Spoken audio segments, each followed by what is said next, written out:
Well, this all started when my mother and I moved into a new home. Well, not new, but new to us. Anyway, it wasn't that old, about 30 years old. This was back in 1987. We moved in with not a problem, but I started to notice things about this house. Things would go missing, only to be found days or months later in the same spot. I'd see darts of movement out of the corner of my eye, and when I was alone, it felt like I wasn't. I spent a lot of time alone in the house, which was fine, until dark came. Then the house would not feel so warm and inviting as it was in the day, but nothing ever came of it. Until many years later, when the footsteps started in the kitchen, they would come to the living room carpet and stop. As the time wore on, this came closer and closer, until one night, I was lying awake in bed, like most children do. They began to walk up my stairs to my room, and I know it wasn't my mom. I could hear her snoring downstairs. Now, don't say it was the house settling, because my stair made a very distinct squeak when someone walks up them. Anyway, once they reach the top of the stairs, I peek, being curious and all, and see a shadow standing at the door to my room. I froze, and a few seconds later, it turned around and it began its descent down the stairs. This happened once in a while, but only during stressful times in the house. The shadow itself looked like an average male, with nothing really standing out, but when he looked at me, it was a mixture of complete terror and a strange comfort, like he wasn't there to hurt me or scare me. Like I said, I see him once in a while checking on me, but eventually, he became a part of my life. The one that did scare me lived in the basement. Again, it was a man as far as I could tell. He was very angry, and his feeling was felt through the basement air. You could actually feel it as he walked into the basement, that this was just the beginning of him. Mostly, he would just sit in the corner and glare at you, as he did whatever you had to do, and he always kept as far away from you as possible. It's weird because you would see him move as you move, which was at the time very scary. Even though I was a very brave child, I rarely finished my choir there, even in the daytime. Eventually, my mom refused to go down there anymore, after she was tripped by something and fell and broke a couple of toes. As time went on, the basement became less and less used, to the point in which the activity was too much that we couldn't even handle it. We were even too scared to even use the laundry. But after a while, we forgot about the guests downstairs, until one night, when we heard a loud whoosh. We looked at each other in terror, as we knew something was wrong in the basement, and we would have to see what it was. So, we braved the basement to see a water pipe had broken, which in itself wasn't weird, but it was the fact that old cherished family photos and items that had previously been on a shelf across the basement were under this pipe that broke. My grandfather soon came over to help fix the pipe and clean up the inches of water. Everything was ruined.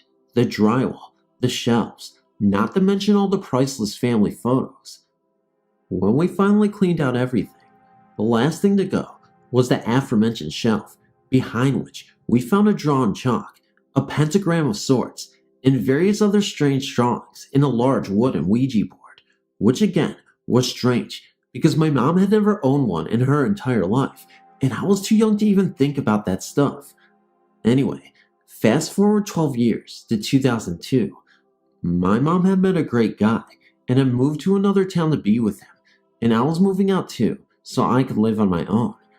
I was just staying in the house until my apartment was ready, which was 2 weeks away, and cleaning the house for the next owners. Our other housemate had stopped making his presence known many years ago, except for the glaring he did in the basement, and it was the furthest thing from my mind, and I was down to the last 3 boxes of stuff in the basement. In the basement there was 4 lights. Every time I came back for a box, one light was burnt out.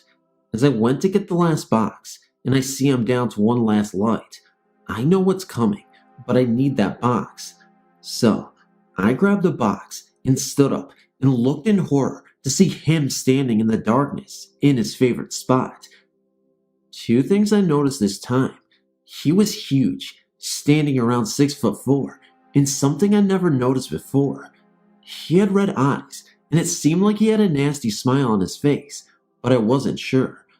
I stared at him for what seemed like an eternity, but he did the strangest thing ever.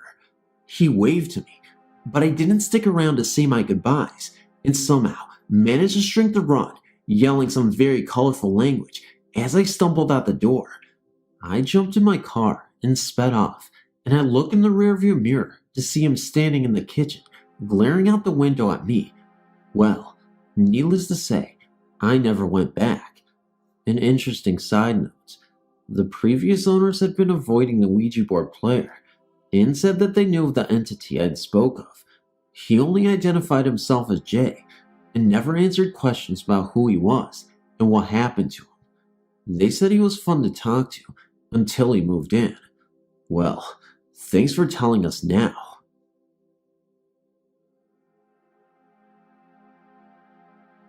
This happened about 4 years ago, when I was 15. I was working at a farm in Connecticut at the time, and it was a habit for myself and my coworkers to have nighttime barbecues throughout the summer.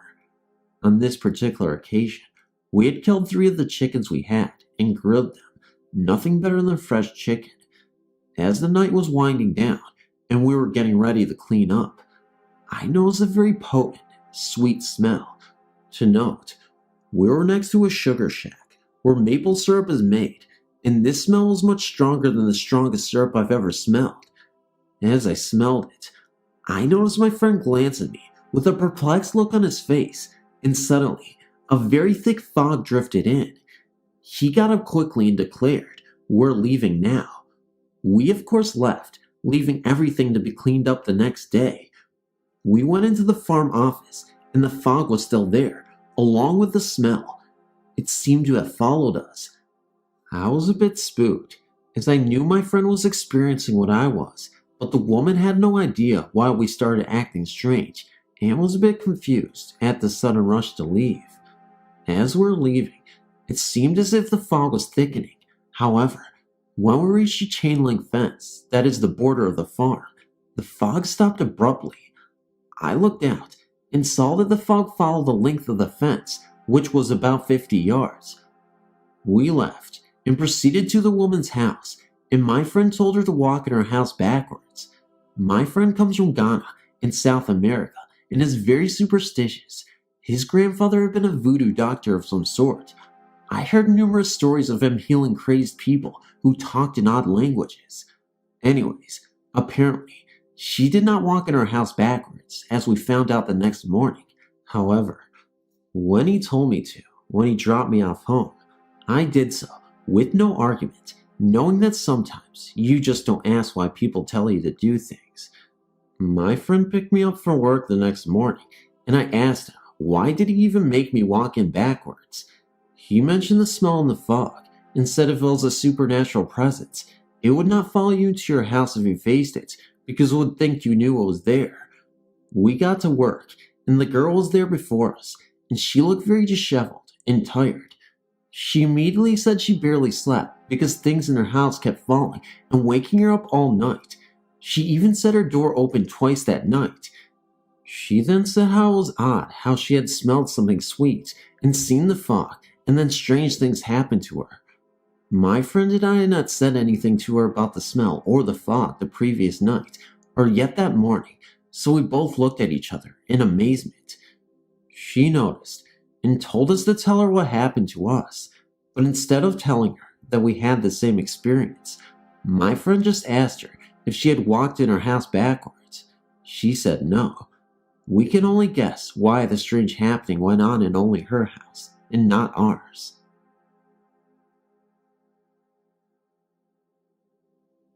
My name is Sherry, and I live in Loves Park, Illinois. Loves Park is located right outside of Rockport. Well, about 4 months ago, I moved into an apartment with my boyfriend, which is located off of Perry Road. There are the 3 of us who live there: Bill, my boyfriend, Adrian, his son, and myself. All of us have the same encounters with some kind of presence. Adrian is 15 years old and has called us hysterical by things he has witnessed while he was home by himself. Adrian's experience. One day, while home alone in the apartment, Adrian was on the computer. He said that Bill and my bedroom door opened and closed by itself. All windows and doors were closed at the time, so there was not a draft moving through the rooms. About a week later, he was home alone again. There was a knock on the door. Adrian went to the door, and no one was there. He has also seen gray blurs run from the bedrooms to the laundry room. Noises have also come from the kitchen while he was by himself. Bill and Adrian's experiences. In August of 2003, we had family over. While sitting there, Adrian and Bill were staring off towards the bedroom. All of a sudden, they both looked at each other and said, "Did you see that?" They claimed they saw what looked like an old man or woman, hunched over, running, and looking towards them into the laundry room. My experiences pretty much consisted of only hearing noises, like things in the kitchen opening and closing on their own, and blinds rustling with nobody around. That was until 2 nights ago. 2 nights ago, my mom and younger brother came over to visit. We played Uno and watched some TV. After they left, I got online and Adrian and Bill went outside and took the go-kart and mini bike for a ride to Rock Cut State Park. I was just sitting at the computer looking at items on eBay when I started to feel like I was being watched. I looked around and didn't see anything, but I was uncomfortable, so I went and got my cell phone out of my purse. By the way, they all left at around 12:30 a.m. Anyway, I walked back over to the computer and set the phone next to me. I continued my search on eBay when I saw something out of the corner of my eye. I immediately looked over towards the hallway, and standing between the bedrooms and the laundry room, I saw a grayish figure of a man. A shiver of ultimate fear shot down the back of my neck. I've never been that frightened in my entire life. He stood there for about 2 seconds and then disappeared into the laundry room. I grabbed my phone and bolted out the front door. I tried to call Bill on his phone, but he didn't answer. I remained in the front porch until he called me and said he was on his way home. When they got home, I told them what happened, and they said, "Now do you believe us?" I always believed, in a way, but now that I actually saw this thing, I know it's real, and it still frightens me. The ghost, however, has not harmed us in any way. He is just sharing our residence.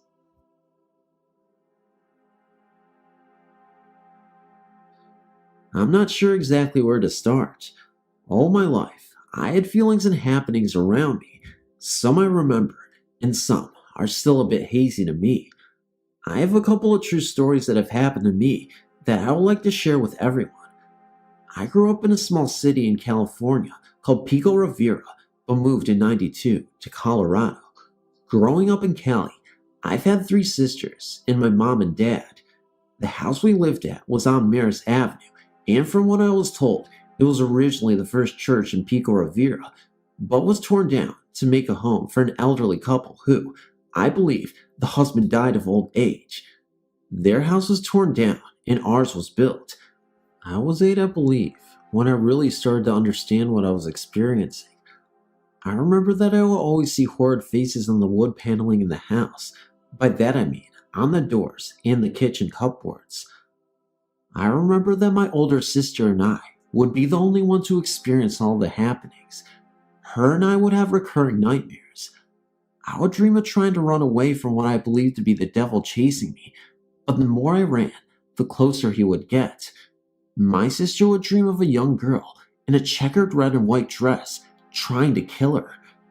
Every night, I would hear the same things, stomping on a roof or a stampede of running feet right above my head, and just as fast as it would start, it would disappear. One day, I was alone in the house. My parents and sister had gone to the store, and my 2 older sisters were at work. I was peacefully watching TV and playing with our cat Midnight when a feeling of being watched came over me. Thinking absolutely nothing of it, I went on watching TV, but noticed that Midnight had run off somewhere. I thought it was odd that she had just run off, but I still didn't care. I just kept on watching my cartoons. My mom has a habit of putting this plastic rug thing on our carpets to keep the dirt off, and we had one, so if someone was walking on it, you could hear them. So, what I started to hear was what I thought the cat running back and forth, so I yelled out her name to get her kitty butt over to me and stop making all that noise. When I heard her meow from behind the sofa, I found this strange, wondering how she did that so fast, so I went behind the sofa to take a look. Sure enough, she was huddled in the corner, hissing and meowing with her eyes wide open. I of course tried to get her out, but she wouldn't even let me get near her. I left her alone and figured that she would come out when she's good and ready, and went back to my TV. Then, all of a sudden, I heard the noise in the hall again. I put my TV on mute, thinking that maybe it was the cartoon I was watching, and the noise stopped for a second, but then went back right to it. I started to listen really carefully, and what it sounded like was footsteps, heavy footsteps. With this, I decided to do the same my cat was doing, so I hid in a little tiny opening that was behind her sofa, and I listened very carefully. Then I noticed that whatever it was making, that noise stopped, as if it knew that I was aware it was there. I could feel my heart beat in my throat, and then it started up again, but this time it was faster, and then the doors and windows were opening and slamming shut. I really did not know what to do. I just remembered that I was concentrating on how close the passes were, and they were coming closer to me with every beat of my heart, until I couldn't hear it on the plastic anymore. My cat took off from behind the sofa, so I took it as a sign, and did the same thing, and ran out my front door screaming, thinking that whatever it was would grab me from behind. I made it safely outside my home, and I sat on the sidewalk, waiting for someone to come home. I felt something burning a hole in the back of my neck, and when I turned back to my house, the front door slammed shut. Finally, my parents came home, and I was so happy to see them. My mom scolded me for being outside alone, and so I proceeded to tell them what had happened. My dad said that it was probably an aftershock or a small earthquake, but none of the neighbors experienced anything. My mom, on the other hand, said that I was being punished for being a naughty kid. A few days later, my older sister had come home from work to an empty house, and she experienced the same thing. Our home out here in Colorado has a strange feeling to it. I can't describe it. It's just something that always has been there. I remember one night, it was myself, my neighbor, and my twin sister were home alone. My parents had gone up to the hill for some gambling, so we decided to watch movies and just be the normal teenage kids. Well, my sister had gone in the shower, and my neighbor and I were just sitting around gossiping, waiting for my sister to get out so we could watch a movie, when the phone rang. Of course, I ran to pick it up, and I said hello, but the other side was dead. So, I put it back down and went back to our business. When it rang again, I got up, ran to the phone. Again, no one on the other end. I hate prank calls, and 2 is enough to get me agitated with, so I unplugged all the phones in the house and left it at that. About 5 minutes later, there was a knock at our door. Now, I wasn't a stupid girl. I looked out the peephole, and there was no one there, so I looked out my window, and there wasn't even any footprint in the snow coming up to our door. Well, we both found this to be strange, and the feeling a bit uncomfortable. We went around the house, making sure everything was locked, and covered all our windows. We stood looking out the front window, making sure it wasn't one of our neighbors trying to play games, when my sister came out of the shower and had a confused look on her face.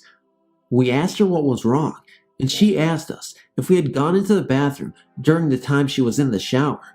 I told her no, there's no way for us to even get in if we wanted to, because there's no key for that lock. Again, we asked her what was wrong, and she proceeded to tell us that before she got in the water, she took off her rings and had placed them on top of the toilet seat cover so they wouldn't fall into the sink, but when she had gone out, they were on top of the toilet and the seat cover was up as if someone had removed them to use the restroom. At the same time, both the phone rang and there was another knock at the door. We looked out the peephole while my sister ran to the phone. Again, There were no footprints in the fresh snow and no one at the door. My sister came running and said that it was for me, so I started walking to the phone when I remembered that I unplugged all the phones, so I told my sister to hang it up. She said that it sounded important, but I told her to hang it up. Finally, she did. My neighbor and I both turned white, and my sister asked what was going on when I told her I unplugged them, so there is no way they could have rang, let alone anyone talk on the other end. We still talk about this to this day, and even in my own apartment, I wake up to hear my toilet flush on its own, or things vanish, and I find them in my cupboards. Crazy, crazy. About 2 years ago, my first love was shot to death and died instantly. I was devastated when it happened, but one night, he came to me in a dream and told me he loved me and he didn't want to see me cry over him anymore because it hurt him. It was really strange because I woke up immediately after that and I just started crying so hard, but I only cried for a few minutes because I remembered what he said and I stopped. I didn't want to hurt him. I remember the dream feeling so real that when he held and kissed me, I felt so safe and secure, like he was really there with me. I never really cried over him again after that day. Sure, a few tears here and there when I visit his grave, but I never cried uncontrollably again. I never forgot about him, but I moved on and tried to make happiness in my life without him. Then a few days ago, a really good friend of my mother's came to visit us for Thanksgiving. Now, I never knew this before, but she has the power to feel the presence of ghosts and spirits. She can talk to them, hear and see them. She was scared to tell my family about this gift because she thought we'd call her crazy. Finally, she just couldn't take it anymore because she said we had a ghost in the house that was influencing my thoughts when I would sleep. She said it was a man and he lived in my room and his favorite place was at the foot of my bed.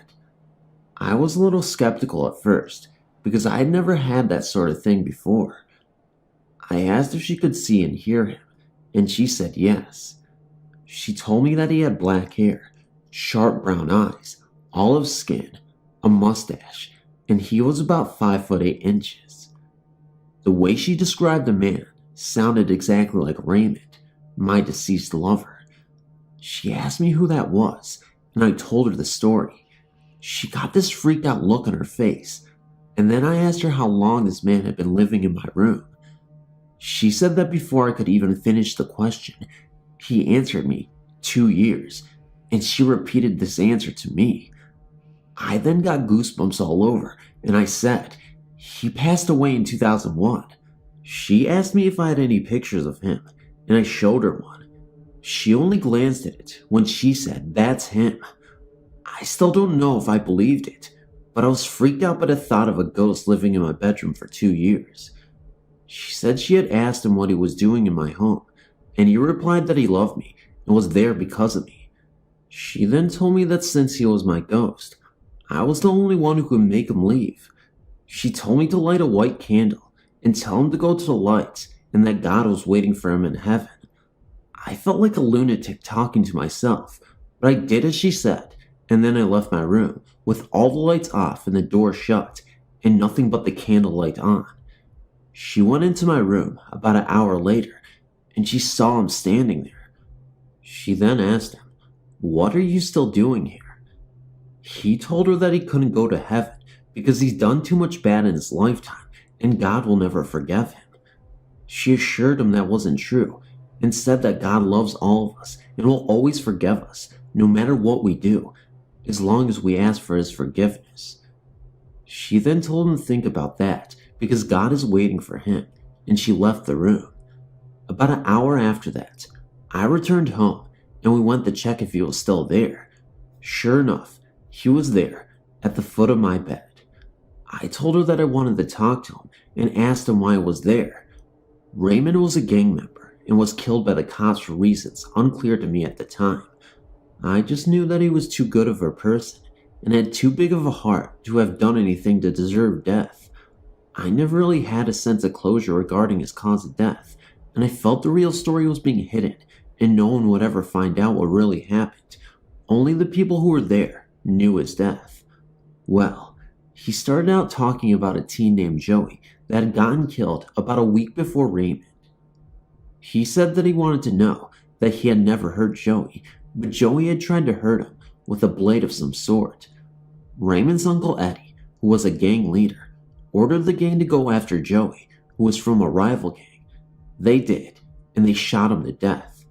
Raymond said he had nothing to do with Joey's death, but that Joey's ghost had come for Raymond to get revenge on his uncle Eddie. Raymond said he was done wrong by his own family because his uncle Eddie and Aunt Christian knew that Raymond was going down, and they never warned him or said anything to anyone to help him out. They just let him die. I didn't really understand what he meant by this, since he said he was killed by the cops and not a rival gang member. But I knew it was really him because of all the names he had said. I knew that my mom's friend could never have just known those names or made them up, and for the most part, it made sense, except for the part about his aunt and uncle knowing that it was going down. They were both present when he was killed though, so maybe that had something to do with what he said. He said that they had betrayed him and they were no longer his family because family wouldn't have done that to him. He just wouldn't tell me exactly how they did him wrong or what they knew that they never warned him about. He said he was very hurt to find out that two people he had cared so much for had done such a heartless thing to him. He said he just wanted to know this so I would know that he didn't deserve to die and he would never hurt anyone or try to hurt anyone, that he was set up by his own uncle and aunt. He also said that if his friend had known what was going on, he would have still been alive today. Leia, my mother's friend, couldn't make out the name of the friend he was talking about, so he said, the one with all the kids. Right then, I knew he was talking about my best friend Javier. He said he only told me all of this so I would know the truth and would never think of him as a bad person. What he didn't know was that I never did think of him as a bad person, and I knew, deep down inside, that he didn't deserve to die the way he did, or at the time that he did. Before he passed away, we were going through a lot of problems because he had cheated on me with another woman. He told me that she really never meant a thing to him, but that she threw himself at him, and guys will be guys. He said that we were supposed to get back together and get a house together, and I was supposed to leave his son. He said he wasn't ready to go yet, and he had plans for us, and that was why he chose to stay with me all this time. He just felt comfortable with me there. Leia had told me that since he died so suddenly, he never knew he was dead, and therefore had not crossed over yet, and had been trapped here on Earth. He said that he never meant to hurt me in any way, and that I was his true love. What was really weird was about a year ago, 2002, I had a new boyfriend living with me, and he broke my heart. I still get sad about him and miss him occasionally, and Raymond knew this. One of the last things he had asked Leia to tell me was that the man I was so heartbroken over wasn't even worth my time or tears, and that he could just never be good enough for me, so not to hurt over him anymore. He said he didn't like that guy, and that he never deserved me. He was just no good. Well, he was so right about everything he had told me in that whole conversation. At the time, I didn't know it for sure, but I just felt it inside, and I knew he wouldn't stay around for 2 years just to tell me lies. After he told me all of that, he said he didn't want to talk anymore because I should be able to figure out everything from what he already said. Leia and I then asked him to go to light and go with God. I promised him I'd pray for him to be forgiven by God and led into heaven, but I already knew God would take him without my prayer. Just then, Leia's eyes moved across the room, as if she was watching someone walking. He said one last time, "Please tell her that I never meant to hurt her, and I'm so sorry." I said I forgave him a very long time ago. He then asked me to tell me that he loved me and would wait for me in heaven. Then Leia told me to watch the candle, and just at that moment, the flame grew very tall, and the blue of the flame disappeared, and it was all white. She told me he said goodbye, I love you, and he was gone. He just wanted to tell me those things and wouldn't leave until he got the chance. I felt really happy after that because I sent my love to heaven where he belongs. This is a true story, and it was honestly the best experience of my entire life, which isn't too long since I'm only 19. Even though I couldn't see him or hear him, I knew for a fact that he was right there with me, just from what he said and all the names he mentioned.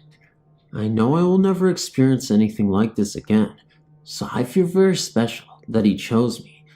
It really was crazy to go through that, but once I knew it was him, I wasn't so scared anymore. I actually felt happy that he stayed all that time just to tell me how he felt and what really happened when he passed away. I felt even happier that I was the one who had sent him to heaven to be with God and be happy again.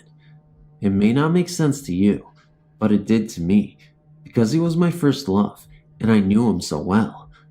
I tried to follow his case and dig to find something on what really happened when he was killed, but never could, up until he told me. Soon after that experience, I spoke to his mother, and we put the whole thing together to find out that his family had betrayed him, just as he said. His Uncle Eddie is now standing trial for the death of Joey, and he is looking at 25 to life with no chance of parole. But for what he did to Raymond, he deserves that. He actually deserves to be the one laying in that casket instead of Raymond. But I'm just glad Raymond is in a better place and away from this cruel world. He deserves to be happy for eternity.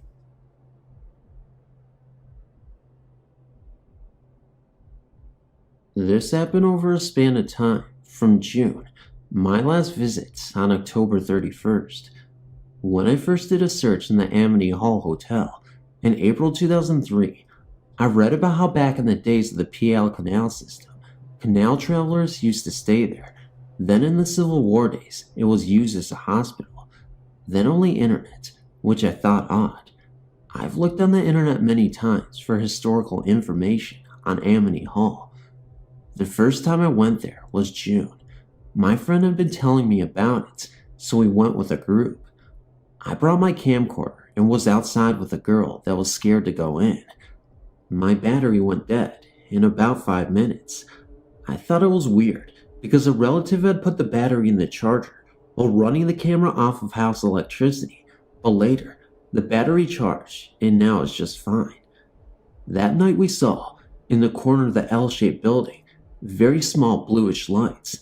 They went inside but reported nothing out of the ordinary.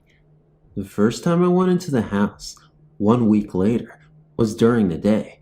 I'd wander around it many times, during both day and night, and the most creepy place on the outside is a door at the end of a hall, which is locked shut. We, me and that same friend, were walking around it, looking for a door that was open, and I went around front and was standing on the porch, looking at the door.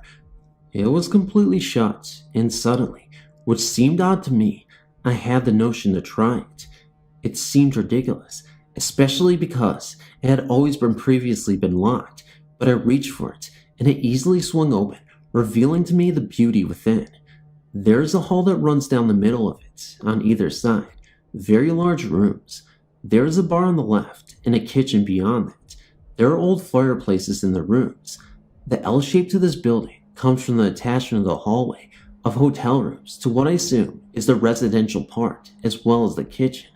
Strangely, the worst in the house is upstairs, the trophy room. This room is filled with a giant feeling of get out of here. Nothing has ever been seen or heard in it by me, but I went in it once, and I'll never go in it again. That is how strange the feeling is. I'm not sure if the anger felt in this room is some ghost. All the glass and mirrors are broken, and you walk on a crystalline floor about an inch thick. We were walking around and checking the doors. We opened the heavy metal black door and were lingering around in a small awkward room. I looked down the hall into an ominous darkness and said, "I'm not going down that hallway." We kept checking other doors and came, not by my request, back to the door. When I looked down the hallway this time, it was well lit and I could see everything. There is a small rectangular window in front of the front door at the other end of the hall that let in a great deal of light, but before this could not be seen. Before, I couldn't even see halfway down the hallway because it was so dark. We continued around checking doors because we didn't want to climb around the fallen antique soda machine that lays at an awkward angle, stuck between the steps themselves and the railing of the upper part of the staircase. It looks like it's ready to fall. We went to the door right in front of the stairs, which was locked before, and my friend, for whatever reason, reached out and opened it. She was also very determined to get into the hotel rooms, so we were climbing across the little porches, separated by railings, and after we already tried all the doors, she, without rhyme or reason, walked right up to the third one in and opened it with ease. Throughout the summer, we went back with equipment trying to get footage, but nothing works correctly around it. I've seen, one night, the very faint white figure of what appeared to be a woman in the attic window facing the parking lot. I've seen white flashes of light in the attic windows facing the road, but the worst time ever, I'm getting goosebumps and watery eyes thinking about it, was October 11th. It wasn't that cold, but I remember wearing my winter jacket. Me, my best friend since childhood, and my boyfriend went driving up.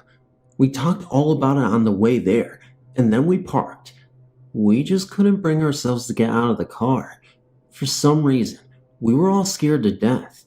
That night, there seemed to be a battle going on of energies, good and evil, because believe me, the place has both. You could, at times, actually see in the window the swirling of something that is hard for me to describe as anything other than something out of this world. There were faint glows fading in and out of the windows, as well as small but somewhat bright points of light coming from the corner of the L shape. The driver, my best friend, got out of the car and basically was so scared she just stood there and then quickly got back in. I'd heard of the hounds of hell, chasing people from sitting in the parking lot like we were. Maybe that's what she saw. I don't know. I was watching the house, but suddenly, my boyfriend in the passenger seat freaked out and pointed to the front left corner of the car, and just as he did, I was suddenly scared. I cried a scream that came straight from my soul. Go now. We spun out of the parking lot and parked on the other side of the road. Each time the car was still running. My boyfriend was talking about what he saw, which was a black figure, not the shape of a dog, but about the size of a dog, lingering around the front bumper where the driver was standing. We were talking about how still, from this far away, the house felt creepy and strong. This may sound weird to some, but I don't care. I was sitting in the back seat on the right side, the side of the car that was facing the woods. Suddenly, I got this creepy feeling that something was outside the window. I knew it was watching me. In the front, my friends were talking, and just as I was turning to look out the window, in a split instant, my boyfriend, the passenger, started freaking out, screaming the driver's name, and to start driving. I was, somehow, too slow for this. The timing was just about right, that I never got to see with eyes what I already knew to be there, just outside the window, not just watching, but glaring at me. I hadn't even began to describe what I experienced, when suddenly, it started coming from my boyfriend's mouth. He was trembling and telling about how something was outside my window, looking in at me, and it wanted to hurt me. He said there was a woman outside his window, silently screaming at him, which is why he screamed. I started crying and going into near hysterics because what he was describing was what I felt, and at the height of my terror, he was the one who freaked out. It was one of the most horrific paranormal experiences I've ever had. He said he could clearly see her, and that it looked like the female was bleeding a lot, and that her clothes were from the 1800s. The last time I was there, October 31st, it seemed like respectful party people had taken up part-time residence in the house because furniture had been all moved to one room, and there was no further damage to the house. I later found out that several of my friends went later, and the house is now inhabited by a cult of some sort. They have told me that they spoke with someone. Whatever the case, I don't think I'll ever go back at night. There's something there that is anchored with me for some reason.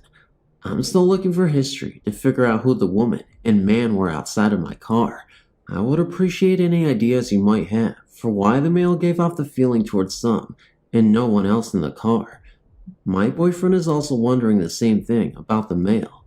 To be honest, I don't think I'll ever go ghost hunting anymore either, because I've been so frightened by the above events.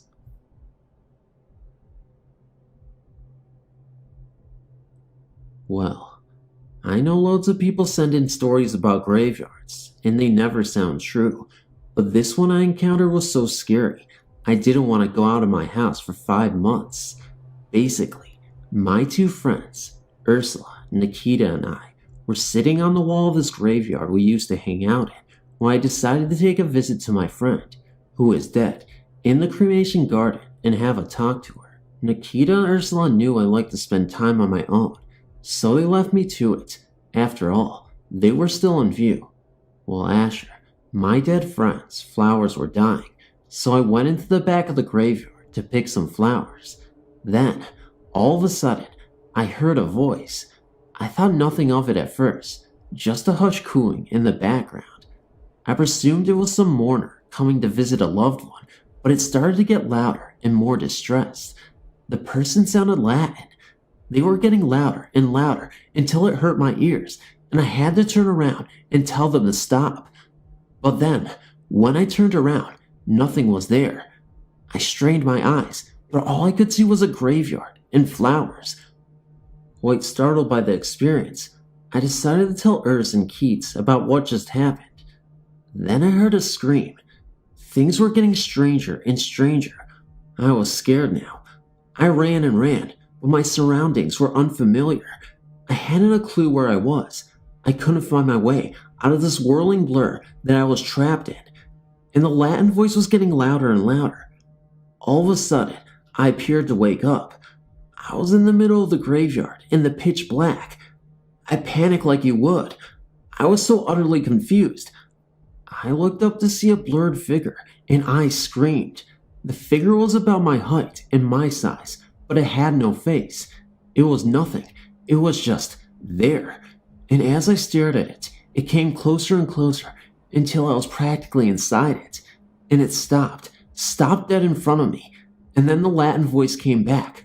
Quiet at first, but louder it grew, louder and louder. I let it. The next thing I knew, the figure was fading and fading into nothing, until that's all it was, just nothing. Eventually, police found me and rushed me to the hospital. They said it was just my anxiety hallucinating me, but I'm sure it was something more, something that won't leave my head. You see, every night when I go to bed, I say a Latin prayer and hope that the figure I see will rest in peace, but that didn't stop it from scaring the hell out of me. Please make sure you don't wake up at exactly 3:12, because I do, and I hate it. I see the figure at the foot of my bed, with a face and everything. She's a little girl, and she screams, silently, but she still does it, and it scares me. She hasn't hurt me yet, though.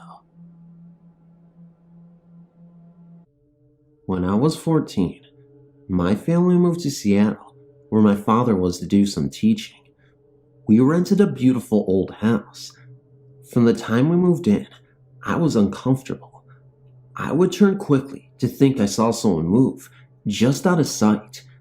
I was placed in a downstairs room, which seemed to have the largest amount of activity.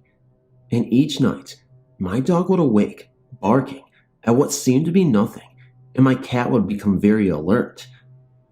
I eventually moved myself upstairs, into my baby brother's room, and he was sleeping with my parents. One day, while my father was away on business, my mother and I heard what sounded like a large box drop. We all looked around the house and found nothing to have made the noise. Because I was so scared, I asked to spend the night with my mother. I was to sleep that night in my brother's bed, and my brother would sleep with my mom. My mother and I were facing each other, me with my back to the closet. We said goodnight and turned out the light. A moment later, my mother bolted upright. Startled, I said, "What is it?" She told me to be quiet and reached into the nightstand for some mace. I turned to see what she was looking at. Out from the closet came light, as though someone had switched on a light. There was no light in the closet. We looked through the closet and through the house for 2 hours and found nothing. I remember my mom saying, "Don't worry, it's just a ghost. It won't hurt you." She was right. It never did, but I continued to feel uncomfortable and see what I think was a woman until we finally moved from the house. In another incident, in 1990, my grandfather was in a retirement home. He had several strokes and could no longer talk. His hearing was always bad, but had gotten to the point that he could no longer hear. He had recently come down with shingles and was not doing well. That night, as I was drifting off to sleep, I clearly hear my grandfather talking to me. He told me he loved me and then said goodbye. The following morning, I got a call saying he was dead. I already knew. There was another incident that has haunted me to this day. My husband, 2 kids, and myself took a trip to Alaska last summer.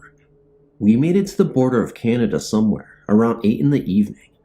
We were told that the nearest town was a place called Hope, about 30 miles up the road. When we got to the town, we found that there was no place to stay. It seems it was a national holiday. A kind woman at a local hotel phoned the next town up the road to see about vacancies.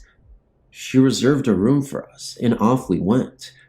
We reached the Yale Hotel around 10 o'clock and checked into our room. I turned on the TV for the kids, and they watched the Family Channel until we were ready for bed. We turned out the lights and went to sleep. Sometime later, the TV awakened me. It had turned on by itself. What was showing appeared to be a sitcom.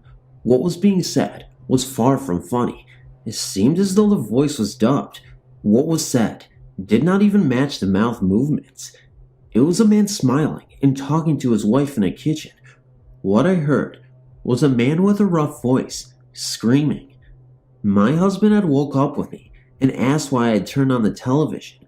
When I told him I didn't, he asked that I turn it off. I accidentally switched channels, and when I turned the knob back, the show was gone. It was called Just Snow. It's funny, it didn't really dawn on me until the following day how very strange it was. I've never before or since had a television turn on to what was the Family Channel and have it spew profanities at me, but I guess we all have firsts. In my last and final instance, my family and I moved into our house last October. My husband and I had been looking for houses for some time. When we found this house, we loved it from the start. It was a good warm feel, and it really was the best house we could ever have. Shortly after having moved in, my husband and I compared notes and admitted that we were both having strange feelings. Creepy was the word we agreed on. We were both finding the closet in our children's room open. The door would stay closed sometimes, and other times you return to find it ajar or fully opened. My husband shared with me that he was outside doing some digging on the French drain. He had set down a piece of chalk he had found. He turned around to pick it up, and it was gone. On another occasion, my family and I were sitting on the couch. My husband asked me to smell my son's hair, and it smelled intensely of perfume. Being that neither my husband nor myself wear any fragrance, we began looking around for something that may be carrying the scent. To refresh this memory, he sniffed my son's hair again and asked me to do the same. The smell was completely gone. The oddness seemed to subside for months. Then, this year, around the same time, it seems to have started again. The closet door is again not staying closed. We are having trouble finding things again. The other night, I felt a cold breeze coming across my face as though the windows were open, but they were closed. I go up to find the back door unlocked, knowing that I had locked it the night before. A few nights ago, when I closed my eyes, I heard someone saying to me it's all right. After looking up the site and looking at the pictures, I decided to try my hand at photographing the potential presence. I went into the bedroom that has the closet door that doesn't close. I said out loud, though I'm not comfortable with the idea of having a presence in my home, I think I could deal with it better if I knew whether or not you exist, and since I have children, and they would be able to see you if you exist, I feel I need to be aware of that fact. So, I'm going to take pictures of the house, and if you are comfortable having me take your picture, you can get in front of the camera. If you're not comfortable, I can respect that. I'm guessing you're a good entity, because my cat seems to like you. Note, my cat is very insistent on spending time in this room. I must say, I felt a little silly talking to the air, but it seemed the right thing to do. So, I took pictures of the house. I frankly was hoping that nothing would be found, and that I would find my imagination had run away with itself. When I got the pictures back, I found that the photos taken in the bedroom and in the closet have what I understood to be a vortex. Needless to say, I'm pretty spooked. I'm planning on finding out the history of the house to see if I can figure out who our roommate is. Also, I'm hoping to contact some people that are knowledgeable on the subject of ghosts. If this entity needs my assistance, I hope to help. If it just wants to hang out with us, that's fine too. And if it's bad news, I need to know. I'm hoping that my initial feeling of my house is correct, and that what I believe is a ghost is of the non-threatening variety. I just keep telling myself that. The ghost has been very polite for the last year, and those that should be able to sense the presence seem not to mind it. The cats and my 2 children, whose room the ghost seems to live and spend time in. Thank you for your time, and I'm glad that you were able to read my story.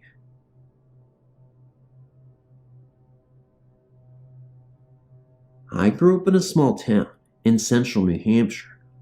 When I was 18, one of my friends took me to a grave, which is located on the side of a road.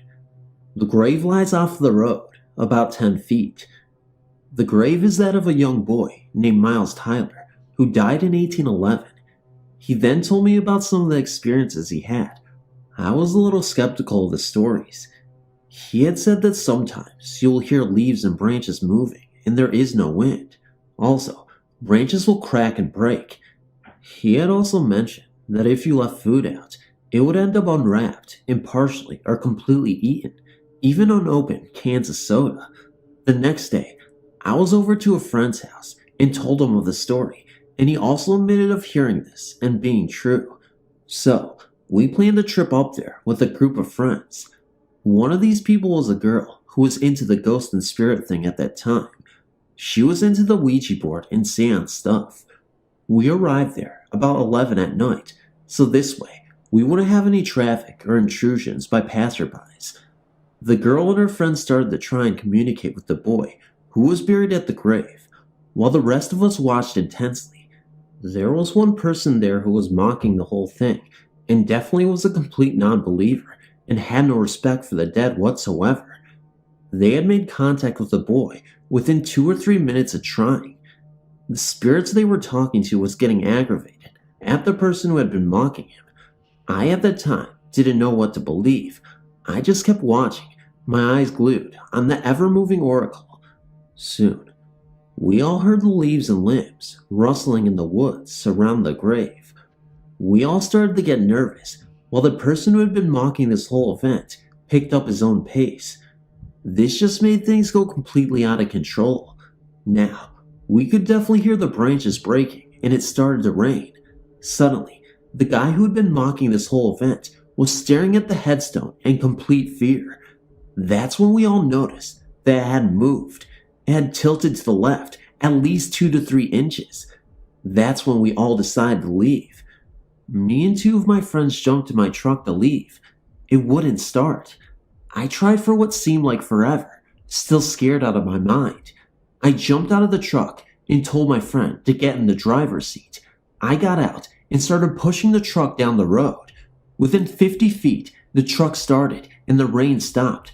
So did the wind. We left and never looked back. I haven't been back since.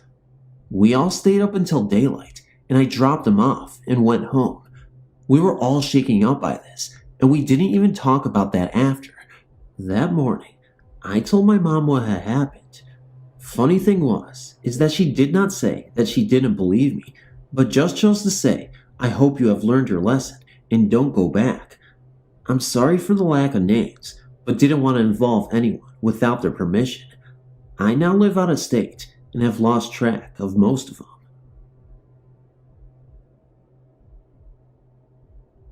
One summer, when I was about 11 or 12 years old, my parents, my little sister, two of my older sisters, and myself moved into this old gray house in northern Indiana. It had a cement sidewalk that went around to the back of the house, and at the back of the door, there was a date and two footprints and a handprint. The date was about 1812, if I remember correctly. It has been at least 10 years since this has happened. Anyway, right before we moved in, my two older sisters wanted to stay the night at the house, so they did. They felt real uneasy after being there for a while. They sat on the floor, back to back, wishing they hadn't done this. All of a sudden, they heard a loud banging noise coming from the basement. They called the police from the neighbor's house. After the police checked everything out and found nothing, they left. Once again, my sisters, still scared out of their minds, sat on the floor. They heard it again. So once again, they called the police. They showed up and stuck around a while to see if maybe they could hear it. About 15 minutes or so later, they heard it. One of the police officers told them that it was just an old furnace in the basement making noises. My sisters had a good laugh and finally drifted off to sleep. When we finally moved in and settled down, I wanted to really check the place out. In my room there was a walk-in closet, about 12 feet in length, and on the left side inside the door was a smaller door that we assumed led to the attic. I felt very odd every time I had to go to the closet. One night, my little sister decided that she was going to sleep in my bed with me. Of course, being the brave sister I was, I picked up my little book of ghost stories and began to read a story entitled Phone Calls from a Ghost. All of a sudden, the light in the hallway began to flicker. It was the light we were using to read the book by. We got scared, and I threw the book out my bedroom door. We laid there talking, wondering what caused that to happen, when we began to hear music and lots of voices coming from the attic. I could hear a child running around and laughing also, but my sister says she didn't hear that. We decided to go downstairs and sleep in her room that night. A few weeks go by, and one of my older sisters bought a Ouija board. My mom didn't like the idea of it being in her house because her mother always told her that they were of the devil. But, being a little curious herself, we all sat down and watched as my mother and older sister began to play the game. The spirit in the board said his name was Ghoul. I'm not sure how it would be pronounced, but I remember how it was spelled. We asked it some silly questions, and then my mom asked it a more serious question about if one of us was going to die, when, and how. The board told her something. She wouldn't tell us. Then she got really mad at the spirit and began calling it names. The little device that you put your hands on began moving around the board really fast in a figure-8 pattern no one was touching. Then it flew off the board and sailed across the front room into the dining room. My mom told my sister to get out of her house and never mention anything about what had happened. But she didn't take it out. She just put it in the closet in my room. One night, me and my little sister decided that we were going to be gypsies. So, we got our crystal ball, which was nothing more than an electric candle with a blue bulb, and sat in the playroom and turned off all the lights. My mom was the only one home, and she was downstairs. We sat next to the candle and began chanting, "Oh spirits, if you are here, give us a sign. We want to know who you really are and why you're here." Over and over we chanted. Just then, I felt this cold chill. The windows were closed and it was midsummer. The bulb in the candle flashed and then went out, and I heard someone whisper, "I'm here." It sounded like a child's voice. Then, the hall light flashed twice and then stayed on for about 5 or 10 seconds and went out. My sister and I ran down the stairs, across the dining room, and into the front room to where my mother was sitting, reading a book. We asked her if she flashed the lights just now, and she said no. See, my mom can't walk very well. She can't run or walk fast either, so she wouldn't have been able to get to the stairwell, flash the lights, and get back to her seat in time before we made it down the stairs. She didn't even notice the lights flash. Needless to say, we didn't go back upstairs. The next weekend, I stayed with my friend Robin. I didn't see anything about what was going on in our house. My mom and little sister were home alone. During the night, my sister woke up because she heard a woman scream. She ran to my mom's room and woke her up and told her. Mom called the police. They showed up, checked everything out. Nothing. After my mom got her calmed down and they both fell asleep, my sister heard the screaming again. So, once again, Mom called the police. They still didn't find anything. I wanted to find out why all this crazy stuff was happening, so I began to ask around. A few of the neighborhood kids got together and helped me find out. Of course, they thought my sister and I were crazy. Then my friend Erin talked to a lady at the library. She told Erin what happened, and then Erin came home to my home to tell me. We were standing outside the house, on the side where my room is below the window, in my walk-in closet. She told me that there was a mom, dad, and child who lived here a long time ago. One evening after school, the little boy was up in his room, which was the same room I had at the time. The mom was standing in the hallway, talking to him, when the dad came home. He was drunk and told him to come down. She looked at the boy and told him not to come down. He could hear his mom and dad yelling, and then all of a sudden, he heard his mom scream, and she just kept screaming. He ran down the stairs and into the kitchen. There was blood everywhere, and his dad was still stabbing her in the chest and stomach. He turned to the boy, and he said, "You're next." He ran up the stairs and locked himself in the attic.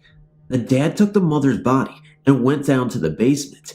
In the basement, there was a little cubbyhole in the wall. Inside that hole was another hole. He put her in the second cubbyhole and went after the boy. He kicked the attic door open, and when he found the boy, he began stabbing him, little at a time, just enough to make him bleed a little bit. The neighbor heard the boy's screams and called the police. The dad took the boy, still screaming, and went down to the basement and climbed into the second little cubbyhole and finished killing the boy. He then took his own life. After Erin finished telling me the story, I looked up at my window, and it was like I was looking at a family photo. I could see the mom, dad, and boy looking down at me. She was wearing a whitish sweater. The dad was wearing overalls and a plaid shirt, and the boy was wearing a pair of overalls and a plain t-shirt. They looked happy. Then I looked at Erin, who didn't seem to notice them, and then I looked back, and they were gone. After everyone went home, and I could sit and tell my mom about it, who didn't believe me anyway, I began putting things together. The child's voice in the attic, the woman screaming, the banging in the basement. I know it could have been of the furnace. It was the middle of summer, and there wasn't a need for a furnace to be on, so it wasn't in use. I still had the visits from the family, but nothing as bad or as horrible as what they went through when they were alive.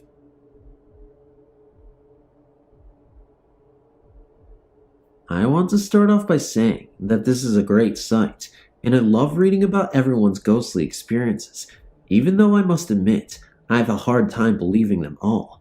There's some stories that you can just tell that the person writing it is a kid with an overactive imagination. I only say this because even though I am a believer, I am a college educational rational individual, and I can also be the biggest skeptic you've ever met, which brings me to this incident that occurred while I was still in college. I just want to stress to everyone that's as skeptical as I am, that even though this experience sounds extremely unbelievable, that this is true and it really did happen. I know that this is long, but bear with me. I want to make sure I didn't leave anything out. This experience happened one late night in October in 1994. I was a junior in college at the time and had very little free time to do anything because besides class, I also worked part-time and was very active in my fraternity. Every year, We would have a big Halloween party at one of our fraternity brothers' houses and just have a completely wild, chaotic night, but nothing can compare to what we all experienced that night. I got to the party shortly after it started, got a beer, and noticed people coming out of the basement. I asked one of the people what was going on down there, and they told me that my friend Jeff had brought his Ouija board to the party and was down there, acting stupid. Apparently, these people didn't know Jeff very well. He took the Ouija very seriously. If anything, he was addicted to it. He constantly used it and kept people in close contact with a spirit named Jack that he contacted through the board. I'd come to learn that Jack wasn't the most pleasant spirit and was a pretty mean individual who had died in prison, but for some reason, Jeff liked conversing with him. I then proceeded down the stairs to see what was going on. There was about 10 people down in the basement. By the way, this was not a finished basement. This was the spooky concrete floors and dust everywhere basement. Jeff and a girl I knew named Lynn were using the board and talking to Jeff. Lynn began getting tired of it. She was just trying to have a good time, and she thought that Jeff was taking the whole thing way too seriously. Before she could get up to go back upstairs, a girl we knew named Dana came down the stairs. As soon as Dana came down into the basement, the board went absolutely nuts, moving around at a frenzied pace. Jeff said that this wasn't like Jack and asked the board what was wrong. The board spelled out that it wasn't Jack, and it just kept spelling Dana's name over and over. Jeff asked the board if the spirit knew Dana, and it said yes. At this point, everyone's kind of looking around confused and everything, and Dana was just looking at the board all weird. Jeff then asked the board what its name was, as it spelled out the name Michael, and that he was 6 years old when he died. This is when Dana went ballistic. She just started crying uncontrollably and shouting, but we couldn't understand her because she was crying so much. She then ran upstairs and out the back door.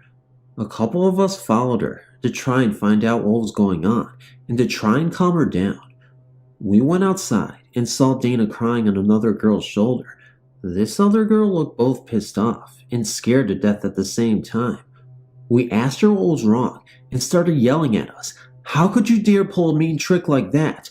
You should feel awful for doing this to her. We were clueless.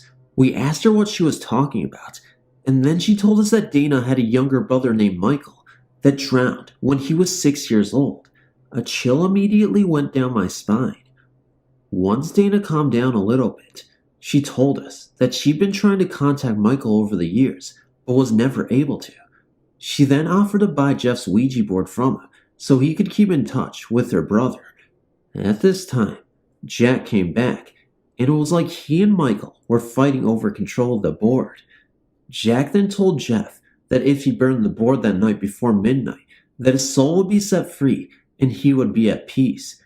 Jeff immediately wanted to set the board on fire because he said he developed some sort of relationship with Jack and wanted his soul to be at peace.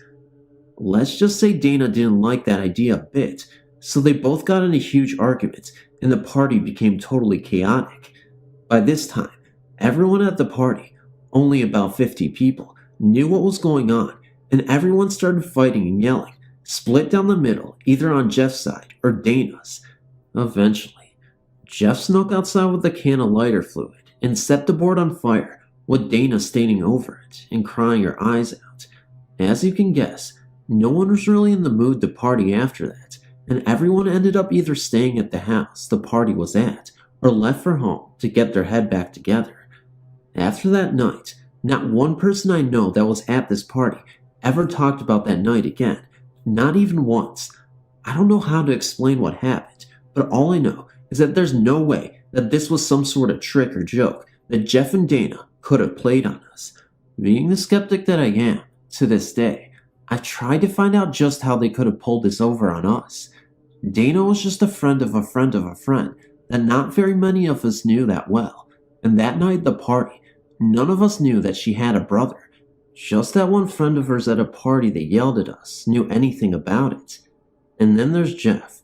He just takes the occult way too seriously and would never use it as a basis for a joke, and if it was a trick, he's not the type to let it go.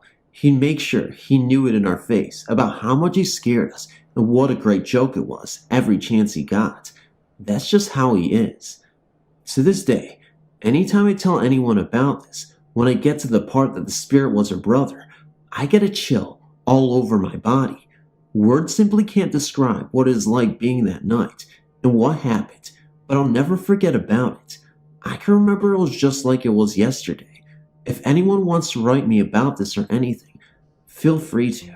It all started in 1967 when my dad had a stroke in the front room. I was then 10 years of age. My parents bought this old cottage in 1963. The house was built in 1740. There had been no problems in the house prior to 1967. When my dad came out of the hospital, he was paralyzed down the left-hand side and was unable to speak. That's when things started to happen in the house. The first thing that happened was my parents were in bed, and suddenly all the blankets waved and rolled completely off the bed. Also, the wallpaper in the bedroom would become soaking wet for no apparent reason, then bone dry next day. As the months passed by, my father regained most of the use on his left side, but never regained his speech. Also, my father after the stroke became nasty and violent towards me. I had to put a bolt on my bedroom door, as he would wander about in the middle of the night and come in my bedroom and just stare at me sometimes, waving a fist. One night, I was in bed, and I woke up to the bed rocking on its own. I put the bedside lamp on and jumped out of bed screaming. I unbolted the door, shouting to my mother. As she entered the bedroom, the bed was still jumping on its own accord. In front of us, we both ran downstairs, and my father knew nothing as he had some sleeping tablets. We walked a while to calm down, then went back to check. It had stopped by then, so I got back in bed and left the lights on. I had no choice. We did have a third bedroom, but to come and go, I had to pass through my parents' bedroom, and as an 11-year-old boy, I was scared of what my dad would do next, so I had to stop in that bedroom. One night, me and my mother were watching television. It was about 11:30 p.m. when we heard a terrible screaming coming from the small cast iron window which led into the back garden near the television. We didn't dare speak to each other, and that stopped after about 4 minutes. The next thing I knew, the television, which was on 4 screwed legs, began to walk towards us, rocking from side to side. It only stopped when the main cord pulled tight. We were by then petrified. The screaming noise had woke my father, and he came downstairs shouting, but due to his stroke, the words were not making any sense. He ran into the back sitting room. My mother said, "Go get your dad, or he might have another stroke," so off I went. Entering the room, it was pitch black. Everything happened so fast, I didn't think about turning the light on. And then I looked at the back window, which led onto the very private, unlit garden. A gray-white figure floated past the window, of the side view. It was very defined. He had a 3-cornered hat, a white beard, walking stick, and a long trench-type coat with 3 buttons on it with no legs visible. I ran out of the room, leaving my father, who was looking out of the other window, who hadn't seen anything. I ran to the other room to my mother. I was unable to speak properly to her for at least an hour. My father just wandered back to bed. In desperation, my mother contacted a medium. She said the spirit was called Jacob, who was only trying to help us through the difficult time. He had been a gardener who got killed when a horse fell on him, the medium said. Things became so bad, doors banging, strange sounds in the middle of the night, not helped by my father, who everybody was scared of. I had an older sister, and she moved out in 1968 to get away from the situation. In the end, my mother put the house up for sale in 1972. And that last night, it was terrible. My father was in bed asleep with those sleeping tablets again, so he was unaware of anything. Me and my mother was huddled up in the front room. We stayed awake all night, doors banging, banging from under the floorboards, moaning noises. Then dawn broke at 6:30 a.m. Everything stopped and went calm. We couldn't wait to move out. After we sold it, nobody lived in it longer than 18 months, till it became empty 25 years ago. Around the time this event occurred, I was around 11 or 12. I am a female, and I guess you could say I live in your basic, small, no creepy town where everybody knows each other and nothing super creepy goes on. Although we do have some surrounding towns that are pretty sketch and full of druggies or whatnot. But anyway, here is my story. Me and my mother were visiting a neighboring town of ours, maybe 10 to 15 minutes away. We were there helping out my stepmom set up a reception for a wedding that would be held later in the week. It took place in a building called the Lions Hall, which is basically a place for get-togethers and such. Now, something you should know now is that the town we were in was one of the sketchier places, and it was in one of the worst sections. Me and my sister were outside of the building, walking around and talking, when this guy pulled up in a truck. Now my stepmom was expecting someone to help carry in a few things, although she didn't really know him. So thinking nothing of it, we just assumed it was him.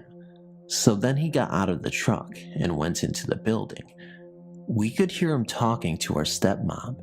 He was there for a while, but then finally came out of the building and went back into his truck. Now at this point, me and my sister were still outside walking around. We noticed he was staring at us, blankly with no real expression on his face. He sat like that for a while, until me and my sister had enough and walked around to the back of the building. Then that's when he started the truck and slowly crept around the building, sort of following us. We went around and around, doing this for probably 4 minutes or so.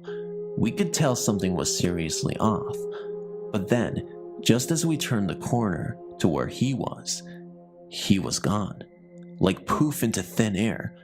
We never heard him drove off or anything, and that was enough for us. So we ran inside and didn't go back out for the rest of the day. We never spoke about our encounter to anyone. So as far as I know, weird sketchy truck guy, let's never meet again.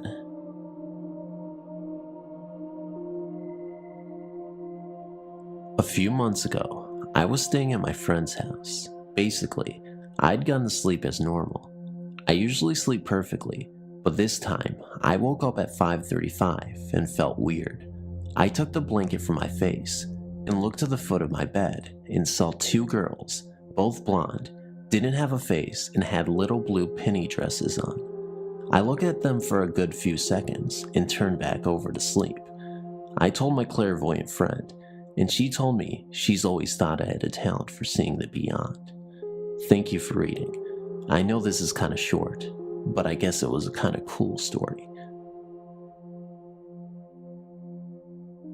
I'm living in Birmingham, and I'm thinking there has to be some haunted locations that I could go to and feel around, given the history of the city. I started doing some research, looking for some local haunts, and lo and behold, I come to find out that I live 15 minutes from one of the most haunted places on Earth, Sloss Furnace. The factory was built in the 1800s, and hundreds of men died there due to the grueling nature of the work. I read about the history and ghost stories other people told about the places and decided that this was going to be my first ghost hunt. My trip to Sloss Furnace occurred over the course of 2 days, the first day being my first time, and all I did was just walk around the place, read the exhibit signs, and explore the grounds. They turned the furnace into a museum that is open to the public, and they also use the grounds to host concerts, weddings, and other social events. They happened to be planning for a wedding the first day I was there, and a few tourists were milling around, so I wasn't completely alone, but the place was fascinating. I was able to walk into a few of the off-limits areas and look around. I pulled out my phone, started recording, went into the boiler room, and managed to catch a few orbs in the footage. It was cool, but nothing to write home about. I left, went home, and that was that. On the second day at Sloss Furnace.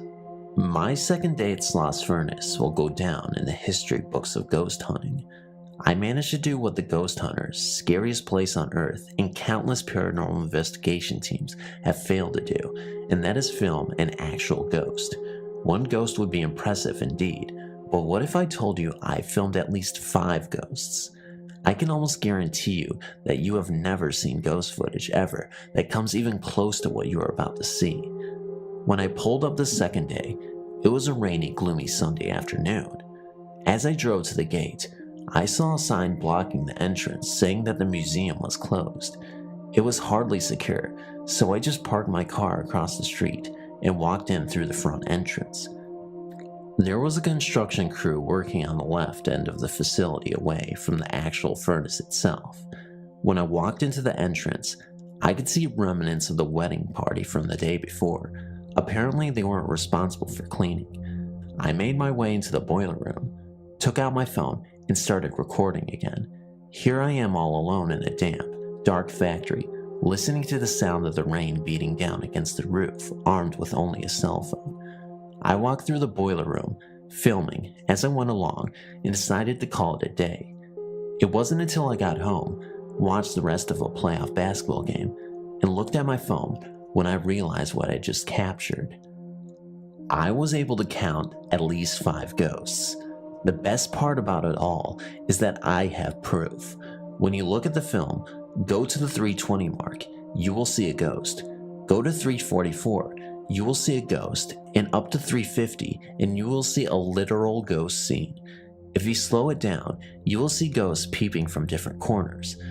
Amazing.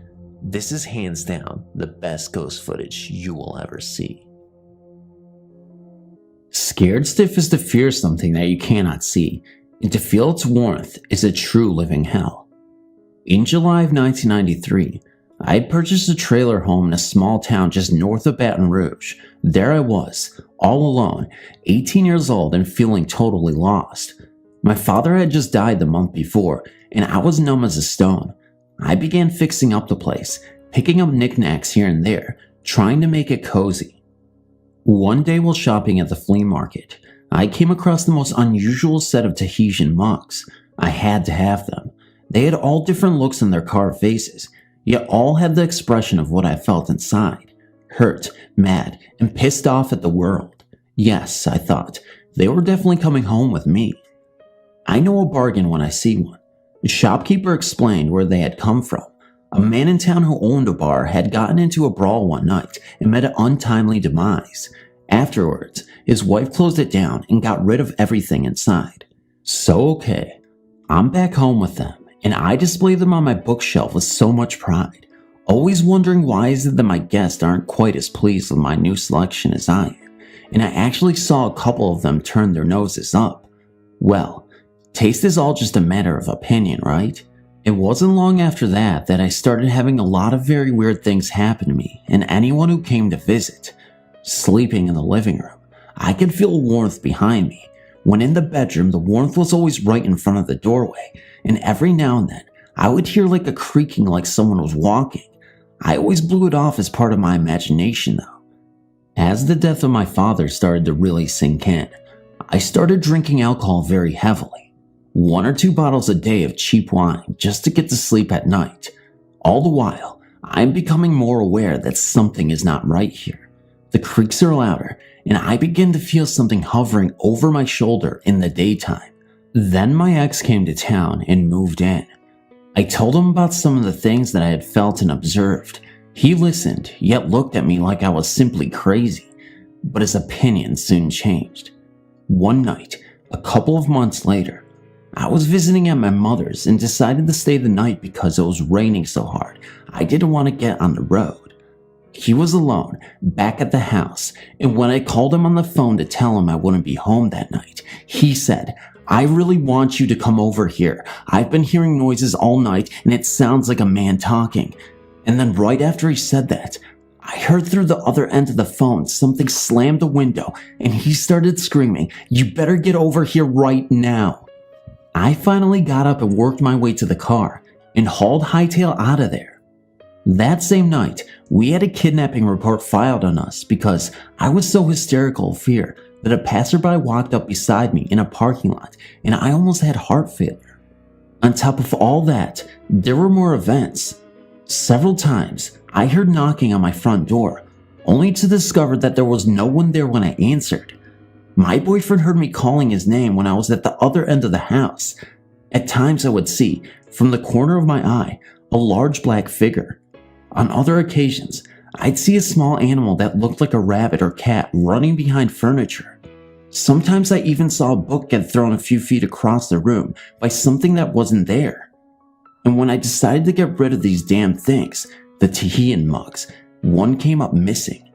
I looked all over for it and it was nowhere to be found. At the advice of my family, they said they knew it had to be these things causing me all this grief. I searched frantically with no luck.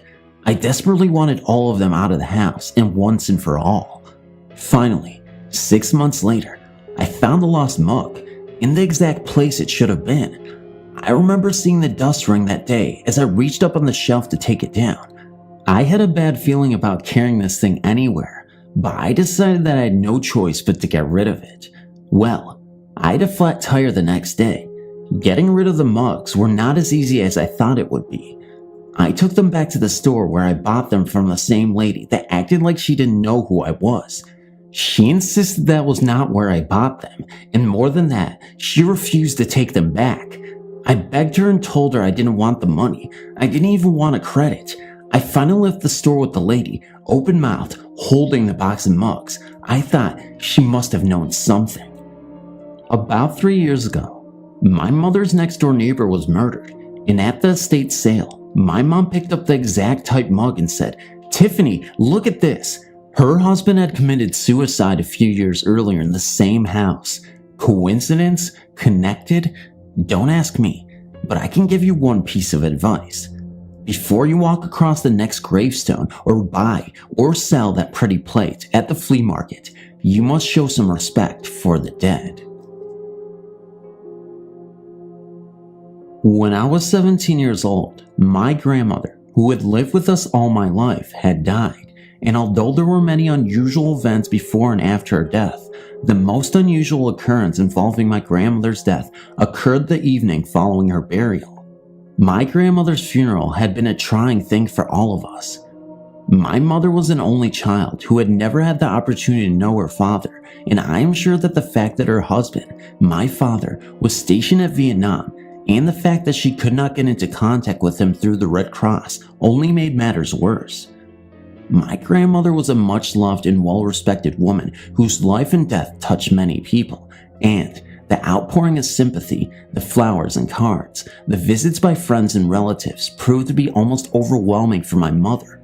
Her grief and confusion was so oppressive that, following my grandmother's funeral and burial in the family cemetery, she confessed to me, my younger sisters of 16 and 13, and my baby brother of 4, that she could not bear to deal with all the people who would be coming to the house that afternoon. She suggested that we go to a restaurant, pick up a bucket of chicken, and go on a picnic. We did exactly that. Dressed in the same clothes we had worn to the funeral, we went on a family picnic, just the 5 of us, remembering and talking about the woman who had meant so much to each and every one of us. We stayed away from our house till just after dark, and when we were sure that no one was visiting, we entered the house and got ready for bed, as we were all exhausted, both physically and emotionally. The following story was related to me by my mother and sisters the next morning.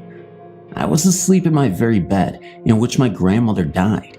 My sisters were sleeping together in their bed, and my baby brother was asleep in my mother's bed. My mother, who had insomnia, was lying in bed and reading. At around 2:30 in the morning, my 16-year-old daughter got out of bed and was heading to the bathroom when she ran screaming to my mother's room and told her that my grandma was sitting on the couch in the living room. She told my mother that they made a mistake and that our grandmother wasn't dead and that they had brought her home. My mother calmly explained that we all missed our grandmother and that my sister had been dreaming that our grandmother was dead. As my mother tried to calm her down, my other sister came running into my mother's room and said that my grandmother was in the living room. My mother now had two excited girls to deal with and explained that my oldest sister had a dream and that the younger girl had heard them discussing that dream. She explained that my youngest sister had a dream of her own after hearing that discussion, but both my sisters were adamant, and my mother was forced to take them into the living room and prove to them that they were mistaken. My mother got out of her bed and walked down the hall and into the living room where she, herself, saw my grandmother sitting on the couch. My mother simply stood and stared at her mother, the woman who had been buried earlier that day, the woman who sat calmly on the couch and smiled at her and my two sisters. My mother says that her first thought was one of joy, that my sisters were correct in their belief that my grandmother had not died. Her next thought was pragmatic and sobering. Her mother was indeed dead, and what she was seeing was a figment of her overwrought imagination, a figment brought on by a stale mass of hypnosis she shared with my sisters in their dreams. As she stood there, my 4-year-old brother came walking out of her bedroom and into the living room. Half asleep and rubbing his eyes, he asked why was everyone awake in the middle of the night. At about the same time he asked this question, he looked across the living room in the direction of the couch. Throwing his arms out in front of him, my 4-year-old brother yelled "Mama!" and went running across the room towards the couch. My mother relates at this point, my grandmother smiled and simply faded away. I was not a witness to the preceding story, but the same tale is told by my mother and two sisters as to what happened on the night of my grandmother's burial. My brother does not remember the events of that evening, as he was only 4 years old and too young to appreciate the unique circumstances involving a visit from the dead. Thank you for reading. I was a student at a small university in Illinois. One night, my two friends and I were really bored. It was a late weekend night, so studying was out of the question. We decided to go out and play a childish game of hide and seek. We set out for the field in between the dorms and music building. Being left as the seeker, I quickly found one of my friends, Lynette, hiding underneath a tree, a story in its own right. Laughing over her antics, we realized that we hadn't found Crystal. We stood there, a moment, looking around as to where she might be. We spotted a person walking along the path on the outside of the field, heading towards the music building. The figure was all in black, or what also looked like a shadow. Deciding this was Crystal, we walked slowly to ambush her.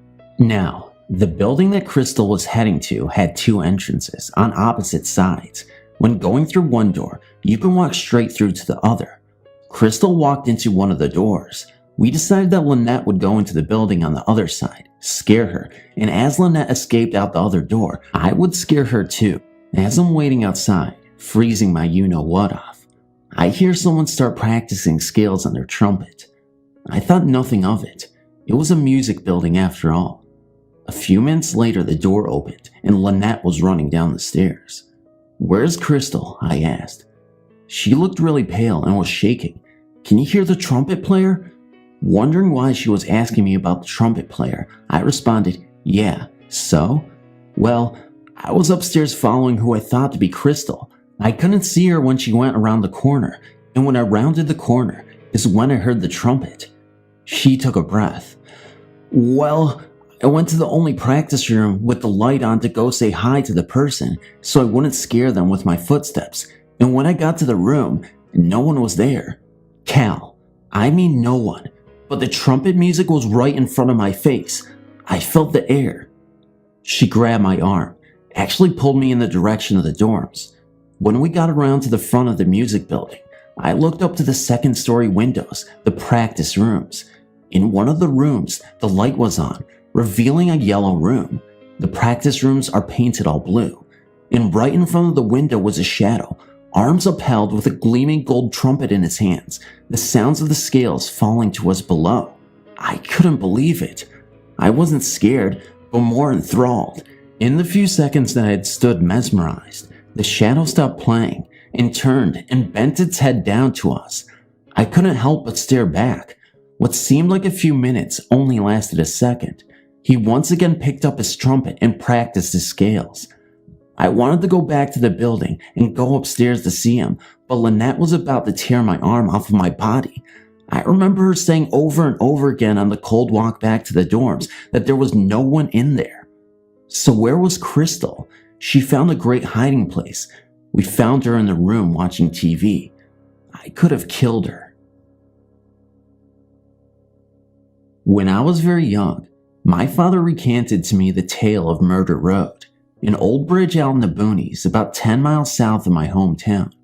For my own story to make sense, I'd better summarize the story of Murder Road for you, the ever-faithful readers. It's been a good 20 years since that event occurred, although I'm not sure of the exact date. Found by the bridge in an old car were the bodies of 4 unfortunate individuals who, by some cruel twist of fate, had been brutally murdered. All 4, a family from out of town, had been shot in close range and left in their vehicle. The crime was never solved. A crime such as this is probably no big deal to folks from New York or Detroit or other big cities where murders are unfortunately too common, but in Ottawa, Kansas, population now 12,000, it's a different story. Since my youth, I've been fascinated by this place and the story behind it, and once I was old enough to drive, I made frequent trips to the spot, always alone, usually during the day. It's a heck of a creepy place at night, if you know the story behind it. As my years and my bravery grew, it became common for me to venture to the spot after dark, although usually with high beams on and windows up. It took a lot of guts for me to finally bring myself to stop the vehicle, but I never got out of the car. I was making it a pretty routine trip by July of '97. It was a good place to be alone and think. There wasn't much traffic. I approached the bridge and got the usual chills as I got close.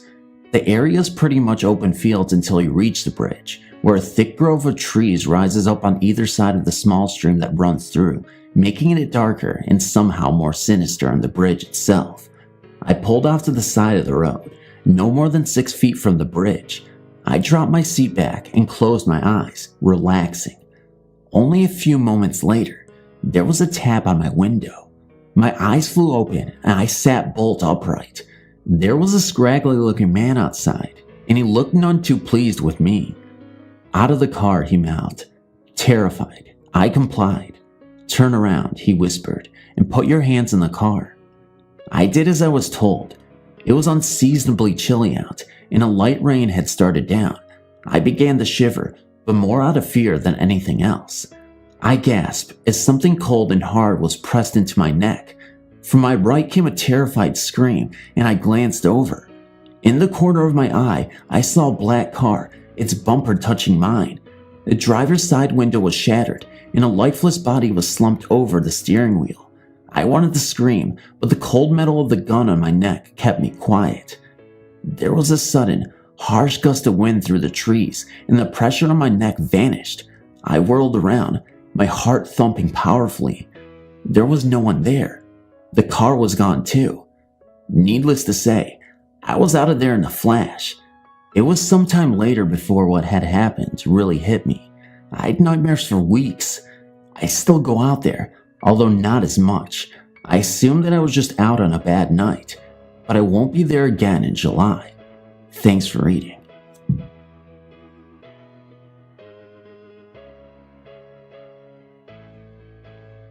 This tale is still very disturbing to me, since it involves my father, who had passed away almost 10 years before the occurrence. My wife and I usually have friends over on a Saturday night. This particular Saturday night happened to be in the month of October, which is a special month for my wife Jamie and my son DJ. It also happens to be a special time for John and Sonia, our friends. We love to sit around and scare each other with chilling ghost stories. On this one particular Saturday night in 1994, we all gathered around my kitchen table to listen to our friend Sonia tell some very eerie tales passed down from her family. We did have a Ouija board to use, but by the time she was done telling her tales, I was shaking so much that I broke the board over my head and threw it away, outside and into the garbage. The conversation of ghosts prompted me to talk about my dead father. In no uncertain terms, I made it clear that I did not miss him at all because he was a mean, rotten man in life. I went so far as to say that if I ever saw his ghost, I would tell him so. Sonia told me not even to joke that way. It's an open invitation to evil, and I should repent immediately. I only laughed and got more bold, demanding an appearance so I could tell him how I feel. My wife and Sonia were so upset, I decided to stop. Later that night, after everyone had gone home, my wife and I went to sleep. My son was already out like a light. I must admit, laying there in the dark, I was fairly spooked. Finally, sleep came, but I was awoken at 3 a.m. by a steady and repetitive thumping noise. Thump, then silence for 3 seconds, then another thump, over and over and over. I lay there paralyzed with fear. What could this noise be?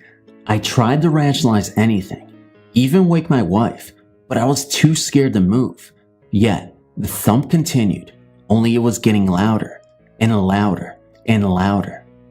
I finally realized that I have family to protect, and using all my strength on courage, I got out of bed to investigate. My wife remained in a deep sleep. As I walked through the hall in the dark, I noticed that the kitchen light was on. Hadn't I turned that off? Fearing the unknown, I snuck into my son's room for a baseball bat, which somehow didn't erase my fear. I was almost at the kitchen now, close to an hour after hearing the first thumps. Yes, the noise was coming from the kitchen. Sweat formed on my forehead, and I was shaking like an autumn leaf. I entered the kitchen and turned to the left, where our table sat. I wanted to scream and run in terror, but I was paralyzed. There, at the far chair, sat my father, 10 years dead, yet there he was. His right hand raised and came down with a fist on the kitchen table. Thump. That was the noise that I've heard for the past hour. He was looking directly into my eyes, yet his were dead.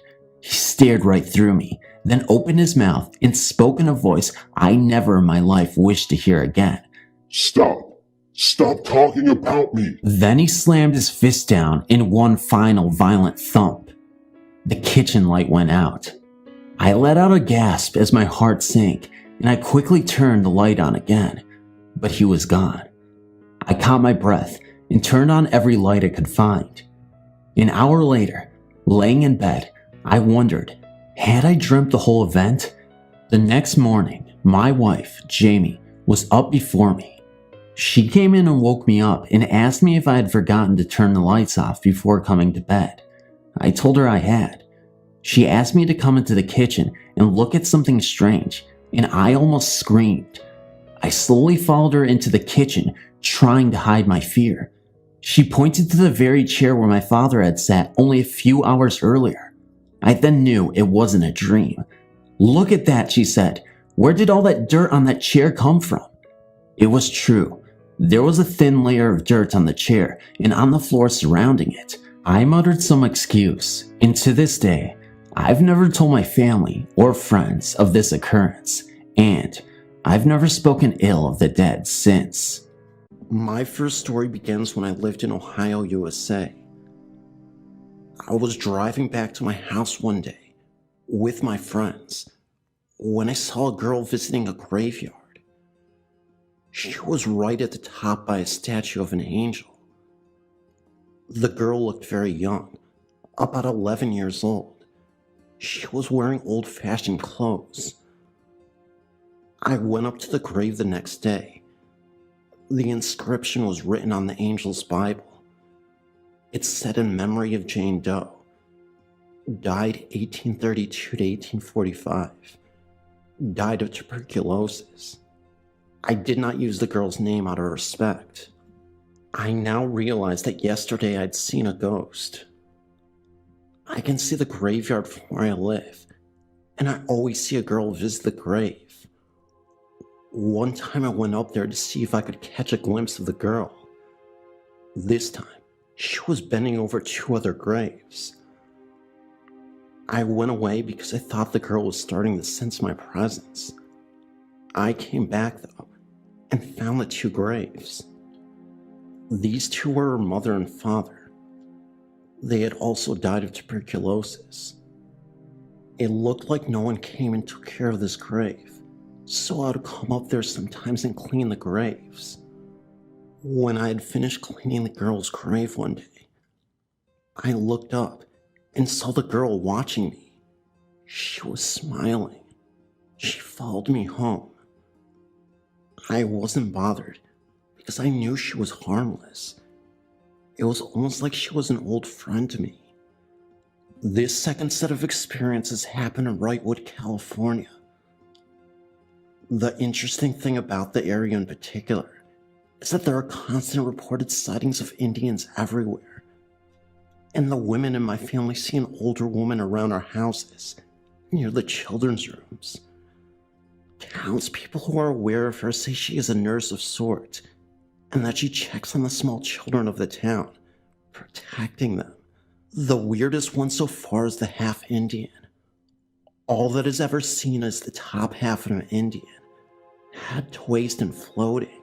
Most seem to see this figure especially down by the old ranch that sits in Cajun Pass, on Highway 66, between Clegherd Road and Kenwood. That's where the figure would appear. Many times around Thanksgiving, which makes you wonder a little bit. Anyway, my sister has seen him on Lone Pine Ranch Road around Clyde Ranch, the only structure on Lone Pine, until you reach Wrightwood. We have a lot of paranormal activity happening constantly, according to those who are tuned into it, or have that sixth sense. And if one's violent or sudden death brings about that type of activity, then we add approximately 10 spirits every year because of the slippery, snow-covered roads like Lone Pine. That, and the lack of common sense that California drivers possess.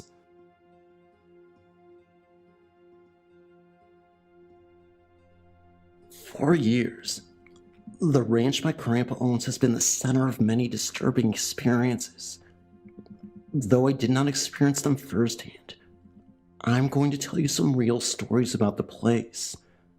Now I'm going to start with this ranch was built on an Indian burial ground, or this is what my mom tells me.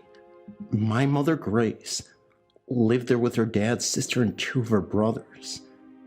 They only lived there part-time. They lived in San Luis Obispo with my grandmother. They'd go to the ranch on weekends along with my grandfather. My grandmother would stay behind because she hated the ranch. On the 4th of July, my mom had her friend come over, and this is when they were older, maybe in their 20s, and she let her stay in the bedroom with the guy she got close to. So my mom ended up on the couch. In the middle of the night, she sat straight up, like in the horror movies, where people sit straight up, all of a sudden in the middle of their sleep. She had no clue why, but she was so scared to death. She started to look around, and out of nowhere, she started seeing little dashes and wisps of silver light. They would fly right over her, and there would be deep wafts of cold air. She got up and ran to the bedroom. The guy my mom's friend got close to worked at the ranch as a gardener, and had experiences like this before seeing he'd worked there a long time. He said he thinks it's an Indian burial ground, but couldn't be sure. When my mom was young, not such great things happened at the ranch. I only know of one, but I'll tell you about it. My grandpa would bring weird friends that he met to the ranch. There was one guy in particular who came, and every time he'd play a game, where all the boys including my uncle's friends would have to play, it was basically a hide-and-seek game. But when he found them, he would pretend to torture them, and he'd throw them in a pool, which definitely wasn't a pleasant thing. My Uncle Martin was so scared of this guy, and he had good reason. This man was an old Vietnam War veteran. You could pretty much call him crazy. My uncle spent most of his days at the ranch, preparing for when he came. He did not want to be found. He had a place ready on this tree with a little stash of candy bars and packet drinks on the ladder that he could pull up after him. When the man came, he found everyone but Martin and looked for him till it was well past dark. Finally, they found him, but he wouldn't come down, and didn't. I had lived at the ranch for about 6 months, and my mom was scared to death of it, so we moved. My dad had lived with us. There was no power, so matches were common. After we had moved, my mom's younger brother Nick and his wife Shelley moved in. They had my little cousins Larry, the oldest, Amanda, second, and Monica, the youngest. My cousin Larry had gotten hold of matches when he climbed out of the crib he was in with Amanda. He climbed back in and started a fire, not knowing the consequences, being as young as he was. My Aunt Shelley was upstairs taking a nap with Monica, and my Uncle Nick was at work. Shelley came out running out of the building and left Monica outside, running back in to get Larry. It was too late for Amanda, and they still have her ashes. Larry lived, but he has third-degree burns that have scarred him permanently. My uncle divorced Shelley due to other problems in their marriage. He got remarried to another woman named Tracy, and together, they had a child named Caitlin Elizabeth. Just a while ago, they figured out she was deaf. My grandpa lived at the ranch regularly till he broke his back. He was riding his horse on a mountain by a steep ravine. Being an experienced rider, he didn't have much of a risk factor. No one knows what, but something spooked the horse and he fell off, down the ravine, and broke his back. Now he's in a wheelchair, and it seems like he'd rather die than not be able to live at the ranch. So far he's not there, but he's trying to get there. Another bit that interests me about my family's ranch is that it tore my mom's side of the family apart. There have been endless fights about it, and pretty much everyone has turned away from each other. Are all these things a coincidence? I don't know, but I find it hard to think of it that way.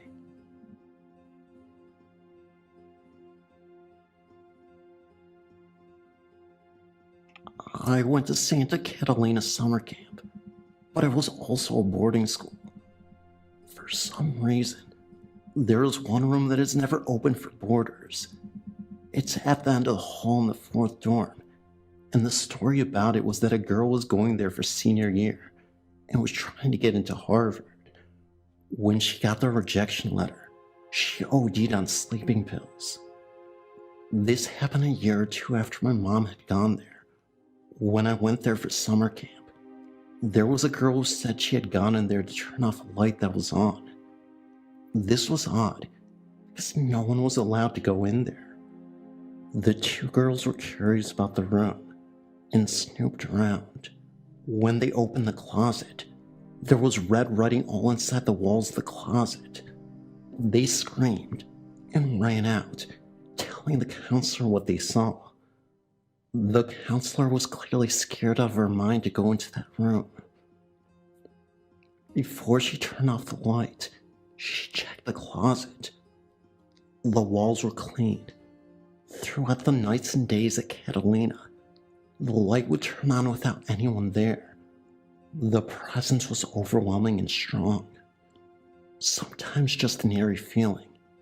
You can't prove it, just feel it. I lived in Springfield, Missouri for 5 years, and have been a frequent visitor to the Wilsons Creek battlefield. The place is a presence that you could feel day or night, because it was the site of a good-sized battle, and the park rangers will tell you the same thing of sightings while they patrolled the park, or hearing gunfire and cannons going off. One of the most active spots in the battlefield is the farmhouse that doubled as the field hospital where the wounded were brought in for amputation in the home.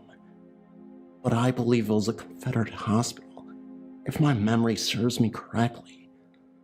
Last year in June, myself and a few friends were given permission to camp the night at the location so that we could experience the events reported ourselves. One of my friends got his degree in psychology and wanted to see if the reportings were due to the history of the area, and we confirmed everything the park ranger had told us. At midnight, we began to hear what we could have sworn to be low moaning coming from the house, and what we could have sworn were the shadows of several people passing the windows, as well as the footsteps on the front porch. The footsteps would either sound like someone pacing as if on guard duty or waiting, or it would sound like someone running into the home, such as an orderly or a surgeon. But the one thing that remains in my mind was a smell that suddenly just arose around us of blood. It was a heavy smell that lingered in the air, that just made you almost want to scream, because it had incredible sadness and pain. There was also a constant presence being verified of cold spots that would allow us to see our breath, and this made it very uncomfortable, because it was an 85-degree night.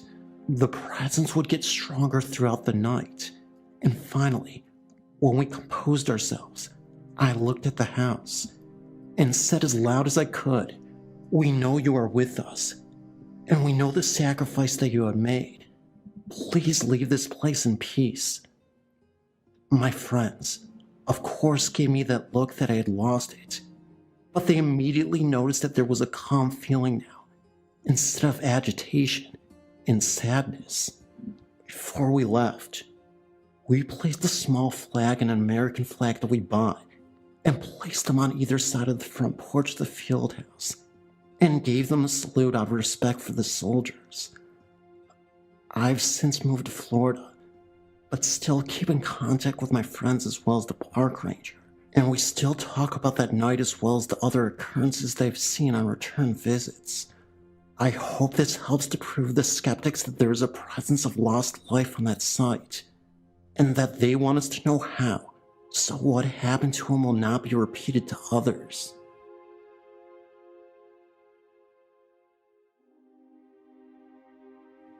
I lived in my newly built home for 1 year now. It all started when I woke groggy from sleep. I heard a woman crying and thought perhaps it was my child or neighbor. Her husband would travel often. I realize now that it was a linked experience. It was a couple of days ago, and I'd stayed up late watching TV, started to get tired, and decided to go to sleep. So I walked upstairs and went to my bedroom, laid down, and was fast asleep. I remember dreaming, and the woman that I heard for a year crying came to me.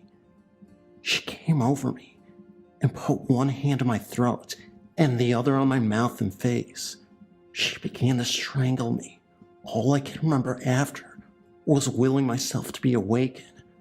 I was flailing, kicking, and trying to scream. That is when I finally awoke. My husband was laying right next to me the whole time. He was also awake after the episode, scared and wondering what the heck. He told me that I was really screaming and tossing all over. You know when you watch someone sleep, and they say they were screaming, it's always muffled. I wasn't. Tonight, me and my sister were making dinner for all the kids, hobo dinners to be exact, and we had made all the kids come in one at a time to pick out their ingredients in their own hobo dinner. If you don't know what hobo dinners are, they have an assortment of vegetables and meat, or chicken, and condensed soup wrapped in aluminum foil. We have made the first 3, no hitches. Then came little A, we'll call her that. She picked up her foods and we argued that she had to have more than chicken and broccoli. She didn't want to, but agreed. So I folded hers up and put it into an oven with the other 3, realizing that when I put it in the 5th one, I would have to move them all.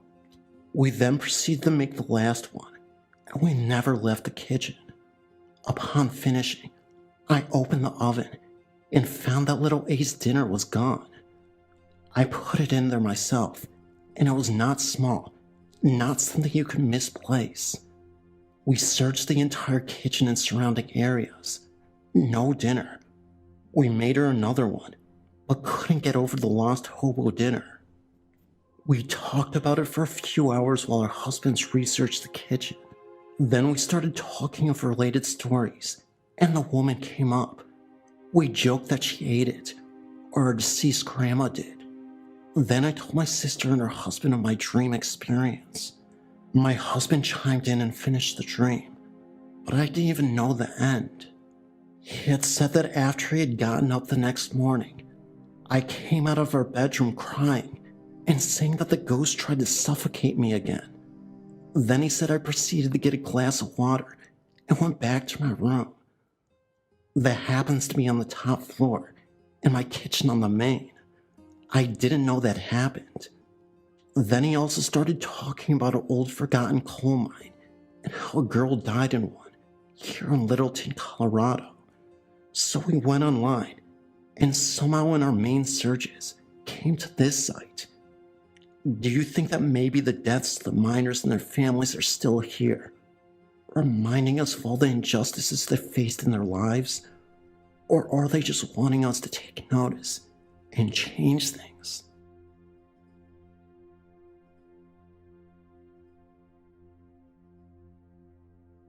Early last year, me and my youngest daughter was cleaning an empty house to make extra money. Being sensitive to spirit guides, I picked up a presence, but chose to ignore it and clean the home. My daughter kept hearing someone tell her to come upstairs, and she wouldn't do it. As evening approached, we headed upstairs to vacuum the bedrooms. Whatever the presence was, it kept on blocking the vacuum from the wall and threw a marble at the wall also. I also felt a cold hand attempt to brush me down the stairs as I was going from one bedroom to the other. I dropped the vacuum and fled down the stairs, telling whatever it was that we would be back the next day. As we were locking the door, we felt someone on the other side trying to stop us from locking up and leaving. The next day, I lit a white candle and stood at the foot of the stairs. I simply stated we were here to do a job and mean no harm to him. I also said that we would leave as soon as the house is clean. After that, we felt them. They let us do our job. The house is rented now, and I won't step foot on the property anymore. I had a very tall black shadow step on the house's porch and speak to me using telepathy. It told me not to come back to its territory, or else it will push me down the stairs next time. Meaning I have small grandkids. That's fine by me never to go over there again. I'm still not sure what I encountered, but I didn't like it. The new tenants can deal with it. As for me, I don't need the money that bad to come in contact with whatever lives in my neighbor's house. First off, I want to apologize in advance for the length of these stories, but I have had a few experiences spread over my 24 years that I think would be worth writing down. I will start with the house I lived in for 9 months when I was 16. This was an old Victorian on a small, and I mean small, plot of land, smack dab in a nice little residential neighborhood. I, who happened to love Victorians, yellow the most, which this house was completely delighted. The very first night I was there, things changed. I was alone with my younger sister who was about 14 at the time, and also my little brother who was almost 2 years old. It was late November or early December, and it was snowing out. My parents had gone back to the old house to get more of our things and to pick up a pizza for dinner. My sister and I sat on a mattress in the middle of the living room floor, reading to our brother with the radio on for some background noise.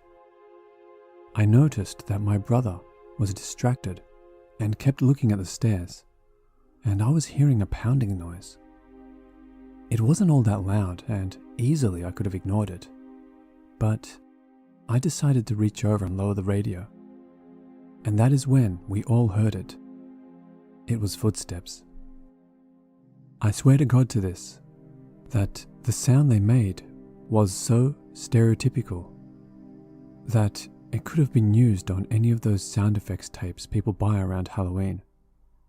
It was a heavy work boot type of a sound, but hollow, and it went down the stairs, which we had a good view of, but on which nothing was there to the naked eye. And then back up to the hall upstairs, where it completed this little trek again and again. Well, needless to say, we flipped out. My sister and I were about to go outside and sit on the porch to wait for our parents. But we had a little kid with us, and it was cold and snowing. So even though we were completely terrified, we turned up the radio as loud as we could and just sat there. I think my brother knew something was up because he was unusually quiet and just played by our feet with toy cars. Well, when our parents got home, we all but ambushed them and begged them to take us back to the old house. They, who have had their own experiences, probably believed us, but not wanting to frighten us, chalked it up to our imaginations. Other things happened in that house, like the upstairs attic light would be on all the time, even though no one really went up there. And there was one time I firmly believed that whatever was in the house touched me. I was in my bedroom and had just gotten out of the shower. I had on only a short robe and was bending over to pick up some clothes. And then I felt a tug on the back of my robe. Well, I spun around like a flash and tried to rationalize it in my head.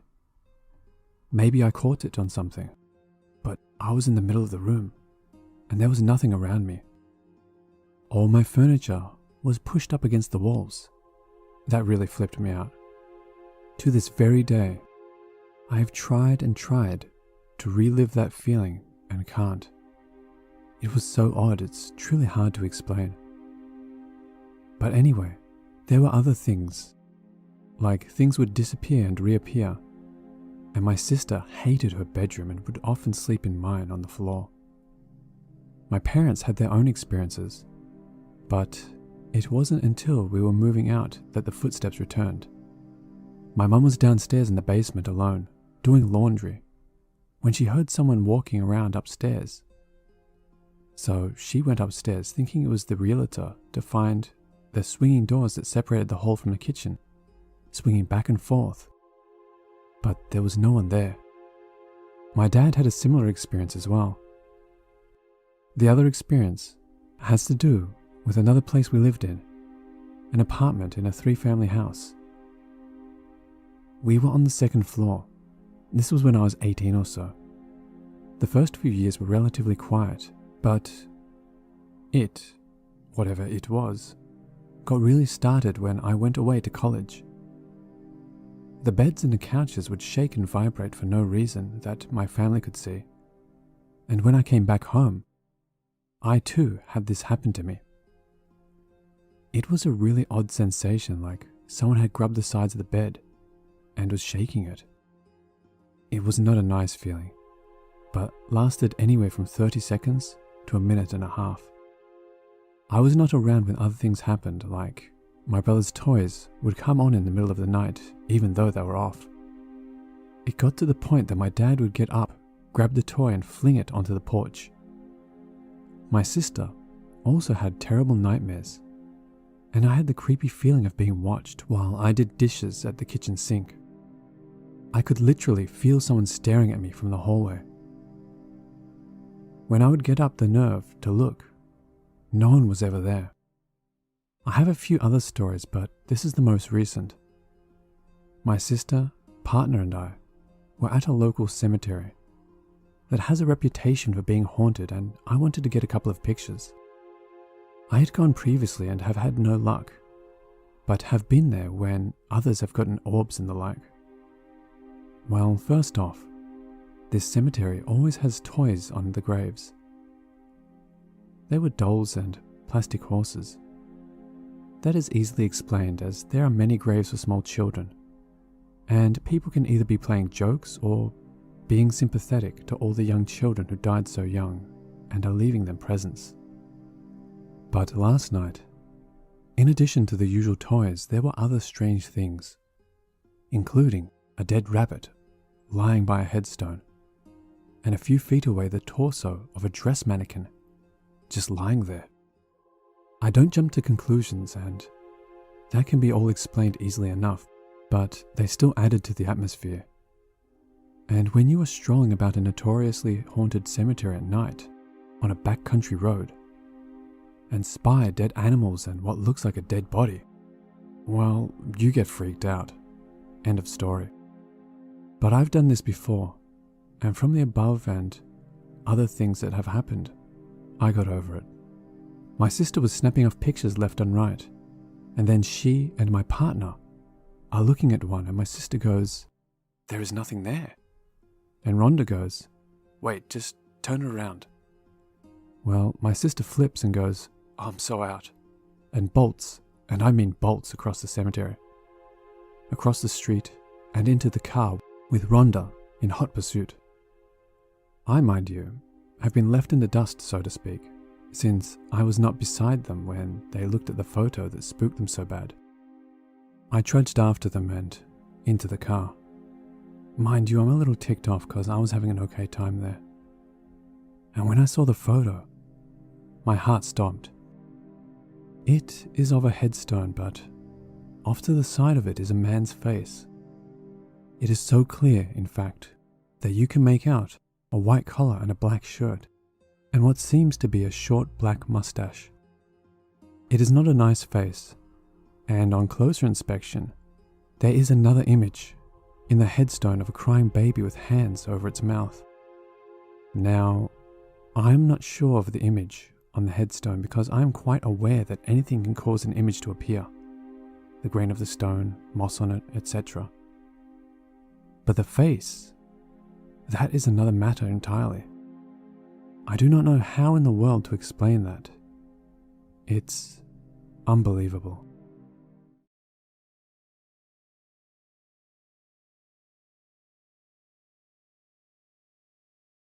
Many years ago, I lived in an old farmhouse.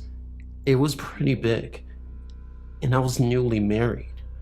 We would have friends stay periodically as they needed to. We had many things happen. The one bedroom always had flies in the window. I would spray, vacuum, and scrub the windows. The next day, the room was always full of flies. My best friend and her husband needed a place to stay for a while, and I let them choose the room they wanted.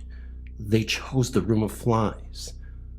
This one night she was sleeping and felt someone pushing her to roll over. She thought her husband had gotten up in the middle of the night and was coming back to bed. When she rolled over, she fell against her husband. She looked to see who pushed her, and although no one was there, she felt the pressure of someone lying against her. She tried to wake her husband, but he would not wake up. She was so scared, she stayed awake the rest of the night until morning, and was too afraid to look and see what was next to her. Finally, when daylight hit, she felt the pressure leave, and noticed the indentation of a body left behind on the bed. They never slept in that room again. We also had dogs that would not go upstairs or downstairs. I was doing dishes in the kitchen and the upstairs stairwell was behind me. All of a sudden, my dog perked up and his hair stood on its back. He started to growl as if he was looking towards the doorway and suddenly bolted for the living room.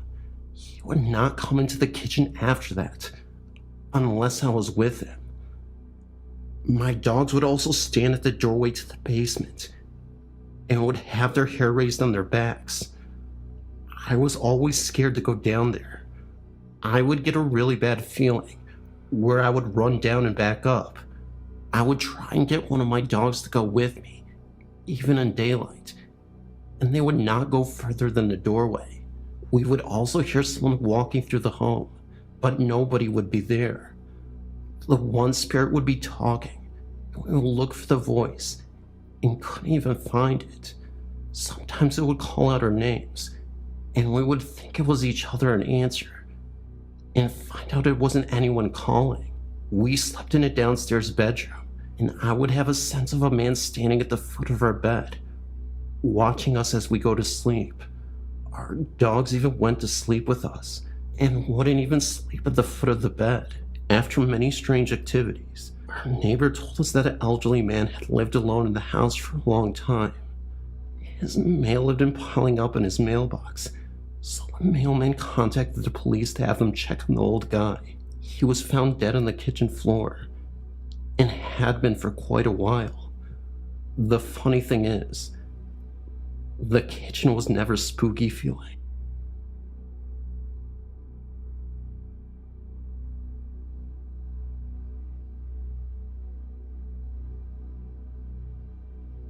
My name is Amy, and I want to share something that happened to my family about 9 years ago.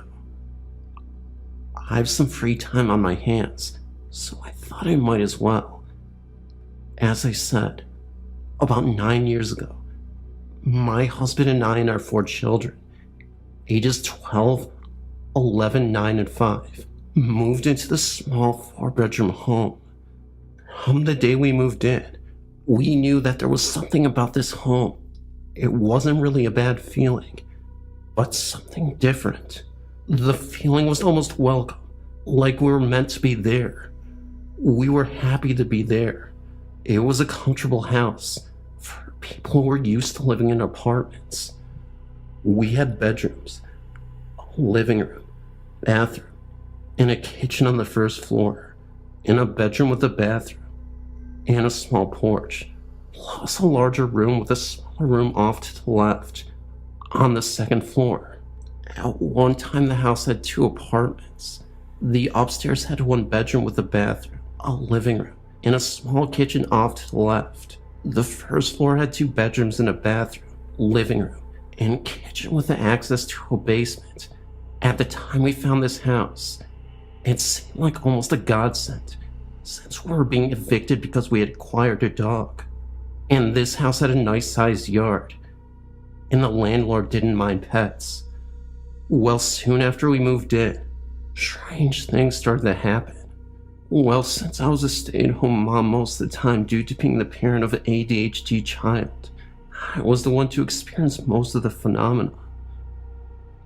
You see, while my husband was at work and the kids at school, I would hear light footsteps downstairs.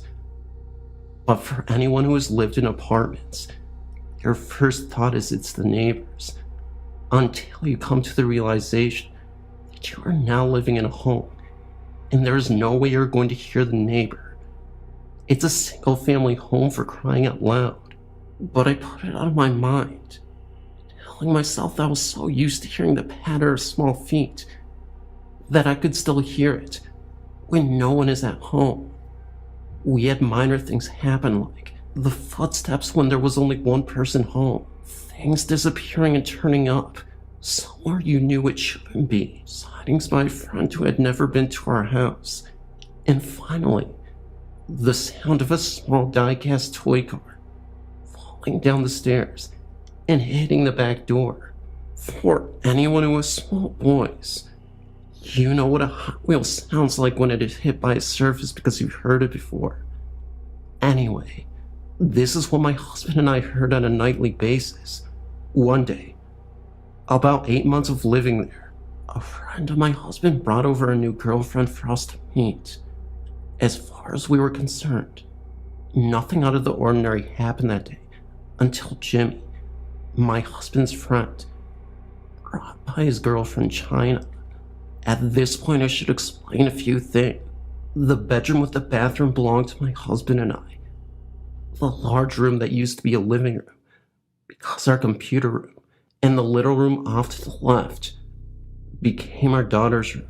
Secondly, we did not allow our kids to have friends over, due to things disappearing whenever certain friends come over.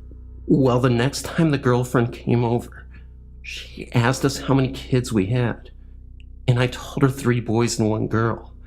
Then she asked us who the little boy downstairs had been, and I asked her what little boy. She said the last time she had visited us, there had been a little boy in diapers playing Nintendo 64 with my kids, and I told her politely there was no other child but mine in the home. She insisted that I saw another little boy in diapers today, and the last time I came playing Nintendo 64 with your kids. I told her she was mistaken, as my kids were not allowed to have friends over. Well, of course, she dropped it after that. But to this day, she still swears she sees the little boy in diapers in our house. At other times when I was alone at home, I would hear someone knocking on my bedroom door, and I would automatically ask what, and realize there was no one home but me when I received no answer. This happened to me a lot. At times I would hear someone playing in the boys' rooms downstairs. When the kids were at school, about 1 year after we moved in, my oldest and I took newspaper routes. About 4 months after we started our paper routes, I was rolling newspapers before delivering them when the front page caught my eye. The picture on the front page looked like my house, but there were no toddler toys on the lawn, and I had no toddlers at the time. So I read it and found out that exactly 1 year before we moved in, a little boy of about 1 year of age had died in the home. It seems that Miles had been living there with his foster mother, her father, and her children. One day the foster mother went out and left her father to watch little Miles. While she was out, her father, in a fit of rage, hit Miles while the little boy was at the top step on the second floor, which, by the way, happened to be near my bedroom door. The little boy lost his balance upon being struck and fell down the stairs and broke his neck. As I read this, little things began to fall into place, and I realized that maybe Miles was still there. The last thing to happen there was about 3 months before we moved out. It was late, and my husband and I were still talking and watching TV, when again, we heard the little car falling down the steps and hit the back door. I knew my kids were sleeping because that was the only sound in an otherwise silent home. So I jokingly said, "All right, Miles, it is late, and it's bedtime for little kids, and even little ghosts." What I heard next chilled me to the bone and freaked me out so bad, I was almost in tears. As soon as I said that, I heard a little tiny giggle, which my husband also heard, and I promptly said, "Do whatever you want."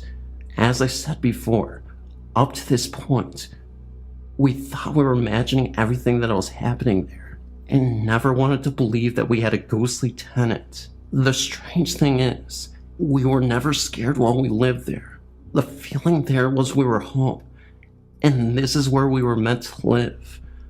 Unfortunately, due to circumstances beyond our control, we had to move. Otherwise, we would still be living there.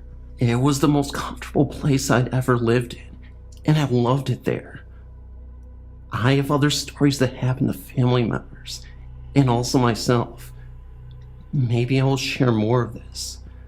For now, I hope you enjoy the story, and maybe can tell me if it was really a haunting. My name is Randy, and I've been reading many of the true ghost stories on your website, and I must say, a lot of this stuff is genuine, and it sends chills down my spine. I know from experience. Let's go way back to the 1970s, to the city of Toronto. My mom and my dad were in a band. My mom left my stepdad for a woman in the band, and we, meaning me and my younger brother, my mom and her lover, moved into a rooming house. 2 rooms on the second floor, with a kitchen and a bathroom, on a street called Bartmount, near Pepe and Queen. The first day we moved there, maggots came crawling out from underneath the baseboard of one of the walls of my room. My mom and her girlfriend, shrieking and squishing bugs. Anyway, my mom would leave me and my brother there alone at night, so she could play music with the band. Besides, the lady who lived on the first floor had 3 boys my age, and she would come up periodically during the night, or right away, if we called out. Well, it started that night out. When everyone was gone and my brother was asleep, I would hear the voice of a child quietly muttering or praying. And I wasn't the least bit frightened at first. Now, please keep in mind, this was a long time ago, and I don't remember anything in particular it said to me, but it was like an imaginary friend, I assumed. Then one night, I was in a mood or something, and for some reason, I was being cruel to my younger brother, as children sometimes are, and he went to sleep crying. Now, this spirit or entity took on a much more terrifying persona. It hated me, and nighttime was now a horrifying experience. There were a few things that it did almost nightly, like yanking the covers off, or making it seem as though there was a huge rat underneath the covers, scream profanities constantly, rattle the dishes that were left to dry on the counter. I would beg my mom to stay home and scream for that poor woman who lived down the stairs, or I would try to keep my brother awake, but he could sleep through anything. The most terrifying thing that ever happened was this ball of light red, but then it changed as it traveled up and down the wall, spitting electricity. It got so bad that I couldn't even sleep, and kids at school were accusing me of wearing makeup, eyeshadow. I became accident prone and finally got poked in the eye by some girl at school, and my mother sent me to stay at my grandmother's for a month. By the time I recovered, we moved away a few days after I returned. For years, I had never had that happen to me since. It seemed like for a while, and even I forget it happened, but not anymore. There are a couple things I learned from this experience. First thing was that spirit was a child, and secondly, that spirits do exist, and lastly, I'm no psychic or detective or anything, but I bet there's a body buried behind the wall in that room. I've experienced hauntings since I was about 5 or 6 years old. The very first time was when my family moved into the house my uncle owned. We lived downstairs, and they lived upstairs. It was a pretty old house. Well, after a few weeks of living there one summer, my dad went to the grocery store. Though it's strange, my parents would leave me alone at the home because I hated leaving the home. The grocery store was on the corner anyway. That day I was alone, and I heard someone walking up the stairs, thinking it was my cousin or aunts. I went upstairs, where they always left the door open for us. I walked in, and no one was in the house. I checked the living and bathroom, the kitchen. No one was there, but I kept hearing someone behind me. Then out of nowhere, this doll appeared by the door. It wasn't there when I walked in. I wasn't very scared, but just a little shook up. I went downstairs and stayed in my living room, looking out my window for my dad to come home. Well, we ended up moving 3 years later, when I was 8. This time we moved into a Victorian-style home. Cherry wood and old heaters. Very romantic, with a small chandelier. I fell in love with the home. I've always loved old homes. Months after moving in, I would hear someone in the bathroom rummaging or washing their hands. I would walk in there, and no one would be there. Everything would stop. Later, I would be sometimes sitting in the kitchen, eating cereal, and I saw a tall man with another oddly tall woman, not dressed in Victorian wear, but still old-fashioned, maybe 1930s or 40s. I saw them standing down the hall in there, looking straight at me. I looked at them for a little bit, and then they were gone. They were misty, and I remember seeing the sun shining through them. It was very calm. Other times that I stayed home alone in this new home, I would hear someone walking up the stairs, and then it would stop if I would call out. One day they didn't stop. I was watching TV. It then turned off, and I couldn't even figure out why. And then I sat on the couch playing with a little music recorder I talked into. I heard my name being called from the stairs. It didn't sound like my dad, but in my head, I was forcing myself to think it was, and I called out Daddy. No one answered. I just kept hearing my name, and someone walking closer up the stairs. I heard the footsteps, and my name. I became really frightened, and I heard a soft chuckle of a man. Well, after that, I had many more experiences now that I'm 18, and they have just stopped. I kind of miss them, and sometimes want to contact them again. That is the earliest of my experience.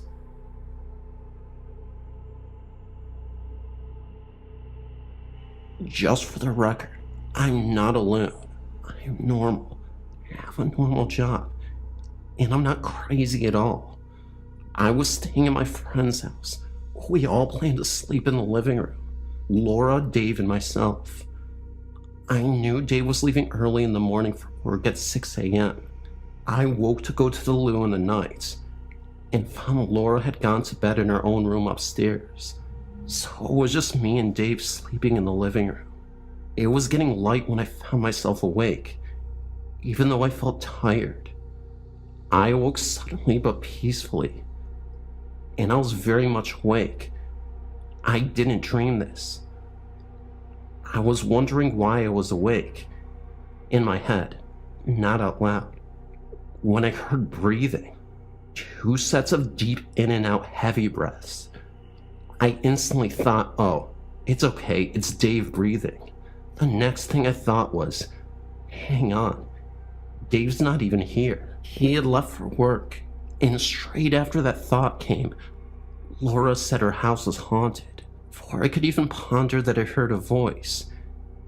An older man's voice right in my ear, so close, I could feel him near me whispering. He said, I'll wrap you in my grave. He sounded full of malice, and just really hateful. I was terrified, and was stuck in that position. I was so afraid. After about 15 minutes, I held my hands over my ears, and screamed till Laura came down. But where I had my eyes closed, when she tried to get me to realize she was there, I thought it was the ghost, and then I screamed even more. She says I was hysterical for a while, until she calmed me down. It was not a dream. Laura then told me her sister used to wake in the middle of the night because she couldn't breathe and felt like someone was sitting on her chest. Laura's mom told me that Laura, when she was little, used to ask who the people in her house was when there was no one there but herself and her mom. I had trouble sleeping for months after, and still can't sleep on that side or with the lights off alone.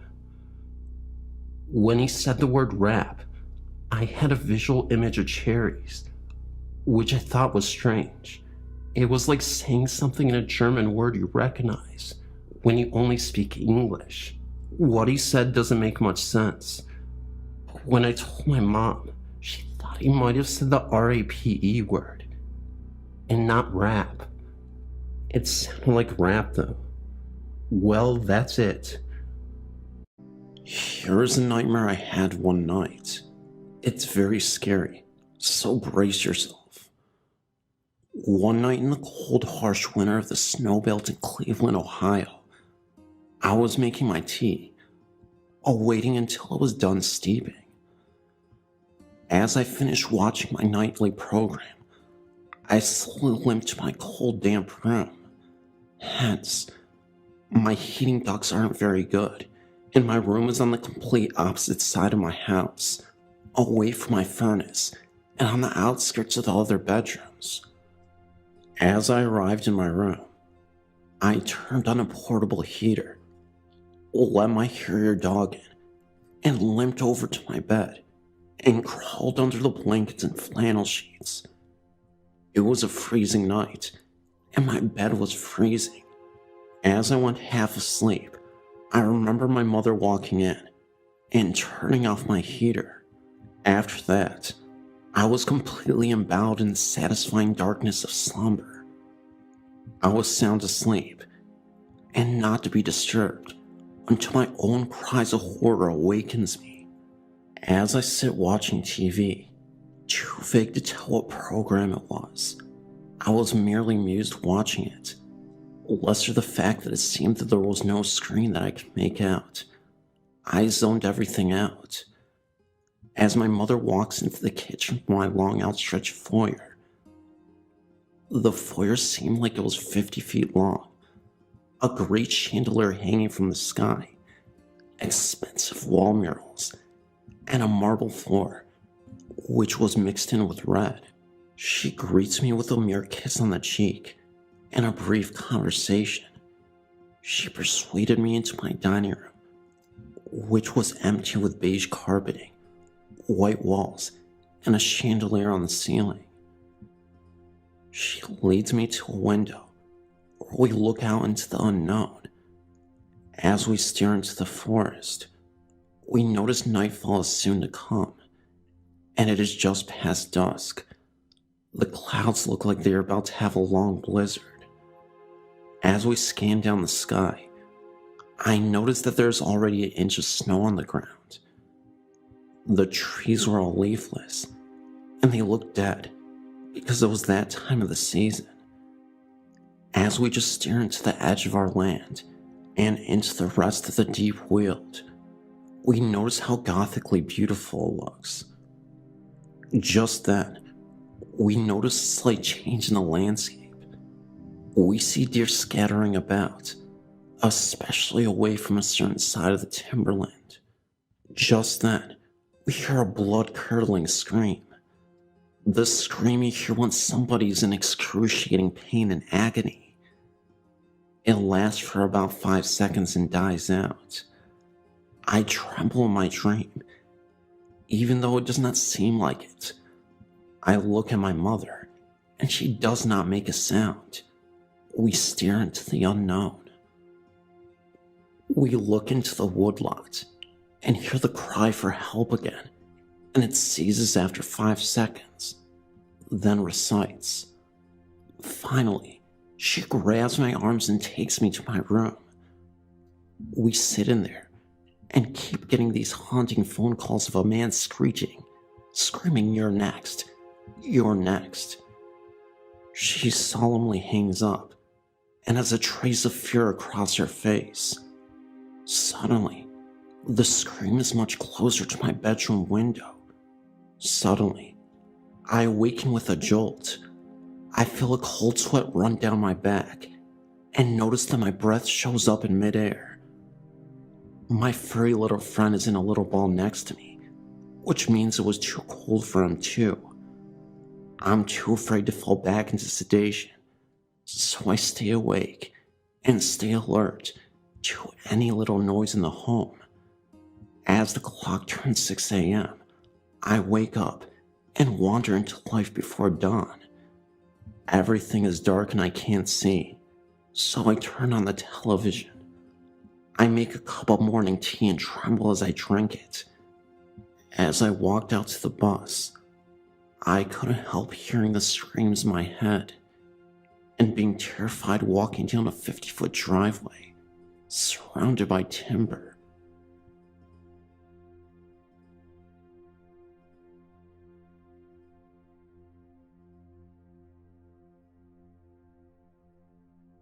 I've had a few experiences as a child, probably being less than 8 years of age, give or take. I found some little glass thing that I liked, and I was playing with it. I don't know what I was fascinated about it with, but I was a child. I lost it, and I woke up that night to go to the bathroom, and there it was on the bathroom counter. I didn't know how I had gotten there. I walk out in the hallway to go back to bed, and I see a figure run into my room. I run into my room, looking under my closet, under my bed, and all over. I find nothing. I go into my brother's room. He's still asleep, and see nothing else. I suppose the figure was returning the object to me. Who knows? Another time, I guess I woke up my mother to get me something to drink.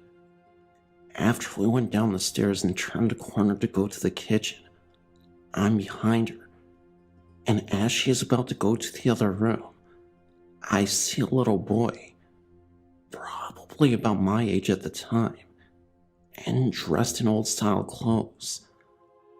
I don't know, maybe 17th or 18th century clothes, just old. I asked my mother if she just saw that, and she said, "No, Bradley. What did you see?" I told her what I had just seen, and she didn't tell me it was my imagination or anything. She believed me. She says that many people in the family have seen things from time to time like that. I've seen other things in those days. My memory is a little shady about them, but those are my two best remembered. For some reason, I was somewhat scared of what I saw. I don't know why. Maybe because they were so sudden and gone so quickly. I would only see them for about 2 or 3 seconds, and they would just disappear as quickly as they appeared. I did live across the street from a cemetery, and someone we sold something to at a garage sale said the plot of land we lived on used to be a cemetery. An old one, judging by the clothes the boy was wearing. An old girlfriend sent me a link to the site, and I thought I would check it out. I came across the link, Children and Ghosts, and I thought I would give you my thoughts after reading it. I stopped seeing these things when I guess I just got a little scared, and just said to myself, I don't want to see these things anymore. After that, I hadn't seen a thing. I don't know if that's a good thing or not. I'm not sure if I wouldn't mind seeing anything these days. I worked at a funeral home for 6 months and saw a lot of sadness and some gruesome things as well. People seem to be most upset when someone takes their own life, more so than a murder even. I got out of that because there is no money in it. It is because of those experiences that I do believe in life after death. Well, I hope I didn't make this message too long. I hope what I told you was helpful to you in some way.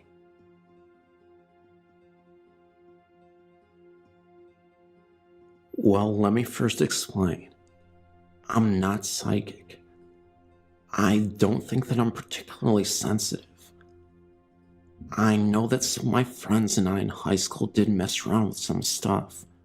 Ouija boards, going to cemeteries, etc. That wasn't the brightest of ideas, but it wasn't meant to be harmful. For whatever reason, I seem to attract this kind of energy. My parents had bought a house in a brand new development in West Windsor, New Jersey, in 1992. It was built on a former sod farm. Nothing too strange that we knew about. From the very beginning, I'd gotten weird vibes and sensations there. That something just wasn't right. My grandmother's sister, who was very sensitive, did not like coming over, that she never felt comfortable there. I never saw anything outright when I lived there, but I always got some strange vibes. My late grandmother did have a frightening experience. She had fallen asleep watching TV in the family room and awoke around 2 a.m. to 2 men standing in front of her. She screamed, and they were gone. I would get sensations of cold spots in certain spots in the home, especially in the front room. A lot of misery befell my family when they lived there too. Maybe it was a coincidence. Maybe not. In 1994, I lived for a brief time at 50 Main Street in Roebling. It was once a doctor's office, and I believe a post office at one point in time. I had many strange experiences in that home. My husband was going to school at night and worked full-time, so I was there by myself a lot. There was a room that was used for storage between our kitchen and the garage. I never wanted to be in there by myself. It was a very oppressive feeling, and I had a hard time breathing when I would be in there. There had been several times when I was doing laundry in the basement that I felt as if someone was standing behind me. Every so often I would catch a glimpse of an older, heavy-set woman outside. Since there was an alley directly behind the house, I assumed it was a neighbor. Apparently, no one alive in the neighborhood fit the description. The one thing that did me in was the third floor. When my husband lived there as a teenager, he and his brother shared it, and his brother had put mirrors along one whole wall.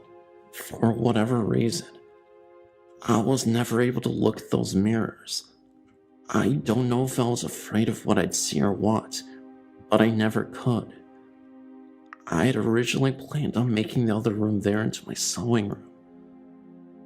One afternoon, I was up sweeping when I felt as if someone was in the room with me. I knew I was home alone. It was such a palatable presence. I started to pray out loud. I basically did the rosary, but the feeling did not subside. I did not feel evil. It was just very oppressive. Needless to say, I was grateful when my mother-in-law sold the home and we had to move. As an aside, I grew up in Ridgewood, Bergen County, and I think that it is a one haunted town. There is something very evil in the cemetery across from Ben Franklin Jr., and I knew people would mess around with that stuff that they should have not stirred something up there.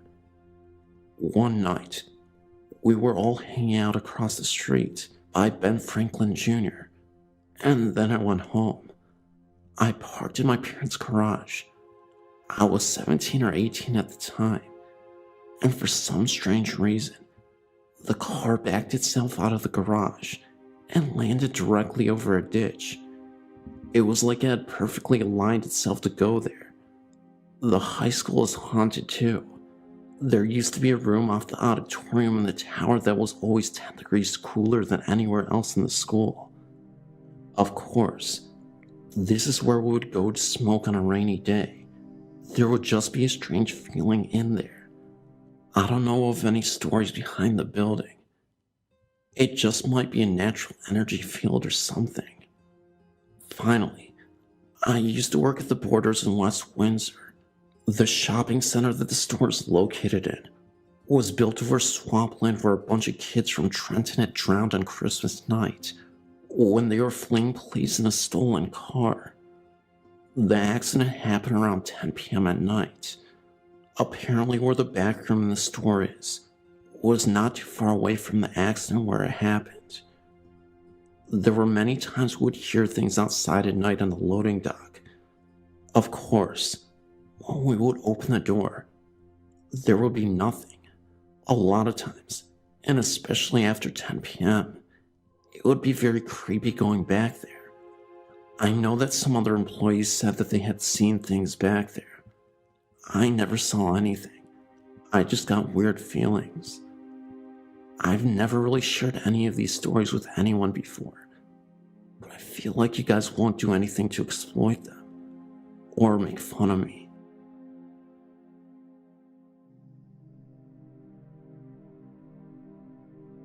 When I was 15 years old, I used to frequently babysit from a next-door neighbor who has 5 children. It was a Friday night at about 10 p.m. I just put the children to sleep in their bedrooms upstairs. I stayed up for a while watching a few late-night shows. At about midnight, I found myself restless and decided to wash the dishes from that evening's dinner. About 10 minutes into washing, I heard footsteps behind me. Without turning around, I said, "You're supposed to be sleeping." I received no response and turned slightly to my right, and out of the corner of my eye, I seen the outline of a little boy with dark hair, dressed in a t-shirt and shorts, and white tennis shoes. I turned back to the dishes and was about to repeat myself when the hair on the back of my neck started to go up and a shiver went down my back. I quickly realized that the little boy I had just seen was not one of the children. I turned completely about to find nobody there. I quickly walked through the kitchen to the living room and up the stairs, where I found all the children sleeping soundly in their beds. There is no way that any of the children could have ran back up the stairs and back into their beds within 5 seconds, and also without me hearing anything. My proof of what I had seen was real, is that all of the children were wearing pajamas, and not one of them had on shorts. Well, this didn't exactly happen to me, but it happened to my grandmother and her mother in the 40s in Brazil. My grandmother was young, and she had just bought her first house with my grandfather, and she had 2 little daughters. My aunts, obviously. My father wasn't even born yet. My grandmother isn't a person to lie, so this story is no bull. Well, it was around 1945, and my grandmother was preparing food in the kitchen for my aunts. My grandfather was at work, so she was alone with her 2 daughters. She heard footsteps coming down the living room and down the hall. She thought that was strange, because my grandfather wouldn't come home. Only 5 hours later, she went to greet him, but instead was greeted by a terrible cold gust of wind. She shrugged it off and went on with her life. But until the next day, she was cooking for my 2 aunts. My oldest aunt was around 5, and the second was around 2. She heard the same footsteps, and she noticed that it was always at the end of her mother's room. My great-grandmother would sleep there sometimes. She grabbed her 2 daughters and waited outside for my grandfather to come. This would always happen at lunchtime, around 12 p.m. Well, my grandfather was always skeptical when it came to ghosts, so he comforted her and told her he was hearing things. She believed him and went on. The next day, my great-grandfather went to sleep there. She would sleep there to help out my grandmother with the girls, and the footsteps still came, but my grandmother felt safe because she was with her mother and 2 daughters, so she didn't mind it. At night, my great-grandmother was sleeping, and she felt the bed go down as if someone was sitting down on it. Then, she felt a hand caressing her face. She got the heck out of there and never returned to that house. They lived there for 2 years. Soon after my father was born, they moved. So that's my story. I do not believe she was lying, because she isn't a person to lie about that.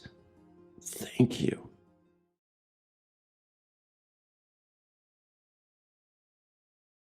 About 4 years ago, my parents moved to a home in Minapur. We knew nothing about the home's past. But right after they moved in, strange things began to happen. These odd things were only noticed by my mother and my nephew. My stepfather never saw or heard anything strange, and my mother was afraid to tell him, for fear that he would put the house up for sale immediately. Mom would notice that the knickknacks in her china cabinet would be missing. They would show up again in the china cabinet, in a different spot. One day she was coming downstairs and could hear the television on. She thought to herself, that darn kid left the TV on. And as she rounded the corner, it clicked off by itself. She was vacuuming one day and turned the vacuum off, but it kept going on for about 30 seconds. Basement had motion detectors that would go blip blip when they detected motion. These were going off so often that eventually you didn't even hear from them anymore. Mom would often feel presence watching her when she was downstairs doing laundry. The home had strange things in it, such as holes in the walls that had been plastered up. One closet had the back of it plastered up, and I used to tease her that maybe a body was back there. My nephew, who lives with my parents, used to complain, not be scared, but just complain that there was someone in the room with him. They lived in this house for about 2 years. When I was 16, a long time ago, I went to visit friends who lived in Medicine Hat, Alberta, Canada. I was to stay with them for 1 week. My first night there, they showed me the guest room in the basement. I was not a jumpy kid, but was uneasy about the accommodations. Once in the basement, you had to cross all the way across the other end, turn down the hallway, and the bedroom was down that hall, with a bathroom directly across from it. My first night there, I tried to convince the dog to come downstairs and sleep with me. He would have none of that. I resorted to carrying the poor creature downstairs, but once we got down there, he bolted back upstairs. It didn't help that the walls were covered in animal heads, deer, elk, etc. This was, and still is, absolutely horrifying to me. More horrifying, in fact, than meeting a ghost face to face. Anyhow, I slept down there the first night without incident. A day or two later, I went into the laundry room, which was also in the basement. Hanging behind the door was the creepiest little puppet. It was actually a marionette that I have ever seen. Now, I'm not going to say this for the sake of dramatics. This hideous thing would be swinging back and forth every time I went into the laundry room. It would stop swinging when it was facing me. If I went into the laundry room with anyone else, it was completely still and usually facing the wall. I could not and still can't figure that one out. Anyhow, one night I decided to take the dog for a walk. Actually, I was sneaking out to smoke a cigarette, and out I went. I was gone for 1 or 2 hours, and when I returned home, the house was dark. Someone was showering in the upstairs bathroom, but the kids were in bed. I decided to go downstairs and get ready for bed. The lights were off. I turned them on and went downstairs to my room. As I headed into my room, I noticed that the bathroom across the hall had a light on, and the door was shut closed. I didn't think anything about it, but walked into the room and took my nightgown, toothbrush, etc. out of the suitcase. I turned around, and the door to the bathroom stood wide open. The light was off. I thought to myself, geez, I must be in trouble, but carried on getting ready for bed. I eventually made my way upstairs to face the music. My host was still in the bathroom, and I sat in the upstairs living room waiting for him. He eventually came out of the bathroom and came and sat with me. I asked if Darlene was mad at me or something. His reply was that Darlene went to Calgary tonight. They had made an offer on a truck that was for sale, and it was accepted. Darlene had been gone for hours. He could sense that I was puzzled and asked me why. I simply explained what happened downstairs. One thing that always troubled me is the very matter of fact that he stated to me it must have been the wind, and got up and left me sitting there. How could the wind just turn on and off and open a door? I slept on the couch upstairs for the remainder of my trip.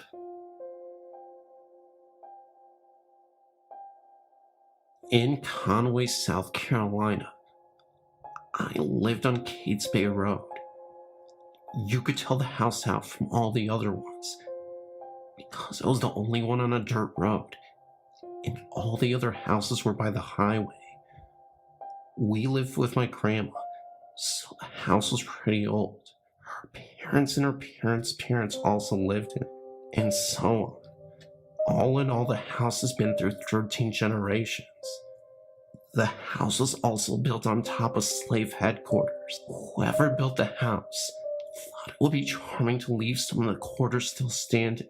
My grandma always told me that the house was haunted, and I didn't even believe her until one night when a date was dropping me off, and we sat in the driveway for a little while. We got quiet, and all of a sudden we heard a white male voice say, "Get back to work." Then we heard a whispering sound, and a dish or glass break.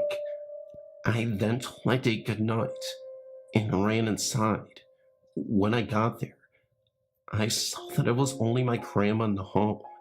Of course, I knew my dad would never behave like that. All grandma did was look at me and say, "I told you it was true." My grandma told me that my mom used to lay in bed and listen to an African American woman sing hymn. Grandma said it was never frightening to her until she found out that there was no African American woman living, or any woman who sung like that for that matter, in the neighborhood. The kitchen to the quarters must have been my grandma's room, because it has a very distinct smell of something haunted. The house almost caught fire one day. Mom was cooking peas on the stove and put it on low. She was gone for about 5 minutes, and when she came back, the knob had been turned high, and the pot was on fire. When Grandma died, we moved out of the house and out of Conway. Too many strange things for us to handle. Clay, Alabama is a fairly new town. Most of it was farming land, and nothing but swamps before the new middle school and high school went in, about anywhere from 9 to 12 years ago. Things haven't been the same since in the new high school. It is reported that the lockers open and slam by themselves, and you don't want to be out in Clay at night. You may see that Indians used to live there before the land was bought and sold off piece by piece. In the middle of the night, sometimes you could hear strange noises outside your houses, and the dogs and other animals in the area will act out for no reason at all. Is this the work of a ghost? No real investigation has been done there, but for us who live there, we know the truth. We all know that Clay is indeed a haunted town. That is not the most haunted place, though. I live in the middle-sized town of Grayson Valley, and I've personally had enough experiences to tell you that I personally believe that my house is haunted. My first experience came when I was about 7 or 8 years of age. I remember it was a school night, and I just laid down to bed. I don't even remember much about it, but I remember the room becoming very cold, and it felt as if someone sat down on the end of my bed. I laid there scared to move at first, but when I looked up, there was no one there. Ever since then, things have been weird. At first, I shrugged off that experience and told myself it wasn't true. Boy, was I wrong. It happened again when I was about 10 years or so. I was helping my mom carry in some groceries, and as I approached the top of the stairs, I swore I heard the sound of children laughing. I immediately shrugged it off and told myself that I imagined it, but my next encounter would leave me speechless. When I was 13, my grandmother, who I was very close to, passed away. Right after she passed, things seemed different. At first, it was little things, like throwing things down and then coming back in later to find that they were gone, and had somehow been put in their right places, in small things like that. But then something out of the ordinary happened. One night, about 2 or 3 days after my grandmother's funeral, I was lying in bed when I happened to notice something shining on the wall. I noticed that it was about the size of a small tomato, and it was a very beautiful blue color. I don't think anything about it, because I figured that it must have been the moonlight shining off of something. But it kept coming back. Night after night it would appear, and always in the general area over my door, just slightly over my wall. Then one night, I got up to see where the light was coming from. I couldn't find a source anywhere. The way the moonlight was shining, it couldn't have been that. And there was nothing in sight for it to shine off of or anything like that. I was totally freaked out, but by the next night it was gone, and I never saw it again. The last great encounter I had was this past summer. I was about 14, and on my way to 15, I had remembered I had just gotten home from school and was doing my chores, which included vacuuming the living room. There was this black fan that was sitting on the floor and was plunged into the wall. I had to unplug it to unplug the vacuum in. The other square plug was being used by a lamp. I began to vacuum. Shortly after I turned around to unplug the vacuum, I noticed that the lamp was unplugged and the black fan had been plugged in and was running on high. I was absolutely terrified. I ran in my room and shut my door and didn't come out till my dad came home. I'm an only child, and no one else was in the house with me when the event occurred, which places no one there who could have plugged the fan in, other than a ghost. I have since had other experiences that involve strange noises or talking that sounds distant. Sometimes, though, I wonder if there's something more in my house than just me. I don't know much about the history of my house or the property for which it sits on. I only know that before us, my house had 2 previous owners. First, a young couple with 3 children, and when she got pregnant again, they had to move.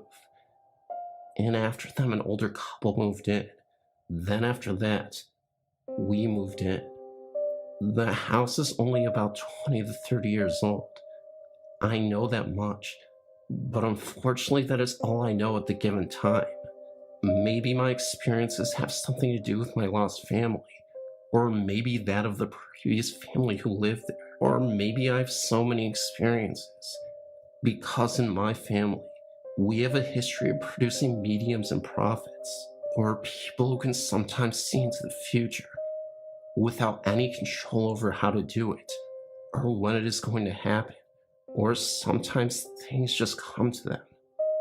Anyhow, this is my story of Clay, Alabama, and of my possibly haunted house. I hope you will enjoy reading it, and can offer maybe some tips about why these ghosts might be there, or whatever it is inside my house.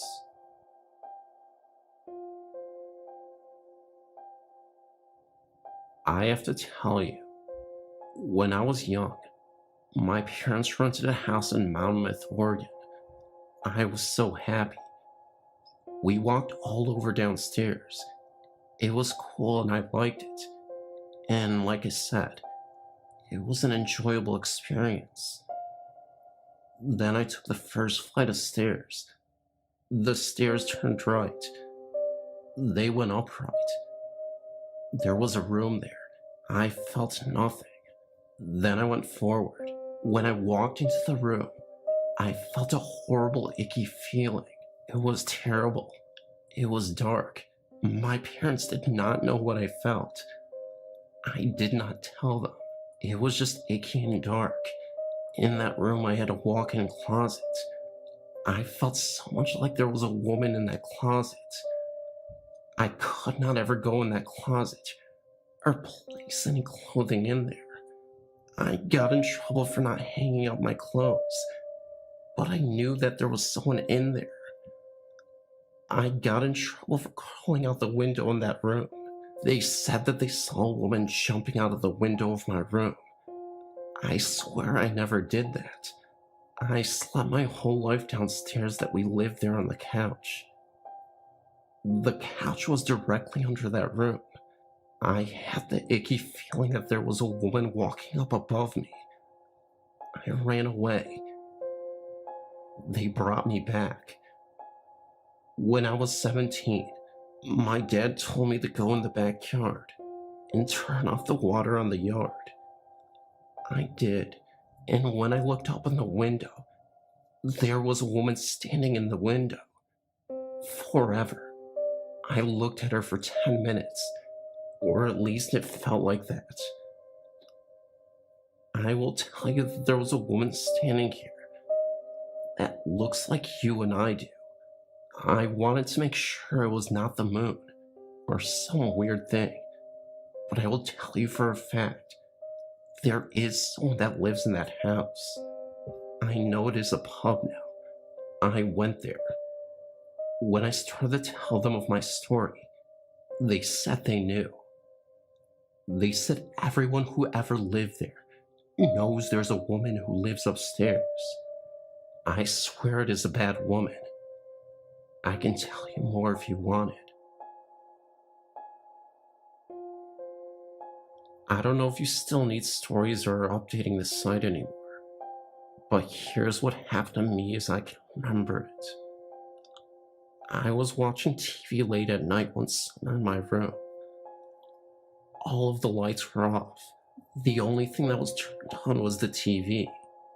I was watching a show on tape, and I'd paused the tape. Something caught my attention out of the corner of my eye. I looked, and for a couple of seconds, these pair of eyes were staring at me from underneath my dresser. They were these two red glowing eyes looking directly at me. I was only a couple feet away from the dresser at the time, and I was lying on my bed. Whatever it was had disappeared after only a couple of seconds of looking at it. I quickly turned on the lights, thinking that it might have been an animal, but I did not see anything. There was no way for some animal to get inside my room from the outside. There weren't any open doors or windows for an animal to somehow crawl in.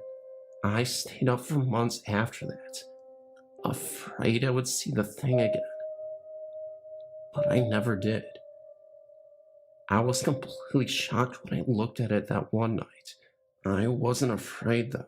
I know this because I can still see the image in my mind of what I saw.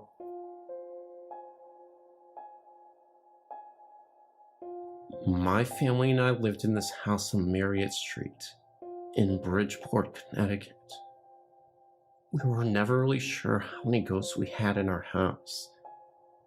And before I was born, my parents used to have family get-togethers, birthday parties in our basement that my parents had so beautifully redone. They used to be down in the basement with their guests. When they hear about what sounded like someone running upstairs, when my dad used to go downstairs to look, he used to never find anyone there. Then we have this plastic pitcher with a closed and open top. Well, when we used to go and grab it to pour ourselves more water, the top would pop off. Then we would put it down. The top would close. Not only the ghost affected everyone in my family, but it affected my brother and I the most. The ghost or ghosts hated my little brother and would bother him in the night saying they were going to kill him. The ghosts loved me. They really didn't love my brother though. Although sometimes when I was in the basement playing video games, I could feel them sitting next to me. Now, I love hauntings and ghosts.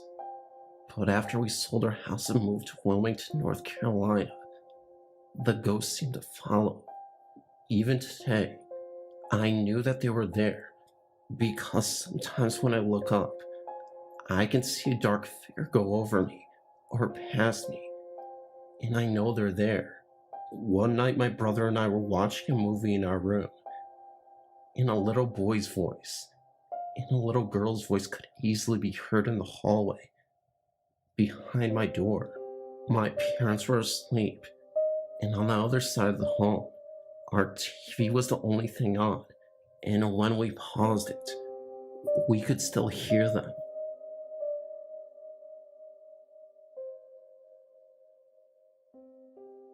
My friend used to live in Mississippi. They had to move to another house due to the rodent infestations in their old house. My friend was about 4 at the time, but she remembers some of the instances. But her mom told me some too. About a week after they were settled in, my friend would wake up in the middle of the night. When her parents came to investigate, my friend told them that she dreamed that all her toys were burning in the toy chest. Her parents told her that they were not, and they went back to sleep. One night, her mom was watching TV alone on the couch, late one night, and there was nobody around. She heard someone say the F word, and it sounded like a lady behind her. She turned around quickly, and nobody was there. My friend also had dreams of a black dog burning beneath their bed. TVs and lights turn on and off by themselves. After a month, they asked neighbors if they knew the history of the home. One old couple told them that 30 years earlier, there was a young couple who had just gotten married who lived there. The young bride was ironing an outfit for a party in the living room and had started to love her. Her husband was leaving the house for a minute to go pick up something from the store, and he flicked a cigarette, and the start caught fire. It was all over her. He tried to help her put it out, but they died, and the back of the house burned down, and the dog was killed also. Needless to say, they moved out right away. I live in a haunted house in Canton, Connecticut. The house was built in the early 60s by a man who never married and devoted his time to creating these beautiful gardens that surrounded the property. Certain features make this house very unique. You cross running water to reach the house. There's a stone circle in the woods near the property, and the house sits in the center of a large clearing surrounded by trees. Steve died in the late 80s to early 90s. He had no immediate family, and he was dead in the house for a few days before anyone found him. The house was vacant for about a year. It had 2 owners in very quick succession, and then my fiance bought it in 1997. Shortly after he moved in, it became very clear that Steve was still around. He still regards Pond House, our name for the place, as his. One night, after beginning the first major renovation project, Don, my fiance, was in bed and felt someone push him. One morning, I was getting ready for work when he called very early to ask me if I'd come over to the place the night before. I said no. I'd been home all evening and asked him why he thought so, and he said he'd been asleep on the couch when he heard footsteps coming up the steps and someone who sounded like me calling his name. He was so sure it was me, he waited for me to come and say hi, and when I didn't, he searched the house looking for me. No one was there. A few weeks later, I experienced the same thing, except I was already in bed, and Don had fallen asleep on the couch that evening watching TV. As I was snuggling down to sleep, I heard a voice that sounded like Don call my name. I also heard Don snoring. I sat up and said, "Cut that out. It doesn't work when you can hear the person snoring too." Another night, I woke up in the middle of the night and heard what sounded like a baseball game on TV. Again, I thought Don had fallen asleep with the TV on, until I looked over, saw it was 2 a.m., and that Don was asleep next to me. I also realized it was the middle of January, and even on cable, baseball in January is pretty rare. Another thing, Don never leaves the TV on. He turns it off when he comes to bed. Now that I live here too, I've seen a lot of movement out of the corner of my eye. My son has seen orbs float around his room. My middle daughter has photographed orbs. Don's daughter has seen a man around the property. There's a lot of activity that happens in the property itself, and Steve doesn't much change even now. But he and we seem to have reached an amicable agreement. Thanks for reading.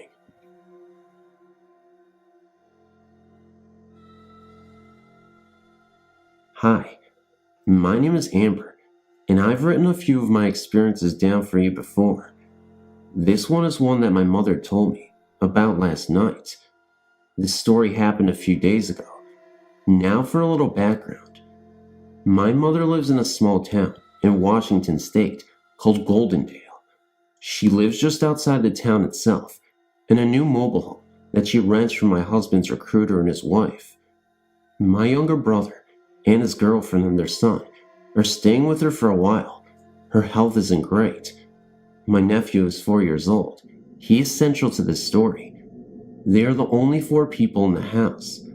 The other night, my mother, brother, his girlfriend, and their son were in the living room watching TV after dinner.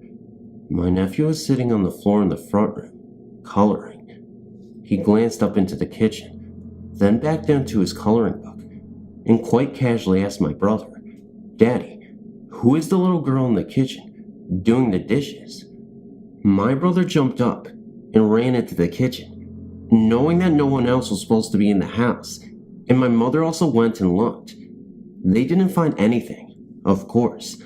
Now keep in mind that my nephew wasn't at all frightened. He was totally nonchalant about it.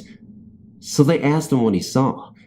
He told them that the little girl had dark hair and a white dress on. He told them her name, and that she was sad and crying.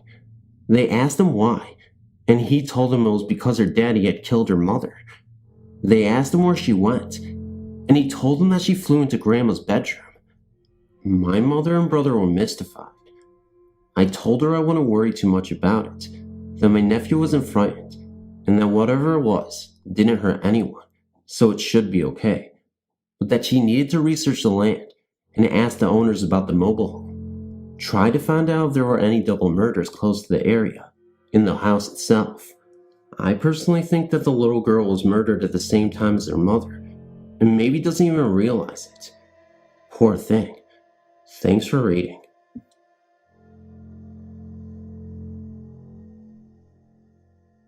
This is my second story, of many more to come, that I am submitting. On January 2nd, 2004, at 6 a.m., the alarm clock went off, and my wife needed to get up for work. I was off that day, and did not need to get up. Well, to go back for a second, I need to add that on New Year's Eve, we got a new dog. He was about a year old when we got him, and he weighed about 100 pounds, and had some pretty good height on him. So, with that out of the way, my wife and I laid in bed, and talked for about 10 or 15 minutes before she got up. She then got out of bed, and went downstairs to take the dog outside, before she showered. I laid awake in bed for some time, because it was hard for me to fall asleep, because I have some disorders, insomnia, and sleep apnea. So I rolled over to my stomach, and partially on my right side, and was basically laying with my head on my right arm that was extended out under the pillow. As I was lying there wide awake, I heard a noise, like someone had entered the bedroom. I lifted my head and looked towards the door, but no one was there. But as I went to put my head back down on the pillow, I thought I saw something out of the corner of my eye. I thought that maybe the dog had come back into the room, so I looked again, and nothing. I put my head back on the pillow and lay there for about another 30 seconds when I felt something lightly grab my wrist of my right arm. Before I could act, something just pounced on me. The force of pressure was just intense, with most of the pressure being on the part of my shoulders and the back of my neck. The thing that grabbed my wrist also intensified, leaving me unable to move. I was pinned down for about 10 seconds, which seemed a lot longer at the time. Now, I'm a big guy, weighing at 285 pounds, built like a football player, and I was not able to move a muscle. As this weight lifted off of me, I spun around in bed to find nothing there. I got up and ran down the stairs. As I got to the bottom step, my wife was coming out of the bathroom, and she looked at me and seen something was wrong and asked me what happened. And I told her I got pinned down in bed, and she got freaked out. I mean, that she got so freaked out that she left for work early. So for the next month, I really couldn't stop wondering if whatever it was going to return, and still more experiences are to come. Thanks for reading.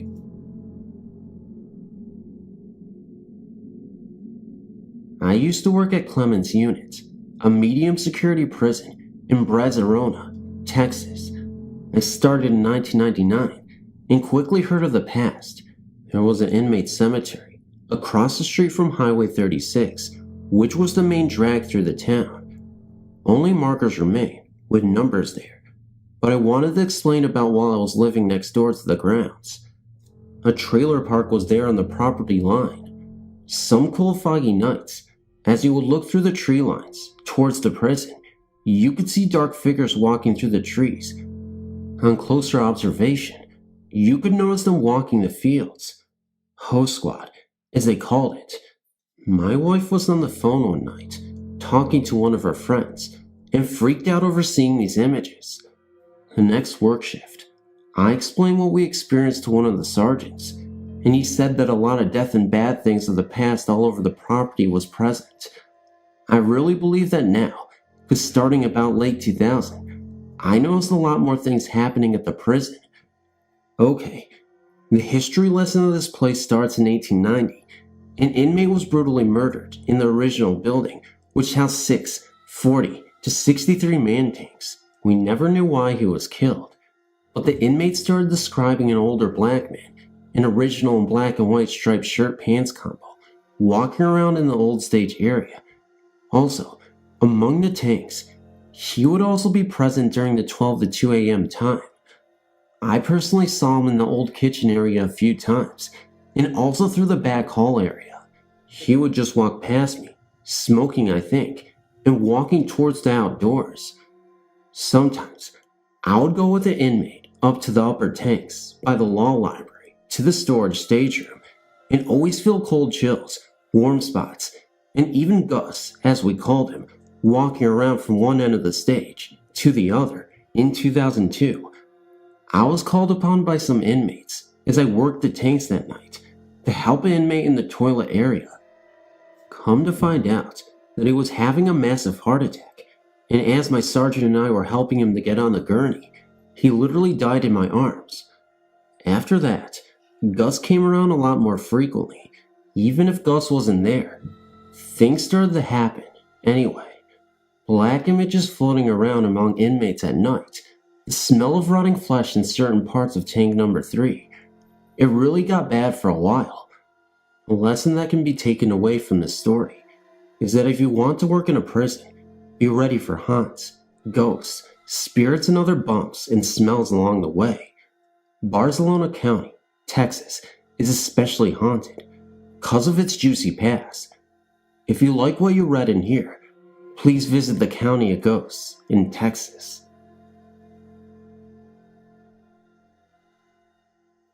I know that your site already has the rave, located in Milwaukee, Wisconsin, listed as one of the buildings in your haunted places index, but I honestly believe that the building right next door to it should be listed too.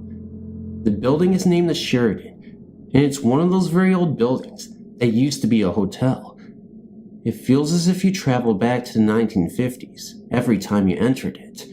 There is even one of those elevators that is built something like a cage and has a wooden panel you have to slide back to get to. The apartments even have fuse boxes, and those lock boxes in the kitchen cabinet that used to be used to store packages that were delivered from the mail carrier. Anyway, moving on with the subject, I just moved into this building like 2 weeks ago. I went into the rental office during my lunch break on a Monday morning and paid my security deposit for it and received my keys. The whole thing only took like a half an hour, and I still had a half an hour to waste for lunch, so I decided to go over and check out my new home. Usually, people do this before they pay for an apartment or home, but to be honest, I had to hurry up and move into a cheaper apartment.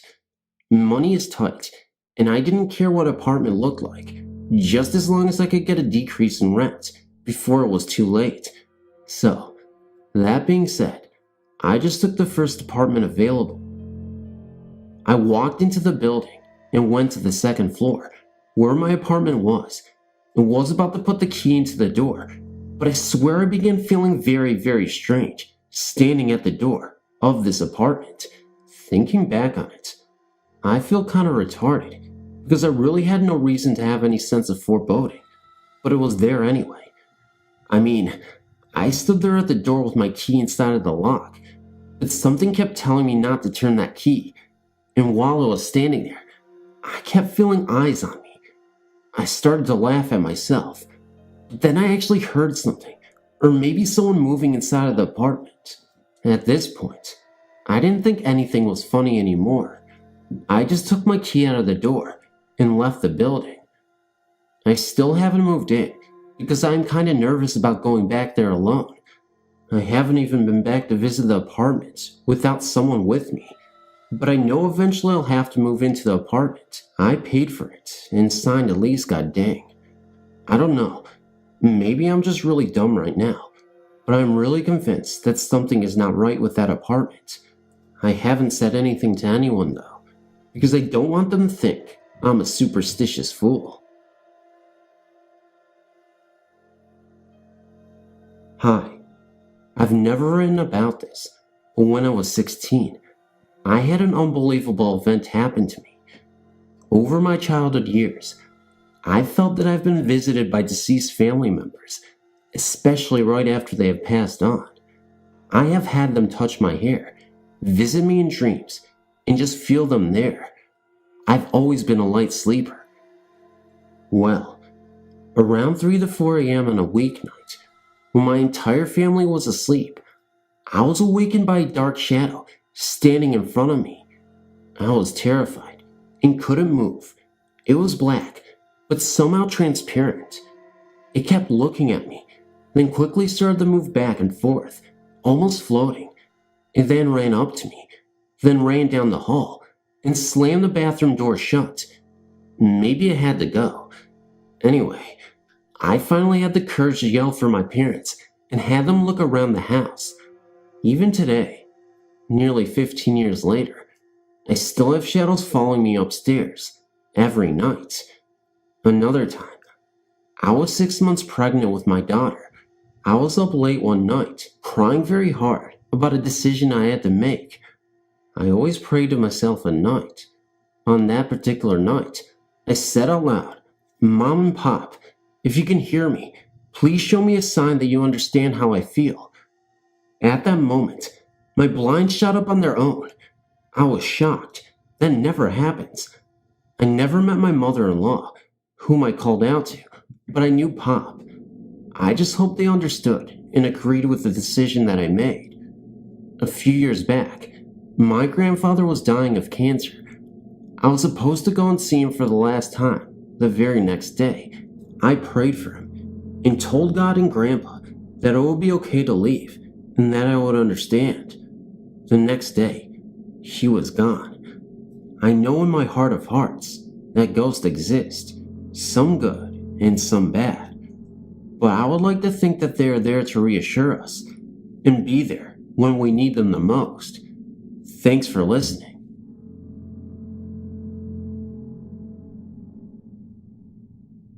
I'm a 30-year-old male living in Fort McMurray, Alberta. I'm a manager of a rental company, and here's my story. On October 12, 2005, my nephew and I were playing video games on our Sony PlayStation. Meanwhile, my 18-year-old daughter was playing in our dining room area with her toys. Being tuned into the game, we were not paying too much attention to what she was doing. Suddenly, she would stop, come into the living room, and say, "It is scary, Daddy." Not thinking anything of it, we continued to play our game, and she went on playing. This then happened again, a second, then a third time. This time, I watched her to see what she was doing. She would run into the dining room area and say boo, then turn around into the living room area and say it's scary, then giggle. This happened about 6 or 7 times. We started to get a little freaked out, so I started to ask her what is scary, and she would reply it's scary every time I asked her. Getting nowhere, I then asked her to show me what was scary. She then led me and my nephew around the kitchen table, crouched down to the ground, and physically tried to pick something up from the floor. I asked her 3 more times to show me, and each time she would take me to the same spot and try to pick something up. We then moved to the living room to try and clear our heads to figure this out. Meanwhile, my daughter had gone into the dining room area again and started to look around the table to say boo and start giggling hard. This went on for about 15 minutes with her following something around the table, playing with it. Overall, this went on for about an hour and a half. Since then, about 2 or 3 days in the evenings, my daughter would have what I would call episodes of varying severity and length of her, seeing her playing with something in the apartment that always is in the kitchen or dining room area. Over the last 2 months, my daughter has been having more and more nightmares waking her up. I've noticed this since being aware that usually these episodes occur after waking up and after being up for 1 to 2 hours. I talked to a doctor about the nightmares, and he said it is very unusual for a child that young to experience nightmares causing her to wake up and stay awake. So, I'm wondering if it is the nightmares at all, or if it is something else keeping her up in the night, wanting to play. On October 1st, 2005, we moved out of the apartment, not due to related problems, but due to a nicer property becoming available. Last night, October 7th, 2005, I was in the apartment again with my nephew, trying to clean up and to get a few more things, since we have until the end of the month. I was walking to the bedroom and glanced in the bathroom. As I was walking by, in the mirror, looking at me, I saw a young girl, 10 to 13 years old. I stopped in my tracks, looked for what seemed several seconds, got a very good look, and then she was gone. She had long, dirty blonde hair, but what was very strange was that there was gray hair mixed in with blood. She had very high cheekbones, a thin face with a narrow chin, and thin lips. Her eyes were large for her face, and the colored part of the eyes were black. I remember this the most because she was staring directly into my eyes. She was very thin and was wearing a faded summer dress with very large 5-petaled flowers on it. Her skin was dark and gray and had what looked like age wrinkles on her face, but I could tell it was a young girl. She looked like she had been there for a very long time. At this point, I had kind of lost it and headed for the front door. My nephew asked what was going on, and I told him I was getting the fuck out of there. I calmed down and refused to let my fears take over. I mean, heck, she has been there for this long and has not hurt anyone. So, we finished what we were doing, and I started to load the truck. While I was downstairs, the nephew said it felt like someone was watching everything he was doing in this apartment. I, being a person that does not like horror films and do not watch them, cannot attribute this to my imagination because I've never seen anything like this in any movie or picture, and there's no doubt in my mind what I saw. At this point, my concern is this. I've heard that spirits can become attached to individuals and or material things. What can I try to do to try and prevent this from happening with my daughter or our belongings? Frankly, she can stay where she is for all I care. Since I was a little girl, my sisters and I had frightening experiences with ghosts. When I was 6, my family and I moved to a fairly new house, only 8 years old at the time, in West Texas. As far back as I can remember, we had strange things going on in that house. First off, at night, if you were to go through the hallway to get to my parents' room, you would always hear what sounded like a TV. You could hear voices and sometimes music. Most of the time, my parents' TV was off. If you left the room and stood in the hallway again, the sounds would be gone. Secondly, when I would try to go to sleep at night, I would always have that classic someone's watching me feeling. I always blamed it on me, being a young child. The house was a very scary place to be at night. Wherever you went, someone was watching you. Friends who have spent the night rarely stayed twice. The areas of the house that scared everyone the worst were the hallways to my parents' room and my older sister's closet. The closet always had a feeling of hate radiating from it. I tried to spend a night in there with my scared sister, and didn't last. I was sleeping on the floor with my head next to the closet, and that just wasn't a good feeling. I went back to my room after she fell asleep. A couple years after we moved in, my younger sister had a frightening experience.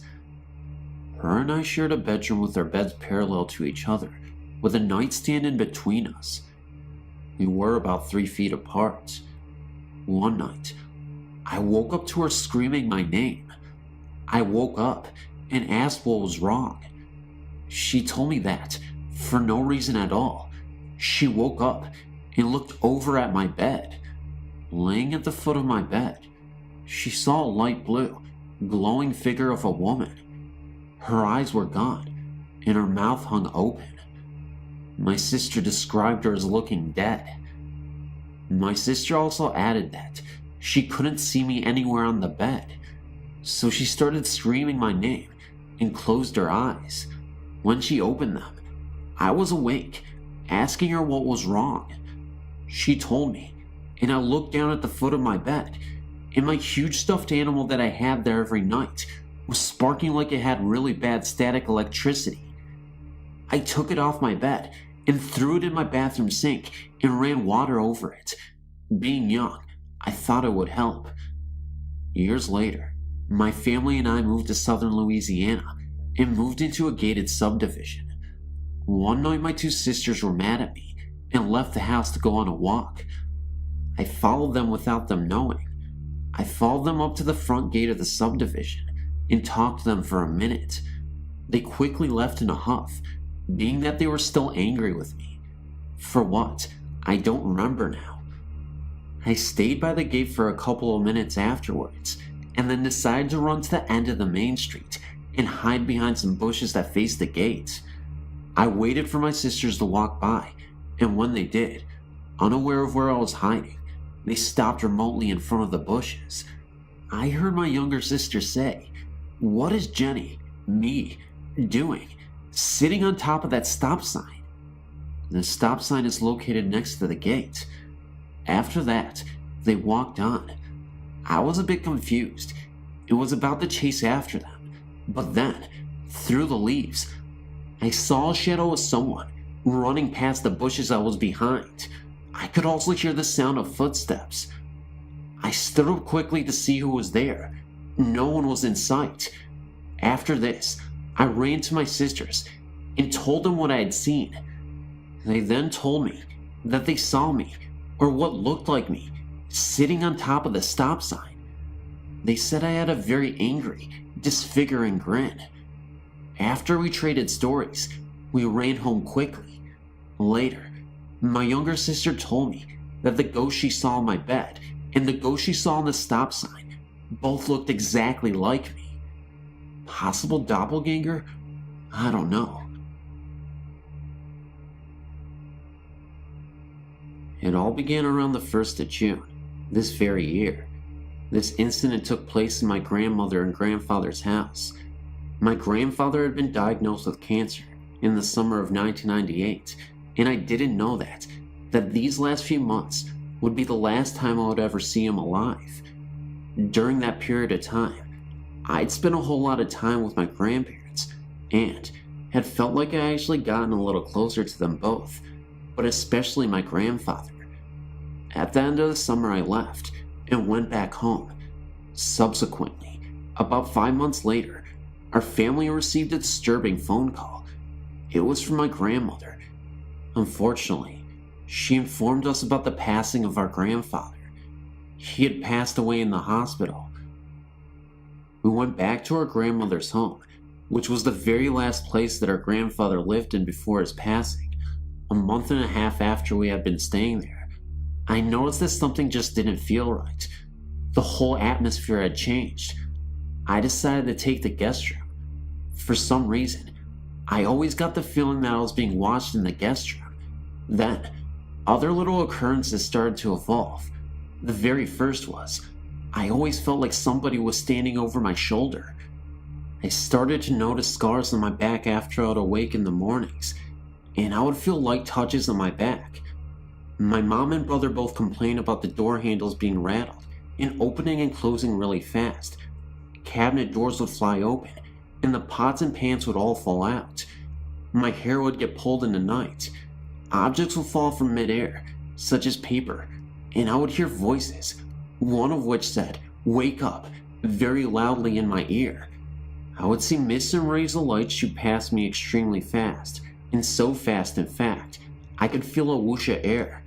I would notice some of my belongings missing, such as my CDs, jewelry, and money to name a few. Usually the belongings that I would use around the house a lot. I would feel my bed move, as if someone were to bump into it during the night, flickering lights, and last, but certainly not least, since animals can sometimes see things that humans cannot see, my cat would turn her head really fast and just stare at something, which I would not be able to see for a significant amount of time. A little while later, about a month after being there, I saw the unthinkable. After I had sound sleep for about 7 hours or so, I woke up suddenly to a spirit at the foot of my bed, and it was my grandfather. I could not believe what I was seeing, but I will describe this to you in full detail. There was no doubt in my mind that this was actually a spirit.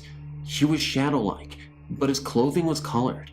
He would always wave at me, and sure enough, he was waving in my direction with a smile on his face. It was plain to see that he was trying to get my attention. He just wanted to see me. I was too afraid to move a muscle, in fear that in spite of everything else, that he would approach me. I had never seen anything like this before in my entire life. I didn't want to tell this to anyone though. I thought that nobody would believe me, or even listen. About a week later, I was in the kitchen with my mom, and she told me that the guest room was where our grandpa had stayed before he died, because he was too ill. That explains the reason why that very room felt like the most eerie room in the house. I almost fainted whenever I discovered that, but I knew that a spirit can travel anywhere in the home, even outside or in back of the house. But it wasn't until a month later that I decided to come out with the news. I first confided in my mom and brother, and my mother believed me, because she said that before I brought up anything that I had said. Our grandmother had experienced the exact same thing, that he was at the foot of the bed watching over her and smiling. I had a phone conversation with her, and I let her do all the talking fast, and everything that she told me measured up with my experience. And it only happened to my grandmother and I, whom he was the closest with, before he passed away. Everyone was wondering why I didn't scream or attempt to run out of the guest room as soon as I saw him, but I was too afraid. Whenever you're that close to something like that, it just takes your breath away completely. I was in my own little calm. I felt very uncomfortable. It wasn't until I started sleeping in the living room sofa that I felt appeased. Albeit, this has not been my first experience. Ever since I was the age of 5, my family and I started traveling around a lot, and we would move here and there. I've went to 9 different schools total. I'm 17 now, in previous homes. I've experienced a whole lot. I lived in a haunted house for a total of 3 years. Not only by all the experiences that I've endured, I've been doing many researches involving the paranormal. I'm really good at picking up on things too, which I've found out. There was this one house that we went into that we were thinking about purchasing, but I felt like something was wrong. There were many rooms in the home that I could just not stop venturing off into. The main ones were the master bedroom and the study. After I left the house, I told my parents that someone from the house must have passed away, someone that used to stay in the master bedroom. So, my mom went to go look up the history of the house, and sure enough, the owner and his wife, on a trip to California, got killed in a car wreck, and they lived in the master bedroom, and the owner spent most of his time in the study. After I was enlightened with that information, I was in disbelief. I still am, even to this day. My mom told me that it goes back to her being Jewish and Indian. She said that she can pick up on and see things too. She claims that it's an Indian thing, but I don't know. Maybe it is. Anyways, God bless everyone, and thank you for your time. Great website, by the way. I'm a current visitor.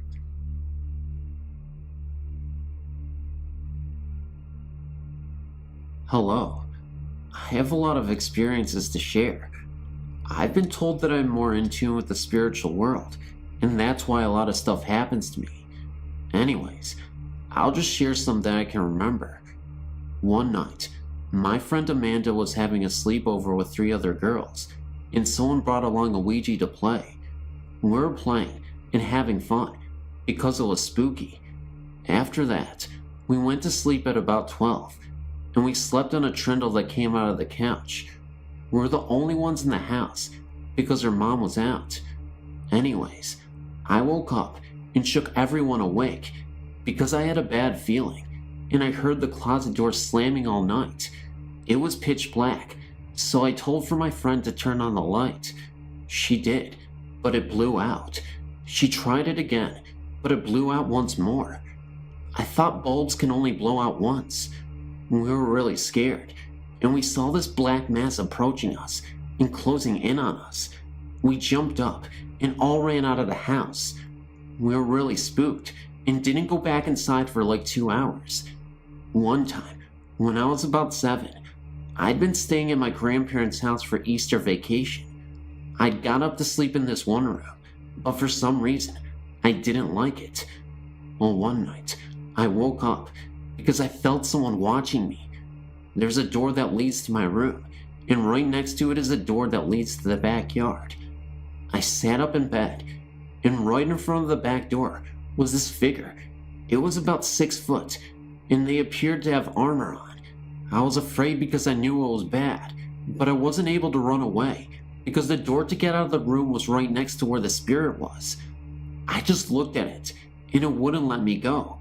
Finally, after like 2 minutes, it faded away, and I ran out of the room and refused to sleep in there again. Another time, at my mom's house, I was home alone, and I was watching TV in the living room. I heard the bath water running, and so I ran to the bathroom to turn it off. I thought it must have been loose or something, so I tightened it. I closed the door and resumed watching TV again. It somehow turned on again, so I tightened it again. This continued on for another 4 times, and I still didn't know what it was. In my dad's house, an old lady supposedly died there. I never sleep with the light off because I like to be able to see who and what is in my room. Anyways, I always get knocks on my door, even though it's open, and one night, I felt like someone was sitting on my chest while I was sleeping. My older sister seems to get bugged more. Someone tickles her feet, pokes the bottom of her mattress while she's sleeping, and breathes behind her when she's on the computer. In the same house, in my bedroom, I hung this picture about 6 inches across and 3 inches wide of this rapper Dr. Dre on my wall. The next day, there were scratches that had torn through the picture, although it was still on the wall. This freaked me out because I was the only one visiting my dad that weekend. and he doesn't have any pets. I put tape over it just to cheaply laminate it and see if she could or would scratch it again. The morning after that, I was surprised to find it scratched again. It freaked me out, but I left the picture there. I don't think she likes rap very much, and I think she and they take and hide things. These may not sound scary, but when they happen to you, it is. I have many more, but I can't remember anyone right now. Thanks for listening, and I'm sorry it was so long.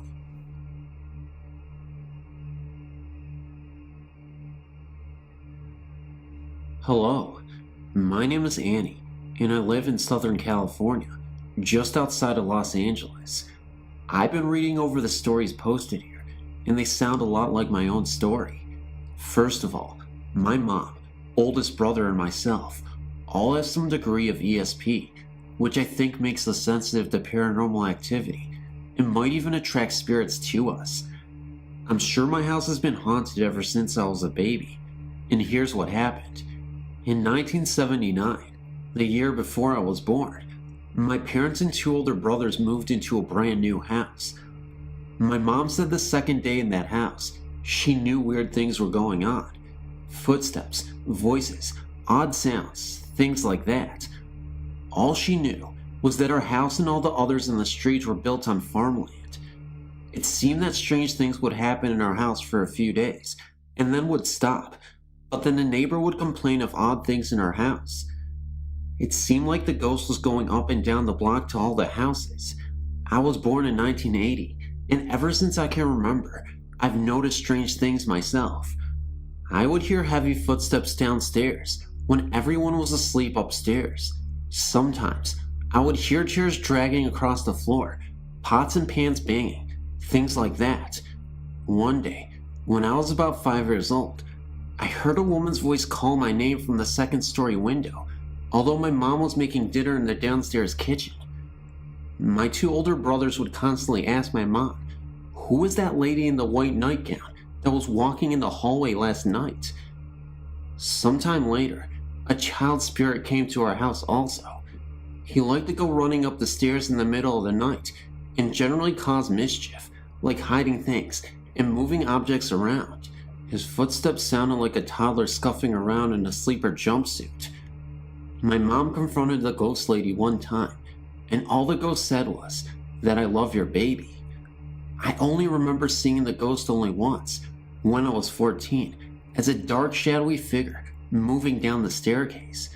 My best friend even witnessed the curtains in my room swinging back and forth rapidly when the window and door were shut tight, and I was awoken one night with my bed shaking pretty hard. In 1999, we moved to another house across town, and either the ghost followed us or there's other spirits here anyways. The first night here, I watched a book move itself from the middle of a table and fall onto the floor. Every night in my new room, just after I shut off the lights to go to bed, my bedroom door would open. I'd hear some footsteps on the carpet, my guinea pigs would squeal, and then the entity would leave my room and shut the door again. My mom has seen her many times. She's an elderly lady named Helen that often goes out the large window in the den. Sometimes I felt cold spots in the house, usually in the hallway by the bedrooms.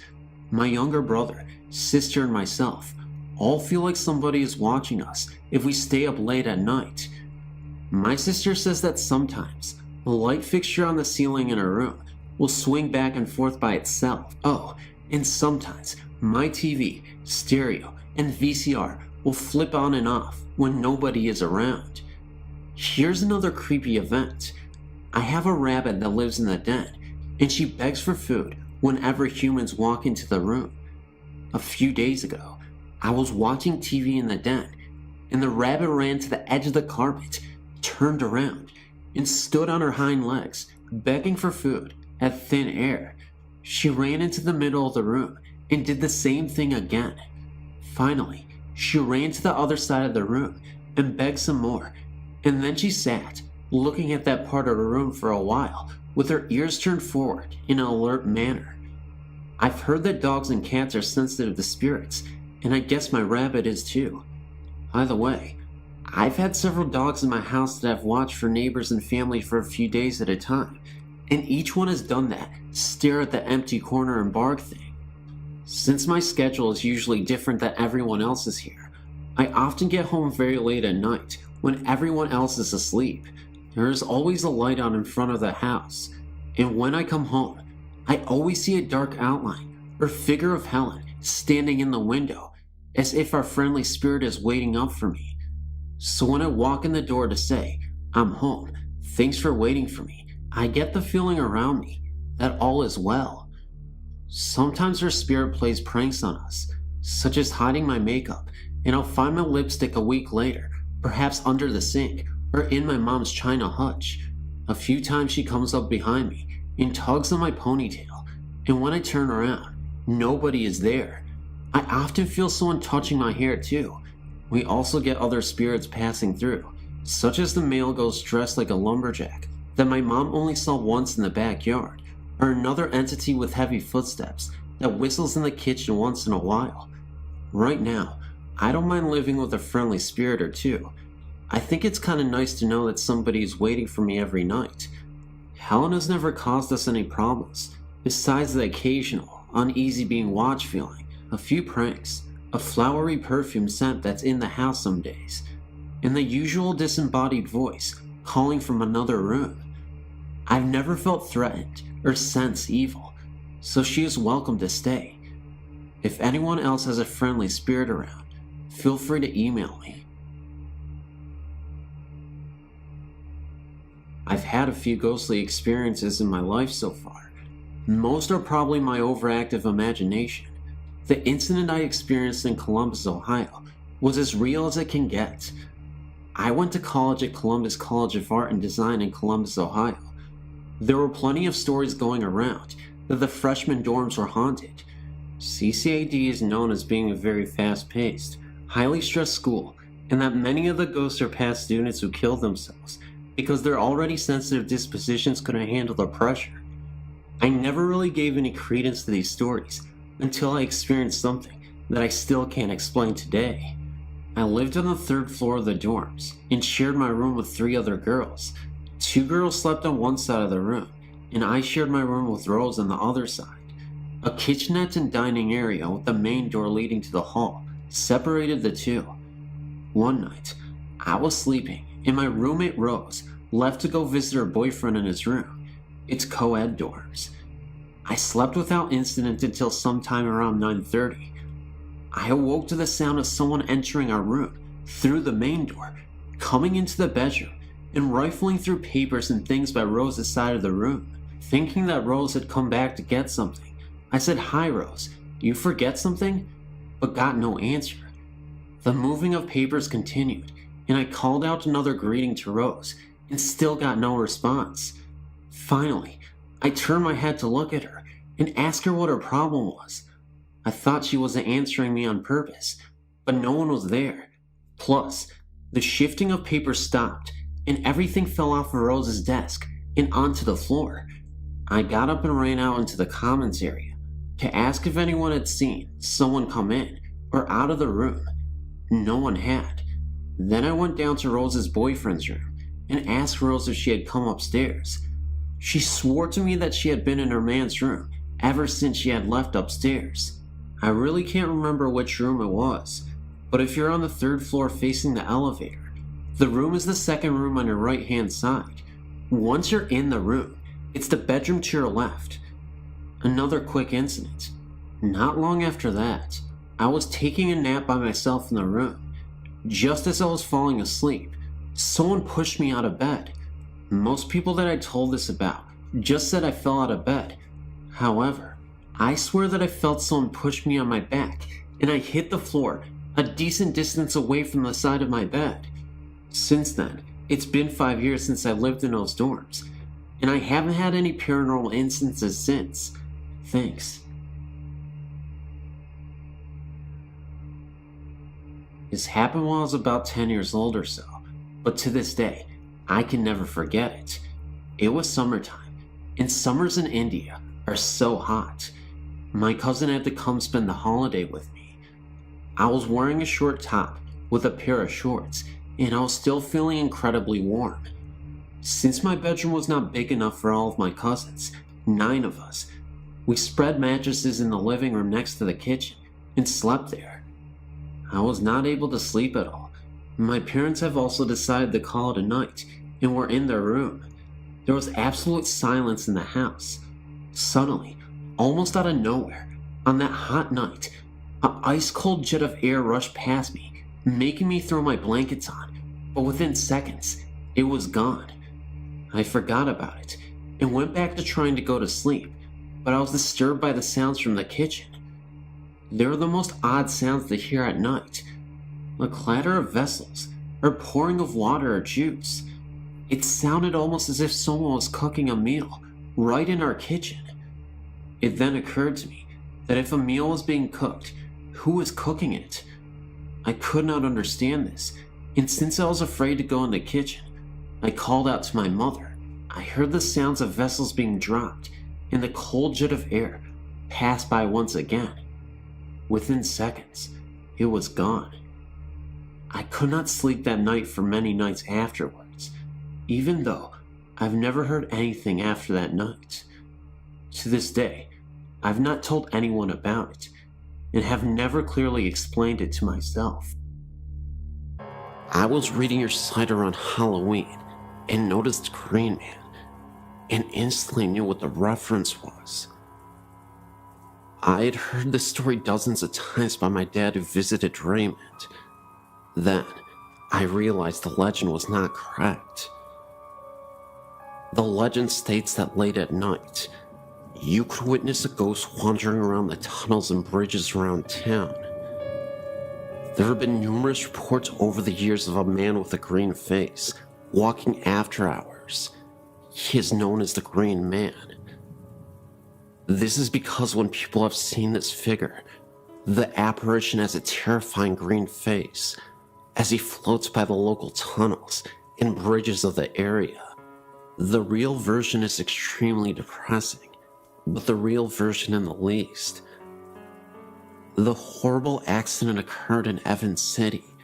Raymond, unsure of the last name, and his older brother were flying a kite near some electrical wires next to a tree. The kite got stuck, and Raymond followed his brother up the tree to retrieve it. When Raymond's brother grabbed the kite, both brothers got electrocuted. Raymond's brother was killed, and Raymond was severely burned. He was extremely disfigured, and it was extremely hard for him to walk because of the accident. The residents of Evans City collected nearly $30,000 for the boy for his care. His older sister and her boyfriend ran off with the money, leaving Raymond without the money he needed to get well. From then on, the townspeople took him under their wing and took care of him the best they could, but without the funds to do it. My dad's grandmother, who lived in Suiki, told my dad and his brothers and sisters the story of the Green Man when they went to visit her. Raymond, now an adult, walks down the road to and from the tunnel every night. The sun would hurt his eyes, since it only had a thin sheath of skin to cover them, so he did not go out in the daylight. He could barely walk, but did so every night regardless. People from all over came to bring him money, gum, and cigarettes, even while he was on his nightly walks to the tunnel and back home. The Green Man came from the color his skin looked when the headlights would hit him. He had been charred so badly, he was gray, so the headlights actually made him look a greenish-gray color. Unfortunately, my dad couldn't confirm this because he is colorblind. Raymond had a hole for a mouth, no nose except for a hole, and holes for ears. My great-grandpa and my Uncle Carl, then a teen, got out and handed Raymond a pack of Lucky Strikes and a pack of gum. Raymond talked to them for a bit, though you could barely understand what Raymond was saying. Behind my great-grandma's car were many more cars, waiting to see Raymond, as there were more every night. At this point, Raymond was a bit of a celebrity. Raymond was watched by the town and the police, and he never had any trouble with the visitors. My family left, and the next car pulled up to visit. My dad recalls hearing of Raymond's passing some years later. Must have been about 1985. The interesting aspect of the story is that years after Raymond's demise, I've had friends who have passed by the tunnels and have noticed gray mists, orbs, and other strange phenomena. Where that they witnessed phenomena near the very same tunnels that Raymond used to frequent. One of my friends is a non-believer and a true skeptic of the paranormal, and he had experience where he saw the Green Man years after his death. Just like the story, he shined his headlights as he was driving through the tunnel and nearly wrecked his car. He thought that he had saw a man wandering around who appeared to have a green face. He appeared so quickly that my friend had little time to react.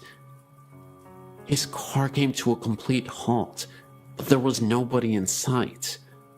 Whether Raymond haunts the road and tunnel, I don't know.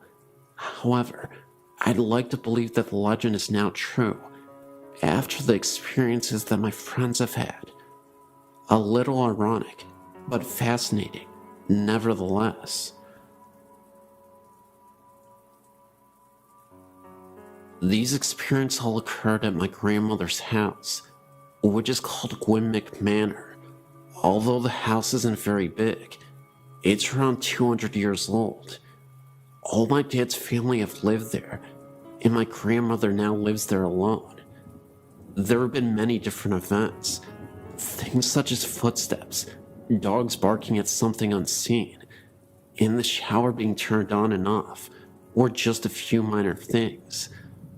One time, my uncle fell asleep in the kitchen at night, and the door he was sleeping next to was flung open, waking him up, even though there was no draft, and it was an airless night.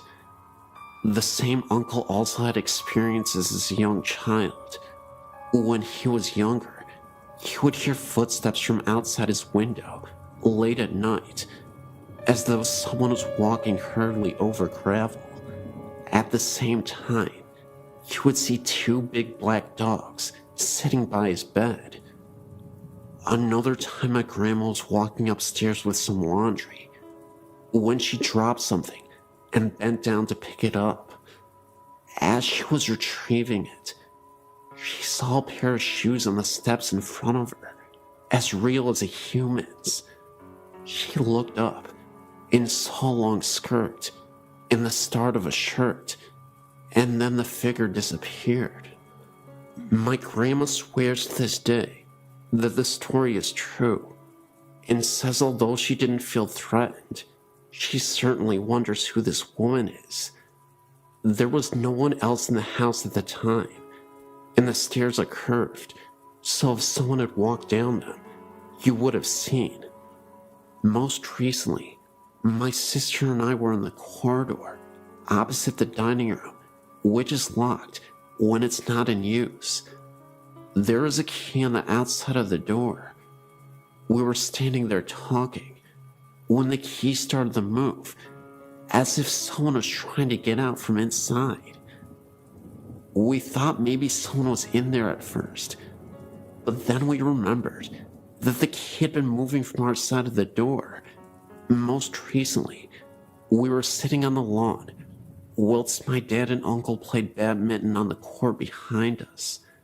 The garden is raised almost on a hilltop, with steps leading up to it, so the grass we were sitting on was in line with the upstairs bedroom window, if that makes sense. We were facing the window, talking, and looking in at my grandmother's two dogs, who could have been sitting on her bed. My grandma had gone out shopping and had left her dog shut in her bedroom. First, we saw one of the dogs start barking urgently at something in the far corner, which was out of sight from us. This continued, and the dog then jumped onto the bed again and started barking directly at us. We thought this was strange, but what happened next couldn't be explained. A white mist, almost in the form of a hand, passed over the dog's head as though it were stroking her. She then stopped barking. We both looked at each other in horror, knowing that we both had seen the same thing. There was no sunlight that could have reflected through the windows, and I honestly can't think of another explanation for the hand we had seen. I still feel scared when I go into the house.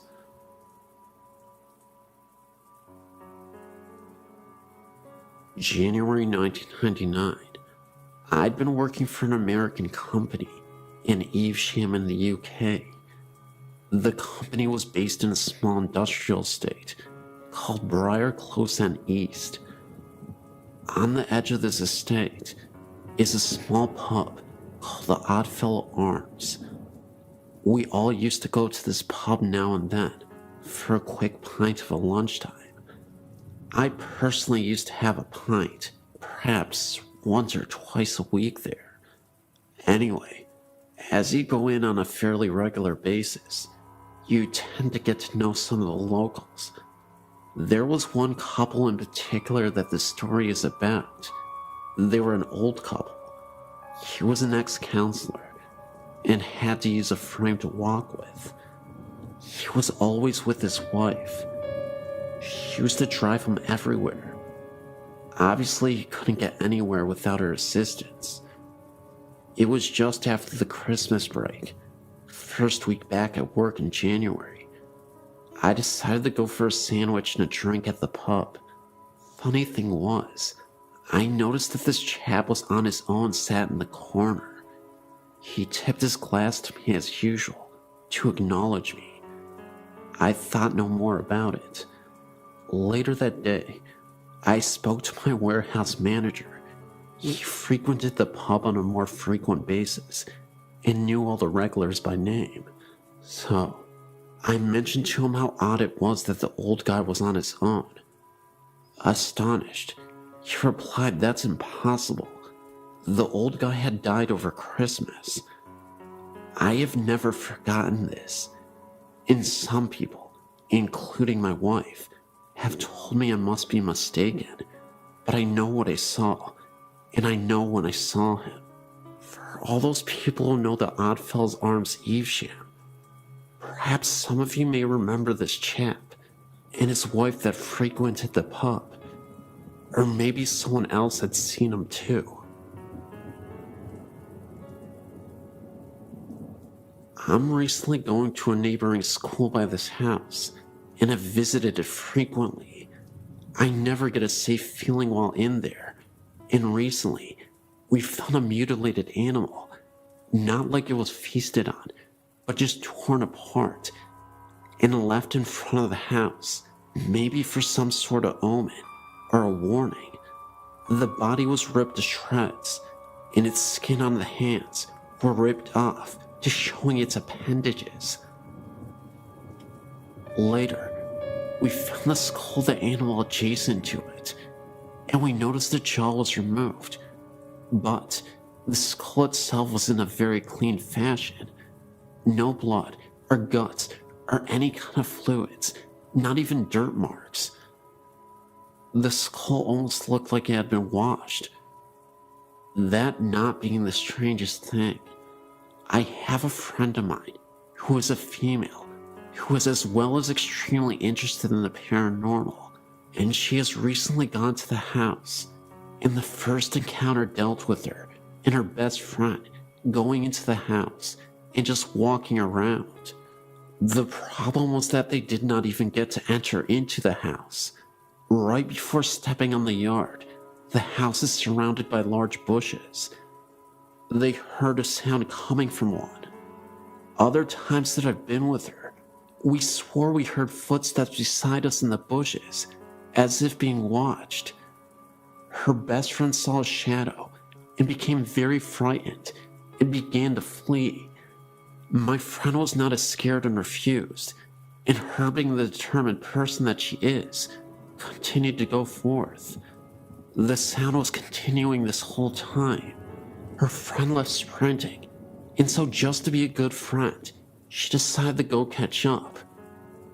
She was not running so fast, and in her light jog, she turned around and noticed a woman with bright blonde hair, this being the only thing sticking out, chasing after them, and even got off the yard and continued in the pursuit.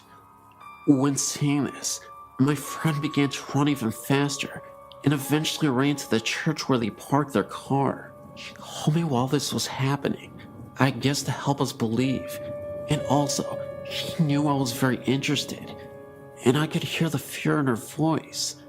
When she returned, she told us the story, and one of the girls who was a local asked about what she had saw, and when she said the thing chasing them had long blonde hair, the local freaked and admitted that the woman who was murdered did in fact have long blonde hair. This scared and excited all of us because my friend who was chased had no idea how the woman looked or anything of that sort. Not being enough for us, we decided to go back with another group of kids who swear they know much about demons. We weren't allowed to go on because the demon group refused to get on because they swore they could just feel the evil. Well, they went back, and we ended up going another day with other friends. We just heard small sounds and footsteps. Other friends' stories deal with the chair in the living room that has 2 missing legs would be dragged across the living room. But one day, my friend, being the brave girl that she is, went into the house by herself one night, and she was walking around and really did not notice anything. She made a comment expressing how upset she was that nothing was happening, and a few minutes later, she heard a high-pitched shriek, and right then she was pushed, what she guessed to be about 4 feet, and pinned to the wall. She stumbled out of the house, and when she got home, her best friend noticed the scratches on her forehead. She still has them right now. This incident is very recent. That same night, her friend later called me saying that she had fallen asleep and was not responding, and that she was breathing normally, but her body was extremely cold. We haven't gone back yet, but we noticed that activity is much higher when fewer numbers are around. I look forward to giving you updates.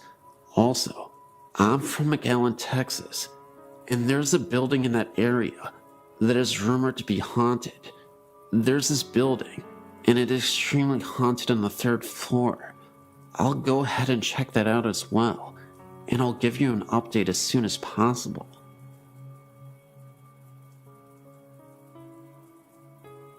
My name is Andrew Pierce, and I'm a local ghost hunter here in Warwick, Rhode Island. Having experience in paranormal investigation helps every time I tell my story, because living with ghosts and experiencing ghosts are 2 different things for me. I moved into my home 15 years ago, at the age of 6. The first night in my new house, I slept in what is now my mother's room, and before waking that night, I had nightmares of bloody murder, massacres, and deadly beatings.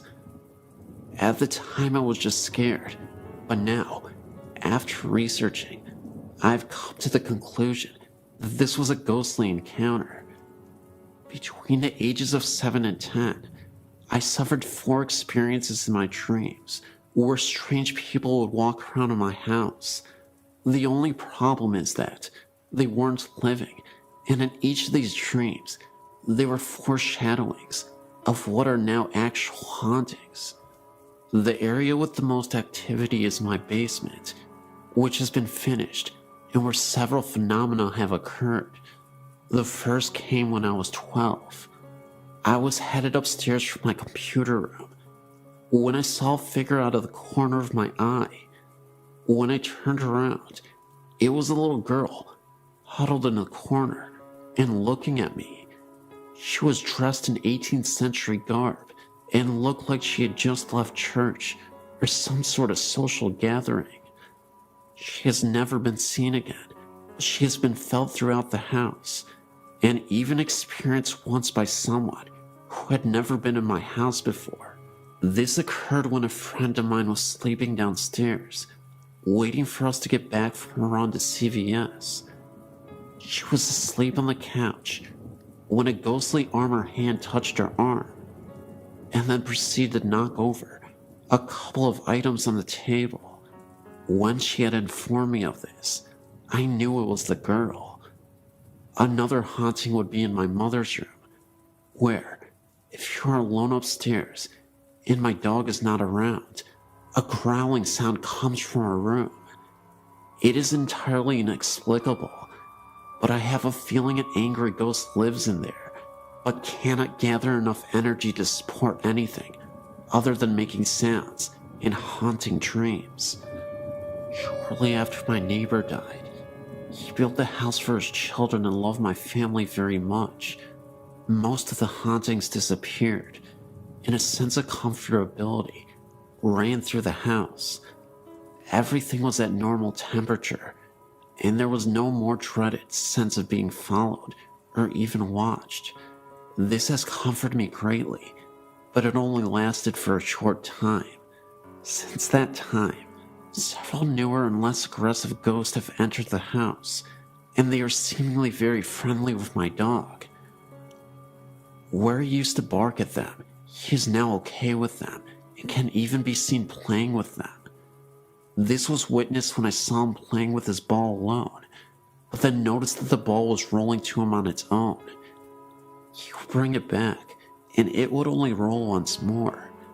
Also, this same ghost apparently hates breakfast because it disturbed us one time by knocking over a bunch of papers on the counter and spinning the trash can lid violently.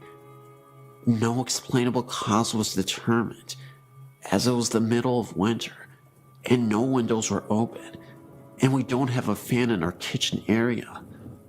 Another ghost prefers to walk around the foyer and up and down the stairs, but never seems to go past the hallways. That's really all that happens, but I wanted to report these since they are the only real, vivid ghost experiences I could ever recall. Thank you.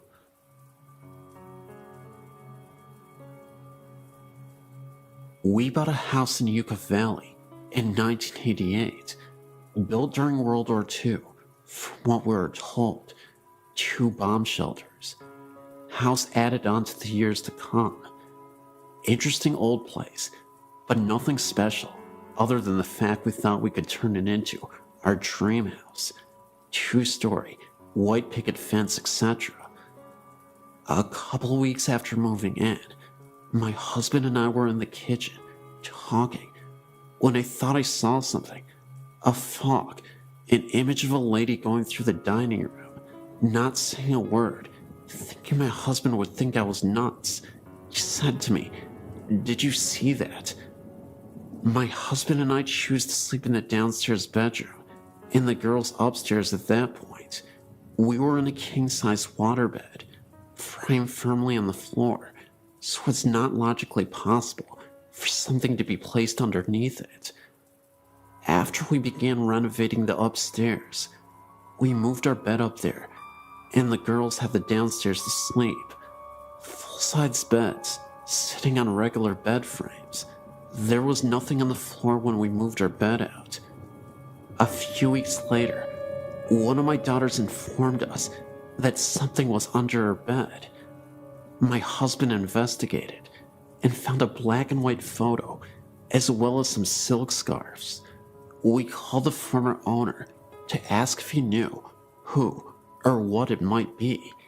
He came to look, said the photo was of his dead wife, and the scarves had belonged to her. A few months later, my husband found a painted portrait of a young man in his workshop. Again, called the former owner.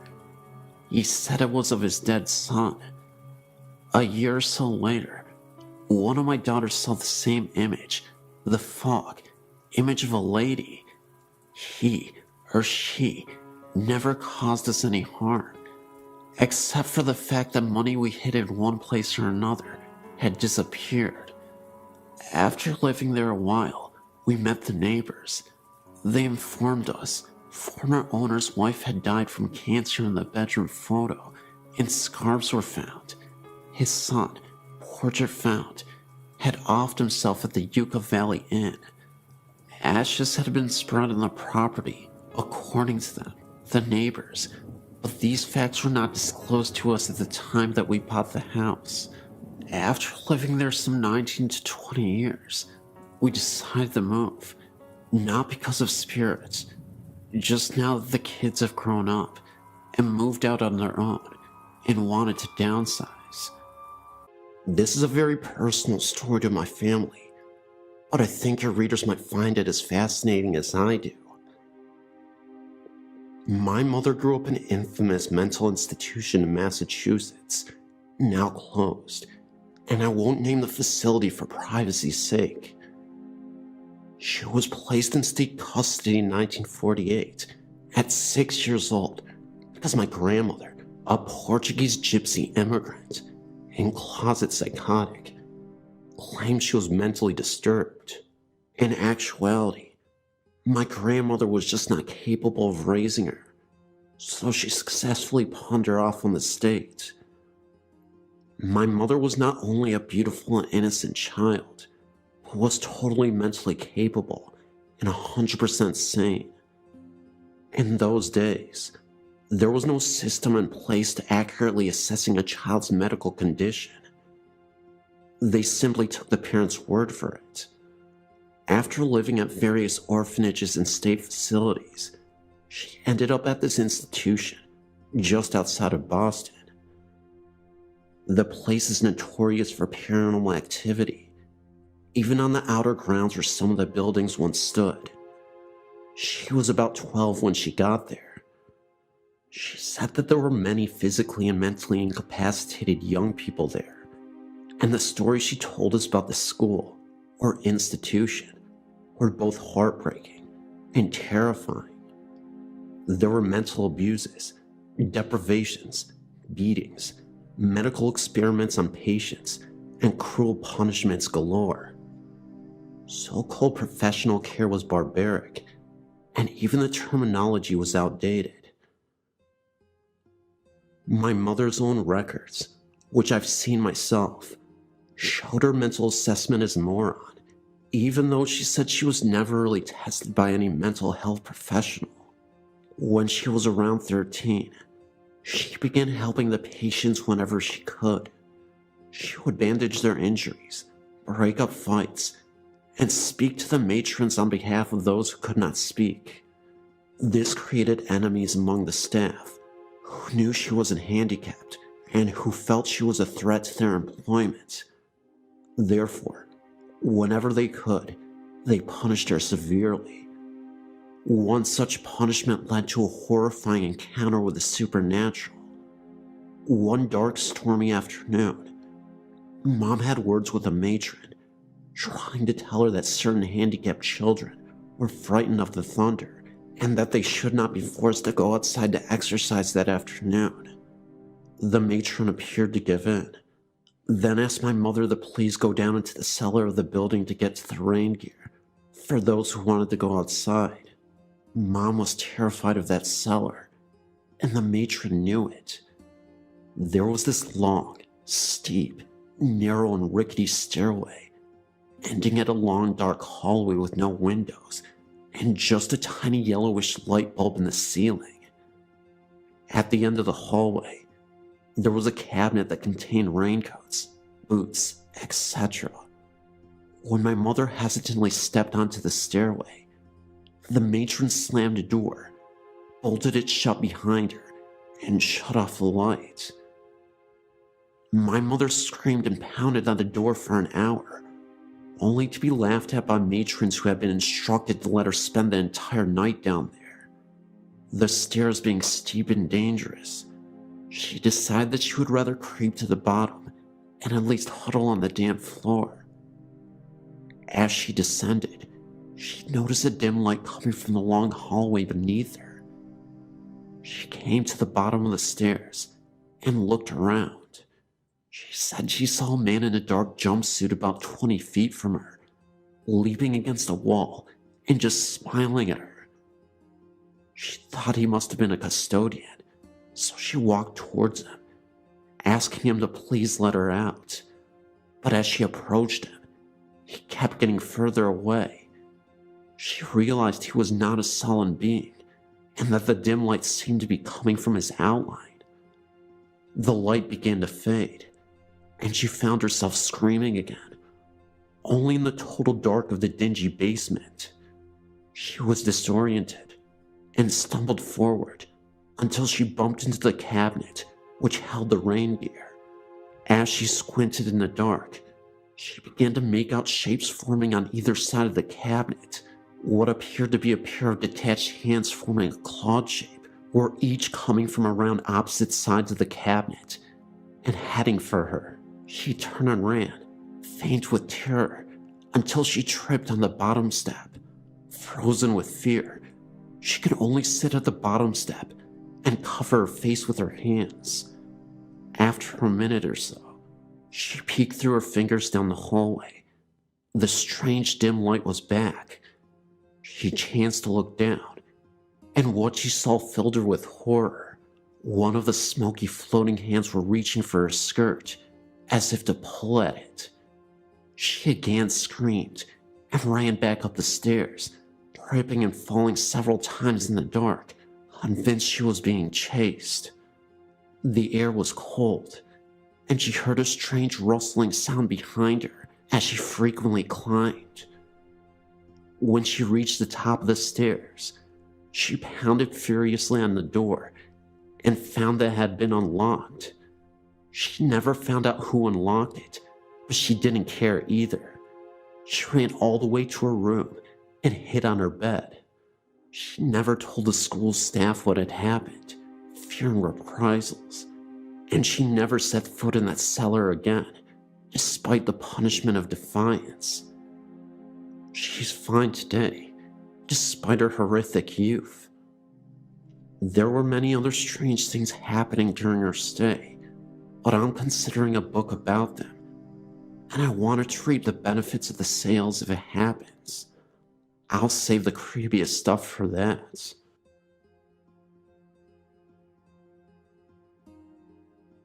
I've had many paranormal experiences since I was a young child. At the age of 4, my mother and grandmother would visit the graves of my father and grandfather, staying all day. I would play with the little girl there, while my grandmother and mother sat and talked. They believed I had imaginary playmates. Both are now dead themselves. I decided to check the records of the cemetery, and had little trouble since it is a small place. I found one girl that could have been the one that I played with. Her name was Mary Jane Walker, and she died in 1866, at the age of 9 years of age. My husband and I decided to see if we could find the girl's grave. I told him to check the back of the cemetery because that was where we played. He found the grave. I asked Mary Jane if I could take her picture.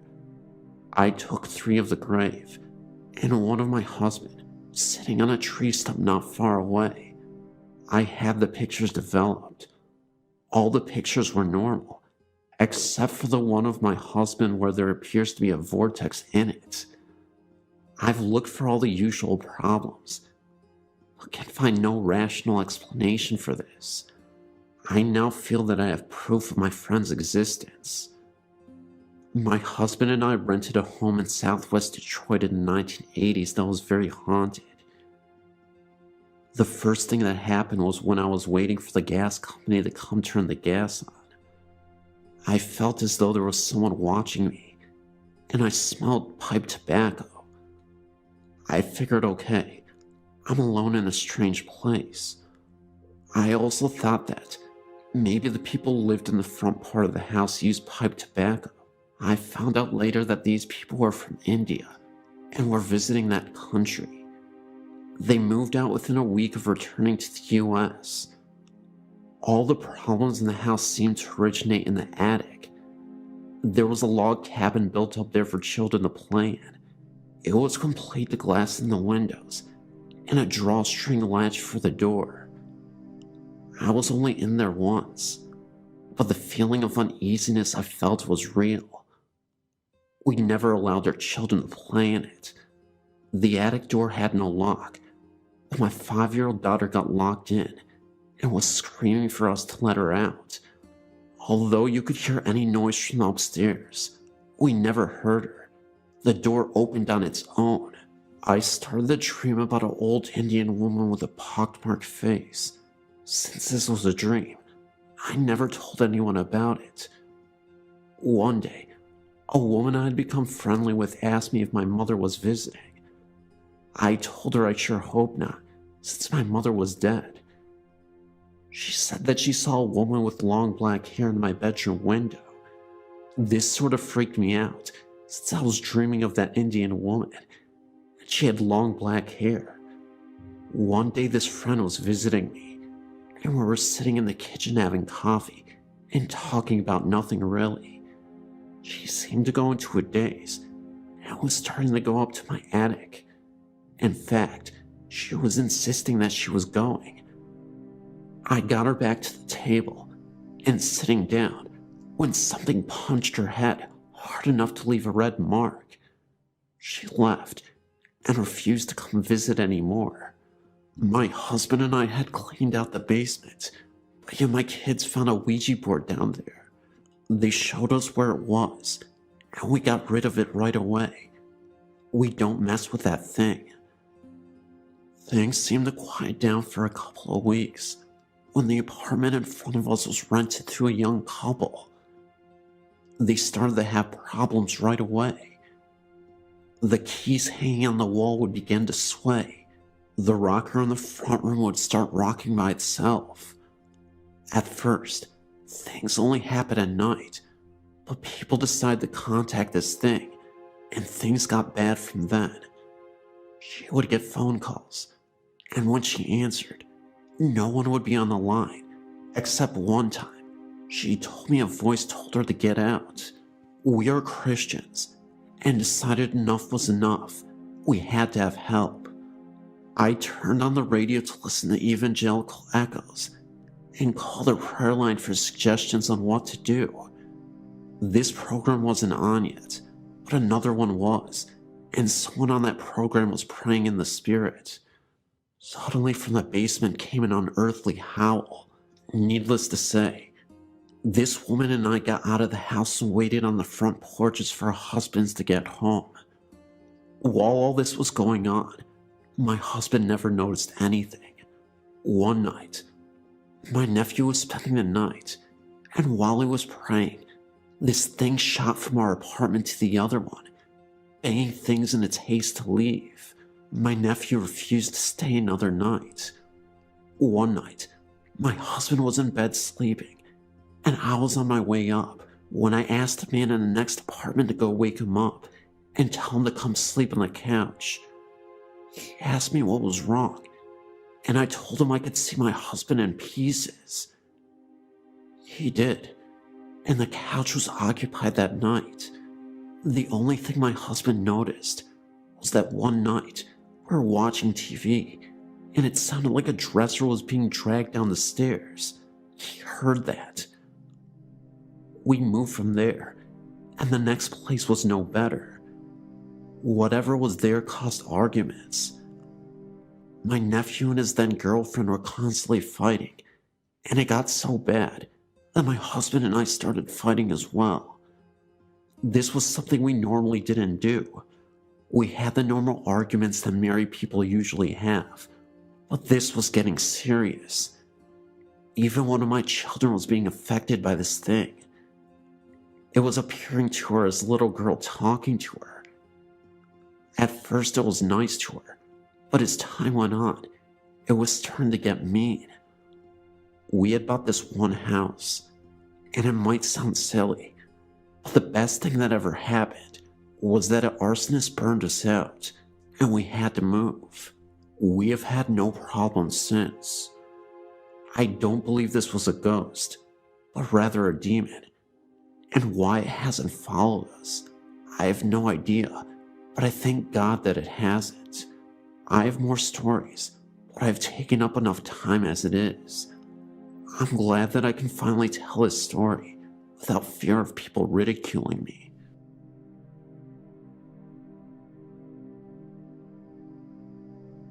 There's a place in Smithfield, Virginia called Bacon's Castle.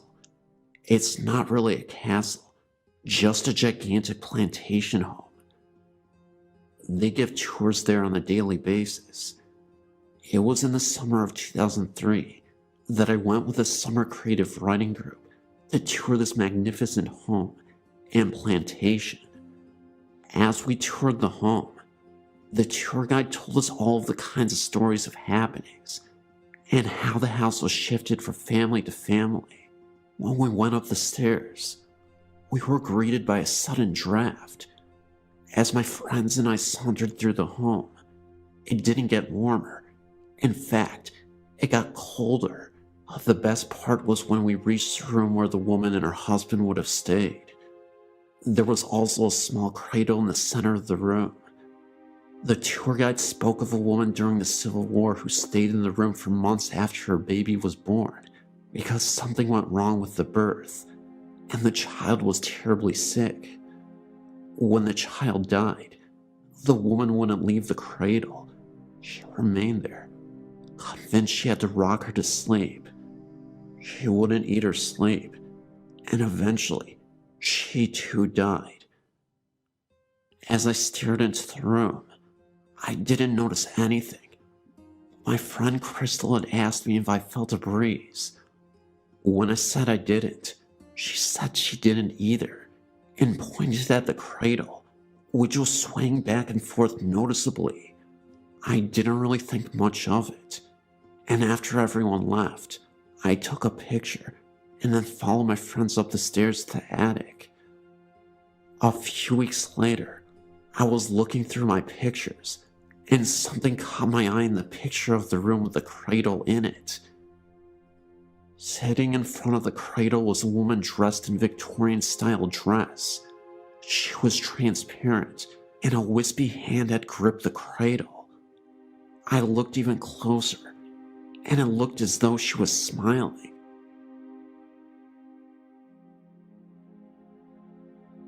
Hello, my name is Ray, and I would like to share with you the experiences that happened to my small family in 1996.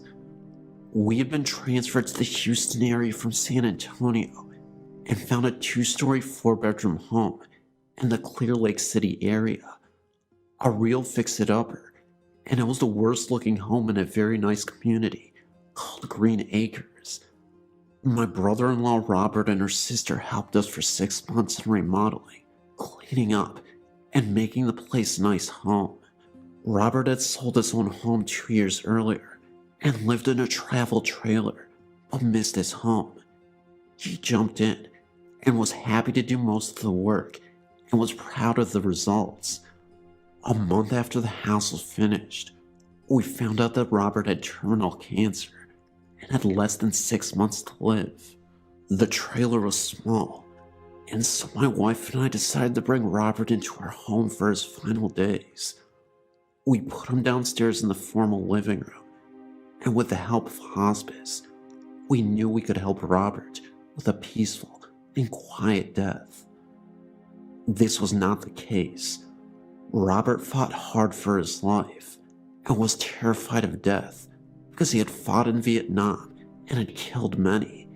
He didn't know what was waiting for him on the other side. The end came with Robert fighting to get out of bed. The look on his face was one of horror. As per his request, he was left in his room for 6 hours after his death, and then the funeral home was called and Robert left. Or did he? The week after the funeral, things started not being right. Odd bumps and sounds from downstairs. Late at night, our dog would not go downstairs after dark, and furniture being moved. One morning, the living room sofa was standing on end with all the cushions still in place. Dining room chairs would be taken and lined along the living room wall, and mirrors would vibrate. We called the hospice minister to the house, and he blessed every room, but Robert still didn't leave. We did. The house stood vacant for a while, and new people moved in, but their stay was short. Neighbors say 2 families came and left. It has been 8 years now, and just a while back I was in the area and went by the home. It sits vacant again with a sales sign in the front yard, standing in front of the window of the room in which Robert died.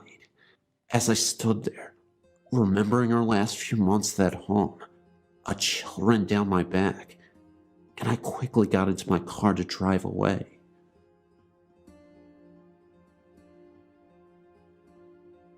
I sent a story to the site about 2 months ago. Is it my imagination or something paranormal? Well, since then, some new things have happened, and I found out some interesting information that I didn't know before. When I first sent out my story, I told my sister-in-law Jenna about it. She's a Jehovah's Witness too, but a little bit more open-minded than my mother-in-law. Anyway, I told her what I had wrote, and she told me she had a girlfriend when she was a teenager, about 15 years ago, that lived next door to her. The side where I heard the whispering, and the house where the old couple had died. I believe her family bought the house after the couple died. Anyway, she told her that her friend was a little odd, because she had been sleeping with her parents at night, but Jenna had found out later why. One night, she had stayed the night at her friend's house, and they slept in her friend's bed.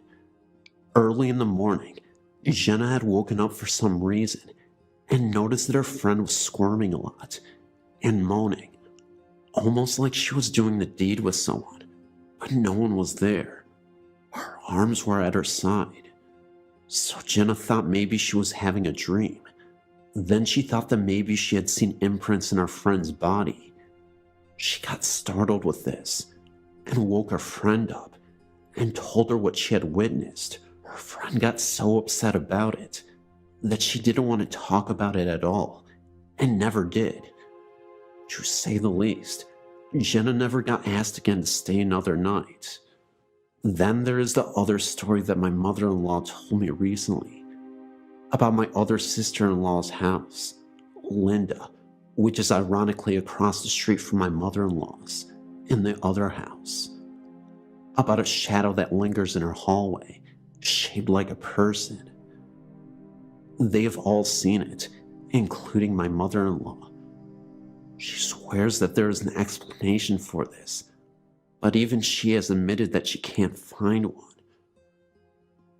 When she told me about the shadow, I got real nervous, and I started to get goosebumps and got real cold. I told her sometime last year when I stayed the night at Linda's house. I was sleeping on her couch in the living room, my back to the hallway. There was a small light on where the fish tank was, so it wasn't completely dark. For some reason I woke up and turned around, and I saw this dark shadow move from the open hallway and disappear into the instance of Linda's kitchen.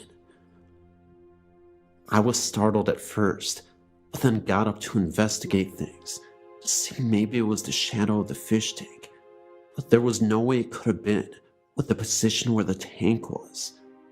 So I went back to sleeping, thinking it was just my imagination, and I never told anyone of that incident.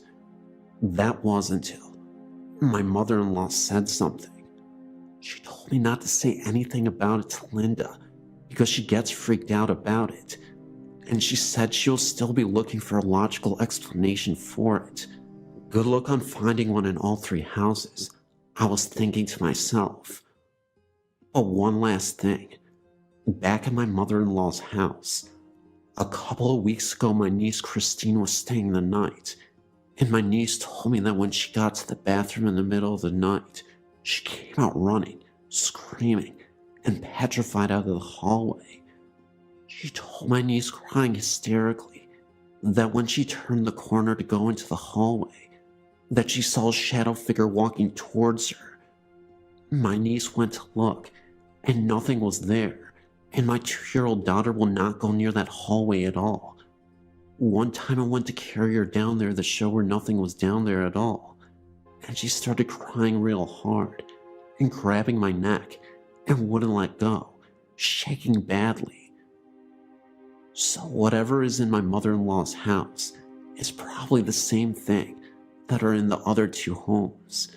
Makes me wonder if it goes on in the other neighbors' houses.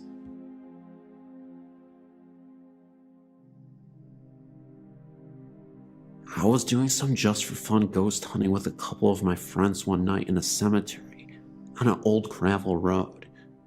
2 of my friends were out in the cemetery looking around, and my other friend decided to stay in the car.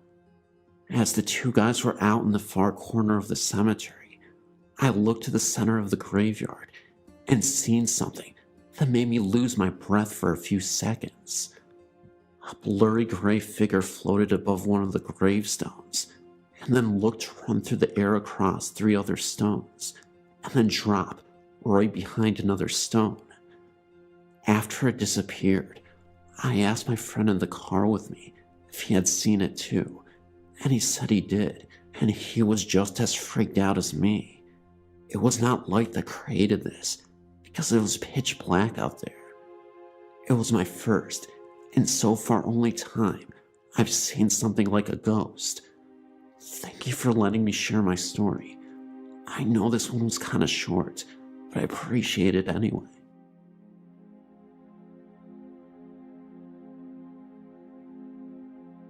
Hi, my name is Louise, and I live in Oxfordshire, England. The story I'm about to tell you happened only a few weeks ago and scared me and my friend to death. It was about 9:30 on a Sunday night, and I was bored, so I decided to call my friend Heather. We were talking about the usual, when all of a sudden, you could hear someone on the line breathing. Heather and I both said at the same time, "Do you hear that?" As we listened, it got louder until there was complete silence. At first we thought maybe one of our brothers or sisters were messing about, and picked up the phone on the other end. We both checked our houses, and no one was in there. My parents had gone out for a meal, and my brother and sister were out, and Heather didn't have any siblings, and there's only one phone in our house. Anyways, we forgot about it, and after about 10 minutes of talking, we heard it again, and this time, the voice said, "Help, I'm close." We both really freaked out, and said what the voice repeated it again, and then went. I told Heather that I would phone her later, and about an hour later, I phoned back, and we didn't hear anything for a while until the shriek came from the phone, from what sounded like a girl. We got so scared, and as soon as our parents got home, I told them what happened, and they said maybe our phone lines got crossed with someone else's. We still don't know who was on the line to this day. I know this wasn't very scary, but thanks for reading.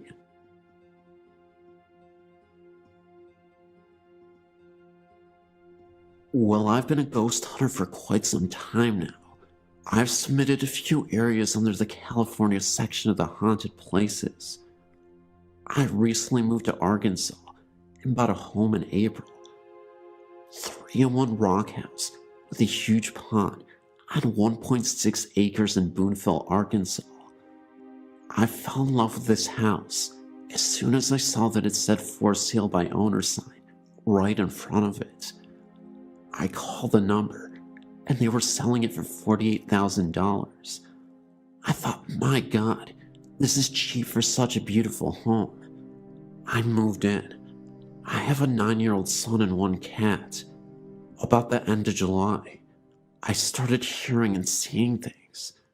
To begin with, I was laying in bed one night, and my 9-year-old and 6-year-old, who was visiting from California, were asleep in their rooms. all the lights were out. My bedroom door meets the living room. I was lying on my left side looking out into the black of the living room, and I heard what sounded like someone walking in it. Now, my sons sometimes wake up in the middle of the night and come sleep with me, so naturally I thought it was them. I called out their name. No answer. Then I thought maybe it was my cat, but then I noticed her laying at my feet on the bed. It really sounded like someone was walking from the kitchen in the living room entrance towards my room. Second, my television is hooked up to the stereo because the speaker on the TV is blown. Well, when I have to be at work at 11 p.m., I usually take a shower around 9:45 p.m., and my 9-year-old goes over to his father's house. One night, I turned my stereo on and put a disc in it, 5-disc CD changer. It was on disc 4, song number 11. There were 2 songs, and it should have switched to disc 5 after I was done with song 12. I took my shower and had the stereo loud enough to where I could hear it. All of a sudden, I didn't feel the vibration of the music anymore. I thought, well, maybe it's at a quiet part. When I got out of the shower, I still heard nothing. I put my ear to the door. Nothing. I went out and looked at the stereo, and it was not on CD anymore, but on FM radio on 100.1. And that is not a station at all. It's just fuzz. There was no one else in the house but me and my cat. That was on a Friday night. 2 days later, on a Sunday night, my son and I were watching television around the same time, between 9:45 and 10 p.m., in the middle of television. The radio goes from auxiliary to FM radio, 100.1, fuzz. My son says, "Mom, what did you do? I was watching that." I told him I didn't do anything. On a Saturday, my son was at his father's, and I was there alone with the cat, and she started going crazy. At one point, she was standing in the doorway of my room in the living room, looking at me. She meowed and took off like crazy into the back bedroom belonging to my youngest son. She came racing back into the living room.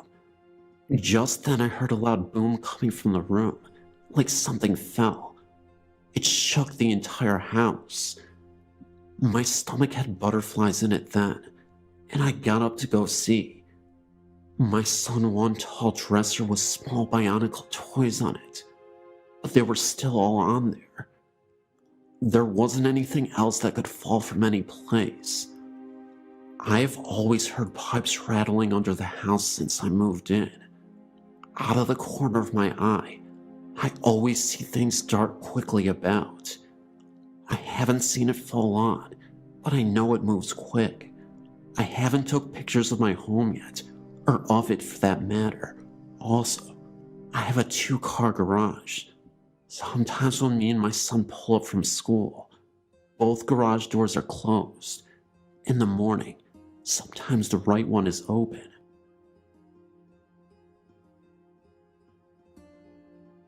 I've never really been a great believer, but for the past 8 or so years, since me and my mom moved from our old flat to our new house, I've experienced numerous experiences.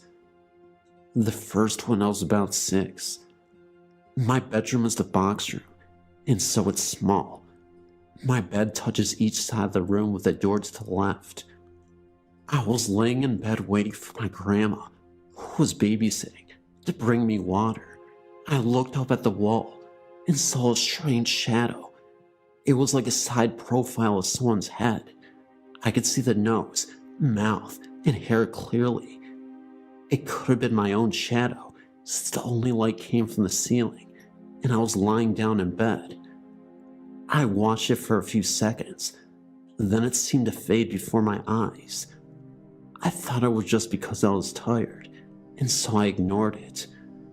I had no further experiences until 7 years later, In 2003, I was laying in bed once again, the light off about 12 o'clock at night. I was really tired and was trying to fall asleep. My bedroom had been rearranged so that the door was opposite my bed, and one side of my bed was pushed against the wall. I had my back to the wall and was staring into the darkness when I felt a cold breeze in the back of my neck. Thinking it was just a drought, I rolled over the face of the wall. On the wall, probably 3 inches from my face, was another face. I could tell it was a man, and he had a black hood up. All I could see of his face was a pair of cold eyes, and what I can only describe as green paint, a face paint on his cheek. I closed my eyes for a few seconds, thinking I was just seeing things, and when I opened them again, the face was still there. I don't know how long I stared at it, but in the end, I fell asleep, and in the morning, could find no trace of what was there the night before. These sightings carried on for weeks, always appearing on the wall at night. I didn't tell my mom about the face, but asked if I could move my bed back to the original place. We moved it, and I slept peacefully that night. The following night I went to bed about 2 o'clock, since I'd been up watching a movie on television. I got in bed as usual, and rolled over to face the radiator, like I'd done for years, but the face was there again. This time, however, it was more vivid and real. It seemed to be sneering in the dark, and more threatening than before. I rolled over so my back was to the wall, but I could feel the cold breeze that I had felt the last few weeks whenever the face appeared. I pulled the covers around me, refusing to look back at the face. The incidents got less frequent over the weeks, and I believed that the face was going. One night, I was sat at my computer in the corner of my living room. I have a cockatiel whose cage is right next to the computer desk, who was asleep, and my mom was in the kitchen making a drink. I didn't really notice anything until I heard my bird start to hiss and back away into the corner of the cage. Wondering what frightened him, I heard a scraping noise. I looked to the side of the computer to see my glass moving towards the edge of the desk. There was no way it could be moving, because of our house being set on a rise, because it is where it should be sliding the other way. I lifted my hand to stop the glass from falling off the desk. When I touched it, the glass was cold, even though I hadn't had a cold drink in it. The strangest thing was when I went to push the glass back, I couldn't.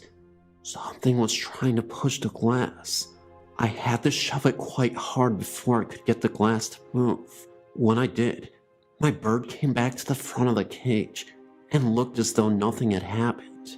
I had gone to bed earlier than my mom that night and must have been asleep when she came up. Once again, the face was there, but this time, the presence was really strong. My bedroom was icy cold when it normally is the hottest room in the house. Almost 1 o'clock, I wake up shivering and could feel something gripping my arm, but as I come to, it released its grip. I rolled over to see the face once again, but it looked different. The smirk had gone, and looked more angry than anything else. I didn't sleep that night, and I couldn't sleep in the room, so I spent the night sat on my sofa with the lights on downstairs. When my mom came down in the morning, she was shocked to see me up, but I just said I had woken up early and came down. I didn't want her to know. Later that afternoon, we were having dinner when she asked if I had a nightmare last night. I couldn't recall anything but the face and cold hand, so I asked why. She said she had heard me talking in my sleep, which I had never done before that. She said I was telling someone to get away and don't touch me over and over. Then after about 5 minutes, I was quieter and mumbling things like, why are you doing this? And just go away. When I asked her what time, she said it was about 12:30, just before I woke up, with a hand gripping my arm. I haven't seen the face or had any strange experiences since that night, and I'm not quite sure what happened after. I don't know if I did something to make it all go away, and that was why the man's face looked so angry, but I'm glad they're gone. I still expect to see the face every night, but so far I haven't. I finally told my mom about it all, and she asked if I wanted to have the house blessed, but I said no, although the scary face did no harm to anyone, and it's gone now anyway. It was the vacation of a lifetime. Just my best friend Nicole and I going away to Ireland.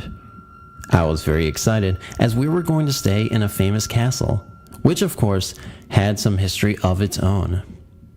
I believe it was Capra Castle, of something to that effect. I recalled as it was yesterday. We were in rooms number 71. We left our room to go through the courtyard to the main castle for dinner. We then proceeded to go look for this haunted bridge or something. We made a few jokes about how we were going to hang each other from the bridge. We had a bit of fun with that, hit the bar, and then went back towards our room. After returning, our luggage was messed up on the floor. We thought nothing of it. Could it have been the maid for all we know? I'm not sure. But we noticed that the dog that went around the hotel courtyard was outside of our room. Was an Irish wolfhound.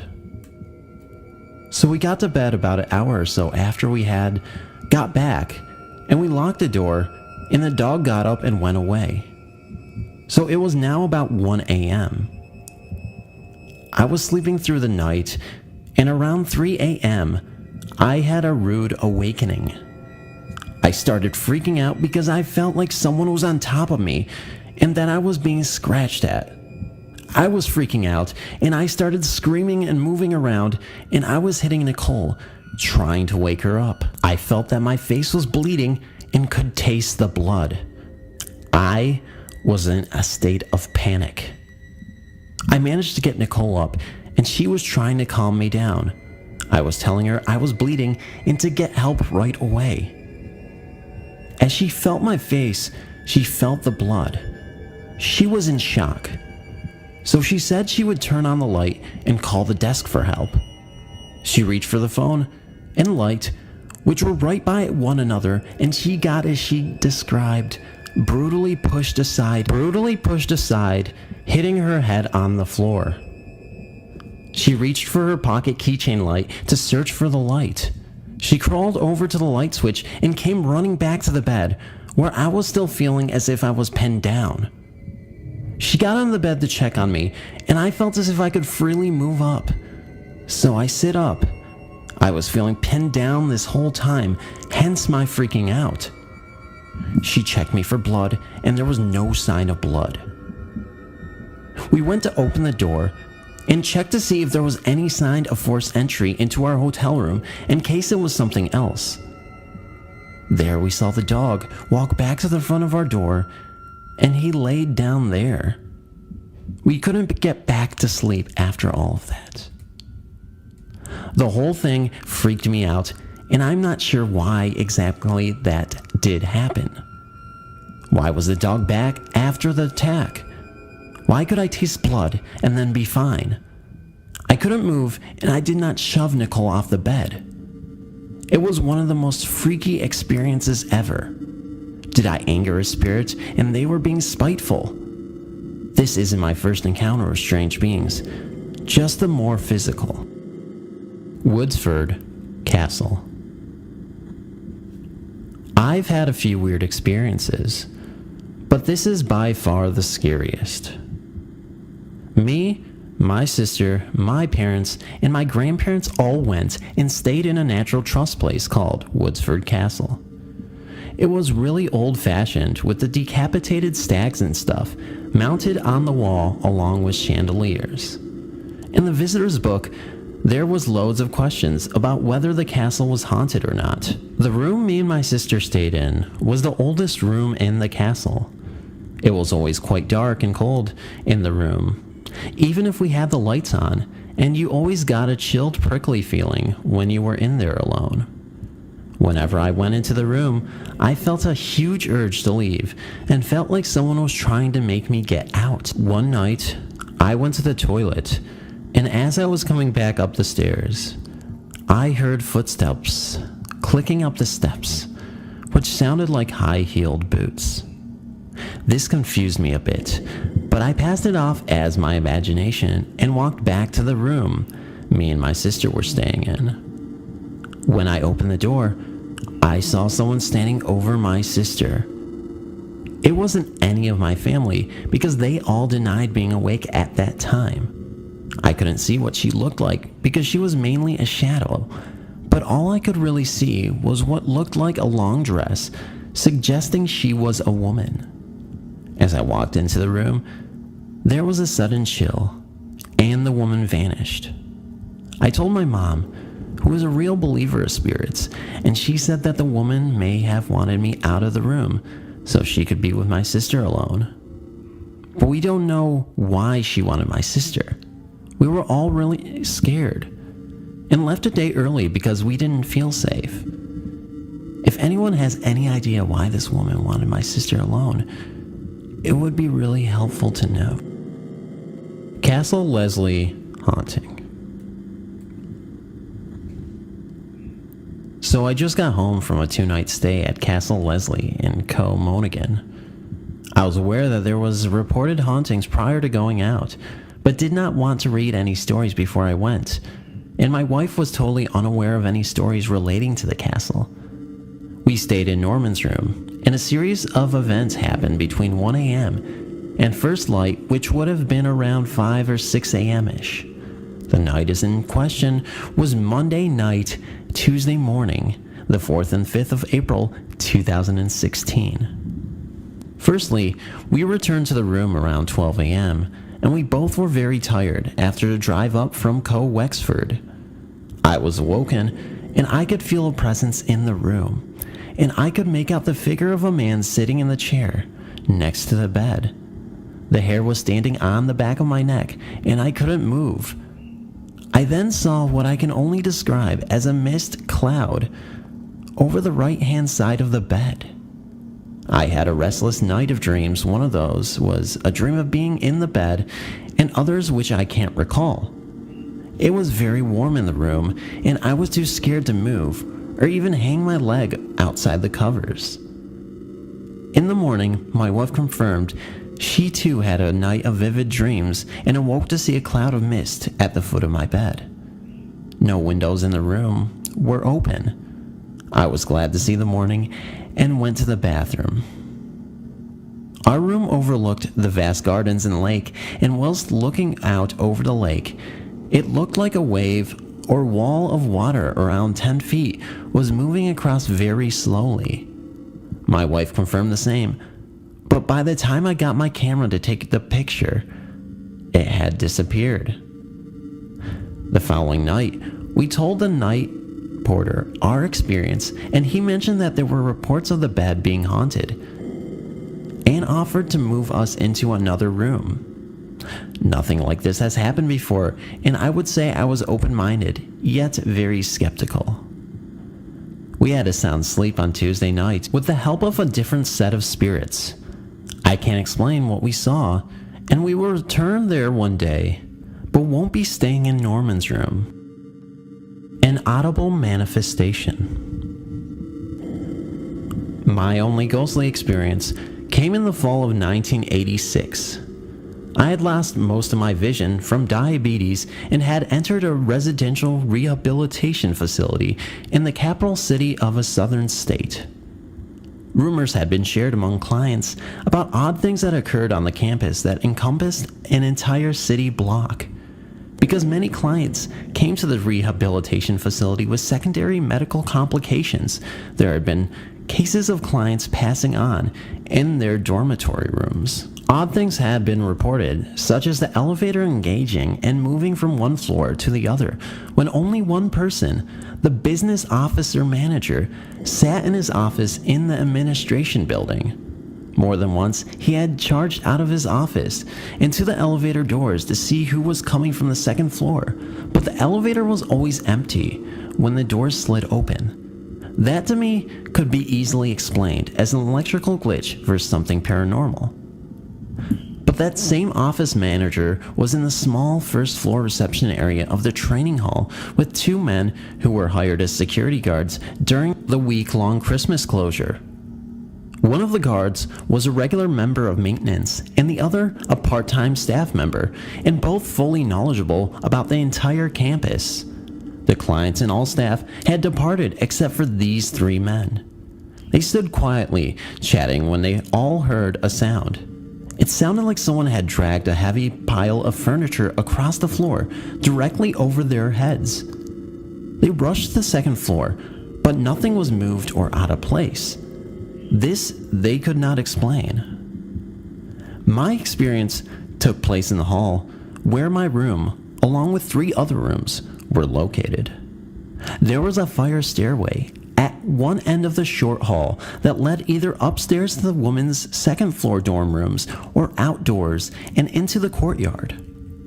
Double swinging doors on the other end of that hall opened into the first floor women's lounge and then either led out the courtyard or through a second set of swinging doors that led to the counseling hall. It was a Friday night and I had just finished supper. Using my white crane, I made my way out of the cafeteria, into the training hall's reception area, and down through the hall, up the short set of stairs, and through the counseling hall. I passed through the first set of swinging doors and walked across the first floor of women's lounge and through the second set of doors and into my hall. My room was the first door on the left. The hall was very short and you needed to take only one step to cross the hall to the door directly across from mine. I removed my door key and using my left hand located the keyhole and just begun to insert the key with my right hand when I heard 5 taps on the door across the hall from my own. It sounded like someone tapped with just one finger. I straightened my position and spun on my heels, feeling somewhat foolish for not having realized that there was someone in the hall with me. I said a pleasant hello, but received no answer. I could only imagine the look on my face when no response came. Finally, and shrugging my shoulders, I turned my back to my own door. As I was again about to insert my key into the slot, a thought struck me. Knowing that it was a habit for all diabetics to be housed on the first floor in the event of needing assistance quickly for a low blood sugar, I again turned to the door across from mine. My thought was that perhaps one of the 2 ladies sharing the room had knocked from the inside and was in need of help. I took the one step necessary to reach their door. In a loose fist, I raised my hand to knock on their door, but before I could, I again heard the 5 taps on the door, but this time there was no question that those taps came from my side of their door and that I was the only person standing in the hall. Then I heard one of the ladies in that room say, "Yes, someone is at the door. See who it is." Well, when they opened the door, there I was standing transfixed with my right hand still in the air as if to knock. When they asked what I might need, it took me a moment until I found my voice. I knew what just had happened and was trying to process what I knew had just happened, but was finding it difficult to admit that I knew in my heart what I knew, that someone or something had tapped on the door right beside me. I finally was able to explain what I had heard from inside the hall, the 2 sets of 5 taps on the door. They both said they heard the taps too. We stood there puzzled when I burst out laughing. I was still not ready to face the reality of what I had known I had heard. I said, "Oh, I know. Your guard dog was leaning against the door and scratched, which caused the tapping sounds." "But," one lady said, "neither of us have a guide dog." She replicated the tapping sound exactly as we all heard it. I know those tappings came from the hall side of their door. The sound was not a foot to my right and at eye level as I stood there. Had it been a real person, we would have been all but touching shoulders. Together, we three ladies attempted to replicate the sound by going through the swinging doors, opening and closing the stairwell door, and even the doors leading out into the courtyard from the women's lounge. We could not replicate those tappings, no matter what we tried, and despite not having vision, I slept that night with all my room's lights on. The following Monday, as I walked to the administration building, I caught up with the director of vocational training. I asked her if, to her knowledge, anyone had ever passed on that floor. She said that yes, years before, an older woman who once occupied one of the rooms on the far right side of the women's lounge had gone to lay down after a double period of orientation and mobility, instruction for using a white cane, and had expired in her sleep.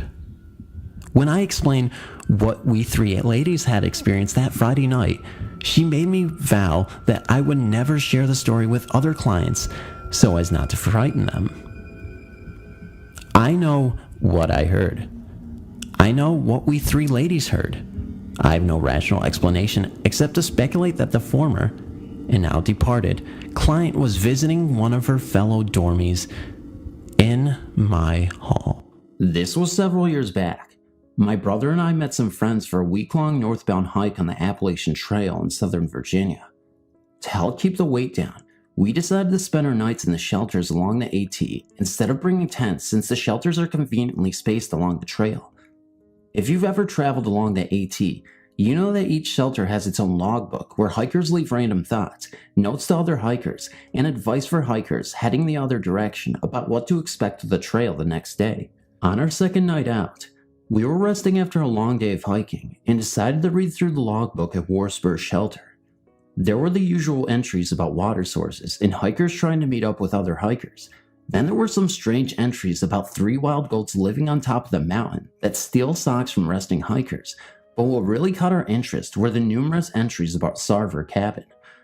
We had planned to skip the Sarver Cabin shelter for 2 reasons. The guidebook said that it was supposed to be completed the year, so we didn't know if it existed yet, and 2, it was supposed to be a steep 1/4 mile hike down the side of the mountain, and we didn't want to start climbing a day if we didn't have to. However, what we saw in the trail log changed our minds. The shelter was complete, brand new and ready for use, but that wasn't the selling point. The area was also haunted. Sarver Cabin is the location of an old homestead that is now abandoned and falling apart. Every entry about it in the book said that the shelter was very nice, but the area around the shelter had some creepy old buildings, and many mentioned hearing a ghost that sounded like a man walking with a cane. We were skeptical. Hearing something walking in the woods at night is hardly proof of a haunting. There are a lot of animals that walk around the woods along the Appalachian Trail at night unseen, but if we had a chance to camp in a haunted spot, then we were not going to pass it up. So the next day we altered our plans a little to make our stop at Sarver Cabin and spend the day speculating about what we would find. We arrived with plenty of daylight left for exploration, and the hike down the side of the mountain was exactly as expected, steep and not worthwhile if you don't have a reason to make it. The shelter was brand new, no sign of weathered wood, and it sat in the middle of a pile of trash gravel with no grass for at least 5 feet in any direction. You couldn't walk up to it without making a distinct crunching sound on the fresh gravel. It was a large 1-level shelter with a large covered porch. The shelter was at least 100 yards from the buildings of the homestead, and we explored these after dropping off our gear. There wasn't much left of the homestead. What looked like the main cabin was log construction, had collapsed roof, and the walls were starting to fall in. There was another smaller building that was pretty creepy. It was about the size of a root cellar, but was all above ground and looked like it was probably used to log something in. After exploring a few of the trails from the cabin, we found what looked like an old cemetery. It wasn't one of those scary old cemeteries like we expected. It was just your standard homestead family burial plot. Now that we were familiar with the area, all we could do was make dinner and wait for nightfall and possibly ghosts. On any other night, we would have gone to bed when the sun set, but tonight was different. We were determined to stay awake so we wouldn't miss the haunting. When it got dark, we lit candles and played dice. The hours went by. We heard noises in the woods, but all of them we could attribute to animals. The 4-legged steps of deer, the quick sounds of mice darting through the underbrush, and the hoots of owls, but nothing that sounded like an old man with a walking cane. It got later and later, but still nothing, until eventually we decided to give up and crawl into our sleeping bags. After all, we still had a long hike ahead of us the next day. So there I was lying in my sleeping bag, disappointed that we had missed our chance to see a ghost and too hot to sleep in the summer heat. One by one my companions drifted off to sleep. I closed my eyes and tried to get some sleep as well, and that's when I heard it. On the right side of the shelter, I heard a crunch on the gravel like a foot stepping down, then another crunch of a foot followed by a quick, lighter crunch. Then there was a pause, then again a crunch, crunch. What could it be? I asked myself. It didn't sound like a deer or a bear, and it was too big to be a mouse. Then it hit me. It was the sound an old man would make while walking with a cane. First one foot, then the other quickly followed by the cane. This was it. I was hearing the ghost, the moment I had waited for all night, but now I was too scared to look. I kept listening. Crunch, getting closer to the front of the cabin. Crunch. I still couldn't force myself to open my eyes. Then I heard the sound change from a crunch to a hollow thump, but still in the same pattern. Whatever it was had stepped up onto the porch. Thump. Another step on the porch. Thump. This was it. This was my chance. Whatever was walking out there was right in the middle of the porch. In one quick movement, I opened my eyes and sat up looking straight at where the sound was coming from, and there it was. Nothing. No ghost, no animal running away, no sound, just an empty porch. If it was an animal, then it would have made noise running off of the porch and over the 5+ feet of fresh gravel. But it didn't. The only thing I ever heard of that can disappear into thin air is a ghost. It took me a couple more hours to get some sleep that night. Every sound seemed amplified, but I never heard those footsteps again. The next day, I told the others what I heard, but not one of them heard it. They all said I must have been dreaming, but I assure you, I was not.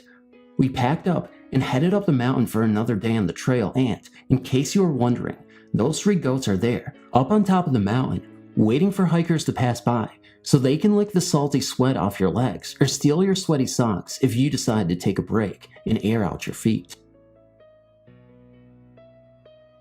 The forest has always held a certain special place in my heart. For me, it is a refuge from life's hectic pace and pressures. It offers a sense of spiritual peace and connectivity that I cannot find elsewhere. Perhaps it is the slower pace, the quiet solitude, or the knowledge that I am surrounded not by concrete walls and metal doors, but by living creatures, great and small. Even the air feels charged with energy. For these reasons, my brother and I decided to spend the weekend in my 59 acres of woods. Being seasoned campers, we've seen and heard almost every sight and sound there is in northwestern Pennsylvania forests. That was about to change as we discovered that sometimes even the usual can become the unusual. Our camp was set up in a peaceful area along the edge of a hemlock grove, where the forest turns from dense evergreens to open stands of tall maple, poplar, and cherry. The night was a pleasant one.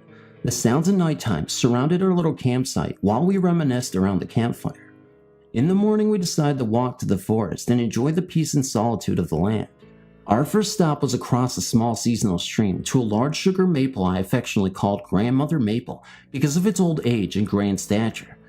Seeing that Grandmother Maple had a rather large grapevine growing up and in its crown, we decided to chop the vine down to help the grand tree. It was no small job, as the vine was several inches thick, but in the end, we had a certain amount of satisfaction knowing we were being good stewards.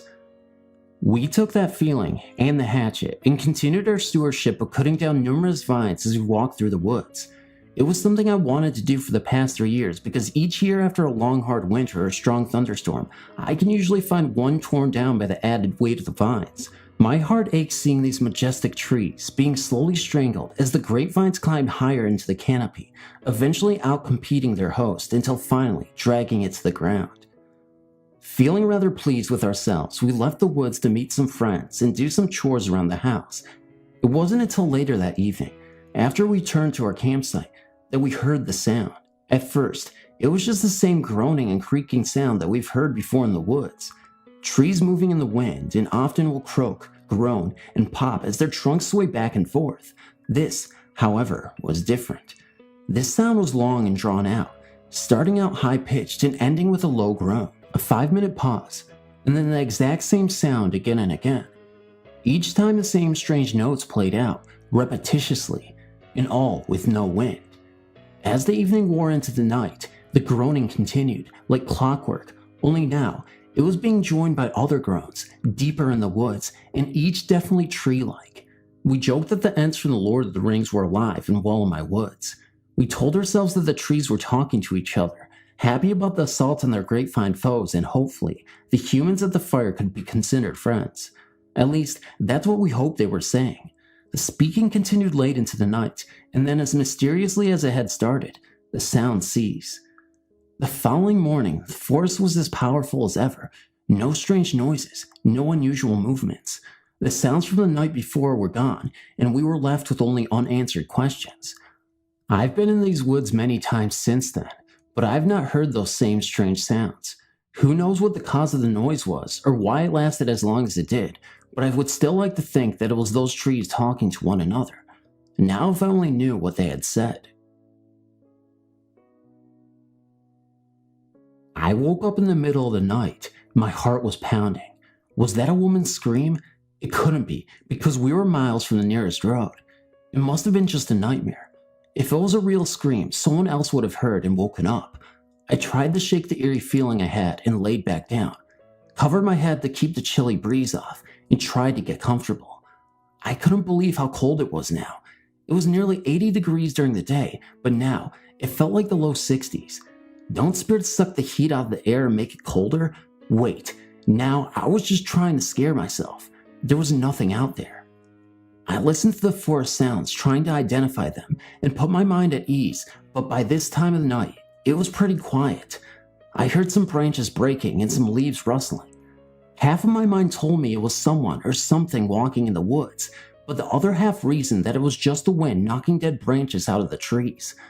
Off in the distance was the sound of rocks clicking together. I didn't have an explanation for that. Didn't 2 people get murdered while camping in the forest not long ago? I was doing it again, letting my mind wander and think bad thoughts. There was nothing to be afraid of. Then I heard it again, only this time I was sure I wasn't asleep. The most frightening scream I have ever heard. It was otherworldly, a high-pitched screech almost exactly like you hear in those witch movies.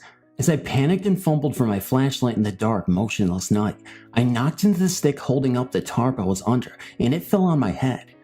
Before I could untangle myself, someone on the other side of camp was already up shining their dim flashlight into the surrounding forest, excitedly asking, "What was that? Is somebody out there?" The excitement continued for a little while, but we never found the source of the screams and didn't hear them again that night. For years, I was haunted by the backpacking trip and those horrible screams. It didn't keep me from enjoying nature or make me stop going out in the woods, but I couldn't help but wonder what was out there that night. Then one day, while attending a nature presentation at a campground, I heard what sounded like those screams again. It came from the tape player the naturalist brought and was a barn owl or a screech owl. I've since found that there are other animals that could have made the sounds I heard, possibly even a fox or bobcat. Not everything we experience and can't explain is necessarily supernatural. Usually there is a rational explanation. However, even when we know that, our minds still tend to wander and look to the dark and mysterious side of the event. To this day, I'm not 100% sure it was just an animal out there, but chances are it was. Nearly 10 years ago in the late 1990s, I decided to attempt a solo backpacking trip. I'd never been out alone before and was a little nervous, but still confident in my skills. I kept the trip short, just 20 miles over a 3-day weekend.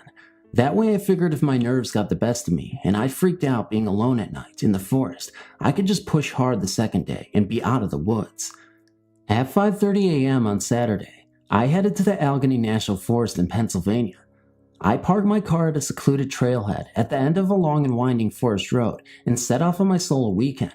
I was hoping that I wouldn't see another soul until my brother picked me up Monday morning at another trailhead just over 20 miles away.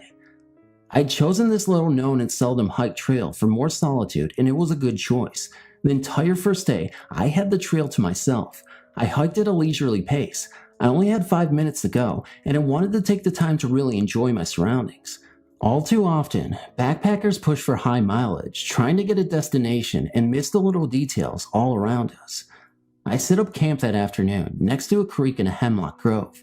Firewood and water were plentiful, so I made a shelter out of my tarp, collected enough wood to last all night, and built a small campfire to keep me company. Night came early in the hemlock grove. The dense trees blocked most of the sun during the day, and at night they completely obscured the moon and stars. I settled down to sleep, but had difficulty getting relaxed. I found that the sounds of the woods are louder and more mysterious when you are alone.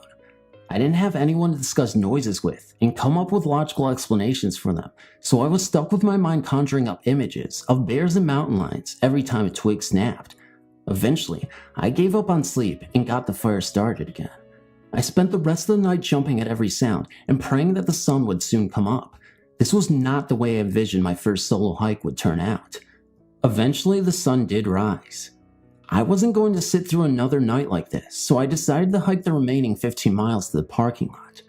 I would be a day early, but the parking lot at the end of the trail was on a main road, and I was sure I could hitchhike to a payphone and call my brother. I couldn't hike back to my car because, like a genius, I'd locked my keys in the car for safekeeping, knowing my brother had a spare and would unlock my car for me when he dropped me off. 6 miles into my day, I ran into one of the dangers of seldom used trails. The path before me was completely overgrown and no trail markers could be seen. What looked like deer trails split off in 5 different directions. The map I had was no help because there were no identifiable landmarks. I picked what looked the most used path and hoped for the best. I walked 200 yards before I realized I was on the wrong path. I backtracked and picked another path. This time, I walked about a half mile without seeing a trail marker before coming to a 15-foot drop-off. This obviously wasn't the right path either, so back I went to the clearing. Finally, on the 3rd try, the trail looked promising, and before long, I found a trail marker. Things were looking up, but I had wasted several hours looking for the trail, and I really needed to push hard to make it out before dark. I got a good hiking pace again, but 10 miles into my day, my solitude was interrupted by the sound of someone shouting from 100 yards off the trail. "Hey, over here!" I stopped dead in my tracks at this unexpected voice and looked to my left. Through the trees, I saw a young but scraggly looking man. Again he shouted, "Hey, I need some help!" Of course, I wasn't going to leave a fellow hiker stranded in the middle of the forest, so I made my way over to him through the thick underbush. Joe was a thin 20-year-old with long unkempt hair and a scruffy beard. He was dressed in a tie-dye t-shirt and some cut-off jean shorts. His pack was an old 1970s model, metal external frame with patches sewn all over it. He sat on the ground with one worn-out hiking boot off his right foot and the most grotesquely swollen, misshapen right ankle I'd ever seen. He calmly said, "I think I broke my ankle. I've been out here 2 days without food and water." He obviously couldn't walk, and it was too late in the day to hope to hike the 5 minutes remaining out, get help, and return to him. I assessed the situation and decided it wasn't a life-threatening injury. Since I had plenty of food and water left, I decided the best course of action would be build a fire, feed Joe, and get help first thing in the morning. Joe wasn't much for conversation. All I got out of him was that he didn't care too much for modern society and preferred to be alone. I asked about his family, where he was from, where he was going, and where he had been. All my questions were answered with a blank expression and the sound of Joe chewing on the granola bar I had given him. From the patches on his backpack, it seemed like he was well traveled. I was particularly impressed by the colorful one from Death Valley. I asked about it, but his only response was, "Yeah, I walked through there. At least this night, I wouldn't be alone." I awoke at first light, and Joe was already awake, sitting in the same position, just looking at his ankle. I left my last full water bottle and granola bar with him and set off to get help. As I was leaving, he looked up at me and said, "Be careful, you don't want to end up like me." I gave him a half smile and assured him I would be back with help soon. The hike out only took a little over an hour because I was going as fast as possible. When I arrived at the parking lot, it was still too early for my brother to be there, but luckily, a day hiker was there preparing for her hike. I told her about Joe, and we reasoned that between the two of us, we could help Joe to safety out of the woods. She grabbed her first aid kit and some water, and I led the way down the trail on our rescue mission. We never did find Joe. I'm certain we were in the right spot because there was a fresh fire ring and my full water bottle and granola bar, but no Joe. I picked up my water bottle and noticed a piece of metal under it. It was a pin that would be used to hold the cloth back to the metal frame of a backpack. I kicked some leaves aside, and there on the ground was an old metal backpack frame with some shreds of pack cloth still attached. It looked like it had been there for 15 years. I looked closer, and there, on the side of the backpack, was a faded patch from Death Valley. I still have that patch. It is sewn on my pack. I keep it as a reminder to never go out alone again. I've had many personal experiences for which I am at a total loss to find a rational explanation for, and as a result, I've become fascinated by the experiences of others. I shall recount to you now an experience of a Japanese student I once had. I'm British and teach English in Japan. During a lesson one day, I asked my students to tell me about their scariest moment. The Japanese generally do not like to talk openly about anything that may be considered paranormal or related to ghosts, but this student was unusual and willing to talk. I shall call him Yukio. Yukio was a university student who took a summer job at a coastal area popular for its surfing in Chiba on the east coast of Japan. In Japan, a part-time job is called an arbeito, which comes from the German word Arbeit, meaning work. The Japanese borrowed this word and adapted it after the end of World War II. It's now a common term used by young people. During the day, Yukio worked at a surf shop near the beach and stayed in an apartment with his friends at night. The apartment was small and many people shared the rooms, sleeping on futons on the floor. One night, Yukio was awoken by a voice shouting, "Who are you? What is your name?" He opened his eyes and saw a Japanese soldier standing over him, wearing a full World War II uniform and holding a rifle. The soldier continued to repeat the questions as Yukio, paralyzed with fear, slowly managed to answer. The soldier then shouted, "What are you doing here?" Again and again, louder and louder. Yukio just managed to utter the word arbeito, to which the soldier got angry, shouting, "What does that mean? What is arbeito?" He got angrier and angrier, and Yukio became more frightened when suddenly the soldier faded away into thin air. No one else in the room heard or saw anything, but Yukio didn't go back to sleep that night. He explained that World War II soldiers wouldn't have known the word arbeito, as it wouldn't have been used until after the end of the war. The soldier may have been guarding the coast from the invasion when he was alive. I may post more stories, or you can contact me for them. Thank you. This story happened while I was a Marine attending MOS school in 29 Palms, California. It's a lesser-known Marine base that is mostly used for desert training. I was there from December 2003 to March 2005. I've always been sensitive to anything not quite around me. From the first time I moved into my barracks, I could feel something was wrong. I tried to dismiss it because my barracks were pretty much brand new. They'd just been built about a year and a half before. I would see shapes in my room at night, and I will admit, it scared me. We had something called Firewatch. All it was patrolling around the barracks, making sure everything was in order. One night, in February 2004, I was on the first deck. Sorry, I do use naval terminology. And I saw a girl just down the passageway. She was walking away from me, and she went around the corner and disappeared. I knocked on the hatches of the 2 rooms she could have gone to without coming back into my line of sight because only males lived there and females were not allowed in their rooms. But she wasn't in either of them. I went and reported to the duty what happened, and he told me the story about that place. Before those barracks were built, a girl had been raped and killed on the berm that the building now stood on. One night, before the barracks were opened, the duty in the barracks below mine, I lived at the top of the hill, heard a girl screaming in there. He called PMO, military police, and they came and searched the whole building and found nothing. No one left while they were there. They heard the screams twice more while they were searching as well. The screams were heard a few more times before people moved in, but since they've been occupied, it has quieted down. Needless to say, I was creeped out. I finished my shift without any more problems. I've seen the girl a few more times, but she doesn't seem to want to hurt anyone, so I wasn't really bothered by her. Another night in August of that same year, I was outside behind the barracks patrolling when I saw a man in a black shirt and blue jeans in the AC area. When I went closer for a better look, he had disappeared. There was no way he could have climbed out of there without me seeing him. Several more times while on that shift, I caught a sight of him on various decks.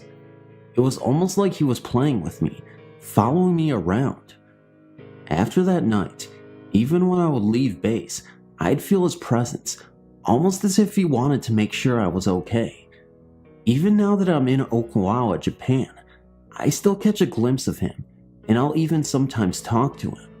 Well, that's my story. There's also things that happen at Paris Island, MCT, in Okinawa, but those are entirely different stories altogether. This story comes from Vail, Arizona, just south of Tucson. The Vail School District had been expanding rapidly for years, and finally, construction began in the district's badly needed 4th elementary school. Cottonwood Elementary was built in the middle of a large housing area, surrounded by hundreds of new houses. During construction, one of the workers brought his little boy to come see him work and watch the big tractors as they drove around, digging up the ground. The boy had been wearing a blue striped shirt and was playing with some small plastic army men in the sand. At some point, the man, while driving one of the tractors, lost track of where his son had been sitting. He figured that his son had to use the porta potty. Putting the tractor into reverse, he began to back up when suddenly, the screams of his coworkers reached him and he immediately stopped. Upon climbing down from the machine, he was hit with the horror that he had backed up over his own son. The boy died over the grounds that was to be his school.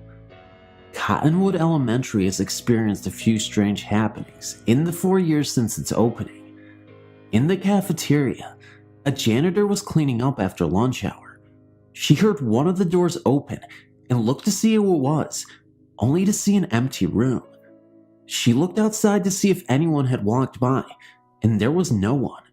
A few seconds later, in the exact amount of time required to walk across the entire cafeteria, the door on the opposite side opened. The janitor watched as it opened itself and closed without being touched. Also, in the cafeteria, the same janitor had a ladder leaning against the wall. In no way was it ready to fall at any moment. As she walked past it carrying a box, the ladder fell on her, knocking her to the floor and injuring her spine. She claims to have heard the sound of a child's giggle. The next building over is the kindergarten room. The teacher has complained that nearly every day, the clock which hangs on the wall has randomly fallen down. Also, the toys kept in the room are often found laying out in the mornings when the teacher knows they've been put away the day before. Most often, the bucket of plastic army men was poured out into the floor. Several sit standing as if in battle. And in the restrooms that sit between the kindergarten building and the cafeteria, several students have claimed to have seen a little boy wearing a blue striped shirt who throws wet paper towels to stick to the ceiling. The little boy who had died was known to have been a troublemaker. Thanks for reading.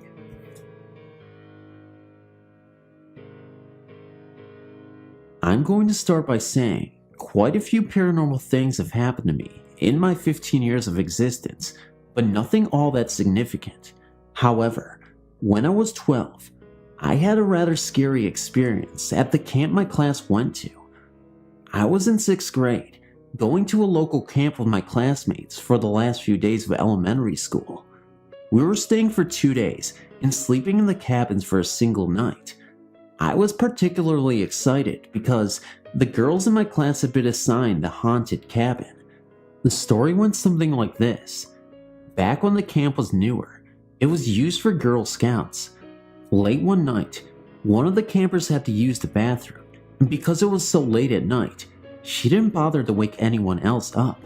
So she left, and the next morning, no one could find her. They looked and looked and looked, but never did find the girl. The legend goes, at 2 o'clock in the morning, one can hear the girl's footsteps as they leave the camp.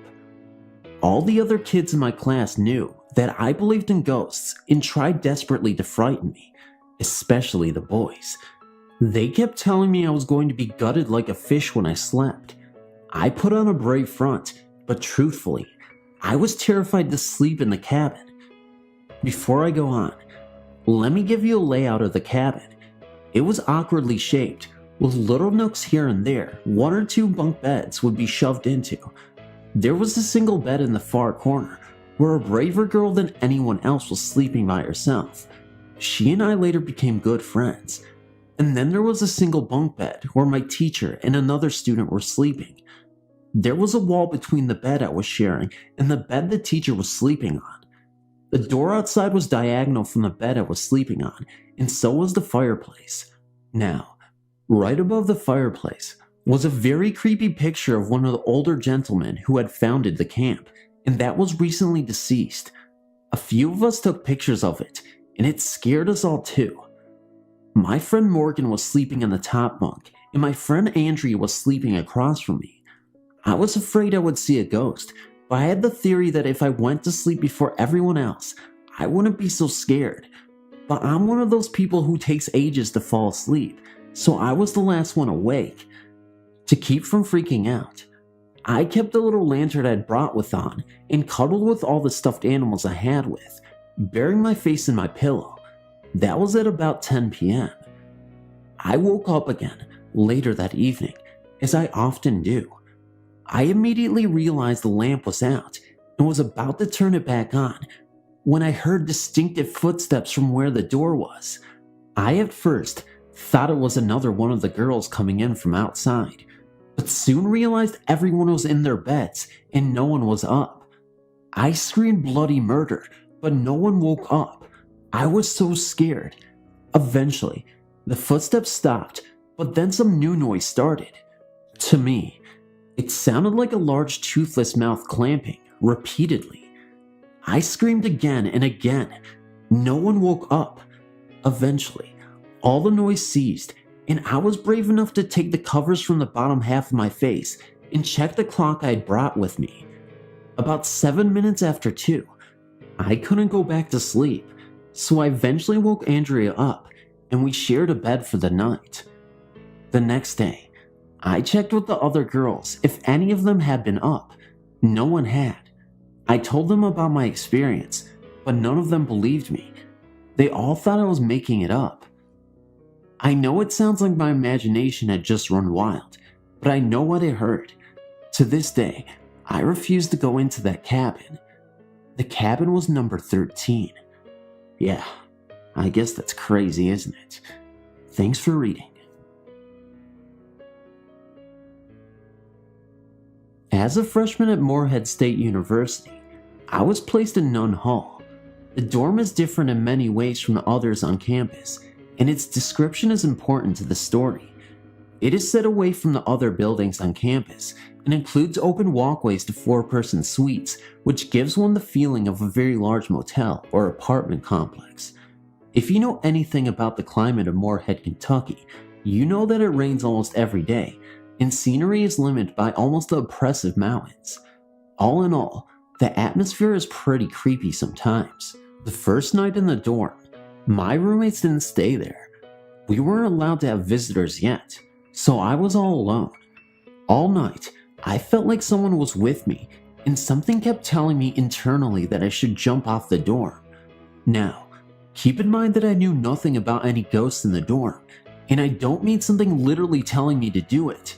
More like a deep feeling of sadness and hopelessness. This feeling repeated itself occasionally, and I would wonder why I would feel that way when everything in my life was going pretty much just how I wanted it to. Of course, my high level of rationale would always stop me from actually jumping, obviously. When my roommates started sleeping in the dorm, we often woke each other up by talking loudly in our sleep and not remembering it in the morning. None of us had ever heard of ourselves being a sleep talker before. R began to have nightmares. B, who skipped class a lot, swore that one day when she was sleeping instead of going to class, something shook her bed every time she started to fall asleep. In the mornings, our cell phone and laptop chargers were often unattached to the wall and nothing charged. We would leave and turn off all the lights and return with every light and the TV on.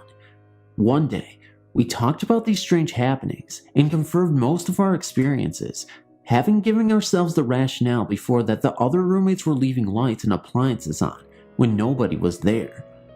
One night in particular, my little sister was visiting me and we were watching a movie and making popcorn. 3 times the TV turned itself off randomly. We would all check the cords, make sure nobody was sitting on the remote, and pretty much everything you can think of. Nothing was ever out of place, and each time it just came back on all by itself. Another night, I was just getting into bed, and the TV in the living room came on all by itself. I was the only one there. I just got up and turned it off.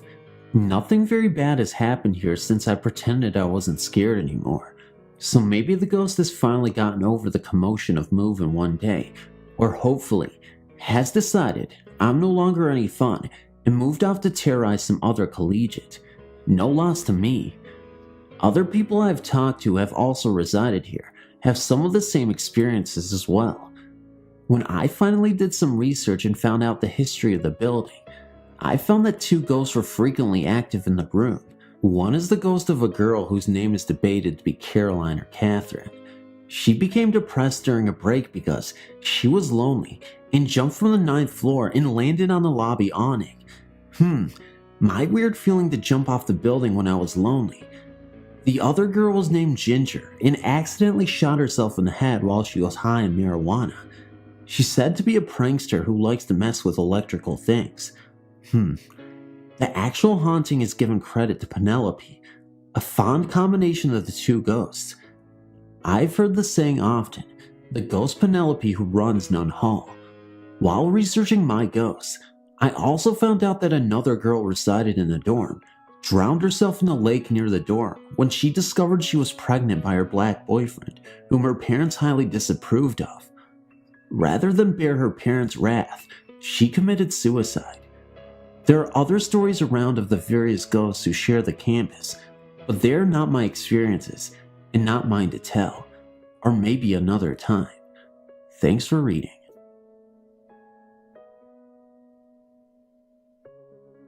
My name is Kristen. I live in Ohio and I am 20 years old now. My story is true and it takes place 4 years ago. When I first started high school, I had problems fitting in. I'm kinda weird, kinda loud, and I can be a little obnoxious. However, I eventually became very depressed. I didn't have friends, and I was extremely stressed out because my classes were near impossible. I started talking to myself and found myself upset one moment and ecstatic the next. After seeing several therapists and psychiatrists, I was eventually diagnosed with bipolar disorder, manic depression. I was put on Topamax, which is a stabilizer for the time being. Now, some of the symptoms I was having I realized were common. I like to stay up and work on my laptop, or just play around while sitting on my father's recliner. But most nights, in the corner of my eyes, I'd see dark shadows. I'd raise my head as a chill shot up my spine and hesitate long enough to examine the room around me. Nothing. And when I'd first wake up during the night, I had double visions. When walking by people, I could see an afterface. This is hard to explain. They would walk by me, and I could see a blur behind them, as if they were moving in slow motion. When I waved my hand before my face, it had that same effect, like my hand was casting layers of shadows. During the night, in my car, there were bright lights looking like golden butterflies shooting around the dashboard ceiling. It was just bizarre, and it troubled me because I knew I was the only one seeing these things. My mind was projecting these images. At night, I would wake up, and there would be dark lines everywhere, looking like jail bars. Often, I'd bump into things trying to get out of my bedroom for a glass of water. 2 years later, I came off the medication and I'd become used to all these hallucinations, only many of them didn't stop. I asked my therapist if Topamax had a lasting effect on my mind, but she told me once the medicine was out of my system, there would be no side effects. But the shadow still remained. I would quickly look up, hoping to catch a glimpse, but there was always nothing there. One night, I awoke from a nightmare, and when I turned my head to glance at the closet door, it was wide open. I distinctly remembered shutting it before I went to sleep because the shadows my clothes cast often looked like bodies to me. I instantly felt angry because at the time, I've had a very vivid view of dead people, corpses beneath my bed, pressed up inside my closet. I would use anger as my initial reaction, pretending that I was more twisted than any ghost, and for that reason, they should be afraid of me. They wouldn't dare come near me. I got up, slammed the closet door as hard as I could, and yelled, "Leave me alone." At that exact moment, the door flung back open, hitting my nose so hard, there was bruising the next morning. I nearly passed out. I got up and ran for my bedroom to get my mother. Can you imagine? Someone nearly 18 running to their mother for protection. Maybe it's not as odd as it sounds. I was so afraid, I wouldn't go back to sleep. I still sleep with a lamp on in my room. My biggest fear is that I'll wake up and someone will be standing right over me, watching me. Well, that's my story, though I am relieved the golden butterflies have stopped since I stopped the medication. At the beginning of May, I was offered what is to me a dream summer job. I'm working in my town's museum, giving tours, working with the artifacts, that sort of thing. Absolutely perfect for a history lover like me. The museum is 3 small buildings. The first building is very small, just like one room. It has a few displays to do with the town's sporting history, the first settlers to the area, and all our books and archives. It is also where the computer and phone is, so that is where I normally work when there aren't any visitors. The second building is the barn.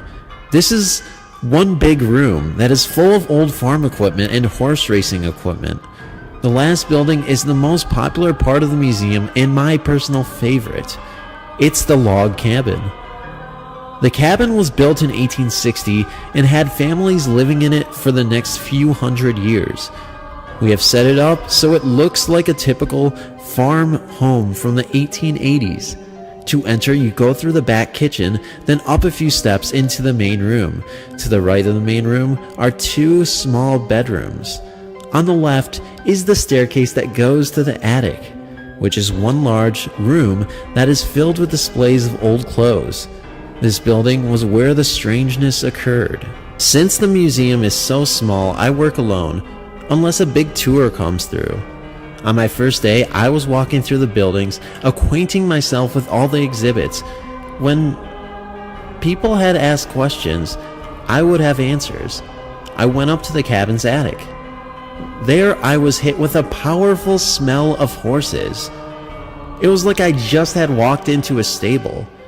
After 5 or 10 seconds, the smell disappeared and was replaced by the ordinary museum smell. I looked around to try and find where the smell came from and found, thrown over the back of a chair, an old blanket that was used for people riding in horse-drawn carriages about 120 years ago. I picked it up and took a sniff, since it was the only thing even vaguely horse-related in the building, but it only smelt of old cloth. Well, it was a strange thing, but I had work to do, so I put it out of my mind. A few days later, I was again in cabin, sweeping the main room, trying to make it pretty for the day's guests, when bang, bang, something began to pound on the front door. Now, the front door is bolted from the inside and only opened on days when there's a big tour. There is a window beside the door so I could see if anyone passed.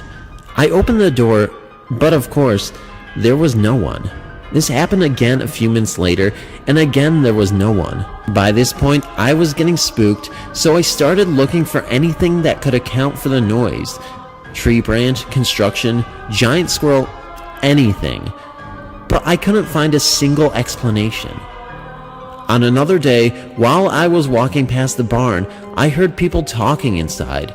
Thinking it was visitors had come in, without me seeing, I went in to check. Completely empty. Later that same day, I was in the back kitchen when I heard footsteps in the main room. Now, there is no way anyone could have gotten in there without passing me. Torn between fear and curiosity, I went in to see what was going on. There was no one in the room, but I saw a woman's foot at the top of the stairs going into the attic. She had on dark shoes and a long dress. I followed up the stairs, but when I reached the top, the room was empty.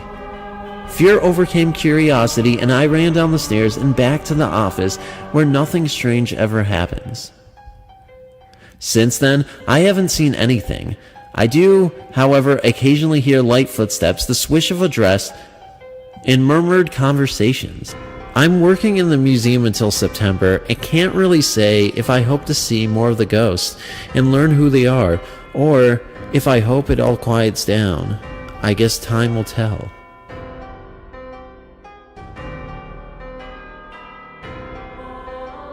At the Museum, Part 2.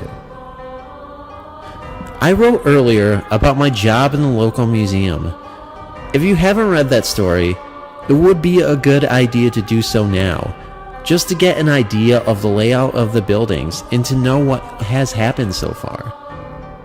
A few days after I had written my last story, I was sitting at my desk in the office building. This building has a door facing the street that I keep popped open with a brick so people passing by will see that the museum is open. There I was sitting and cataloged some old books when I heard a loud scraping noise. I looked up and saw the brick sliding away from the door. Then the door slammed shut. I ran over to see what had caused it but could not find anything. The wind wasn't strong enough to push the door shut, and there was no one around. The brick hadn't just been pushed by the door, it looked as though it had been pulled away, allowing the door to slam. This has happened 5 times overall. 2 of the times, it was quite windy out, so I assumed the wind was the culprit. But for the other 3 times, I haven't a clue. For the first month or so that I worked in the museum, I always had a strange feeling whenever I walked into the cabin. It was like I had just barged in somewhere uninvited. It never felt totally mean, and I never felt threatened, but I never felt welcomed either. In fact, as the days went on, I began to feel as if whatever was there was teasing me. I would hear whispers or footsteps from one room, go to check it out and hear those noises in the room I had just left. Other times, I would put something down, turn away, and when I looked back, it would be moved. Not a lot, but enough that I could tell. This went on until one day, about 2 weeks ago. That was a rough day. Genius that I am, I had stayed up way too late the night before, and as a result, was very tired. It had been raining and my feet were wet. I hate that. To top it all off, the very first thing I saw when I went into the cabin was a giant spider. I hate them even more than wet feet. In short, I was very cranky tour guide. As I was opening up the cabin that lousy day, one of the tables clothes began whipping back and forth loudly and quickly. Before that day, when something happened that I couldn't explain, I would get spooked. That day though, I was in no mood to be played around with, so I just rolled my eyes and said whatever and continued on with my work. The tablecloth instantly stopped moving, and from between me and the table, I heard a soft giggle. Since that day, whenever I walk into the cabin, it feels warm and welcoming. I no longer feel like I don't belong there. Things still happen, but it doesn't feel like teasing. The latest strange thing to happen in the cabin was last weekend. There had been quite a few visitors, and as a result, I was there later than usual. In the cabin, I saw wet footprints on the floor in the back kitchen. They looked as though someone with wet feet had walked from the doorway to the main room to where there was a larger wet spot in front of the table where the guest book is. Exactly what you would get if somebody with wet shoes had stood there for a few minutes reading the names. Now, this in itself wouldn't have been odd except for one thing. I had been in the kitchen and had just walked to the doorway to tell my mom I would be a few more minutes. There were no prints when I walked to the door, and they were there when I turned back. I was tired and it was late, so I decided to ignore it and close up for the night. As I walked from the kitchen to the main room, I saw someone poke their head out of a bedroom, look at me, then go back into the room. I couldn't make out any details since they were between me and the light and was just a silhouette. All I could tell was the person was about the same height as me. 5 feet. Yeah, I know, I'm a shorty. It seemed to me as if they were saying, "You still here?" I went into the room to check, but of course it was empty. Like I said, it had been a long day and I was so tired. So I just closed the curtains, turned out the lights, told whoever was there good night, and went home. Ghost of Gar Museum and Library. Long-time reader, first-time poster. Let me start off by saying I have had plenty of paranormal experiences when I was younger. Nothing too major has happened since I was around 17. This happened not too long ago, last week, March 19th. I started volunteering at a local Civil War museum and library, the Grand Army of the Republic Civil War Museum and Library. It was a regular day there. Only myself and another senior volunteer, A, were there. It was the afternoon, maybe about 2 to 3 p.m. A was responding to some emails, and I was reading a book from the library when I heard a large crash. I knew for sure it came from inside the house. We're not in the best neighborhood, the Frankfurt section of Philadelphia. I had the security monitors turned on and looked at the parking lot.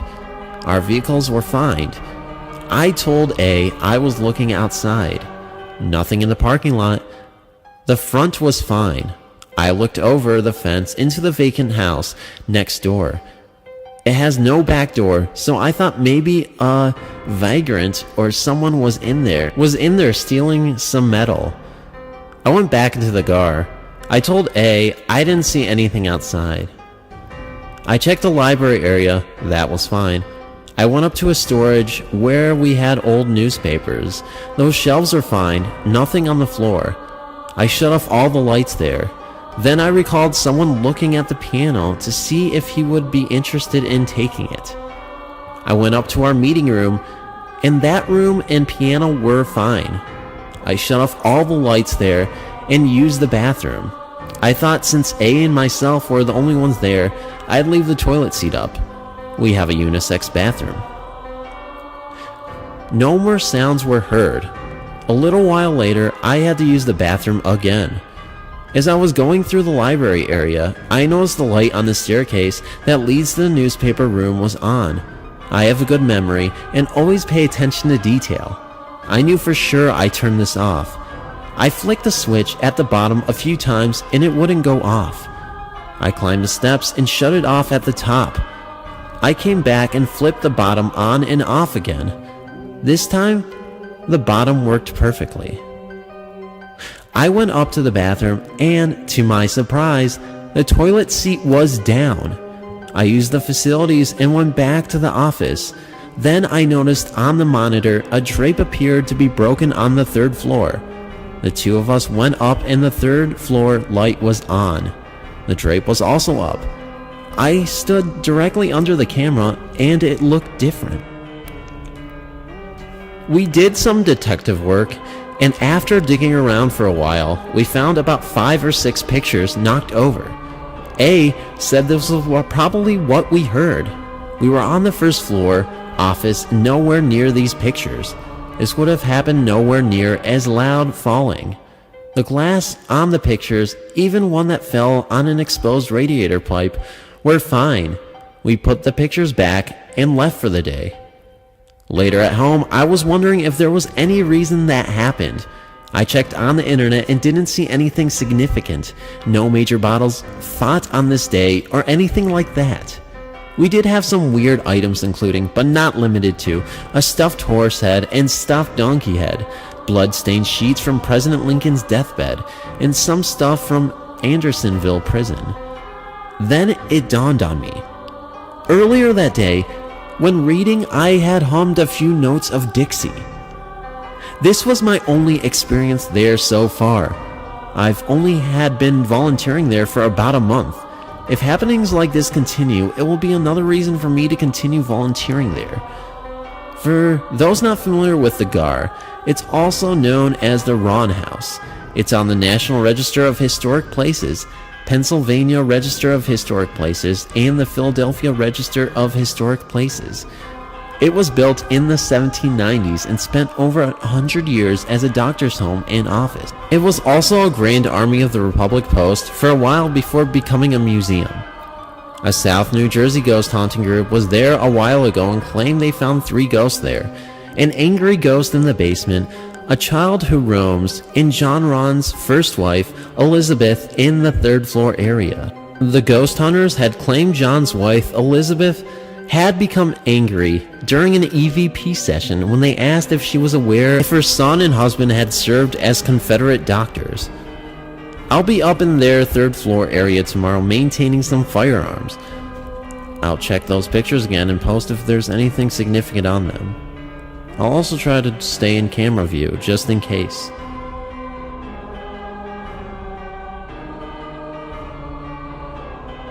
The full-bodied apparition at the Doncaster Air Museum.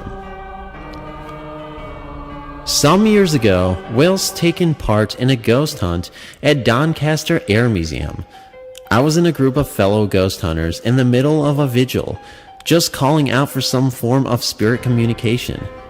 We were sitting in the large hangar, and there was said to be where the planes were repaired during the Second World War, and prior to that had been Doncaster's International Airport. The night was a cloudless summer night. It was also a rather mild time of the night too. The group was in good spirits, already in anticipation for a night of ghost hunting. The adrenaline was starting to pump around the body of all of us. We were calling out for spirit activity when suddenly 5 of the group saw the solid mass of a human shape move directly past the larger than normal doorway. We immediately ran to the doorway to investigate who or what had fleeted past the door, but not a soul was to be seen in the few seconds we had taken to reach the doorway. They had literally disappeared. From the whole area, when we reached the doorway, we inadvertently set off the security lights, but most shockingly outside the hangar, there was a pea gravel all around the area of the Air Museum, which, when the ghost hunters walked on it, made an incredible noise that could be heard from our chairs in the hangar. However, we had heard no noise from the visitation we had seen. And another sobering thought also materialized. The figure literally walked straight through the disabled handrails that led into the hangar doorway. As we added up all this information, the cold realization hit in every one of us that we had indeed been very fortunate to have come within meters of a full-bodied apparition. I asked Alan, who was staffing the Air Museum that night, whether anyone else could have walked by the doorway, as the figure we had seen was much bigger than Alan's. Alan stated that no one else was on the grounds, as the gates were all locked and the high fencing was quite difficult to climb up, and the security light would have come on in the event of someone walking in. The group all commented that we must have indeed seen a full-bodied apparition, as in all of our endeavors to point the figure being human, we could not see how it was possible for a human figure to walk by the security lights without setting them off. How no noise was heard from the figure walking on the surrounding pea gravel, and there was no tracer sign immediately after the incident. The ghost hunters who witnessed this still chat about the time. We all saw a full-bodied apparition at Doncaster Air Museum.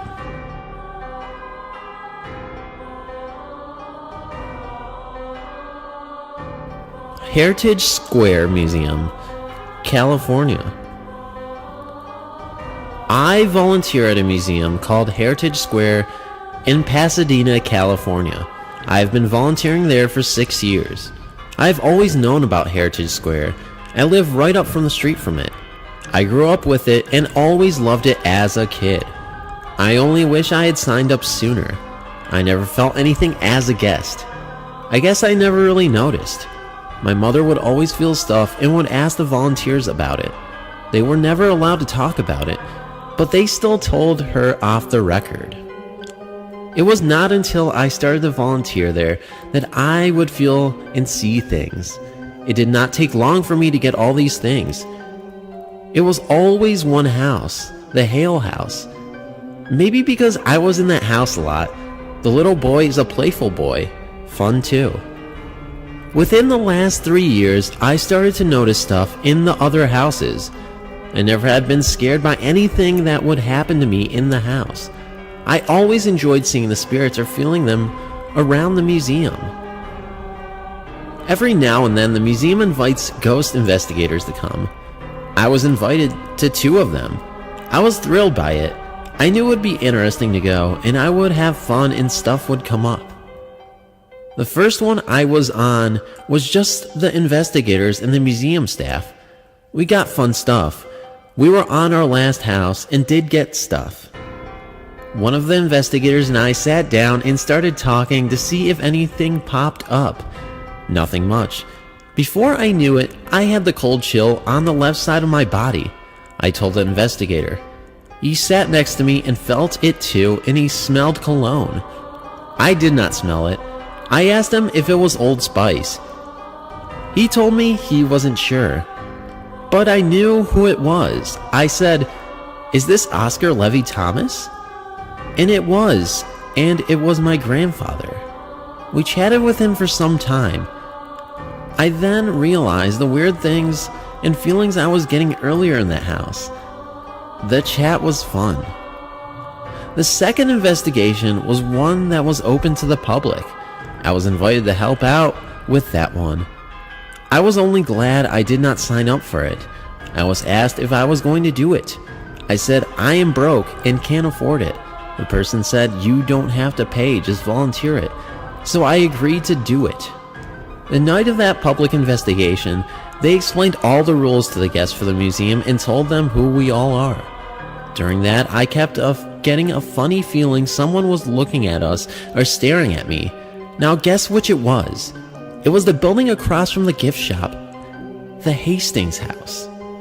It was on the porch. I kept looking to get a better look. There was no one there. The ghost realized I knew it was there. It was thrilled I could see it. It was like, oh, you can see me. I am here. That's what I kept getting. I am here. You can see me. I took a photo, but don't know if anything came out on it because I have not had a chance to look. The investigation finally started. We went to 2 of the houses and got some stuff, but didn't get much. Then we went to the 3rd house, which was the Hastings house. Right before they started the tour, the investigators told me they heard my nickname 3 times on the tour before us. Weird.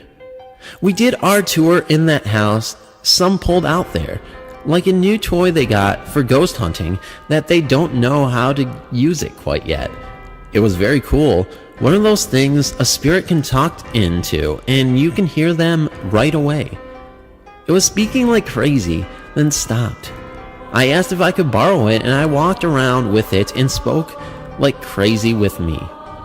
Was it goofing off or was it serious? I tried to get it to talk more, but would not speak much. It kept saying help in letters. The rest of the house, we didn't get much, but heard new stories, ones I was glad to hear. At the end of the night, I found out which staff was on the tour before us in the Hastings house. So I asked him about my name being called, and he confirmed it.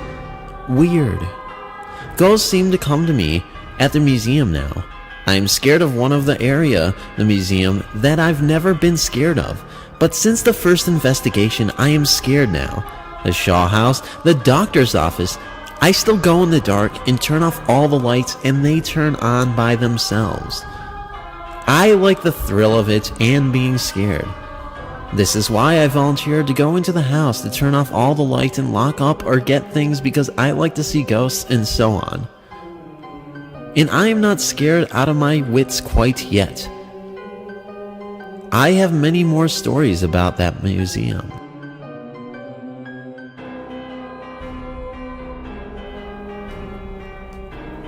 The Heritage Museum.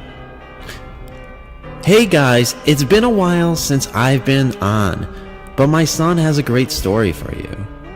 He went on a field trip a couple of weeks ago to a historical museum in our town. It is located within walking distance from his school. I'd say about a 10-minute walk. Now I'll give you a little background information on Ash. Ash is 10 years old, he is highly intelligent, and he's a child who has ADHD, but has the biggest heart. When he came home from school that afternoon after the field trip, he was very excited and told everyone about it. And now I will turn this over to him. We went to the museum. First, we went to the gun room and looked at the old Civil War guns. I really liked the shotgun and the grenade. Next, we went to the attic and we saw things that the shelves would use to cook, clean, and other chores. When we were coming down from the attic, I was standing upstairs in my class waiting to go outside. When it was time to go, I was pushed and heard a little girl laughing. It was weird, but cool at the same time. After school, I told Mom and she believed me. Some other people made fun of me. Mom told me not to listen to them because people have different beliefs than us. She said as long as I told the truth, that's all that mattered. Thank you very much for reading Ash's story. I do believe him. It is a toss-up for this museum. Some say it is, and some say it is not. If you would like more information on it, I will gladly guess it. Thank you.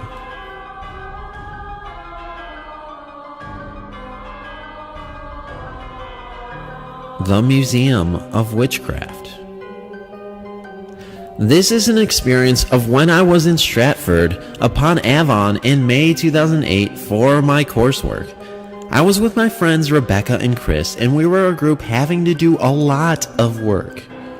We had already completed most of it from our first visit about a month ago, so this time we were allowed basically to do our own stuff.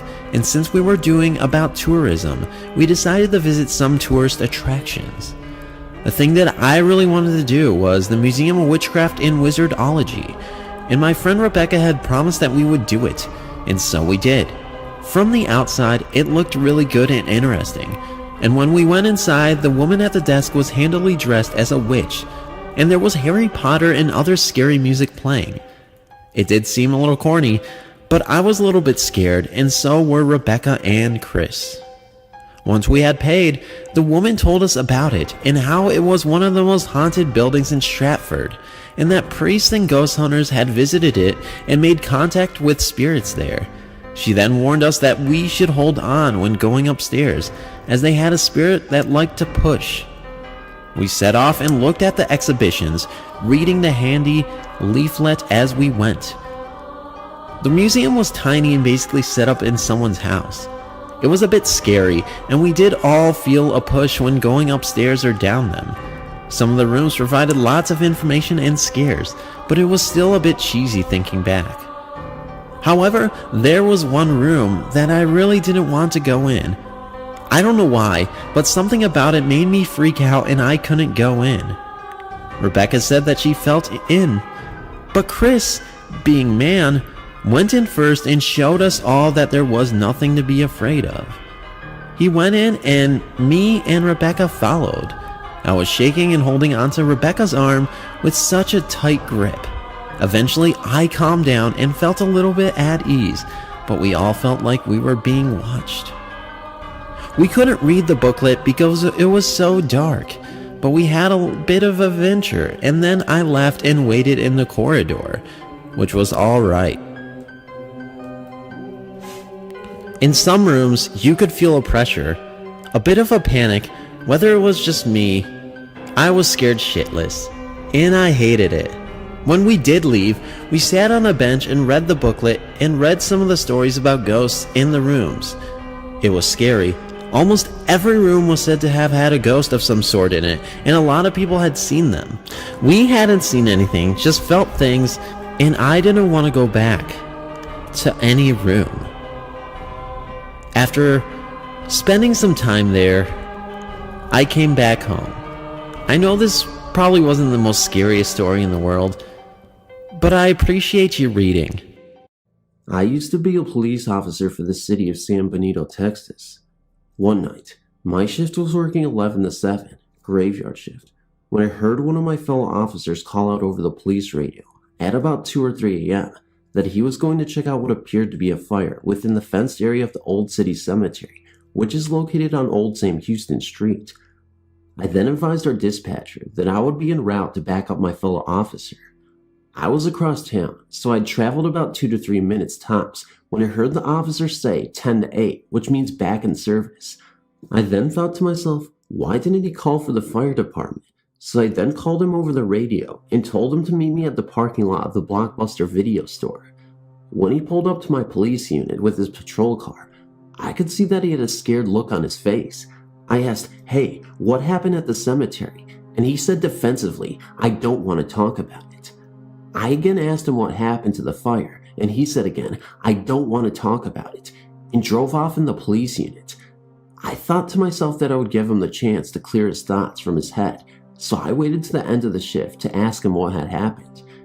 He told me that he was patrolling on North Sam Houston Street when he saw a small fire in the Old City Cemetery. He then stated he went around the railroad tracks at Old Sam Houston Street. Since it was around one of the holidays when they sell fireworks, he thought someone might have set off the fireworks and it had landed in the cemetery, causing a grass fire. He then called the dispatcher over the police radio and advised her that he was going to check out the fire. He said he told me he exited the patrol unit and walked into the city cemetery towards the fire. He said that the flame from the small fire was about 8 to 9 feet high. He then told me he noticed as he was walking towards the fire that the closer he got to the area of the flame, the smaller it was getting. He said to me when he got up where the source of the fire was, it suddenly disappeared, and he noticed that there was no smoke or traces of anything burning. He stated that when he looked down where the flame had disappeared, he was standing in front of a grave where I had just been buried days or a couple of weeks before. He then stated that he felt scared, and that is when he got back in his patrol car and left the area.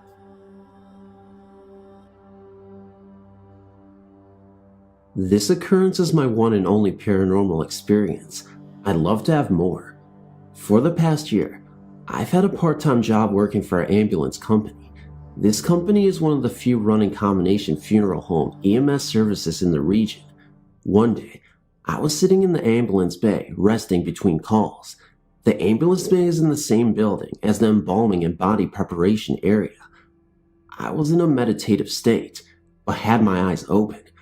Out of the corner of my eye, I observed a girl about 9 years old walk through the back wall of the ambulance bay towards me. I remained motionless, and when she arrived at my side, she smiled and blew a puff of air onto my cheek. I could distinctly feel the breath, and at this point, I realized that day I was not daydreaming. The child was dressed in a slate blue jumper with a white blouse. The outfit she wore could have placed her anywhere from the late 19th century to the middle of the 20th century. It looked like a school uniform.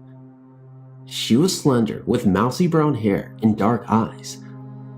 After blowing on my cheek, she smiled and walked past where I was sitting and disappeared through an exterior wall just to the left of a door. Later, I asked some of the other paramedics if this apparition was familiar to them. It was not.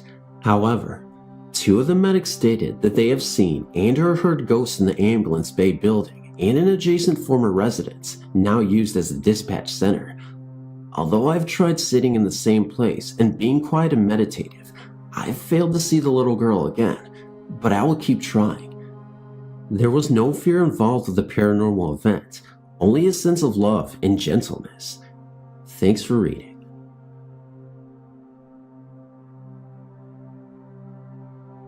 I had a few experiences in this one house I lived in from the time I was 5 until about 14. I lived in a city about 20 minutes away from Los Angeles. Anyway, one night, I was sleeping and for some reason I woke up.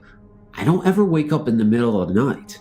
When I woke up, I saw a white figure, which looked like a soldier standing in front of my bedroom door. He was just standing there saluting me, just staring at me, and he didn't move. What I remember the most is his eyes. They were bright white. I was scared because yeah, it was a ghost, and it's not normal for me to see something like that, but at the time, I felt safe. I knew that he wasn't there to hurt me or he wasn't trying to scare me. What I wanted to do was run to my mom's room, but instead, I pulled the blanket over my head and prayed. The next morning, I told my mom about it, and I remember she got this weird look on her face, but then was like, "It must have been the lights from outside. You probably imagined it. Now stop scaring your sister." After that, everything was fine until about a year later, I had the worst experience. My mom had rearranged my room so that my bed was right in front of the door. One night, I was sleeping and I heard what sounded like a baby wearing a diaper crawl by. My baby brother still wore diapers, so I thought it was him. I looked out my bedroom door and didn't see anything. I checked on my baby brother and he was sound asleep in his crib. I went back into bed and started to doze off when I heard it again. I didn't feel like getting up again, so I called out his name, and just like that, the noise stopped. Then about 10 seconds later, I felt something tug on my blanket. Now remember, my bed was right in front of my door, so if my brother came in, I would have seen him. I grabbed onto my blanket, but whatever was tugging started pulling on it harder.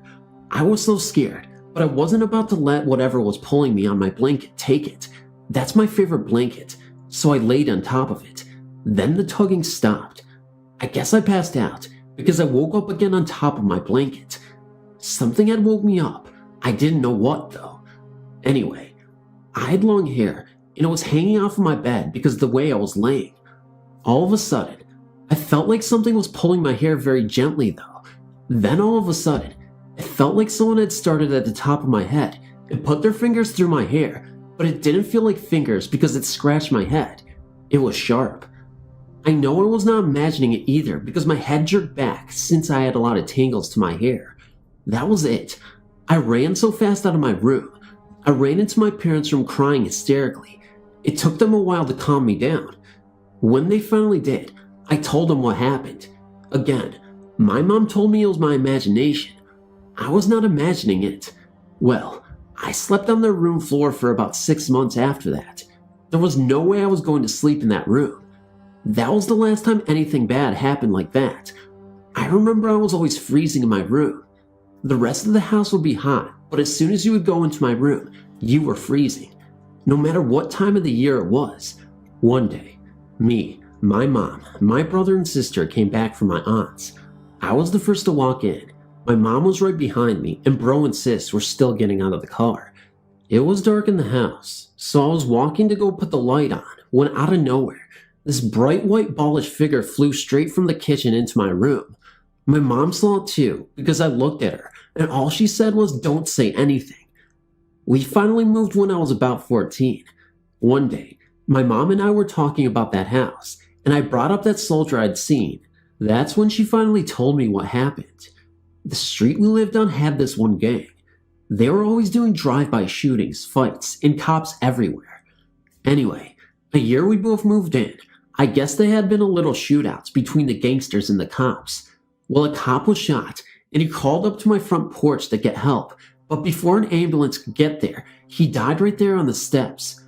My bedroom window was right next to the front porch, so it turned out that it wasn't a soldier, but it was a cop dressed in full-service dress that he was buried in. I actually felt fortunate to have had him with us. I feel like he was protecting us. A lot of the kids on my street that I grew up with had been beat up bad, shot, joined a gang, got pregnant really young, etc. Everyone except for me and my siblings. There's 6 of us.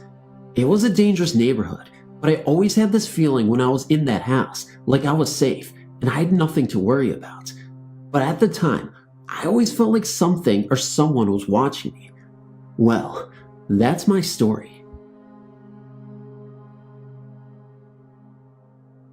Back in 1972, my family moved into a house on Upland Avenue in Fontana, California. The house was haunted. Just after that, the house at the other end of the street also became haunted. I'll start with the house down the street. I was friendly with the woman that lived in that house. She had a passion for gardening. The house is or was on the corner of the street. In front of two sides along both streets were two flower beds. I would see her outside caring for the flowers. I think in 1973 she died. I saw an ambulance out in front of the house one day. I just thought she got sick. Later, one of the boys that lived on the street told me that she had died. At the time, I didn't believe him because I had seen her just the day before taking care of her flowers, and the ambulance had been there about a week before. The next thing that happened was one day, I was walking past the house and I saw a woman tending to the gardens out front.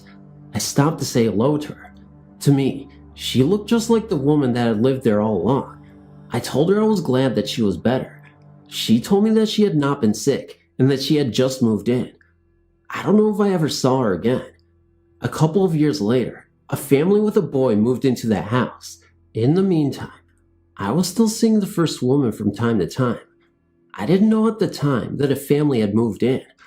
I saw the boy in the driveway playing with a ball.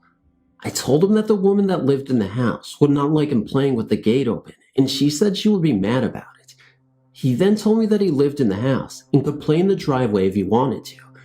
I then pointed out that the woman was in the window watching him and that she looked mad at me. He then looked at the window and saw the woman turn white, started to run around to the front of the house yelling for his father. Later that year, the woman that lived next door stopped to talk to me about the house. She told me that the first woman had died years before. She also told me that all the women that lived there since 1972 had all gotten sick. She told me that she had seen the woman in the window also, and she thought she was mad because the other woman kept taking out the flowers she put in. Also, the flowers were starting to grow into her yard. Later, they put up a very high fence, so they would not be able to see the window from their yard. Her husband, the neighbor, told me later that his wife was sick. He also wanted to know if I knew of anything that could be done about what was happening next door, plus that they were moving. In 1979, I told my doctor that I thought the house my mother had lived in was what made her sick. He asked me where she had been living at the time. I told him on Upland Avenue. He then asked if the house was on the corner and why he was asking me. He said that the first woman that had lived there had died of cancer, and so did the next two women that lived there, of the same cancer. The young mother of the boy did not die of the cancer that she got, but she was still very sick because of the treatment for it. He also told me that the first owners of the house was not the first woman. He told me that the town didn't know what to do with the house, as they didn't want any more women to live there because they all were getting the same cancer. I told him about the first woman and that she didn't like anyone to mess with her flowers. He did say that the town might make it into a park. I said that might work, but she would probably not like it, and that others could still get sick. I have no idea what happened because I moved out of town not long after that. Even today when I still think about it, it always creeps me out.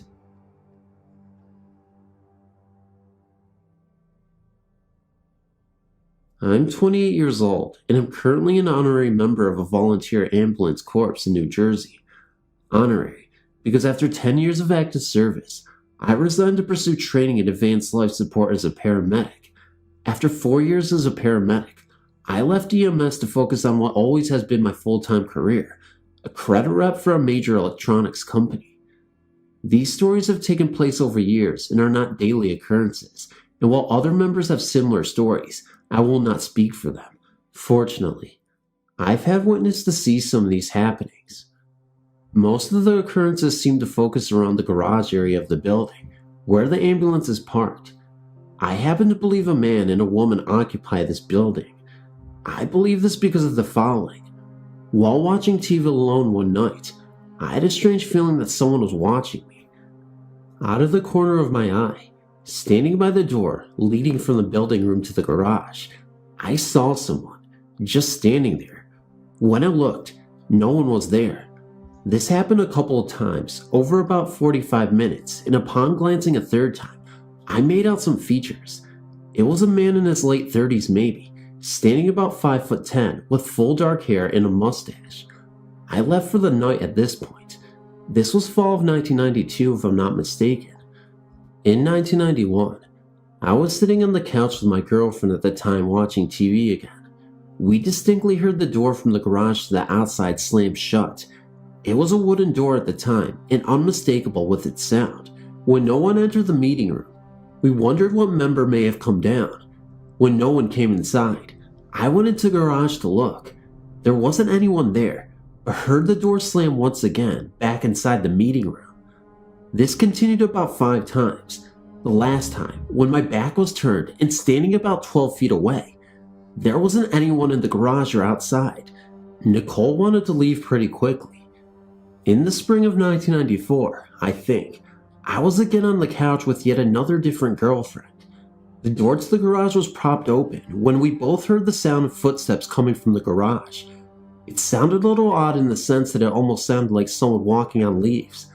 Lisa had me go check, and of course, I found nothing, but this continued for about a half an hour. Whenever I would reach the threshold of the garage, it would stop. When I dragged Lisa into the garage to show her that nothing or no one was there, the sound started again. We were looking directly at the spot where the sound seemed to originate. About 20 feet in front of us, we heard the footsteps walking towards us. We both left right away. In March of 1996, I was dating yet a different girl. Yeah, I got around a bit. We had thrown a surprise party for my father. Jen was really tired after working a double shift the night before. She's a nurse as well as Lisa. After the party, I was finishing cleaning up when I jokingly said welcome to the haunted building. She freaked a little and went to leave immediately. This surprised me a bit because I didn't relay any of these stories to her. When we got outside, she told me that while she was zoning out, she noticed a man and a woman standing near the door to the garage. She said that the man was in his early 40s with dark hair and a mustache. She couldn't make out the woman because her back was turned. She noticed them because they seemed out of place to her. My cousin snapped her out of the zone and the couple disappeared.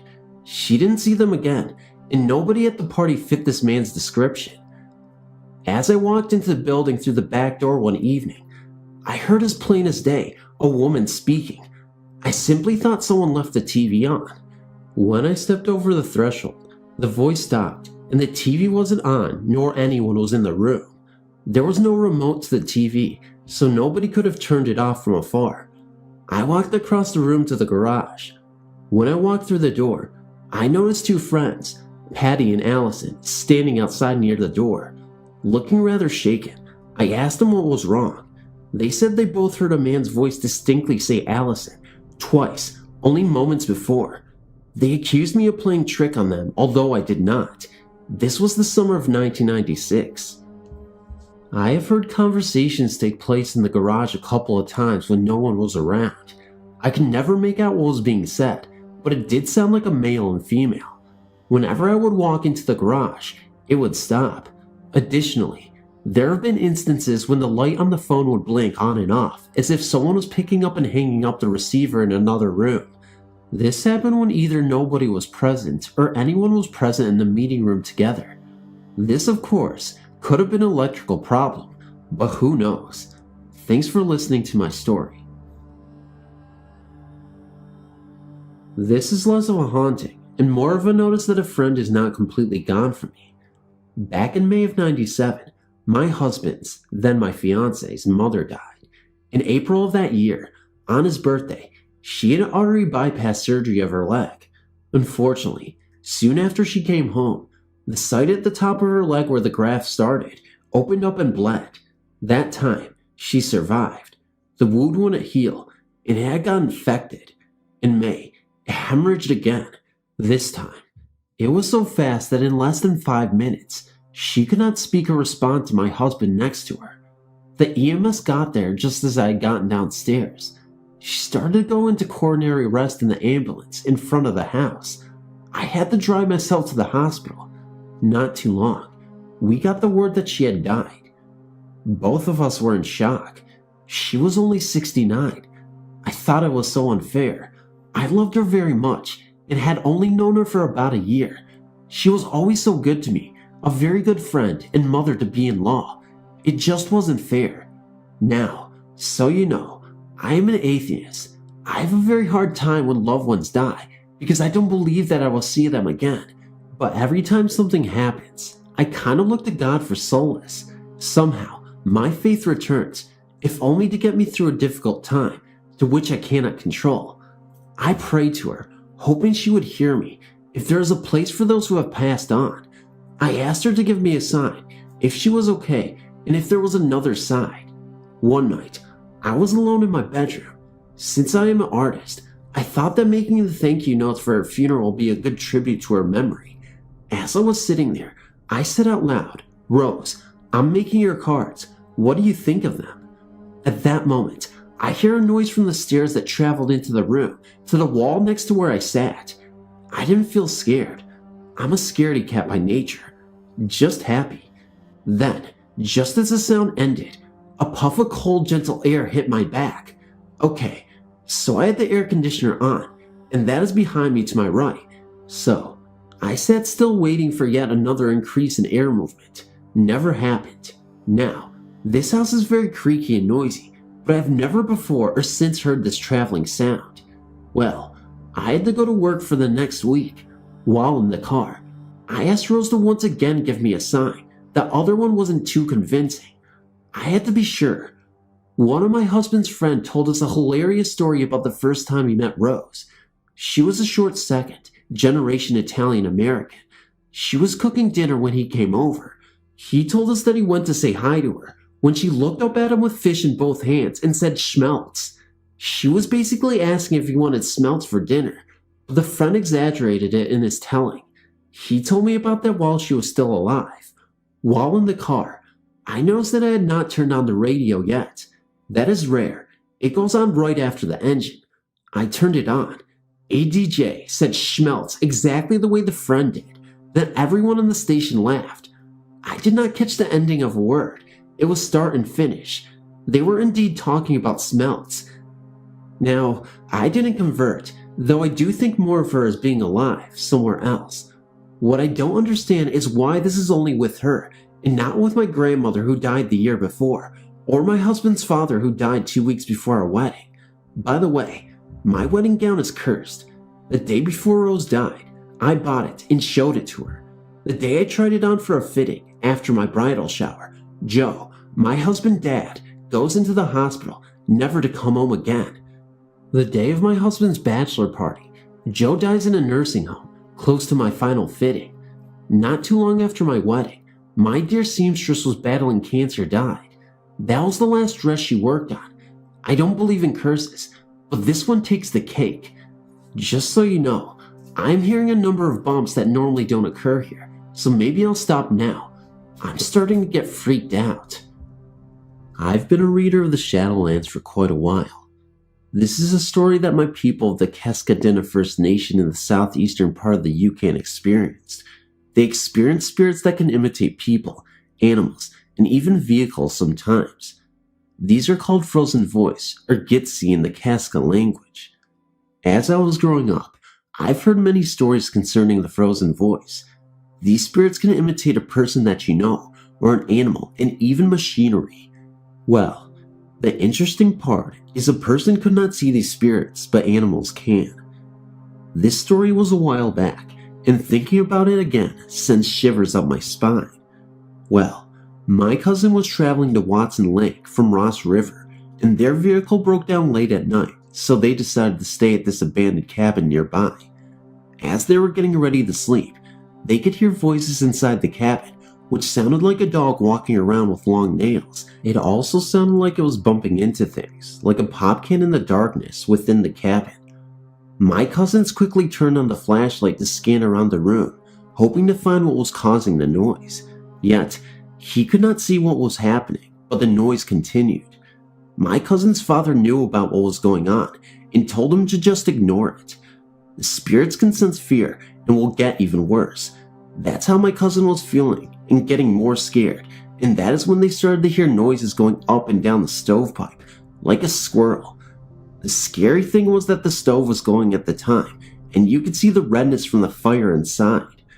My cousin's father knew that his son was getting freaked out by this, and tried his best to calm him down, but it wasn't doing him any good. Later in the night, the frozen voice was in full force as it was feeding off of my cousin's fear. Then all of a sudden, it stops for about 20 minutes or so. Then without any warning, my cousin and his father heard something that they weren't ready for. A loud cry of a newborn baby underneath their cot. That is when they had enough and left the cabin without looking back. My grandfather said a long time ago, they used to kill people and said that they could see a person get torn to pieces in front of them. But this was a long time ago, when Sagigi, a good person, was a person with good medicine that made them stop. To this day, there are many places that these spirits reside. I was told to never speak of this spirit, because if a person talks about it, it will come and bother you as well, and not to make loud noises in the wilderness as well. If you are interested in this story, I have many other stories that I would be gladly to tell.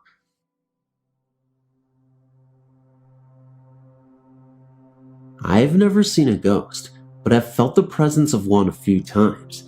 It is at my stepbrother's house. I went there because my dad was taking my stepmom out. When I got there, we were messing around for a bit.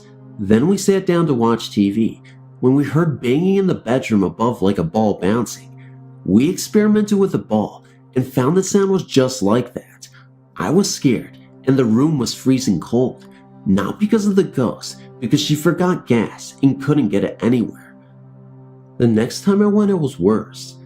It sounded like someone had opened the door, ran upstairs, and slammed the door shut again. We both went into the kitchen, and the kitchen door was not open and was no longer locked. I went again, and this time, the telly kept turning on and off, and the volume kept going up and down and off all together. Then we heard shuffling in the kitchen, like someone was messing about in the cupboards, but again, no one was there. That night, I slept over the night, but was so scared we slept in the same bed. Then, in the middle of the night, her dog was waking up staring at a spot in the room. Then the banging started again. I have to truly say that this was a truly horrifying experience, and I would never want to experience it again. Even though it seems innocent, it was truly terrifying to me.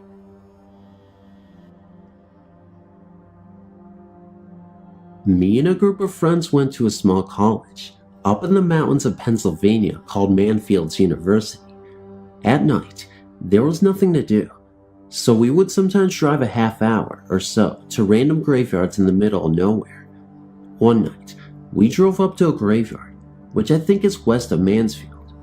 We had been to that graveyard before, so we were familiar with the surroundings and the sounds and phenomena that could take place there. That night, there were a bunch of people who just went along because they were bored, and my friend Dan and Dave, the leaders of the group, believed in ghosts, but didn't really get scared about anything. Dave had an EMF detector. We were out in the middle of nowhere, and that night, there were no EMF alerts from it at all.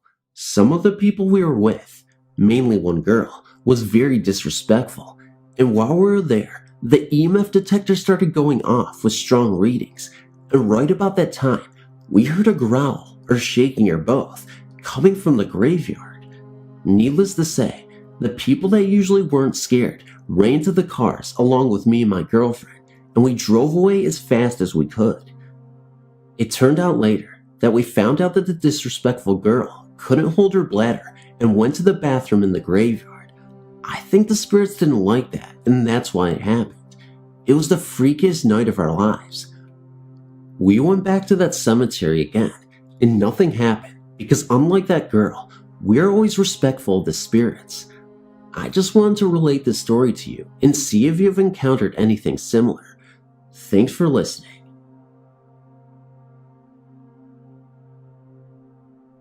I was raised by my grandparents in a very small town north of Marshall, Texas.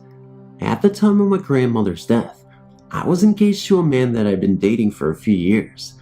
Obviously, she had known him. In October 1999, 2.5 years after her death, my fiancé and I split up, and I started dating another man. He moved in with me in the house I grew up in with my grandparents. About a month into the relationship, he was sitting in our living room watching television. He saw me walk by the doorway into the kitchen and asked me to get him a drink. When I did not respond, he asked again. Once again, with no response, he got up to see why I was ignoring him. To his surprise, the kitchen was completely empty. He figured I left the room without him noticing. He came to the bedroom where I was folding laundry and asked why I didn't answer him when he was talking to me earlier. I told him that I had been in the bedroom the entire time and had no clue as to what he was referring to. He asked if I had changed clothes as well. When I said no, he became a little edgy. He told me he saw me walk by him to the kitchen. Then I said I was wearing a green t-shirt and white shorts. He also thought my hair was pulled back because it seemed short.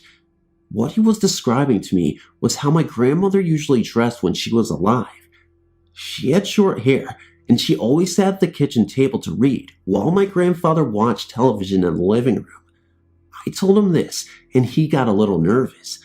About a week later, he was coming out of the bathroom and heard his name being called from what used to be my grandmother's bedroom. I only used this room as storage. I couldn't yet bring myself to use the room. He opened the door, thinking I was in there going through the boxes and needing his help. Once again, there was no one in the room. He slammed the door and came running into the kitchen where I was. He told me he loved me, but my grandmother was really scaring him. There were instances of us misplacing the car keys and the like. I thought long and hard about the things that were happening and came to a conclusion. I figured that since my grandmother never got to meet my new boyfriend, this was her way of testing him to see if he was going to be a good match for me. I had experience with a friendly ghost for about 12 years. I grew up in a small city in Michigan. My parents bought their first house in the mid-1970s. It was a bungalow built in the 1950s. Sometime around 1979, may have been earlier than that, the ghost first appeared to my mom during the night in my parents' bedroom.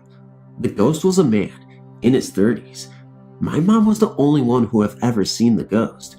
My dad and I did not believe her at first, although I would hear what sounded like someone walking around upstairs and going up and down the steps, but I never thought much of it.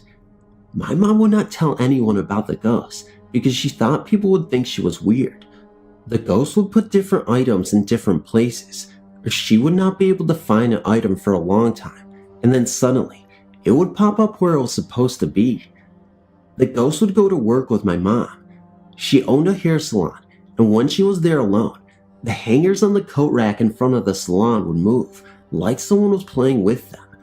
When I got to be a teenager in the 80s, I began to realize the ghost was real. I would hear him walking around upstairs and going up and down the steps. I always felt the ghost was around. It was like I could feel his presence. I was never afraid of him. My mom was making cookies in the kitchen early one morning, and he appeared in the dining room, and she would ask him to go away, and he would leave. He came with us on vacation one year when we went to Niagara Falls. He would turn on the motel room lights in the middle of the night while we were sleeping and turn on the radio in the room. For the longest time, though, my mom was the only one who had seen him. Finally, around 1991, when I was 21 years old, the ghost woke me up one morning. It was about 7:30 a.m., and I woke up to something touching my face. I opened my eyes, and the ghost was at the side of my bed, and he had touched my face. My bedroom was now in my parents' old room, where my mom had seen the first ghost. I was really excited that I finally got to see the ghost. He only stayed a few minutes, like he was just curious as to who I was. He was probably in his 30s, and he was wearing a hat and had a mustache. He was always with us the entire time we lived in that house. I moved out in 1993, and then my parents had a new home built in 1995. Since then, we have not experienced any more ghosts. I do not know who lived in the house before us, but I did hear that many years before we lived in that house, that a young man who lived in the house next door, was working on his roof and fell off the ladder into what would be our backyard and died. So I'm thinking that maybe that is who the ghost is. He was never mean and never scared us on purpose. It was kind of like he was hanging around to be a part of the family or something. I always wonder if he is still in my old house.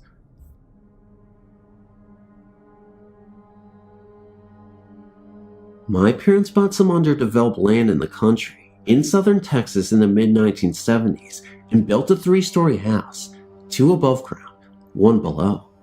Not far away from the land is a small cemetery. It contained a few infants and 1 older person's headstones. I guess I'm the first to experience our friendly ghost.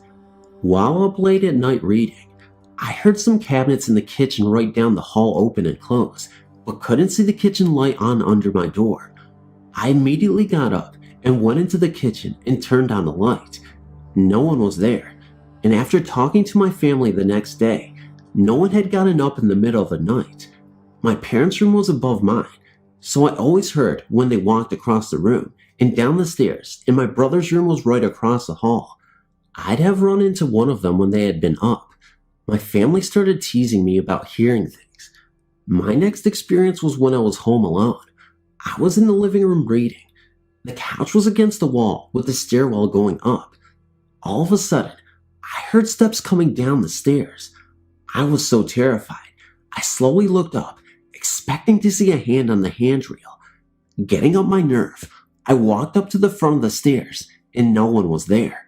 My father claimed for years that I was just hearing the walls creak. I'd lived in the house for a long enough time to tell the difference in wall creaking and stair walking. My family continued to tease me until the day of my brother's experience. They were alone in the house, downstairs playing pool. They heard the front door open and close, and heard someone walking into the kitchen above them. They hollered at my dad, whom they thought it was. When he didn't respond, they looked at each other and walked upstairs to the first floor. The front door was still locked, and there was no one in the house. Since that time, my mother has heard several things.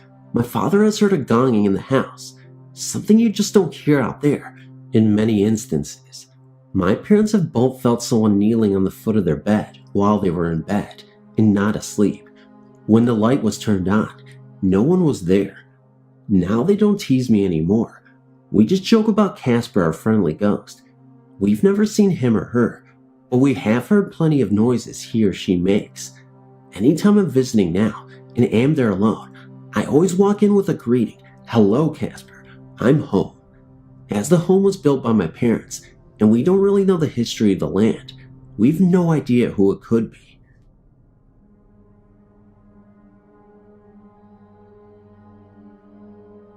Hi.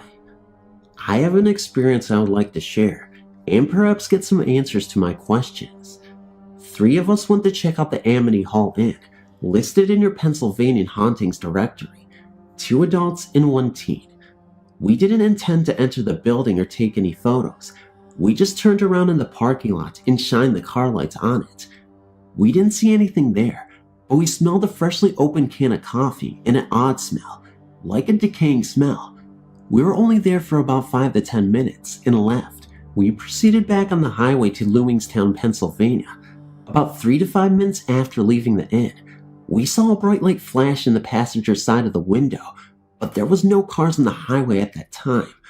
Almost immediately after that, I saw a hand appear from my rear bumper as if to grab something and tag along. I was startled and then saw an old man's face floating in my back seat. I was crying and closed my eyes in hopes it would all go away. I calmed down and we drove a little more. Another bright light directly in front of us zoomed up and flew over the top of the car.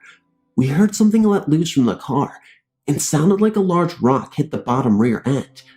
We continued driving and felt like our hair was full of static, like after a balloon is rubbed on your head.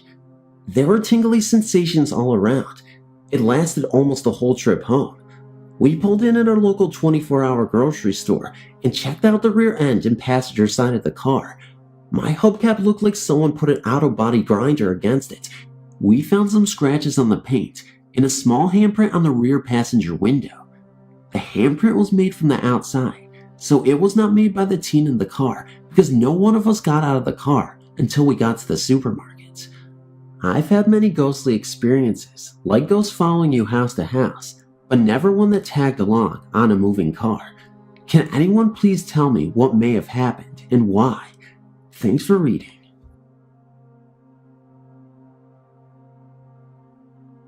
Hello. I believe I've been sensitive to ghosts since I was a child. I grew up in a rather odd family. Seances, tarot card readings, tales of the afterlife, etc. I was taught to believe what I saw and felt. So here is a story that truly occurred back in 1988 in Riverside County, California. I was living in a domestic violence shelter in an old home built about 1880. One night, all of us women were watching movies downstairs, and the restroom downstairs was busy, so I went upstairs in the dark to use the other restroom.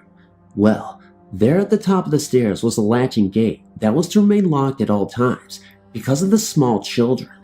Well, I latched the gate and ran to the restroom and proceeded to park myself on the toilet with the bathroom door open onto the landing. As I was sitting there, looking into the landing and hallway, I saw the figure of an elderly woman in period clothes from the 1800s walk over and latch the gate that I had just left undone. I was intrigued and remained calm, just watching. She then turned to me and smiled, then just disappeared. So I went downstairs. I asked the counselor if I could have a moment of her time, and I relayed what I had just seen to her.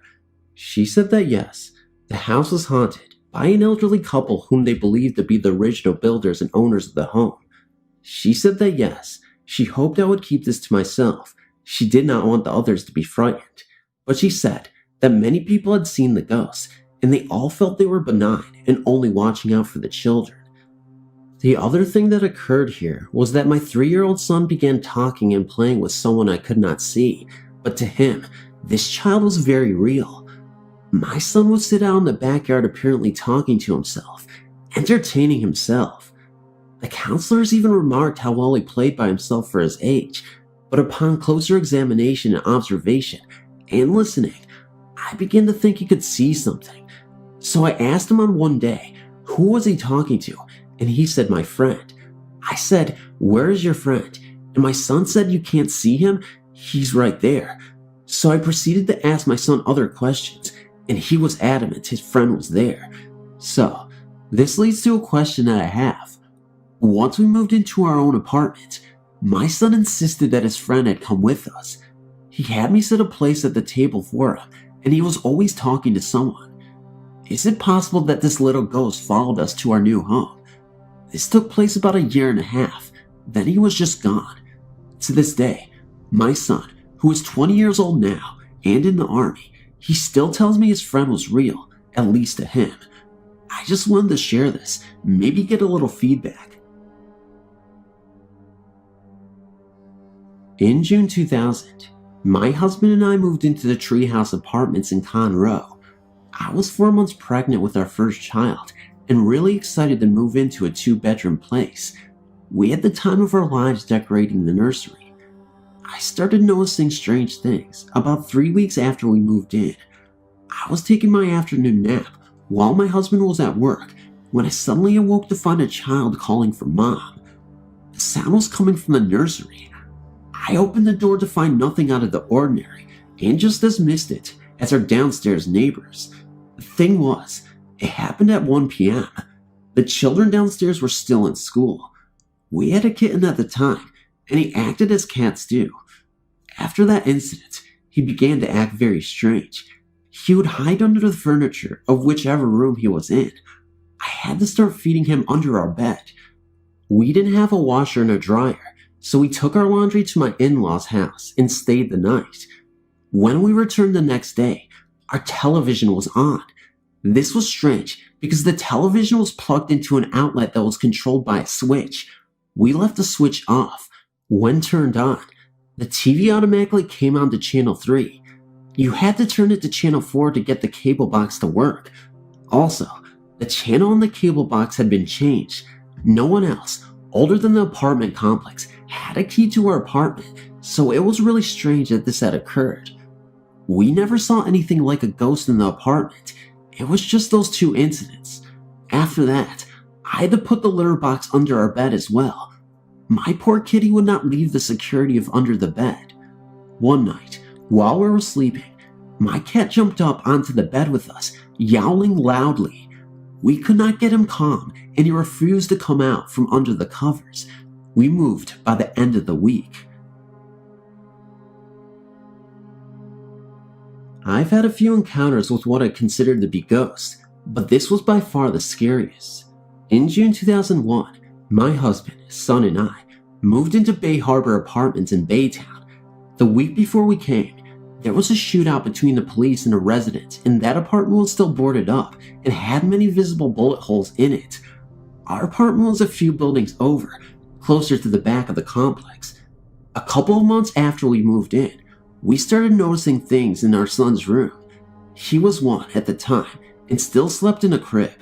The crib still had a mobile and a toy that played songs and lit up when he rolled the bar at the bottom of it. John and I were up watching TV one night when we heard the toy start playing. We went in to see if the son was awake, and he was sound asleep. We just shrugged it off and went to bed. This same thing happened the very next night, and again, he was asleep. We decided to put his crib in our room. It didn't happen again. We eventually took the crib down and put him in a toddler bed. We put him down for the night and had left our door open to hear him if he woke up or was getting into anything. I suddenly had an irresistible urge to check on him. I did not hear any sound coming from our room, but there was a weird odor in the air. As I came around the corner into the doorway, I saw my son standing against the wall.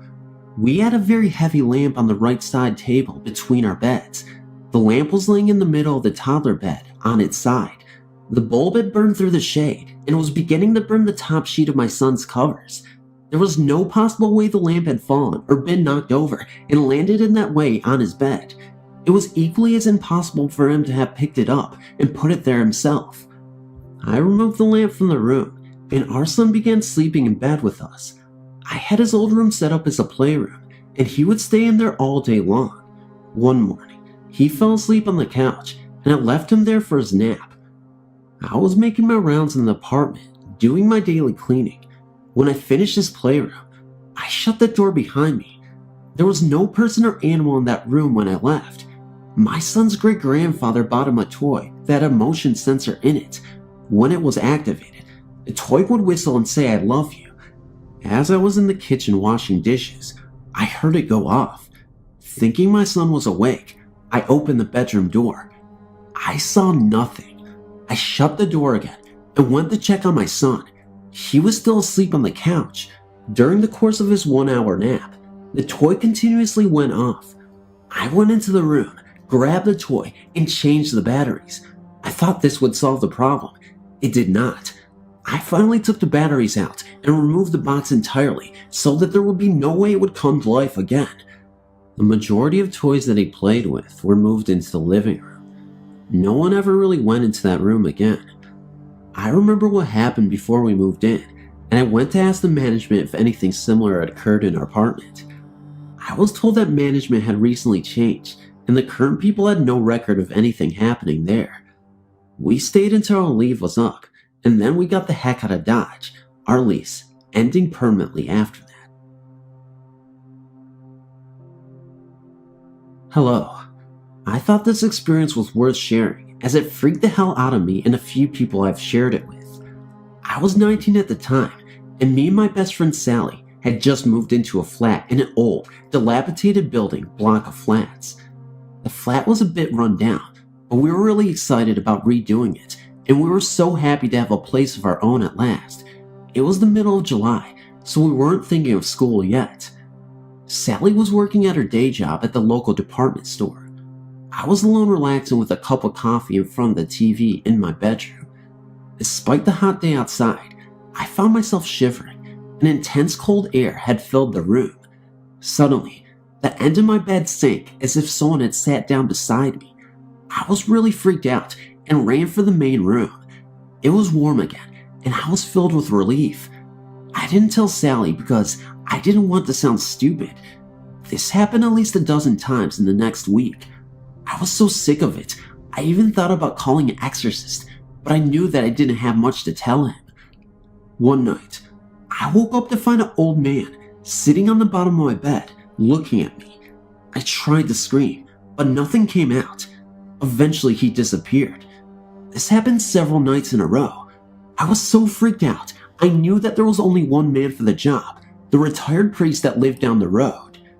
The next evening, when Sally was out, I called the priest and he arrived at once. He entered my room and immediately detected an entity. He lit a circle of candles and placed them on the floor. He called on the spirits and I suddenly realized I did not want to witness the exorcism. I waited in the living room until about 15 minutes later. I heard the priest giggling and talking softly.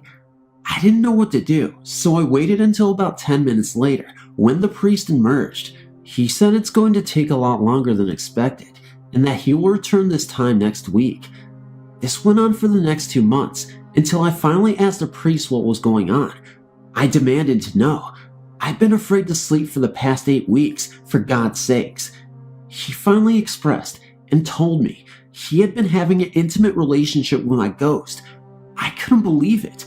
I told him I wanted him and the ghost out, now. He reluctantly agreed and entered my room. He spoke gently and said, "Come on now, Albert, it's time to go. By the way, I've got a spacious bedroom and a double bed." I couldn't believe what I was hearing. The priest turned to me and said, "Okay, he has agreed to leave with me. Sorry for your trouble." As the priest bent down to pick up his candles, as he was doing that, I noticed the most disturbing thing that I ever seen in a paranormal event ever. His voice changed to really dark, deep, and sinister, and he said, "I will be leaving myself out of this place soon, and I'm taking my friend with me." I then froze. I didn't know what to believe, or even if that was coming out of his voice. I said, "What did you just say?" And he returned to normal. To this day, I can't really explain what that voice was, or if it was the entity that possessed him, but I know that was really strange, and he acted like as if it was nothing after that, like nothing ever happened. The story I'm writing to you involves myself and many other people as witnesses. There were many events that took place in the same old brick farmhouse outside of Black Earth, Wisconsin. The first story is one that I will never forget. It was late in the evening on a summer night.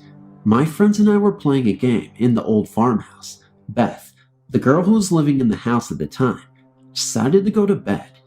She went upstairs alone, and the rest of us just sat around talking. Moments later, I heard the most blood-curdling scream ever, and immediately after the scream, the wind chime inside the house chimed. Bridget, another friend, ran up to see what was wrong.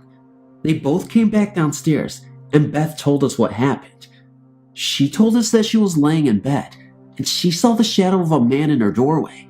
She called out John, that is her brother's name, who also lived in the house, and there was no response. She said that she thought it was her brother and turned over to go to sleep. Then, what happened next gave chills down my spine, and I felt very uncomfortable. Beth said that she felt someone crawl into bed with her and she was frozen. When she reached over, she said she could feel someone laying next to her. She tried to speak, but nothing would come out.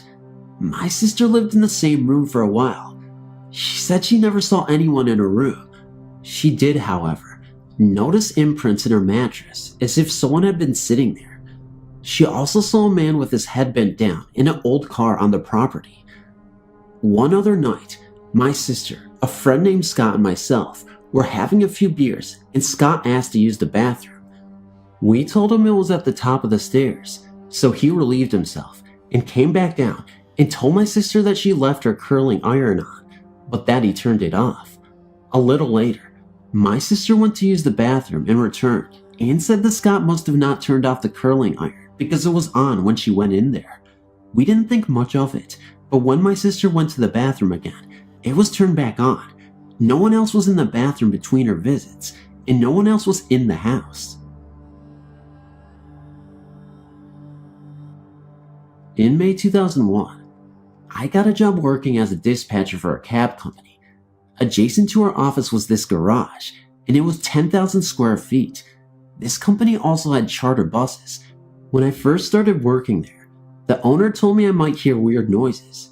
And growing up, my father was a truck driver, so I was aware of the air brakes, ticks, etc. But I didn't expect what was adding to the noises in the garage. This would be my third ghost experience. It all started on the third night I worked there. My boyfriend had called me on the phone, when all of a sudden, there was this loud banging noise coming from the garage. So loud, I could barely hear him on the phone. I was working midnights, so he came up there. By the time he got there, the noise had stopped. We hung out there, and about midnight, my boyfriend went to go lay down in the garage. There was a front bed just outside the office door. He was out there about 2 hours. Then he came into the office in a tad bit of a hurry and sat down. The look on his face was a Kodak moment. He asked if I had just tried to wake him up, and I told him no. He said he was lying there, and someone kept saying hello. Then he said he sat up to put his shoes on, and the voice was right up in his face and sternly said hello. Also at that time, a driver had called me and asked if he had jumper cables. I asked my boyfriend to go look. He wouldn't go out into the garage till I went in and turned on the lights. Then he told me what happened, and I was just like, wow, too cool. Then in the days after this, I started experiencing my own little visits from now who we called Casper. It was weird. I could get out in the garage and sit by myself. I could actually feel the energy moving, like a sweeping around the room. Then he would go and knock on things. His best one was turning on the air compressor. It was unplugged. Then one day Casper must have gotten upset about something. He started being on the garage overhead doors, and my boyfriend and my son and myself were in there. Between the two overhead doors was a regular door. When the beating started, my boyfriend went out the regular door because he really thought someone was out there, and he opened the door and no one was there, but the beating continued. After that, I was working one night, and one of the bus drivers came in. We were sitting in there talking and watching TV. Then all of a sudden, the channel changed. The driver asked why I changed it, and I said I didn't. The remote was next to the TV. I got up and changed the channel back. A few minutes later, it was changed once again. This went on for an hour. That's when the driver told me that he believed there was a ghost. I was convinced already. Me and my boyfriend used to sleep in the garage when things got quiet. Of course, as you guessed, Casper was there with us. Back in the corner of our garage was a portable basketball net, and we would go out and shoot hoops. Then one day, the basketball vanished. We couldn't find it anywhere. About 2 weeks later, at about 6:30 a.m., me, my boyfriend, and 2 other drivers were sitting in the office talking. The door from the office to the garage was open. We were sitting there, and we were starting to hear a basketball bouncing. Me and my boyfriend looked at each other, and we were like, what the fuck? So we ran out there, and the bouncing stopped, and no basketball was anywhere to be found. The other 2 drivers heard it too. Then one night, my boyfriend and I were sitting in the office. We were asked not to smoke in the office, so we would go out in the garage. I was on the phone. I saw my boyfriend grab a cigarette and go into the garage. When I got off the phone, I went out there to join him, but when I got out there, he wasn't there. Above the office was rafters used as a storage space. I sat in the chair. I heard someone walking around up there, and I kept calling for my boyfriend, but he didn't answer me. I thought he was trying to scare me. I kept calling up to him, and then he came walking out of the bathroom. I told him to listen. There was someone in the rafters. He started to go up there. He got about 2 stairs up, and Casper ran across the ceiling of the garage. I mean, we followed the sound with our eyes. Then we looked at each other and ran back in the office. There were so many other occurrences that I could be up all night here, but that's my story, and I'm sticking to it. I quit that job at the end of summer. When I was born, I had a twin sister. She died shortly after we were born. My mom and dad didn't talk about her much, but I always knew that she was my sister and that she had died. In fact, I remember talking to her all the time. I don't remember talking back, but my mother told me a story that suggests that she did. I think I was 3 or 4 at the time. Mom heard me talking to someone in the bedroom, so she came in and asked me who I was talking with, and I said Mindy, my twin. Mom wanted to know what we were talking about, so she asked what we had been talking about. I guess it was around our birthday, because I told Mom that Mindy wanted a birthday present. As long as I can remember, we had plastic toys put on her grave on her birthday, but I never knew why. When Mom told me the story, it explained quite a bit. Just over 2 years ago, my darling dad died from 2 cancers. When he finally died, my sister, mother, and I were there holding him as he left his life. The hospital window was filled with sunlight. The radio was playing a classical piece, and my father died the way he should, with family holding him close and not leaving him to die in the sterile hospital environment where most die unseen and alone. Dad was a Roman Catholic, but one who had lost his faith and truly believed that after death, there was nothing.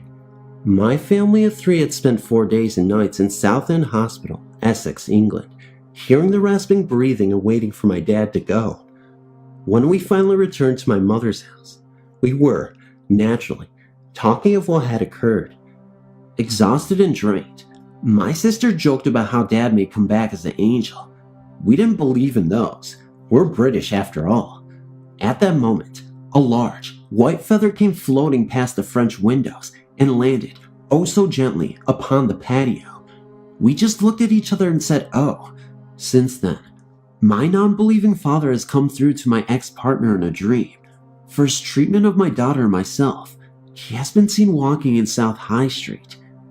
He has held me above my shoulders after my heart attack. I was only 41 at the time, and when I was recovering, asked him to be there if I died. At the anniversary of his death, my daughter saw a white feather and felt the presence of her granddad. This was only after she realized the significance of the date. My most previous partner heard my dad telling him to lay off, even though he had never met him. This man was a total non-believer, just like my dad. As a woman who has the shadow of the Grim Reaper's blade above her head, it has strengthened my belief that there is life after death. That when I do have that massive heart attack and leave this earth, there will be someone waiting for me. I might be in trouble with my dad, but at least it will pass the time to be lectured and hugged while I make my way to the next place. Thank you for reading. One of the haunted places I've experienced is Route 24, between Jacksonville, North Carolina and Swansboro, North Carolina. On Christmas Day of 1997, my buddy, Roger, and I were driving back to our motel room in Jacksonville after spending Christmas Day with his parents in Swansboro. It was 10 p.m., and Route 26 had light traffic. As we approached the area around Hubbard, we both heard the sound of a 2-stroke engine coming up from behind us. We assumed it was a motorcycle. I looked in the rearview mirror and saw no headlight for a cycle behind me. The buzz of the 2-stroke engine became louder and louder and seemed to be overhead. We both looked and saw nothing. Soon the buzz seemed to be on top of the cab of the truck, causing it to vibrate fiercely. We were both sure something was going to crash down in the cab of the truck. The roar of the mystery engine was deafening. Suddenly, the sound seemed to pass in front of the truck and vanish. We saw nothing at all. The sound was from outside the truck, and not inside the truck or from the engine area. Another strange encounter on Route 26 in the vicinity of Hubbard happened in July of 1998. Roger and I were up for a visit to his parents' house, and were returning to our motel room in Jacksonville at about 7 p.m. I noticed that the flat road seemed to be going downward, like descending a hill. The oncoming cars appeared to be going uphill. I thought that maybe I was seeing things, but Roger said he noticed the same phenomenon. We traveled the road other times and never had this happen again. Could Route 24 be a haunted highway? I don't know. It was Christmas time just before my 18th birthday. Me and a couple friends decided it would be a laugh to do the Ouija board. It all started off okay. We were pushing the glass around to freak each other out. A few hours later, we stopped playing, but the glass didn't. It kept moving. We were all in shock. I ended up tipping the board just to stop it. From that day on, I've seen this face in the wall. It is not human. It looks pure evil. I can only describe it as a beast, like it has moved from wall to window to mirror and keeps threatening me. It chants its screams at me. It told me its name, but I refused to say it or even write it down. As I've read, if you take notice of it, it gets stronger, and I don't want to invite it in. I no longer have any mirrors in the house, but it has started visiting my dreams. I am alone in a room when it appears and tells me that I am its meal. It will have me and won't rest until it has gotten me. I'm 25 now, so this has been going on for a while. I'm scared it will go after my children, as my oldest won't sleep in her room and is too scared to tell me why.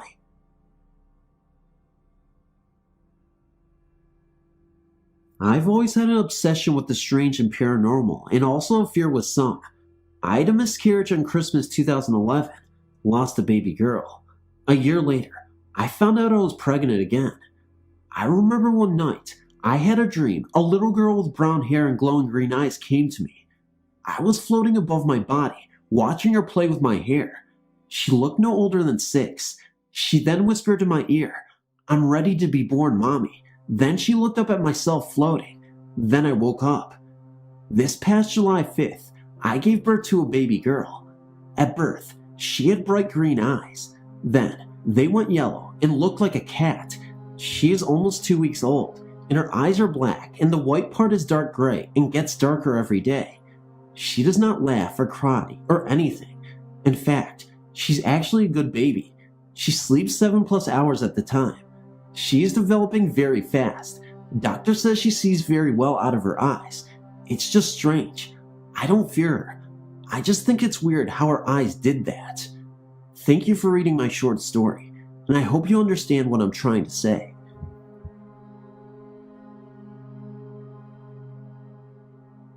I'm not one of those whose beliefs are for or against the paranormal. During the time of the event I will tell you about, I was your normal freshman in college in Oklahoma. Anyway, myself and 3 other fraternity brothers were looking for a house to rent in Ada, Oklahoma, when we found this great house not far from the college, but still pretty isolated. It was a 2-story brick house with 4 large bedrooms. It had been empty for several years, which should have been our first clue that something is wrong. But we were young, and cash is cash. We asked the retailer if there was something wrong with the property, and why was the rent so cheap in college town, but got no straight answer. Regardless, we took the deal and moved in. I and Skip took the rooms upstairs while Randy and Alvin moved downstairs. Nothing much happened at first. Nothing that we took as remarkable. For one thing, the front door, made of heavy wood and very difficult to open or close, would sometimes just stand open for a moment, then close. We would laugh it off, even though one of our roommates worked as a carpenter and would examine the door and say that it was not possible to do that on its own. After one of these incidents, he went over to the door and tried to open it and had a difficult time opening it like always. He looked it over very close, as it said he had warped with time and would always be hard to open and close without planing the ends off. Soon after, some other things began to occur.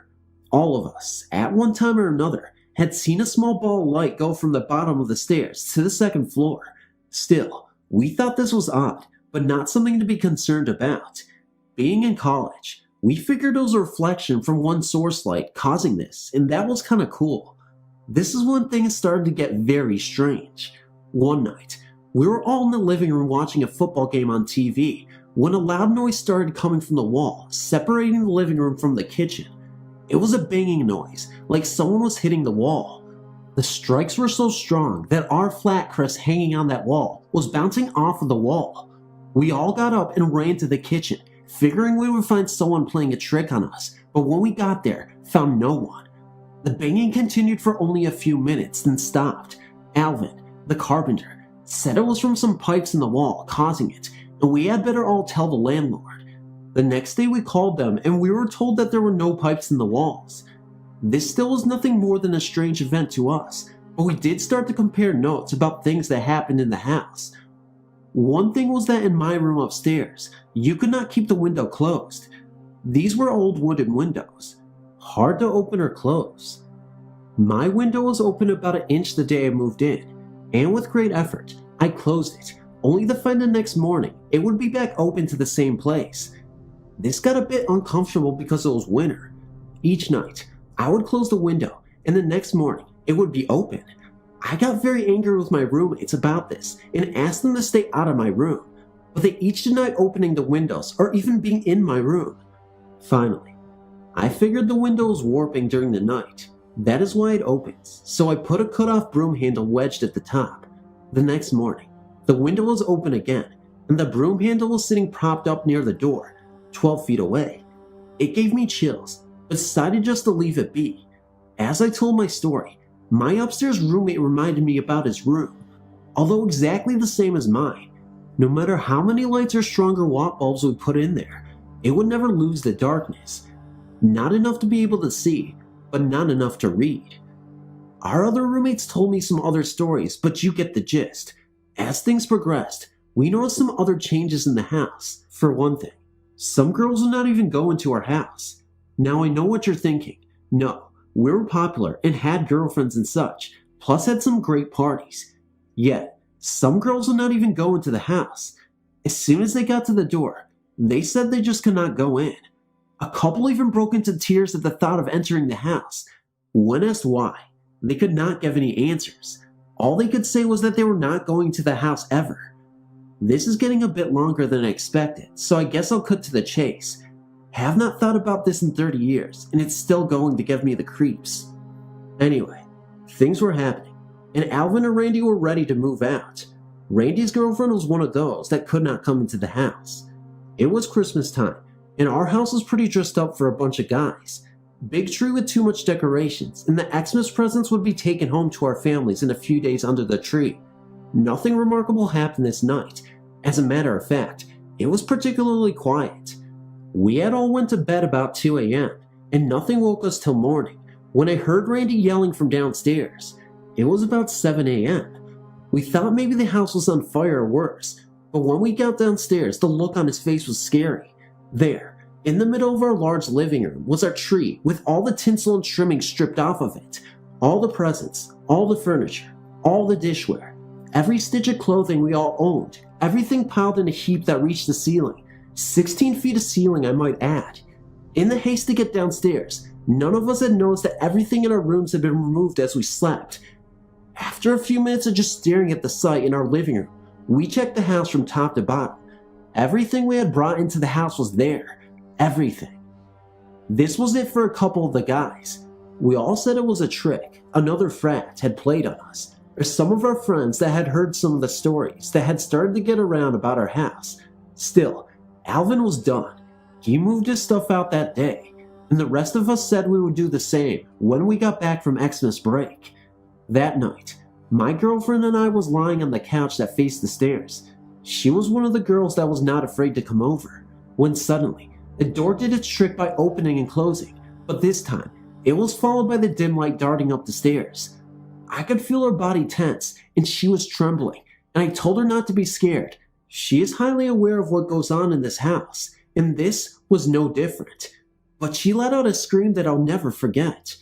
She pointed to the top of the stairs, where steps joined with the ceiling, and there, in plain sight, was a face looking straight at us. No body, no expression, just a face between the top rug, stair, and ceiling. No one could have contorted themselves to a point to get into that position, but there it was. I remember my muscles were tense so much, I had a black bruise for weeks. Just as soon as we both got a good look at it, it moved from sight upstairs. No, it did not vanish. I've never wanted to run more in my life, but being a young man at the time, I grabbed a baseball bat and ran upstairs ready to kill someone. I tore the house apart looking everywhere to find no one. Jane was still in tears, about to have a complete breakdown. I grabbed all my clothing and everything I knew I could live without and left. I knew I would not go back there again. Not sure I would want anyone to believe me or not. I guess if I had a choice, I would choose not. Never had any experiences like that before or after, and I guess it just does not matter. I just thought you might get a kick out of the story by someone with no reason to tell it. Also, postscript to the house, they were never able to sell or rent it. It was finally torn down, and now is just an empty lot. The follow-up to Ellen's true ghost story is this. Several years ago, our frat had a reunion, and I and a couple of the guys from the story were having a few when Skip brought up the house. We had never talked about it afterwards, as if it never happened. Way too proud to admit we were scared, you know? Funny how difficult the conversation was. Maybe not difficult, but guarded. Anyway, after a few more drinks, we opened up a bit, and Alvin told a few events that he never revealed before.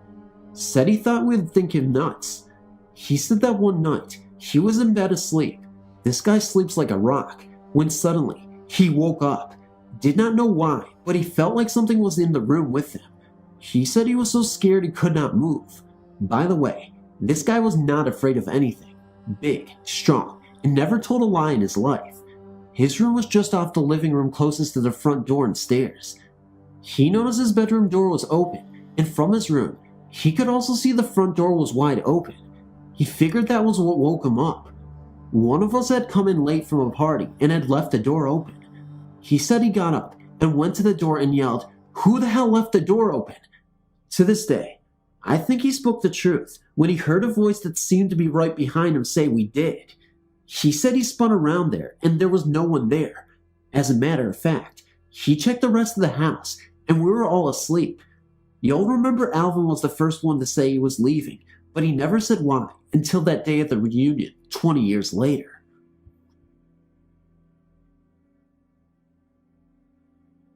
I've always believed in ghosts, and if anyone says I'm crazy, well, that's just their opinion. It's nothing I've ever seen, mostly just feelings. I think if I actually saw a ghost, I just might pass out cold. My son passed away 2 years ago, and I get visits from him once in a while. Not the cold sensations most people feel with a ghost, but a warm, pleasant sensation of being very loved and safe. He's my guardian angel, and he proved it to me just last night. My fiance and I had gone to his aunt's house in Warren, Pennsylvania, which is 70 miles from where I live, which is near Erie, Pennsylvania. It was snowing pretty badly by the time we left Warren, and the roads were awful. No visibility, slippery, and drifting snow made for a very unsafe experience. Every time we thought we lost the road, another vehicle would come along and show us the way. I just knew it was my baby protecting me. I'm pretty sure my house is haunted. By who? I have no clue, but it is an old house, and I'm in the process of investigating its past. I used to work 11 p.m. to 5 a.m. and would sleep till 2:30 p.m. when my fiance would come home from work and wake me up. My bedroom is upstairs, and to get to it, I have to walk through the other bedroom. I would keep the other bedroom's door shut to keep my cats out so I could sleep in peace. One day, I heard the bedroom door open and footsteps walk through the other room to the side of my bed. I thought it was my fiance coming in to wake me up, but when I turned over, no one was there. The clock read only noon, so it was way too early for him to come home. Needless to say, I got the shivers and was awake for the rest of the day. This has happened several times. I also see things out of the corner of my eye, like movement or someone standing there, but when I turn to look, of course, no one is there. Sometimes, I go to check on my cat to see if it was them, but they're usually asleep downstairs, and these things always happen upstairs.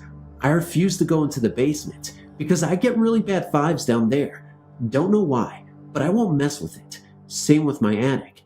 This is a duplex house, and a couple of months ago, the neighbors moved out. Lately, I've been hearing someone going up and down the steps, but when I go to check if maybe the landlord or new neighbors are over there, the place is totally empty. What do you think? Is it my imagination, or am I haunted?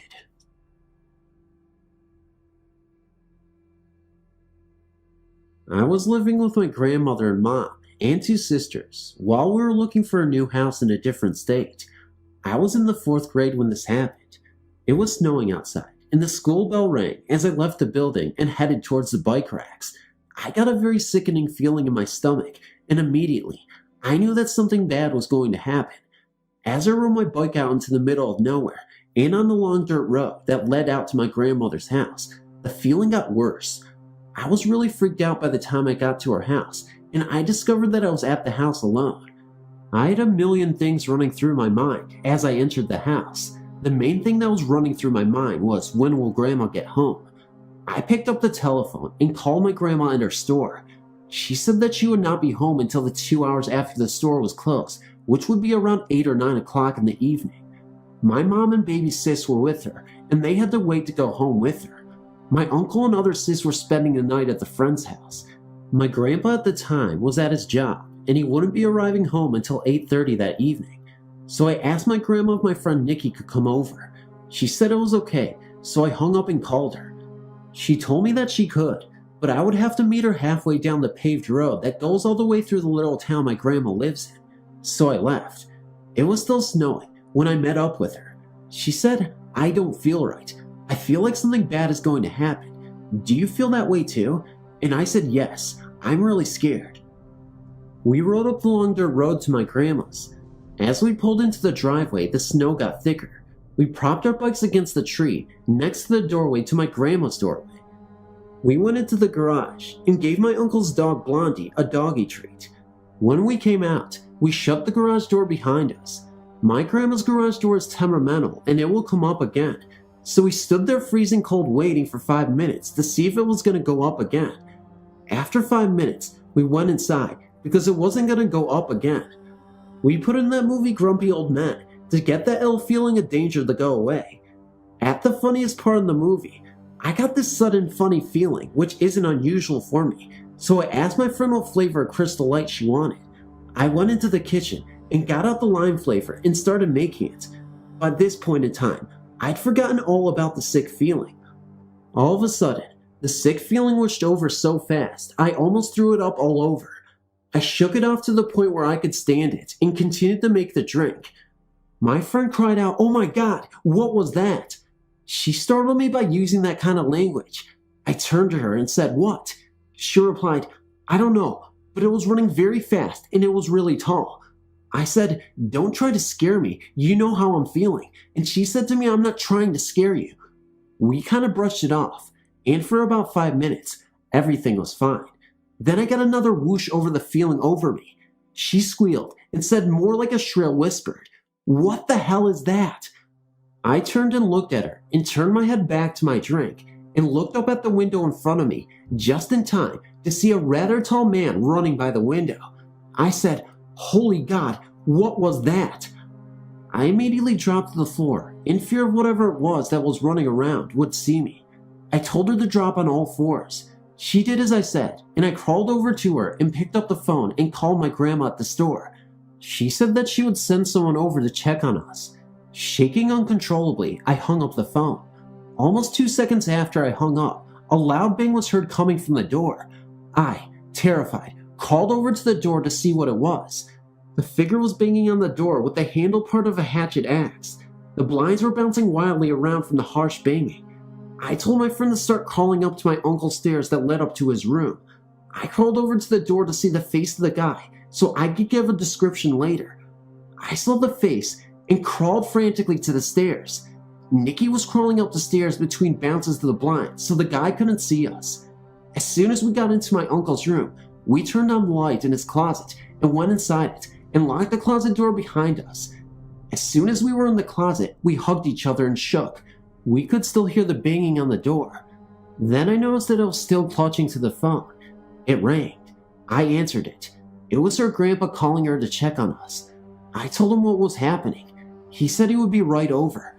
We waited for about 2 more minutes, and the banging had subsided. All of a sudden, we heard our names being called. We were still terrified to come out, but we did anyway. As soon as we did leave the house, her grandpa surrounded us with hugs. We told him what happened, and I didn't think he believed us. The funny thing is, the snow had stopped falling, and there were no footprints in the freshly fallen snow. 8 to 10 different dents in the door that weren't there before, and the garage door was open. I truly believe it was death coming after us. I was going to get my friend. It had just snowed. I got towards the end of the street and saw very faint footprints on the new snow. I looked at the footprints I had just made and looked in front of me. The mysterious footprints looked like mine. My friend was running towards me. I greeted her, and we turned the corner of the street and began walking. She was making skidded footprints in her boots. I told her what I saw on the way. She looked forward and saw skidded footprints just like hers. Mine were heading away from my house and hers towards it. My friend got a dreadful feeling that we weren't supposed to be there. We started walking faster away from the footprints. We saw more ahead, and we started to investigate it. She then realized it said IMVW. Then she saw something pointing to the yard ahead of us, so she went over there to see what the footprints wanted. I stayed and saw my own footprint.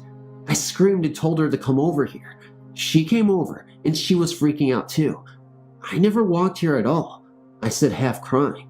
She said she saw something on the grass which looked like a young girl's body. Then we both turned and saw a barefoot print in the snow. Just one.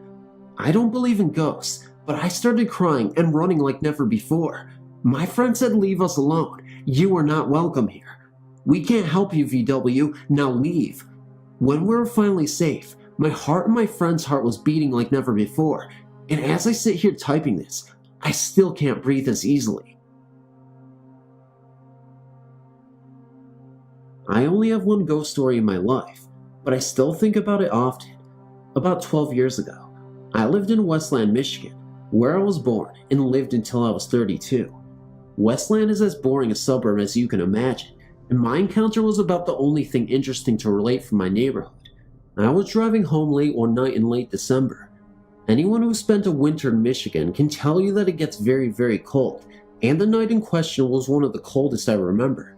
It was hard to even breathe when you were out there in the bitter wind. It was probably just after midnight, and I'd just spent a few hours with one of my college friends working on a graphic design project that was due shortly after I returned from a short holiday break. I was only a block away from my house and was driving very carefully because the streets were icy and narrow. Any swerve would cause me to collide with the cars parked along the residential street. All of a sudden, I became aware of a flash of white in my peripheral vision, off to my right. I looked very quickly and saw a girl in white running down the sidewalk, a flowing white nightdress trailing behind her. She was pale and had long black hair, which also blew wildly in the harsh wind. She was obviously not dressed for a Michigan December, and I remember distinctly noting that she was barefoot. She had a red ribbon tying her hair at her neck in a loose ponytail. I still remember that there was a strange quality to the vision, as if I was seeing an old memory. There was some strange otherness to it that I can only attempt to describe. She seemed to move at a slightly slower speed than normal, but not quite as slow as you may describe as slow motion. Also, I've no recollection of any sound at all during that brief moment, not even the sound around me, like the car engine or the wind gusting. I looked back and saw her again, her pace now leaving her almost behind me. I had turned my head to spot her. Again, I couldn't look for long without risking an accident, so I slowed the car down and tried to spot her a third time. She was gone. I did not see any doors closing on any of the nearby houses or any persons in the immediate vicinity. I stopped the car near the corner and, after pondering for a few seconds, got out to investigate. I went to the area where I'd seen her. It had been snowing pretty steadily since sunset, and the sidewalks were covered with about 3 inches of fresh snow. There was absolutely no tracks, either on the sidewalk or on the lawns nearby. I stood there for a minute and then walked around the perimeter in a circle covering about 40 feet. This was definitely the spot I had seen her, but there was no tracks but my own. In the weeks and months after this first happened, I tried to write the experience off as a trick of my mind, but I've never had any visions since, and I've now accepted that this was a ghost. I didn't know the people on the street and never investigated who this girl might have been, but thank you for reading. My story starts in 1969. I was 5 years old. My brother and I shared a bedroom. Our twin beds were arranged side by side with the foot of the beds facing our door, which entered into the upstairs hallway. If you were in a room facing the doorway, to the right of the door hung a picture of a map of the world. If you were laying in our beds, to your right would have been our closet door. This was a walk-in closet. I'm describing the layout so you can get a sense of how this all seemed to happen. Anyway, my bed was the one nearest to the closet door. The first time I saw the man in the barrel, it was around 3 a.m. It was a summer night in Iowa, not too hot and not too cool. I awoke and saw something that has haunted me to this day. I'm now 32 years old. To describe this figure will take some work. The figure looked very much like a troll. He appeared to be approximately 2 to 3 feet tall. He seemed to be either wearing a barrel or standing inside it. His feet were exposed outside the bottom of the barrel, and he was wearing shoes much like that of an elf. The toes of the shoes were curled at the end. At the top of the barrel, straps were connected and hung over his shoulders.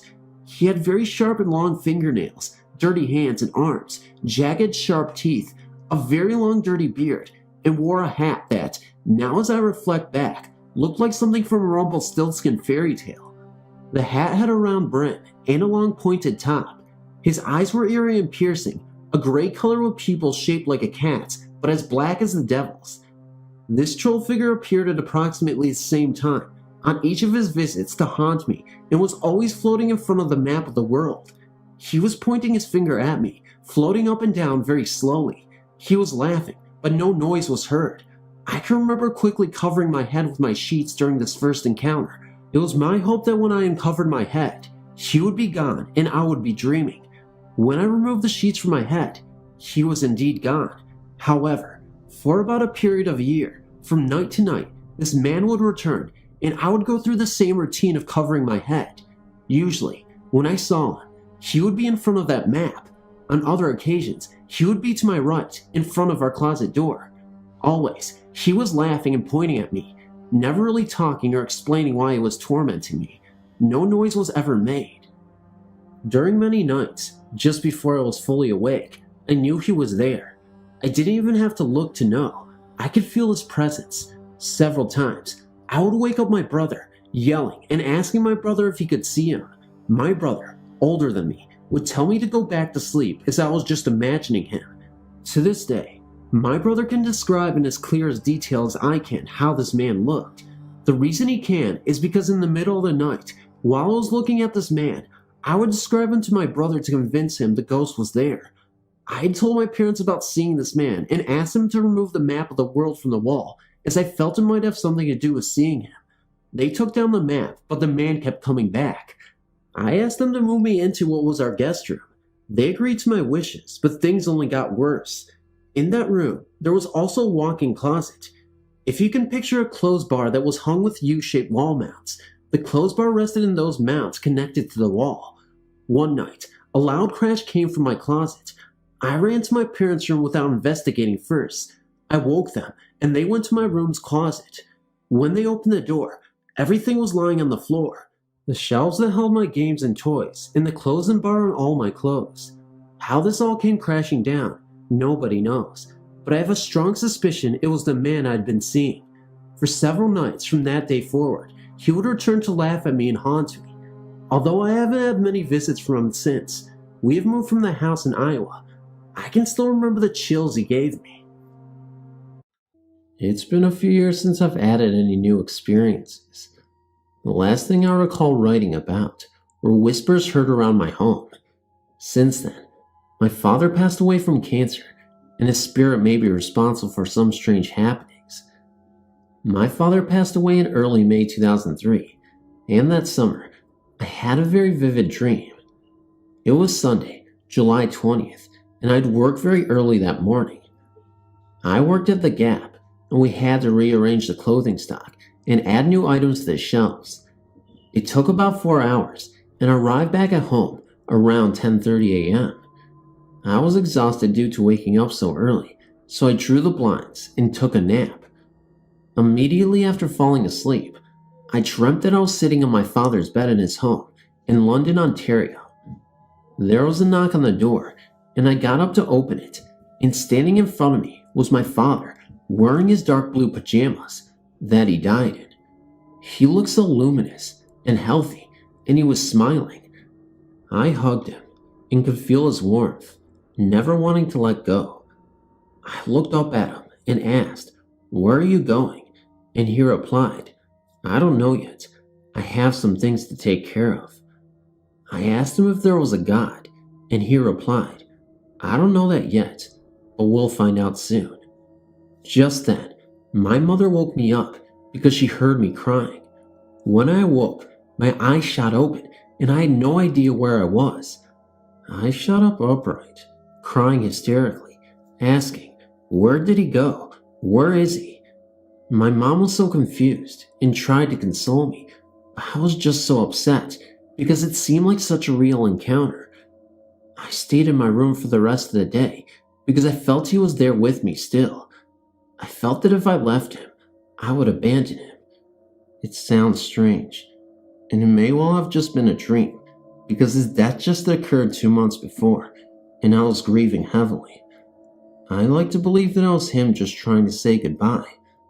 I haven't had any other dreams like this, although I've dreamt of my father. Mainly he will appear randomly in dreams that have nothing to do with anything.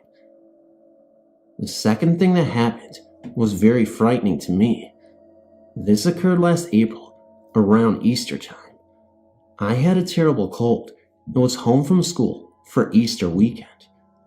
We were set to leave for my grandparents' house that morning. Around 6 a.m., I awoke, coughing repeatedly. I took some Buckleys to calm my throat and rolled over onto my stomach, sprawled across the right side of my bed with my feet apart. Not a minute later, I heard a repeated tapping above my bed, on my headboard. It lasted about a full minute, and I did not think much of it, but suddenly, it felt as if someone placed their hand between my feet and compressed the covers, or as if a cat was sitting beneath my feet. It just appeared, this strange sensation. I lay frozen, not knowing what to think. I was frightened. I finally gathered the courage to rip out of bed and turn on my light. Of course, there was nothing there, and my door was closed and locked, so a cat was not in my room. I remember seeing a faint thread of light wisp by and disappear, but it could have been my eyes adjusting to the light, as it was still very dark at a.m. I told my mom about what had happened, and she mentioned that she had a similar experience in my room 2 weeks prior. She said it felt as if a cat jumped on the bed, but there was nothing there, of course. I'm not sure what to think. I like to think that it was my father, making sure I was alright. Maybe it was the ghost of a past cat, Oscar, or maybe it was nothing. One thing that convinces me that this was a paranormal incident is the fact that I've read about paranormal tapping before a paranormal event occurs. I read this book called The Ghost That Hunted Himself, The Story of the Mackenzie Poltergeist by Jane Andrew Henderson. It's a book of well-documented hauntings surrounding the Black Mausoleum, a tomb in Greyfriars Cemetery in Edinburgh, Ireland. Ben Scott leads tours of this tomb, and one of his encounters was very similar to my own. On page 21 it reads, Ben lay in his bed, staring up at the ceiling. It was almost Easter. He had drank too much and had gone to bed alone. As he lay unsuccessfully trying to sleep, he heard a repeated tapping noise just above his head. Ben didn't know what it was, and he no longer cared. A few minutes later, he heard the heavy swish of the bed curtains parting. I almost couldn't breathe when I read this. I couldn't believe how related the incidents were, but it all could be a coincidence. One other thing that frightened me occurred this past May. It was May 5th actually, the second anniversary of my father's passing, and I'd just returned home from a friend's house. It was around 3 a.m., and I went to sleep in the guest computer room because my room was occupied by my mother because her basement room had been flooded due to a leak in the foundation when her pool thawed. I was dozing off when suddenly I heard something fall off the shelf of the computer desk onto the desk itself. It made a very loud noise and startled me awake. I was frozen and felt very threatened, like something was looming in the darkness, approaching me. I yelled out, "Go away!" not really thinking how ridiculous I sounded. I scrambled to open the door, proceeding to run out of the room and into my room to my mom. I jumped under the covers, absolutely quivering and crying. I get scared very easily, so she got up to check out the room. I went with her, and we turned on the light. A heavy compass that sat on the top shelf had fallen, and that's what the noise was. But how on earth did the compass itch off the shelf and fall into the desk is a complete and eerie mystery. Not too much else has happened since. Before we renovated the house over the summer, we would sometimes hear random knocks, and a picture of my father once gently fell to the floor when a plant was placed a little bit in front of it. My mother's diamond ring engagement ring from my father has disappeared and never is found to this day. But again, I guess these things happen.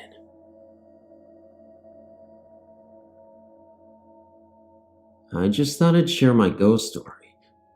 In the summer of 2001, I was living in Paris, in a building that I believe was built in 1863. The elevator was deemed historic. It was creaky and slow and broke often, but couldn't be replaced because it was antique, and they had rules about that.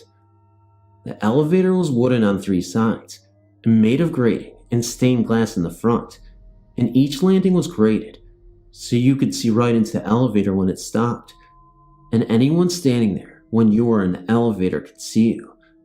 The elevator was very small, just big enough for 3 average weight people to stand inside. A friend visited me in August, and we decided to go out shopping in the afternoon. We went to the landing and pressed the button for the elevator. I might mention that I believe that we were probably just about the only people in this building at the time. The Parisians had all left for the seashore, and I hadn't seen anyone but the building's porter and one other person the whole summer. This day, when the elevator came, there was a man in it. My friend and I both gasped at the same time because it was very unexpected. The man was handsome, with thick black short hair, maybe in his 30s, tallish, wearing a dark suit with a white shirt that was open at the collar. He looked very crisp and rich, but a little tousled, like he had just come from a party. Within a blink of an eye, the man was gone, in a flash. The elevator hadn't opened. You pushed the door to open it. He just vanished. My friend and I said, "Did you see that?" to each other, and we confirmed the description. He looked like just a regular person, not clear or ghost-like at all. Then, she just got into the elevator. Brave. I got in with her, but I made her stand where he had been standing.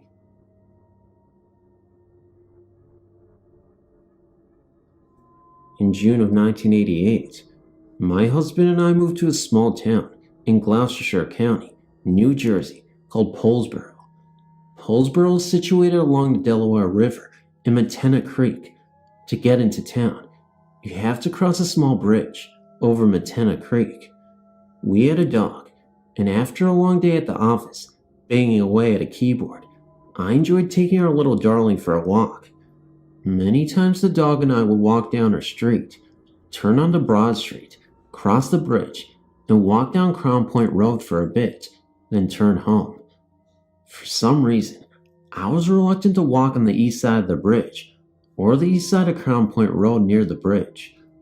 I can remember looking off into a woodsy area on the east side of Crown Point Road, by the bridge, and thinking, I don't know what happened there, but it must have been really bad to make me feel this spooked. About 5 years ago, after we came to Poulsboro, I was driving home on a dark and stormy night, as Snoopy would say. The rain was so heavy, I could barely see the road ahead. As I approached the bridge from Crown Point Road, I caught a glimpse through the murky weather of a house on the east side of the bridge where I knew no house was. It was that little woodsy area that always spooked me so much. The house was a ball of fire. Flames were shooting straight up into the air like the 4th of July, and the smell of wood burning filled the car. As quickly as I saw the house, it was gone, vanished, and the scented charred wood disappeared with it. Yes, I was scared, even though the doors of the car were locked. Periodically, I'd be coming home from that direction, but only when it was stormy and late at night. I'd catch a 2 or 3 second glimpse of a house engulfed in fire, and the smell of the house burning, which is entirely different from the scent of something like leaves burning or a fireplace. This happened about 6 times over 10 years, and the experience really spooked me. A few years later, I learned that back in the 1930s or 1940s, can't remember the decade, but during that time period, there was a house located on that piece of ground. The family living there had either 5 or 6 children. I can't remember now how many, but it was more than 4. One night, when the father was working night shift, the house caught fire and all the children died in the blaze. Witnesses said the oldest girl, who was about 13, ran back into the house and up the stairs to save her littlest brother, who was a baby. Needless to say, now I understand why that spot always made me feel uncomfortable and where the scent of charred wood came from. What I think is interesting is that the ghost of this story isn't a person or an animal, but an inanimate object, a house that no longer exists and hasn't existed for over a half a century, but still blazes away like a Halloween pumpkin when conditions are just right. So, the next time there's an unusually dark and stormy night, come on down to Gloucestershire County, New Jersey, and head for Pullsboro on Crown Point Road. You may just be haunted by a house.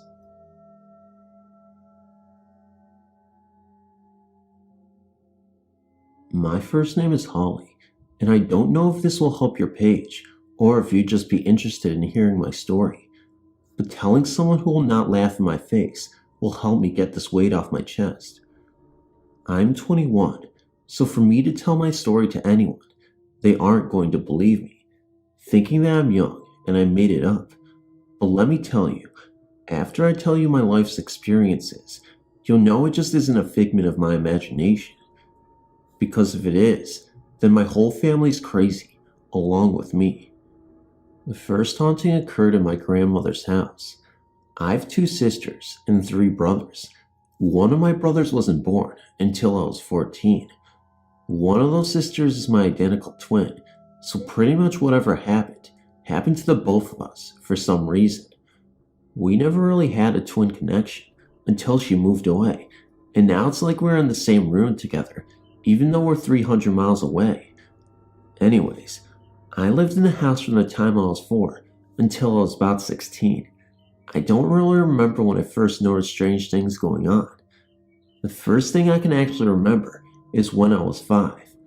My sister and I shared a room and a bed, so I slept in a side closet to the door. I was always afraid to look into the hallway. I always felt like I wasn't alone, like someone was watching me. I woke up one night to see a huge ball of white light. I mean big and bright, enough to illuminate the entire hallway in my room. I watched it slowly flow out of the bathroom, past my room, all the way down the hall and down the stairs where it disappeared into the way. I wasn't afraid, but afterwards, when I realized that what I saw wasn't alive, I was terrified. Things always seemed to happen to one of us at a time, except once. We were all sitting watching TV one night when we first heard a crash in the dining room next to our living room. My mom went in to investigate. The picture was off the wall and sitting up against the wall on the floor. No broken glass, no nail missing from the wall. It was as if someone just took it off the wall and placed it on the floor. But that doesn't explain the loud crash that we all heard. We also had a wooden spoon, fork, and knife set that hung on the wall in the same room that liked to fall or go flying across the room.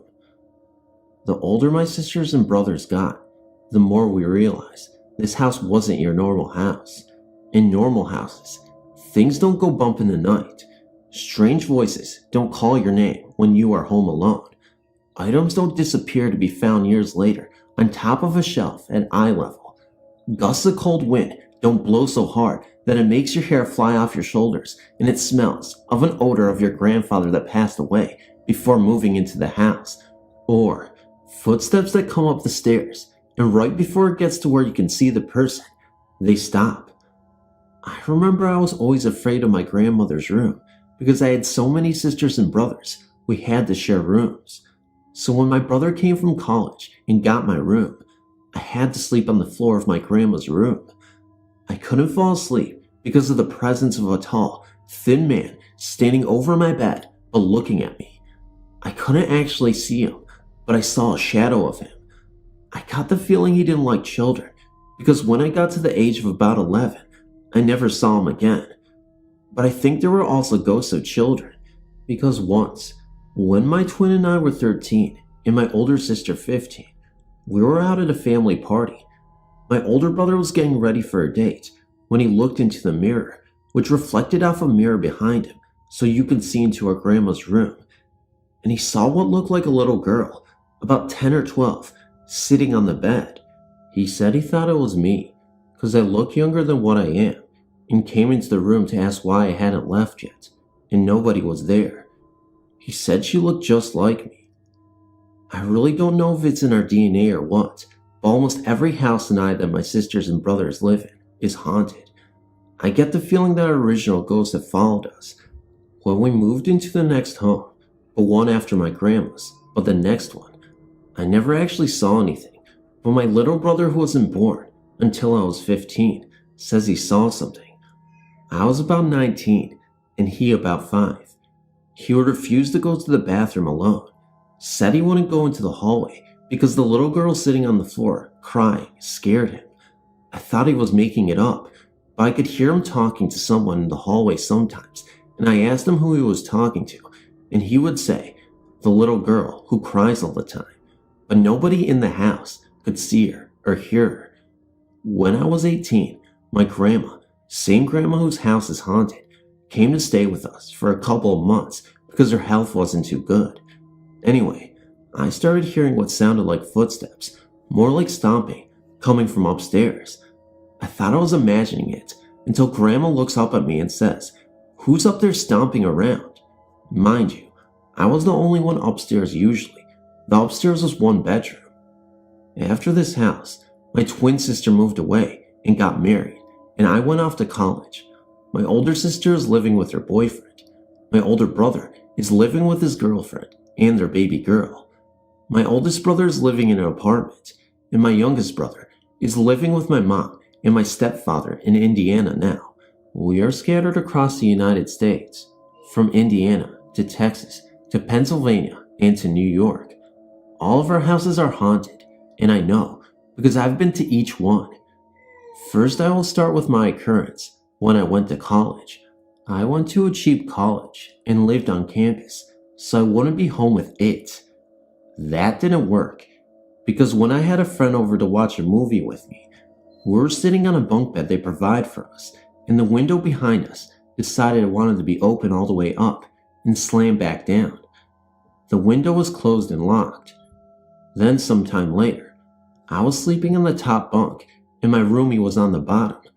I had my hand hanging over the side like I usually do, and I felt someone tug on my hand, hard enough to jar me from my sleep and almost slide me off the edge. I said, "Hey, stop it," thinking it was my roomie, under me, being childish, until I heard a giggle that could only come from a little girl. Needless to say, I didn't sleep the rest of the night, and the next day, I moved out to a townhouse all the way across campus, but I guess the ghost wasn't alone. She or even he liked to go room to room, waking up girls and keeping them up all night, pulling their hair, turning the TVs on. I heard about it the next morning in the cafeteria at breakfast. Now I'm getting married to my college sweetheart, and once again, I get the feeling that I'm not alone. Door handles turn on their own. I keep seeing a shadow of a person in the hallway. My twin sister had her ghost tug on her earring while in her car. Toilets flush. It sounds funny, but it's true. Smells of perfume. Her 2-year-old who is looking up at something that isn't there and smiling. Or her waking up and trying to say someone jumbled up about a lady. My mom's house in Indiana is most uncomfortable. My little brother, who is now almost 7, new room, has his own computer in it. I was lying on the bed with him one night, trying to get him to go to sleep. He kept saying he didn't like the new computer and to take it out of the room, when all of a sudden, the keyboard started typing away on its own. He and I bolted from the room. The computer is now in the basement. It still likes to do that tapping crap, but at least it isn't in his room with him. As far as seeing anything, none of us in our new house has seen anything, but the odors, footsteps, things disappearing, and voices haven't left any of us. The only thing that I can think of was our uncle had been sick, and Mike, my older brother, was sitting in the living room of his house sleeping. Woke up to 3 balls of light coming from the ceiling forward downward until it came next to him and disappeared. His girlfriend, who is psychic, I know this all sounds strange, said that it was the spirit of our uncle coming to tell him he was safe and had passed on to the other side safe. The next morning, we got a call from the hospital saying my uncle passed on. That isn't it. I don't know if this has to do with my mom's haunting, but a blackbird got into her sunroom. No doors or windows even open. It just sat there staring at her. Didn't fly or anything. Just was there. Didn't know how it even got there, but it was there all day long. That night, a close friend of the family died. Wasn't sick, just had a heartache at a young age, and died. My mom thought the blackbird was an omen and went to go see if it was still there, and it was gone. Same sort of thing happened to my aunt and uncle. A bird came into the house. They didn't know how, and wouldn't leave, and then just disappeared when something bad happened to their son. I don't know what the connection is. I've just moved into my new home on October 30th, 2005, and I am renting it. The night before, I was here painting one of the upstairs bedrooms. Around 10 p.m., I distinctly heard my patio door open in the dining room at the bottom of the steps and footsteps creaking the steps up to where I was painting. No one entered the room I was painting. I thought it was my boyfriend, but he didn't answer when I called his name. A minute later, my boyfriend called my cell phone from his house, and I thought it was nuts for even thinking so dumb. Now a month later, we have several other occurrences that have been taking place. My daughter felt and heard a whisper in her ear as she bent down to the empty dryer in the laundry room. Her bedroom lights go on and off often. Our wiener dog will not enter the room. If she puts her head in there, she scratches to get out after a few seconds. We hear two men's voices having a conversation in the living room, and there are no other radios or TVs on in the whole house. I like it quiet when I am home. The kids hear banging in the night in their rooms with the huge closets that they have. We hear what sounds like heavy items hitting the basement floor all the time, and there's nothing there when we run to look. There are many cold spots in the house. Just last night, December 7th, at 3:20 a.m., I got up to go to the bathroom at my usual 3 a.m. waking, for no reason at all, each night, and the bathroom door was not closed all the way. Since it was 3:20 a.m., I did not fear anyone would be coming in on me. Just then, the door started to pull open, and I yelled, "I'm in here," and the door closed and shut all the way. I looked at my bedroom door, just adjacent to my bathroom door, and my boyfriend was snoring away peacefully, and I awoke him and asked him if he was at the door, and he was angry at me for waking him with such a stupid question.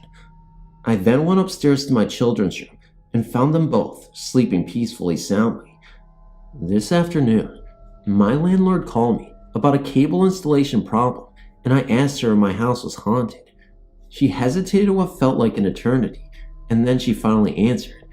It's the man across the street. He watched over my girls. He hung out in my youngest daughter's room. That's why they slept together in my oldest girl's room. Her baby is 2, and her oldest is 4. She said they weren't scared of him. He was friendly. She couldn't remember his name, but that he killed himself in the house across the street years ago, and I should go ask her grandfather-in-law that works next door what his name was. I asked him, and found it to be Russell Lutz, and he shot himself in his basement as he was dying from cancer 25 years ago. She said to talk to him by name, and that they did. She was surprised I hadn't called her earlier about it, so she figured we weren't bothered by him. She has not awoke at 3 a.m. since she moved out of here, and the girls have not been visited by Russell Lutz yet. We're not afraid of him at all, and talk to him out loud all the time. The kids ask him to turn on things, and he doesn't. Ha! My kids are 14 and 16, and think it's awesome we have a haunted house. Last night my son and I went next door to work on an Xmas tree and wreaths they sell, and a path was shoveled from their door to my door with a shovel. It wasn't there when we just drove in the driveway from religious class, and stepped in the house to get gloves, and stepped back out to walk 160 feet to their door. Weird.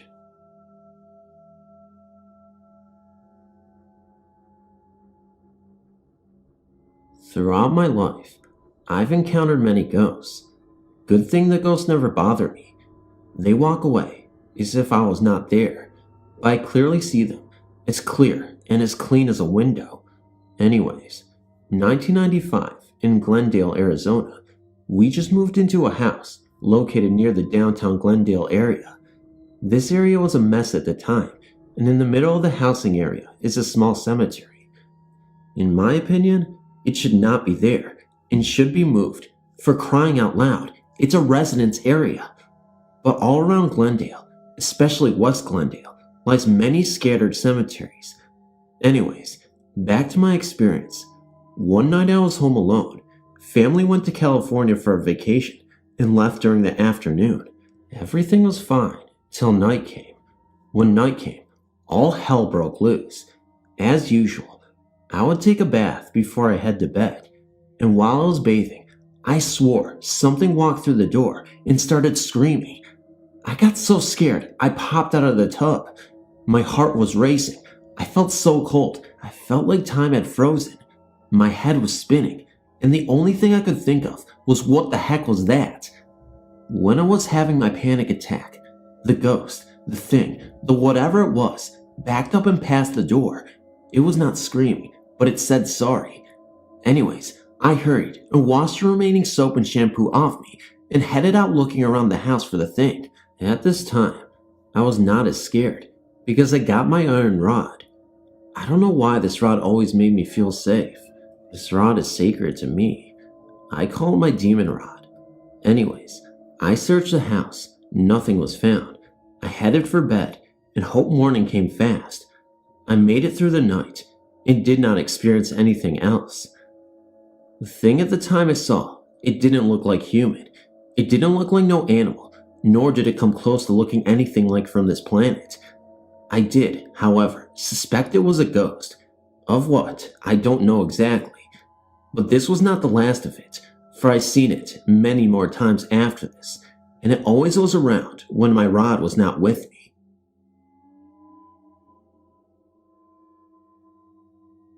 I submitted a story to you prior to this one a couple of years ago. I've had some recent occurrences that I would like to share with you, if that's okay. Here is my story. In the fall of 2001, my best friend Harley was killed in a tragic car accident, and I took his death very hard. When he first died, I felt that he was always around. When I was living in England, my dorm room would smell like his aftershave, and I continued to sense he was around, and occasionally he would come to me in a dream, but lately, things have been quiet until recently. A couple of months ago, I had a dream with Harley in it. We were sitting around a picnic table, and he just looked as healthy and happy as if he were alive. He told me to quit worrying about everything, and I would be alright. He would never stop taking care of me. And then this past Thanksgiving, I was driving to my boyfriend's house, and as I'm going along on the highway, I got this strange feeling like the car in the next lane was going to cut me off. So I backed off the car in front of me, and wouldn't you know it, that car cut in front of me with no warning at all. Now, how did I know that the car was going to do that before he even did it? Some people tell me it was my friend looking out for me, since his accident occurred on Thanksgiving. I know they are not big, spooky stories, but they make me believe that we do not die after death, and that we can still communicate with our loved ones here on Earth. I'm just going to tell you 2 stories that happened to me. That scares me a lot. Just about 2 years ago, I moved to a new city and moved into a new neighborhood, school and everything. Moving into a new house was awesome, and it was a gorgeous house. The first day of school, people found out that I lived in the house I'm currently no longer living in, and told me it was haunted, and no one ever felt like coming over. I was thinking, right, but that's when things actually got creepy. In through our garage was wooden stairs leading to the basement. Well, every time I'd come home for lunch, and even when I'd be home there all by myself, something clicky would be heard, and I would just freak, until one day, I knew it was coming from the wooden stairs. I stood by the stairs, and all I'd hear was a click, and nothing would be there. One day I got fed up at lunchtime, and I told my mother what I'd been hearing at home and school, and we were right beside the stairs. As I'm telling her, she tells me young brains have lots of things just to fill in their mind. I'm thinking, Mom, very funny. My mom opens the garage door, and there it happens again. The clicking sound once again. My mom freaked and grabbed me and rushed us into the garage. She told us to stay there, and she took a bat and went inside. I was worried. She had just left me there all by myself. A couple of minutes later, I walked inside scared out of my mind, and I headed down the stairs and went down them, and there my mom was, worried. She said she saw nothing. A few days later, my mom talked to the owner. She knew him, and he says, weird. My mother died on her birthday on these stairs. She got a brand new pair of clicking shoes. After that day, we never heard it again. Another story happened with me and my brother. Well, I was young and was a big chicken, so I stood by my brother while my mother left for groceries. Let me start off this way. My brother would have this small play toy gun, and it was his favorite gun, and he'd have it all the time, and kept it in his drawer when it wasn't in use. Now back to when my brother and I were sitting at the computer. He's 2 years older than me. My mom had been gone for a while. We stood there, and I was pale and just staring. All of a sudden, something started laughing, like a clown, and it sounded as if two clingy things had been clanging together. And then I realized it was the sound my brother's gun made, and I was thinking, oh my lord. My brother and I started freaking, and we ran to the stairs, and it got so loud.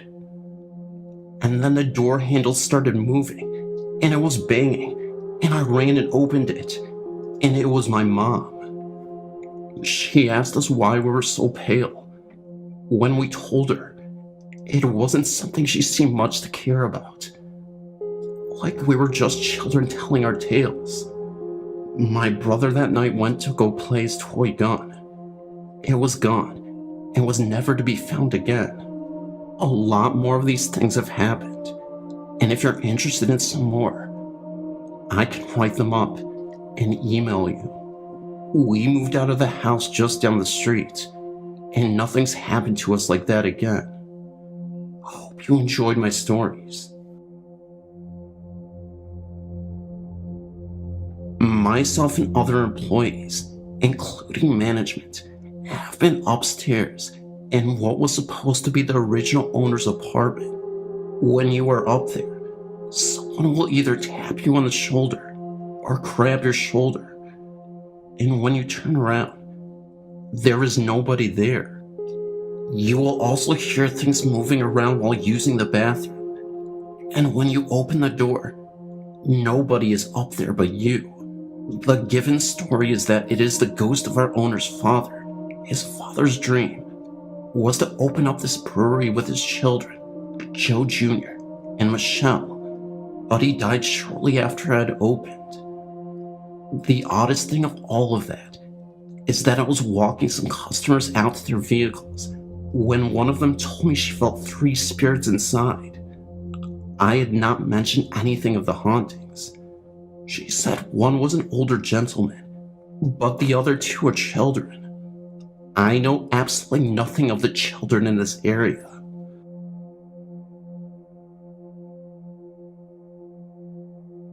A quick little story about Utica, California that I think you might find interesting. My older son John, 26, and his girlfriend Jana, 23, plus William, 64, also the same ghost in Utica.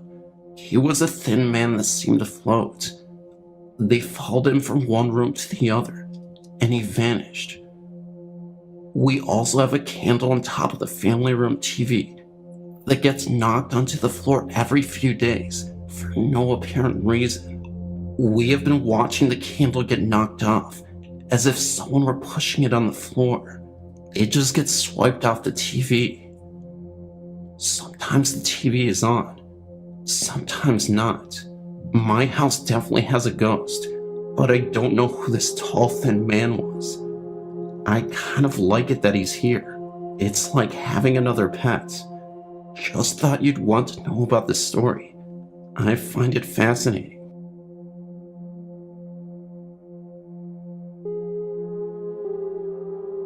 Me and my friends Mike and Maria used your site for a reference on where to go, and we've gone to 2 places so far, and I'd like to share my experiences with you. The Sleepy Hollow Sparta Cemetery. We've been there twice. The second one being about an hour ago. The first time we went was about 2 weeks ago, and there is an open gate to get in.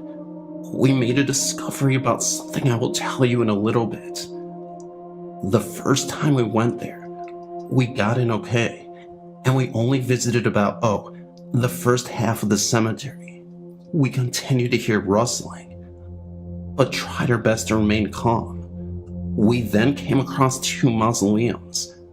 My friend Mike decided to go see if they were open, but he became too creeped out and came back towards me and Maria. While standing outside of them, we noticed a light from the street shining through the trees, making an angel-like silhouette on the building.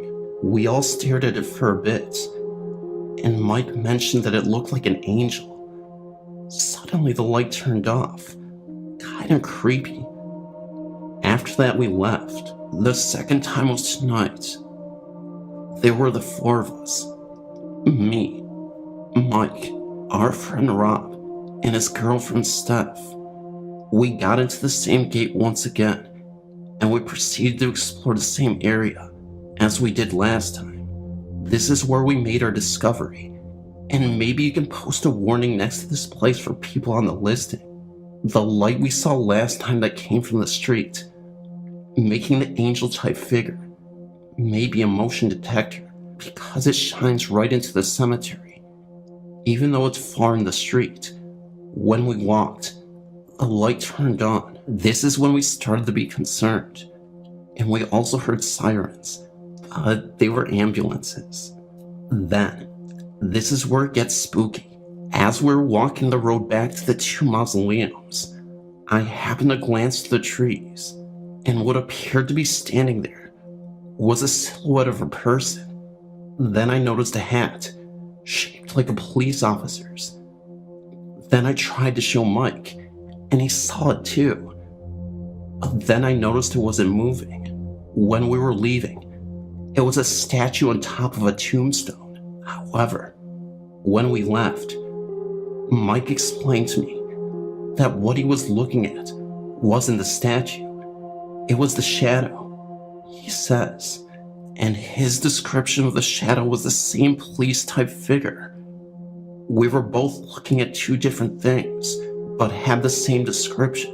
I think something there didn't like us, and was trying to give us an illusion to get out.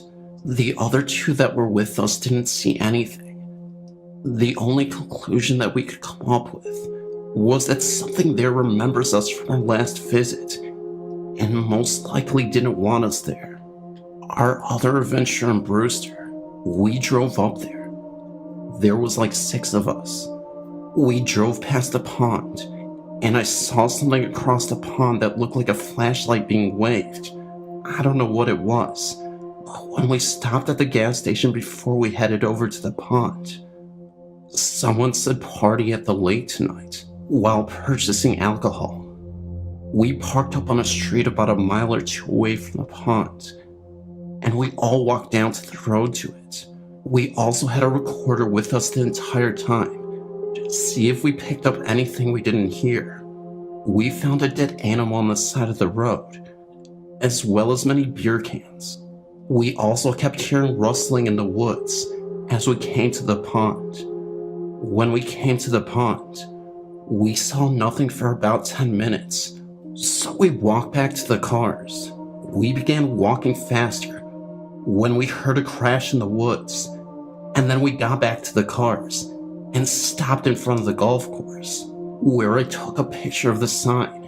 Me and Mike were taking pictures at the same time, and I noticed there was a red orb-like structure on the side of the sign. It's not present in Mike's pictures though. Then afterwards we found a cemetery nearby, but nothing creepy happened. When we came back home, we listened to the recordings.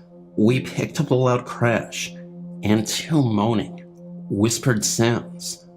One being directly said after Mike said, "That was definitely a noise." So there is the report of our 3 places that we visited. Thanks to your site, we're addicted. Please write back if you have anything to say. While my own experience is not really that of a ghost encounter, I still believe that it may relate to some of the stories. Mine is a premonition. Growing up in Florida, I would visit my step-great-grandfather. Even though he wasn't truly related to me, he was far closer to me than any of my blood relatives. I remember always seeing him sitting in his recliner and chewing his tobacco. When I was about 10, I began having these strange dreams. In the dream, I was walking through a house that was on fire. I was in a long hallway, and the flames were on my right side. I was not scared in the dream, more curious than anything else. Every few meters, a round gray shape would rise out of the flames and go over my head. I tried, but could not see what was on the left. It was as though my head wouldn't turn far enough. I had this dream on and off for about 2 years, before it finally stopped. I didn't have the dream again until I was 14. However, this time, the dream was different. I began having it every night for 2 or 3 months straight, and every time I saw the shape, it was a little bit clearer. One night I realized it was someone's face though, and I couldn't make out whose. The dream stopped for 2 weeks. Then I had the dream 2 more times. The last time, I realized it was the face of my step-great-grandfather. The next morning, my mom told me that he had died in his sleep. I thought perhaps it was just my subconscious mind telling me that he was old and that he would die soon. But when I was 17, I got a book from a friend, and in the book, it had a section on dream interpretation. I read that if you dream of a house on fire, then there will be a death in your family. At that point, I remembered all of the dreams I ever had. I realized that it was more than just my mind warning me. I have on occasion felt as if someone was with me whenever I most needed someone to care. I believe that it is him. I want to thank you so much for taking the time to read through my story. I am sure that others feel as I do, and I thank you for having your website to help the rest of us better understand these strange occurrences. When I was a freshman in high school, my mom and stepdad and I moved into an older home, built sometime in the late 1920s or early 1930s. I assume this from the newspaper I had found, dated 1936. When we first moved in, there wasn't any odd things happening. Not until my stepdad and my uncle started putting in rooms upstairs in the loft. One night after a long day of swimming with friends, I decided to go home to take a nap and meet back up with my buddies later that night. Well, that didn't happen. I awoke too, or whom I thought was my nephew Sam, tapping me on the foot. The room was very dark, just a small bit of light through the curtains. I looked over at the clock. It was late, around 11 p.m. So I said to whom I thought was my nephew, "What are you doing in here? And where's your mom?" You see, They lived next door to us, and I asked again. With no answer, I got up and turned on the light. No one was there. Okay, I said to myself. That was odd, and very reluctantly went to sleep. That wasn't the end of it. One night I woke up with all the covers off my bed.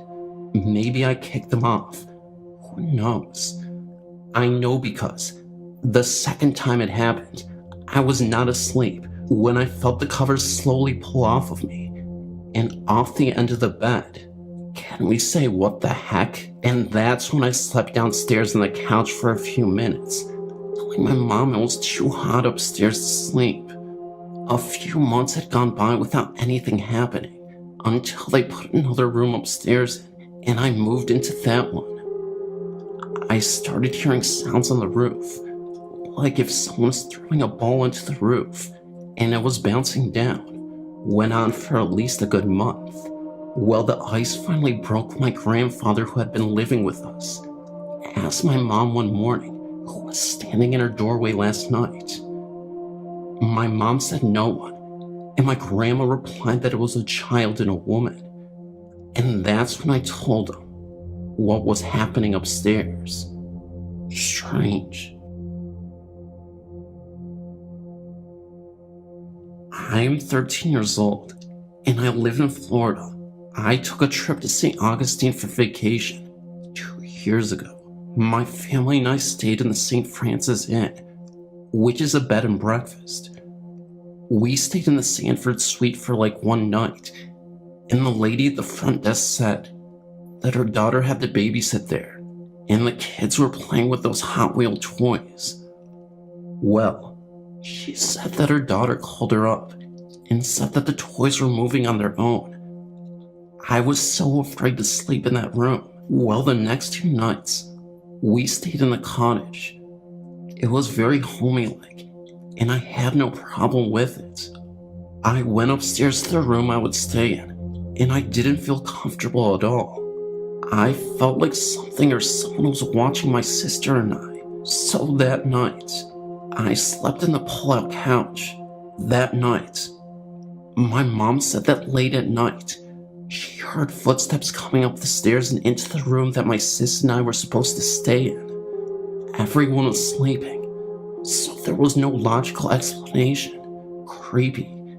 And the next morning, my mom went to have breakfast, and she was talking to these really nice people that stayed in the supposedly haunted room. Lily's room. There is a whole long story to the room, and I don't really know the details. The couple staying in that room said that they took some pictures, and in one, there was an armchair from like a long time ago against one wall, but it wasn't actually there. So they started walking out to the courtyard next to the cottage and said, "Oh, it's just Lily messing around with stuff." As soon as they said Lily, the light above the cottage door went out. My dad went to check it out, but there was nothing wrong with the light bulb.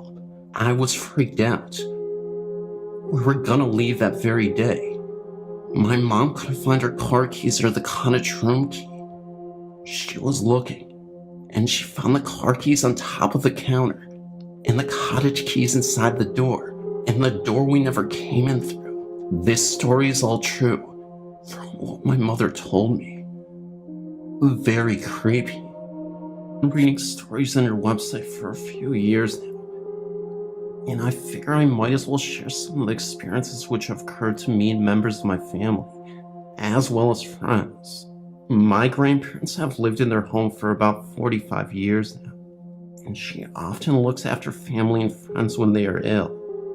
My great-grandmother and my great-uncle have both passed away in their home, one in 1979 and the other in 1993. My mother especially can always feel my great-grandmother's presence in the basement, where my grandparents had stored their rocking chair, which has been there since she was staying at their home, and is still there today. You just get an overwhelming feeling that there's someone sitting on the chair, although it has never scared any of us. When my 2 sisters and I were younger, we spent every weekend and a few weeks each summer at my grandparents' place.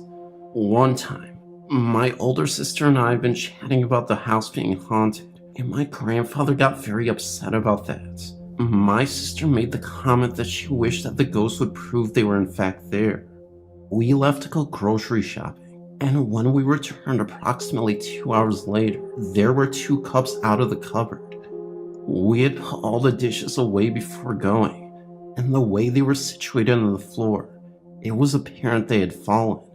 One was a plastic cup which ended up being fine, and the other one was glass which had broken. In fact, there were pieces of glass embedded in the floor through the carpet. We knew that they couldn't have fallen on their own because the cupboards were all closed. And my grandmother stacks her mugs and glasses in stacks of 4 or 5. So there was absolutely no way to explain how 2 fell. And the cupboard doors were shutting behind them. There was nobody who could have done it. My parents do not have the keys to enter my grandparents' place, and my uncle was in Buffalo, New York, and we live in Ottawa, Ontario. My father thinks that my sister got her wish, and she has never made a request like that again. We have no idea how to go about checking the history of our house, but we do believe that our property was once connected to our neighbors. My older sister woke up one night, a few months after we moved in. When she opened her eyes, she saw a boy. She said he looked to be about 10 and was standing in the center of the room. He was wearing a baseball cap and a t-shirt. The way she described it is that he looked real. He wasn't transparent and there was no glow about him. He just looked at him. And she rubbed her eyes because she couldn't believe what she had seen, then rolled over the face away from him and went to sleep. My mother was telling our neighbor about what my sister saw, and the neighbor commented that it sounded like her ghost. Her husband had seen a little boy he described the same as my sister in their attic the day they moved in. Our ghost doesn't bother anyone often, and my big sister is the only one who has ever seen him. We can all feel his presence when he is around. We have a sunroom which had been a garage that the previous owners had converted, which we use as a bedroom. The only place a bed can fit properly to allow people to walk around the room is to place it under the window. So you are literally right at the same height as the windowsill. That room gets very hot during the summer and stays very cold in the winter. We can never get the temperature right, which is a duct problem. The window pretty much stays open throughout the summer, so anyone there can feel if there's wind coming in or not. Anyway, my younger sister, it's her bedroom, has been woken up with the sound of the gate opening and slamming shut on the front porch on a windless night. This doesn't happen very often in our living room and dining room area, which we use as a computer room. Has older windows with the sliding locks on both sides that have to be pressed in to open or close the windows. My younger sister and my mother were in the living room one day when it started to rain. Mom told my sister to help her close the windows so no rain gets inside. When they both heard the windows in the computer room start closing, and when they went to get a better look, sure enough, both windows were closed. We live in a bungalow, and there are no walls separating the rooms, only an archway, so they couldn't see the windows. However, they definitely would have seen if anyone had been in the room. I used to work 6 days a week, starting at 5:30 a.m., with Saturdays being a starter shift, so I would usually leave at about 9 or 10 a.m. I would go home and take a nap most Saturdays. My bedroom is in the basement, which is separated into 2 rooms, a rec room and laundry area. Then walking in through those rooms and turning right to go into the very back of the basement is my bedroom. I got home one Saturday and went to lie down. My mom was also lying down in her room, and her room is at the top of the basement staircase. We were the only 2 home. She heard the front door open and footsteps walking around. She figured it was my father or one of my sisters. Whoever came in decided to come down into the basement, open my bedroom door, lie down behind me, and squeeze me. I was so confused. not in any way paralyzed or afraid. I was too tired to open my eyes and see if anyone was there, but I remember being squeezed pretty tightly. Then the squeezer got up, left my room, and both my mother and I heard the footsteps going up the stairs, then out the front door. I had to use the washroom, so I got up and ended up meeting my mom at the top of the stairs. I scared her because she thought she heard a bag rustling as the footsteps had come upstairs, and she thought it was me leaving the house. We looked outside, and our car was the only one in our driveway. No one else had come home at all, so we had no idea who it could have been, or why it would have wanted to hug or squeeze me. My sister had gotten a helium-filled balloon for her birthday one year, and it was just hanging in the corner on the ceiling in our computer room. I was awake one night surfing the net when I got the distinct impression that something was right behind me. So then I turned around and came face to face with her balloon. It really freaked me out because it had been floating on the ceiling, and it had to lower to the height of a person sitting and cross the room. Where it floated just level with my head, I popped the balloon that night. My sister has heard dishes being thrown into the sink at night when she got home from work, and one night saw the shadow of a person looking out into the living room window when she got home. She walked into the house and discovered everyone sleeping in their bedroom. So she doesn't have a clue as to who had been in the window. She called her boyfriend to come get her because she didn't want to be the only one awake that night. I apologize for the length of this email. As I've mentioned, it is not the most active of hauntings. In fact, no one has really felt uncomfortable before in our home. I still have years of experiences to tell you about. Maybe I'll email again sometime.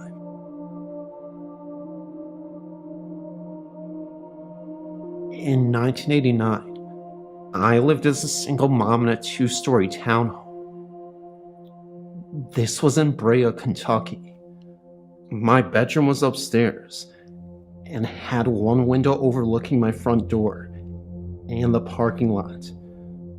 David, my next door neighbor who shared his porch with me, one small cement porch with one step up, leading to his door into mine. He was number 7. And I was number 8. One time early between 2 and 3 o'clock, I had just startled myself awake after a disturbing dream. I'd just finished writing it all down in a dream journal and had turned off my bedside lamp. I lay there in darkness with my bedroom window as a nightlight. A bit of streetlight shone through the slightly elevated shade, and if a car happened to go by, I'd see a quick flash of headlights roam through my bedroom walls. The roads were mostly empty, and it was all stillness outside. My window was partly open, and I remember the sound of wind and an occasional instinct amidst all the quiet. It was summer, or maybe the end of summer, and the fresh air smelled like honeysuckle. As I lay there trying to fall back asleep, I suddenly hear the low growl of a car engine in the parking lot below. It idled for a few minutes, and then turned off. There was silence.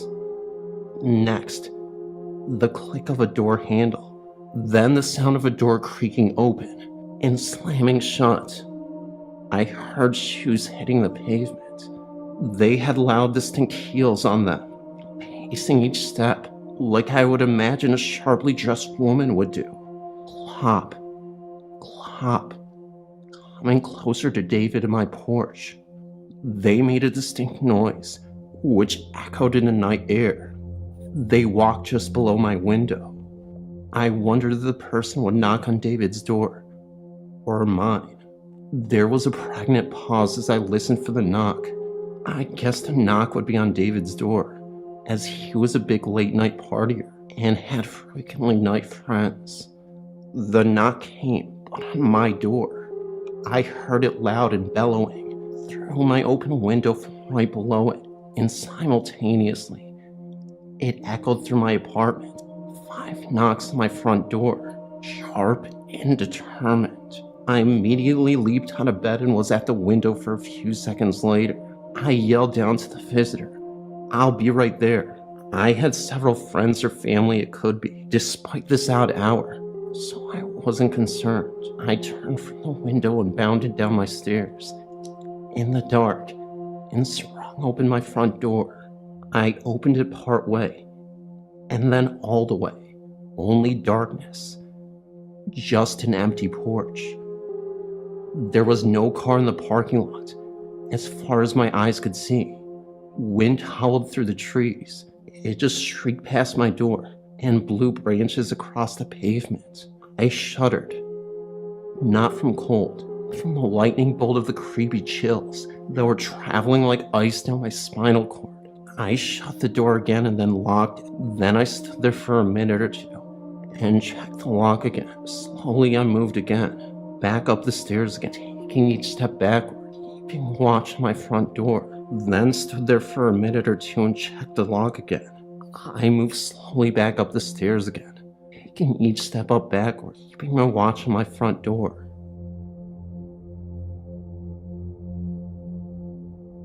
About 4 years ago, when I lived with my mother and her boyfriend in an apartment, I was sleeping on the love seat in the living room, and I had a stack of pillows and blankets close to my head. It was about 12 a.m., and suddenly the pillows and blankets fell over. I shrugged it off. There were a lot of pillows and blankets, and the pile was a bit lopsided. That was, until I got up in the morning. When I woke up, I saw that the pillows and blankets had been made into a little pallet on the floor next to me. Also, in that apartment, it was about 10 p.m.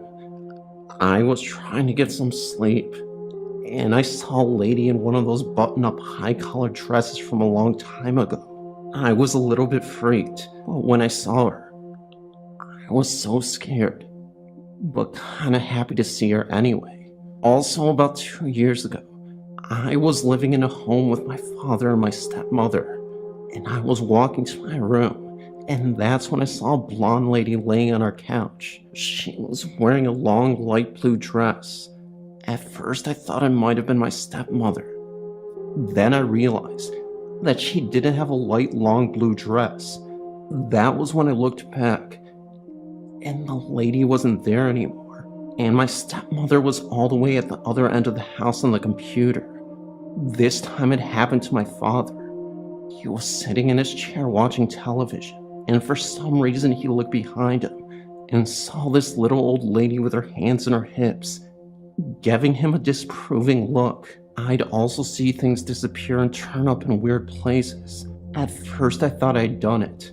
I'm always leaving stuff in odd places, like my shoes in the bathroom behind the towels. But then I realized even I didn't leave things in that weird of places. Once I lost my house keys, I knew I'd left them on my bed, and I was getting ready for bed, and I was getting all the crap off my bed.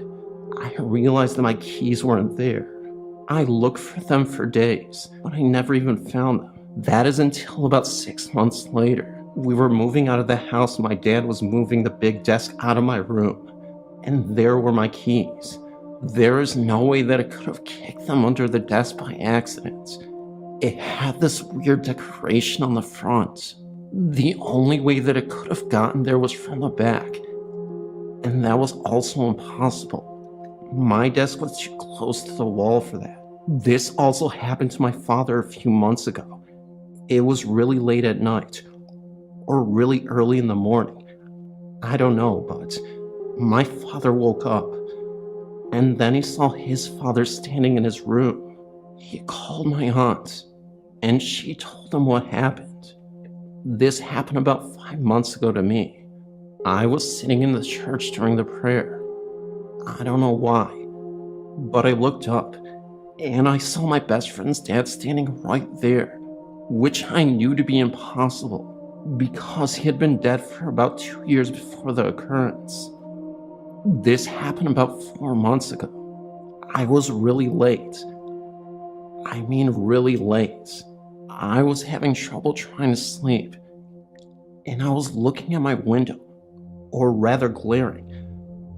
But yeah, I was glaring at my window, and I looked at the end of the bed and saw this weird demon-looking creature. Anyways, I totally freaked. I mean, you don't see these weird little creatures every day, you know. Well, ever since I've seen this thing, my favorite clothes have been disappearing. At first I thought they might have been under my bed or in my closet, but they're not. There's nothing under my bed, and I've been through my closet twice. Do you know what that little freaky creature might have been? About 3 months ago, I was at my friend's, and they have crosses everywhere. I mean everywhere. The reason being is that they have problems. These weird glowing like orb ghost things. While my friend and her sister and I were sitting on her bed, we were just talking about Stephen King movies, and then I say, "Have you seen It?" And then we hear a creepy voice that says yes. We freaked out. We all jumped into the middle of the bed and didn't move for a long time. Well, the glowing orbs or thingies that we mentioned are supposed to be ghosts, I suppose. Because, a lot of people have died in that house. My friend was up late one night, watching TV, and she looks out her window, and she sees 3 glowing heads. Well, one day, I had come home with her after school, so she could give me a ride to church. I put my backpack in the middle of her bed, and sat on the floor. That way I could watch some televisions before we could go. That's when she was on the other side of the room, by the window, where she saw the glowing heads. And all of a sudden, my backpack flies off the bed and into her closet.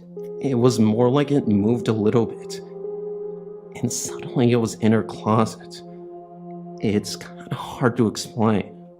About a year ago, I was in my friend's grandmother's bathroom. My friend had to shave her legs, and that's when I see this old dog lying on the floor. And that's when I asked, "Did you have a dog that died?" And she was like, "Yeah." "How do you know?" Then that's when I said, "'Cause it's lying there right on the floor underneath the sink." Turns out that they have several portals, so to speak, in her house. And then there's a ghost and a Ouija board. We don't mess with that.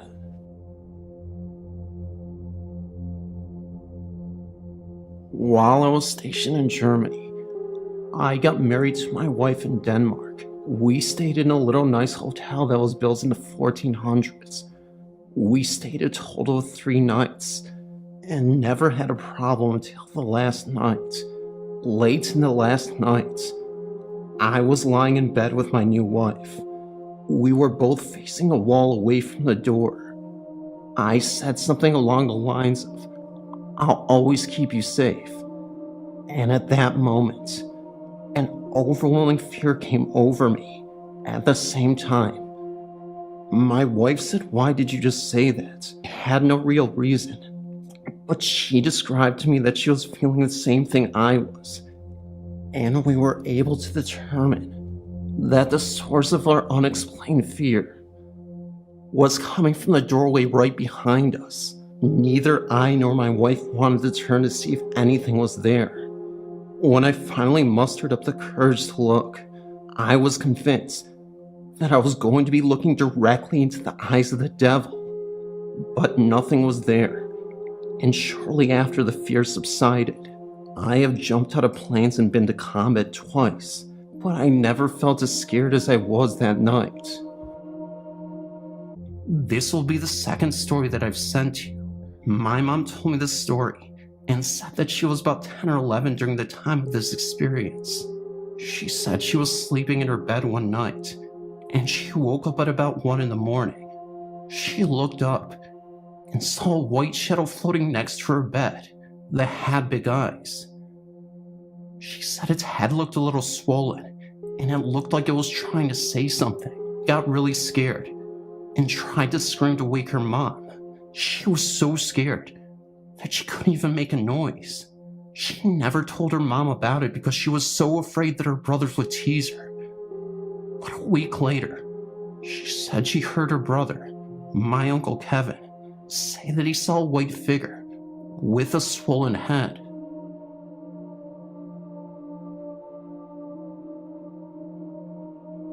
Well, to start it off, I can see and talk to dead people. It sounds crazy, I know, but it is the truth. I'm not one of those people that you see on TV, but it's pretty much the same thing.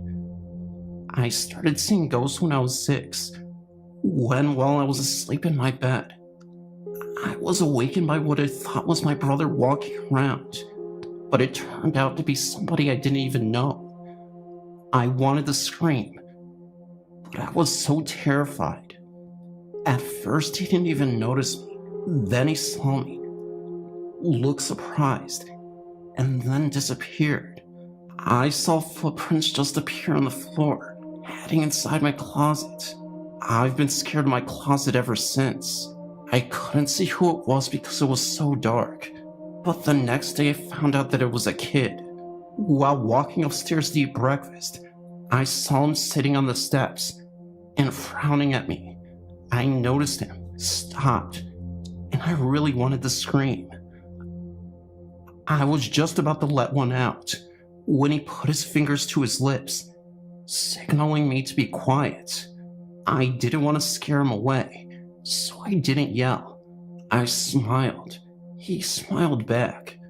I then blinked, and he vanished. At this point, I thought I was going crazy. I went upstairs, ate my cereal with my family, all the while he watched. I tried to shrug it off when a vase he was sitting next to fell off and broke. Then I was staring wild-eyed at him. He frowned and disappeared again. I later was walking down my basement when I heard some crying. I thought it could be my brother because he was frustrated that he couldn't beat a video game. He always cried when he couldn't win. But when I got down there, the TV and the lights were off. I was again terrified, but I peeked around the corner, and nothing was there. All I heard was crying, but it was getting louder. I was turning around to run. When I saw him right there in front of me, I fell on the ground and screamed. He cried even more at this. I could hear my parents asking if everything was all right while they were making their way downstairs. I looked at him, and he vanished once again. The crying stopped as my parents came in a little crawl space that was called the toy room. They looked at me stunned, still staring at where the little ghost used to be. They asked if I hurt myself or something, and I just said no. I just tripped. They then inspected my body, really see if I was just toughing out some scrape. My mom looked at my dad, and then shrugged. My dad's next reply scared me so bad, to the point I peed my pants. Well, then why were you crying then? Well, after a few more meetings, I found out that he was a ghost. Yes, I didn't know before. After a while, we became friends, but he never spoke, just helped us out, and played with our toys. Like once, before we even went to our grandparents' house, we had to clean the basement. It took hours, but we finally did it. Then we went to my grandma's. When we came home, my brother and I went to the basement, and we played video games. It was a mess. We groaned, and I screamed, "Sam!" We named him Little Black Sambo because of his color. Not to be racist, for those of you who are easily offended.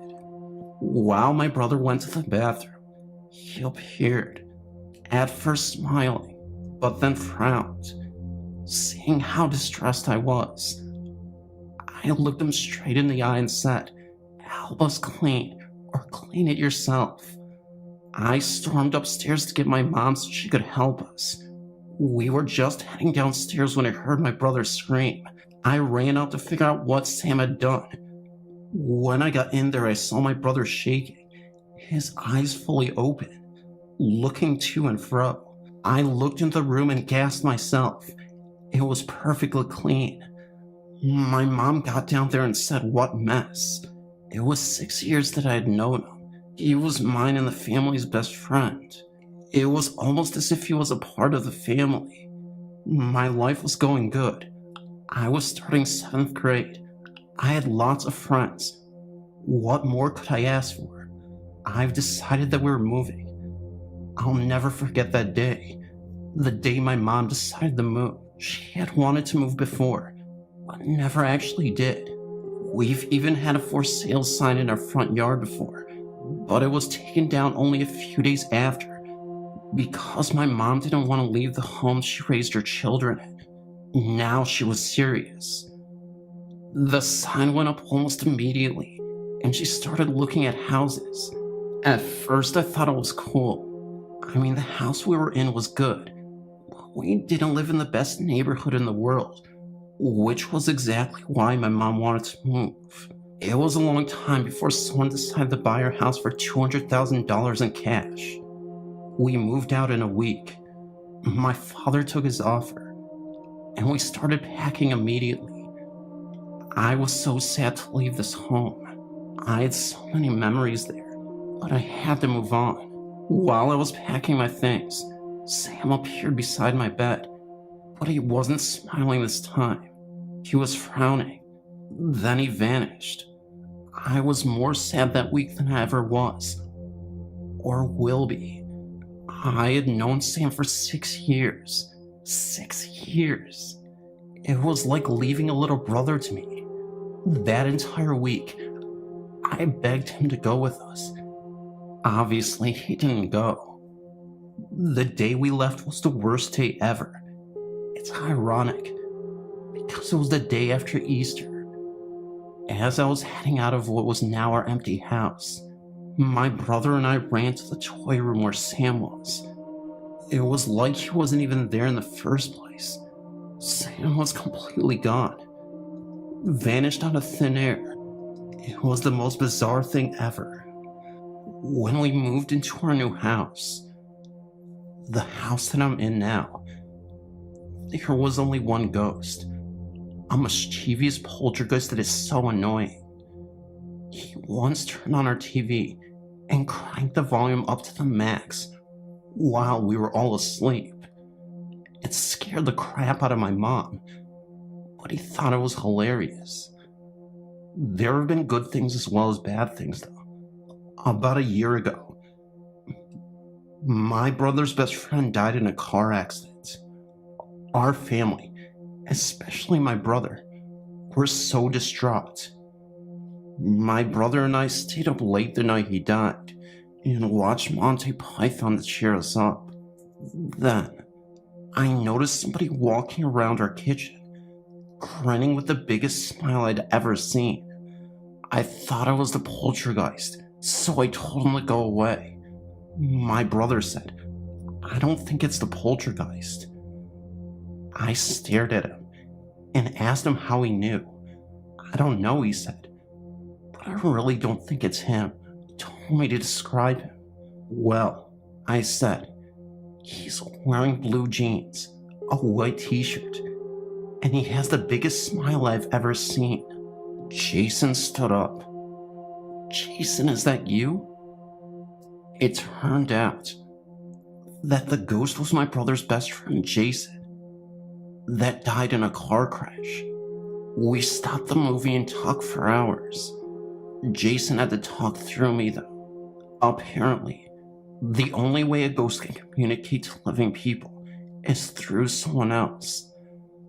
Anyway, presently, I talked to a ghost that came in about a month ago. Her name is Amelie, and her brother Jacob. Jason visits now and then, but I really don't see him as much as I used to. Well, that's my life.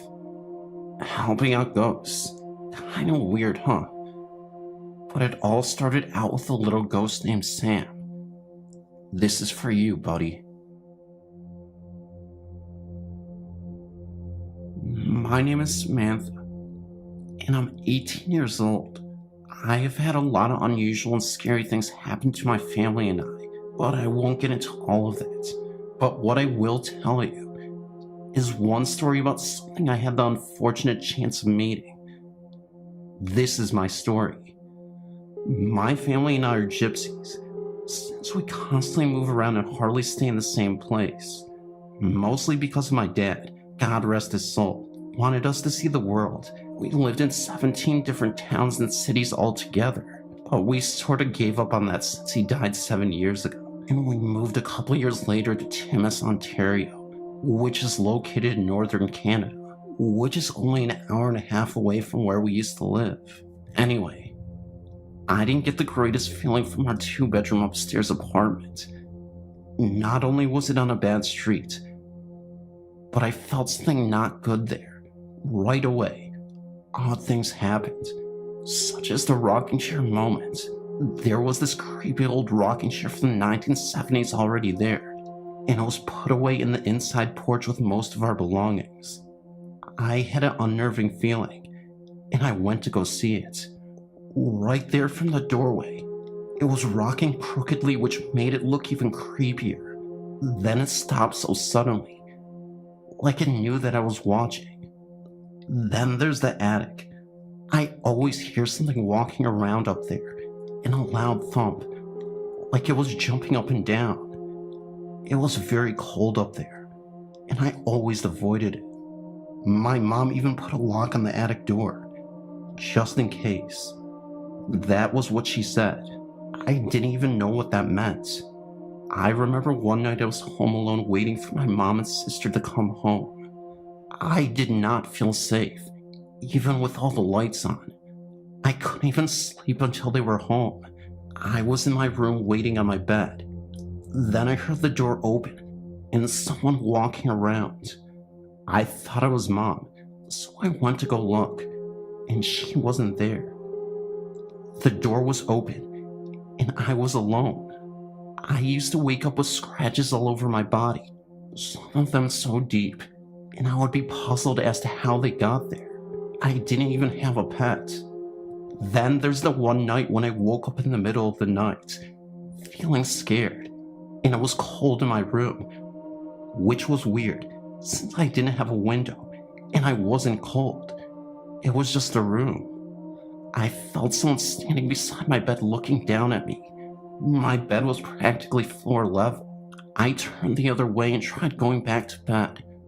But that's when I felt someone's hot breath in my ear, and I heard it rasp.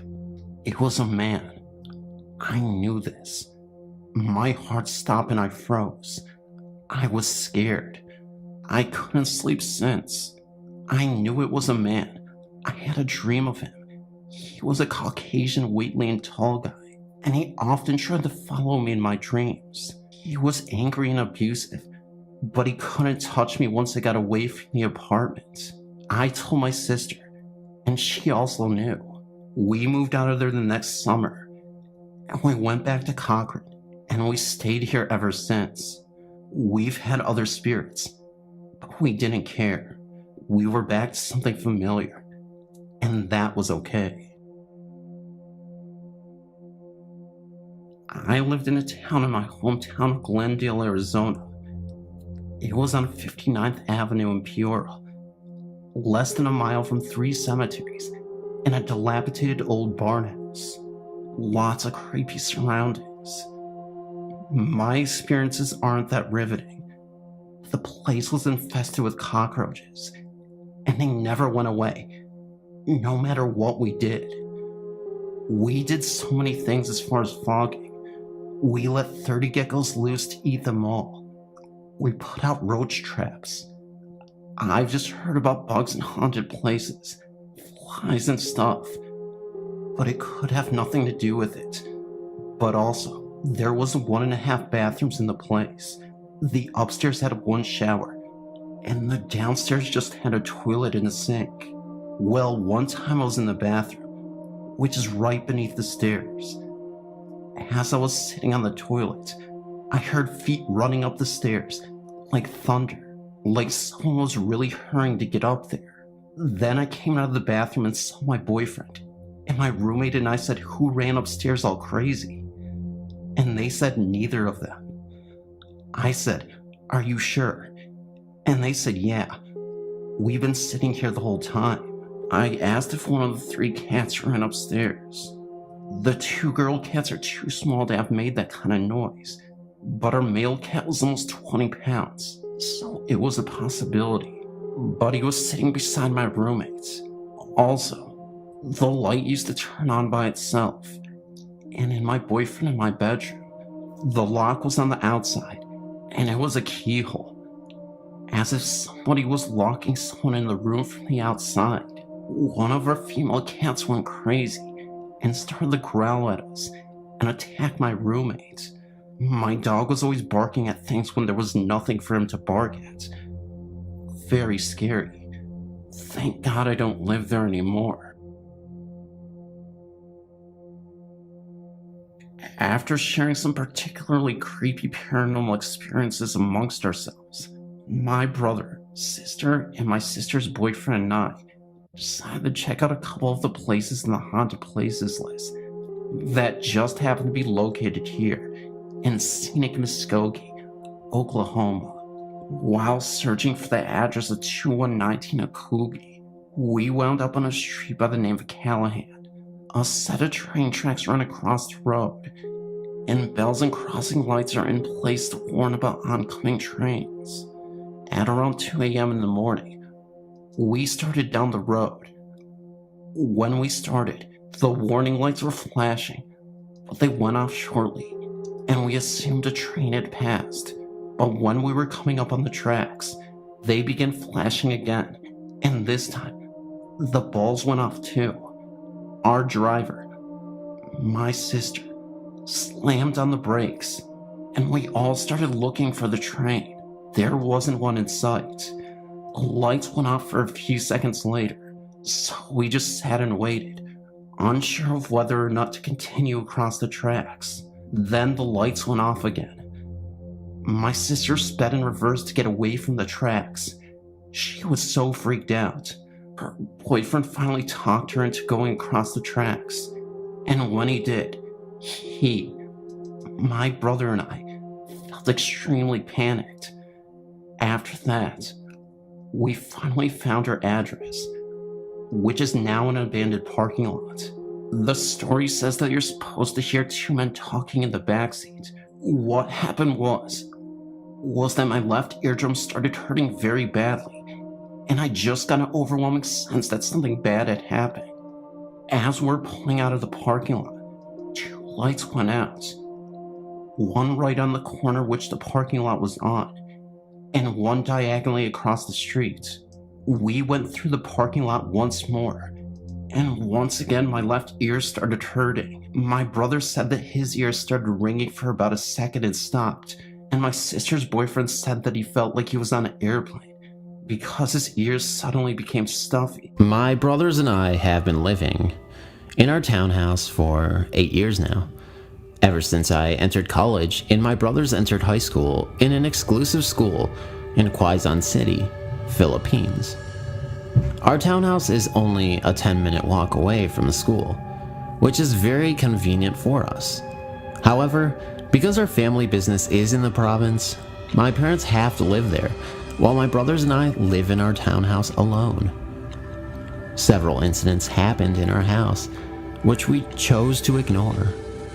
In one instance, when my dad paid us a visit, he and my brother were in the kitchen. My brother was washing dishes while my dad was chopping vegetables for lunch. They were both facing the wall, their heads turned away from the door leading to the washroom at the end of the kitchen. From behind them, they heard my voice say, "May I use the restroom?" My brother answered back, "What's wrong with you?" Because he was surprised I was asking permission in our own house. They both turned around and saw no one. They checked the bathroom. It was empty. They went around the house. I wasn't there. I received a call in myself from my brother that day, asking where I was. I was at work the entire time. But my brother and father were both certain it was my voice they heard. Now, the second incident was more creepy, because I myself experienced it. I was leaving for work. My youngest brother was already in school, while my younger brother was in his room. I stepped out the door and stood by the front steps, locking the door with my keys. Suddenly, I heard my voice in the living room calling my brother's name. "Rap, come down here." I fumbled my keys and tried to open the door, except this time, the locks won't open. I heard my brother running down the stairs, so I went to the window to see what will happen. The living room was empty. My brother opened the door for me and asked why I was calling him. I told him it wasn't me calling him, and he couldn't believe it.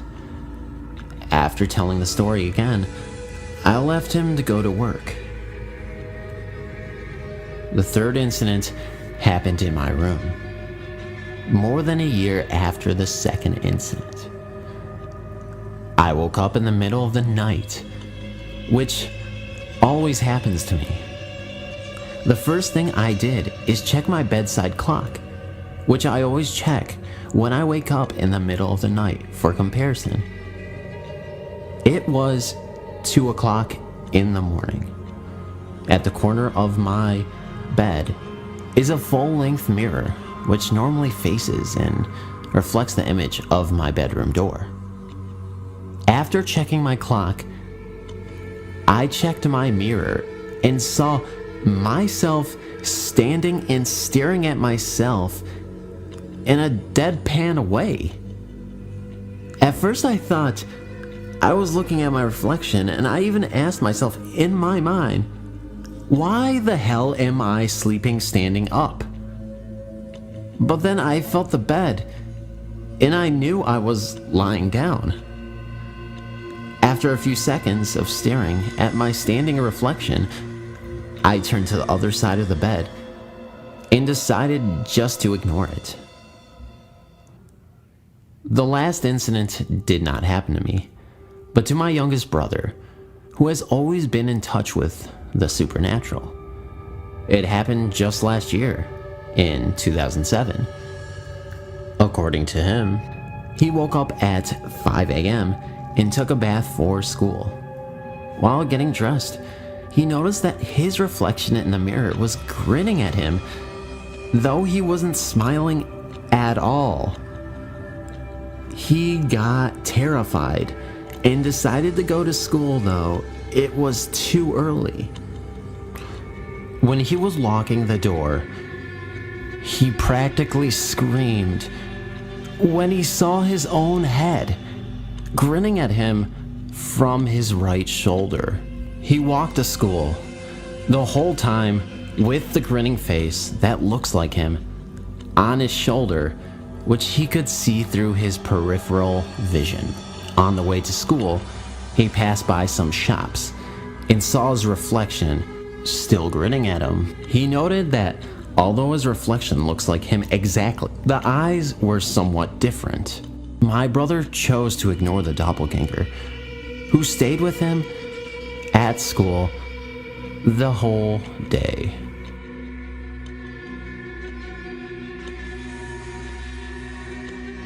A doppelganger of my classmate. It was Saturday morning.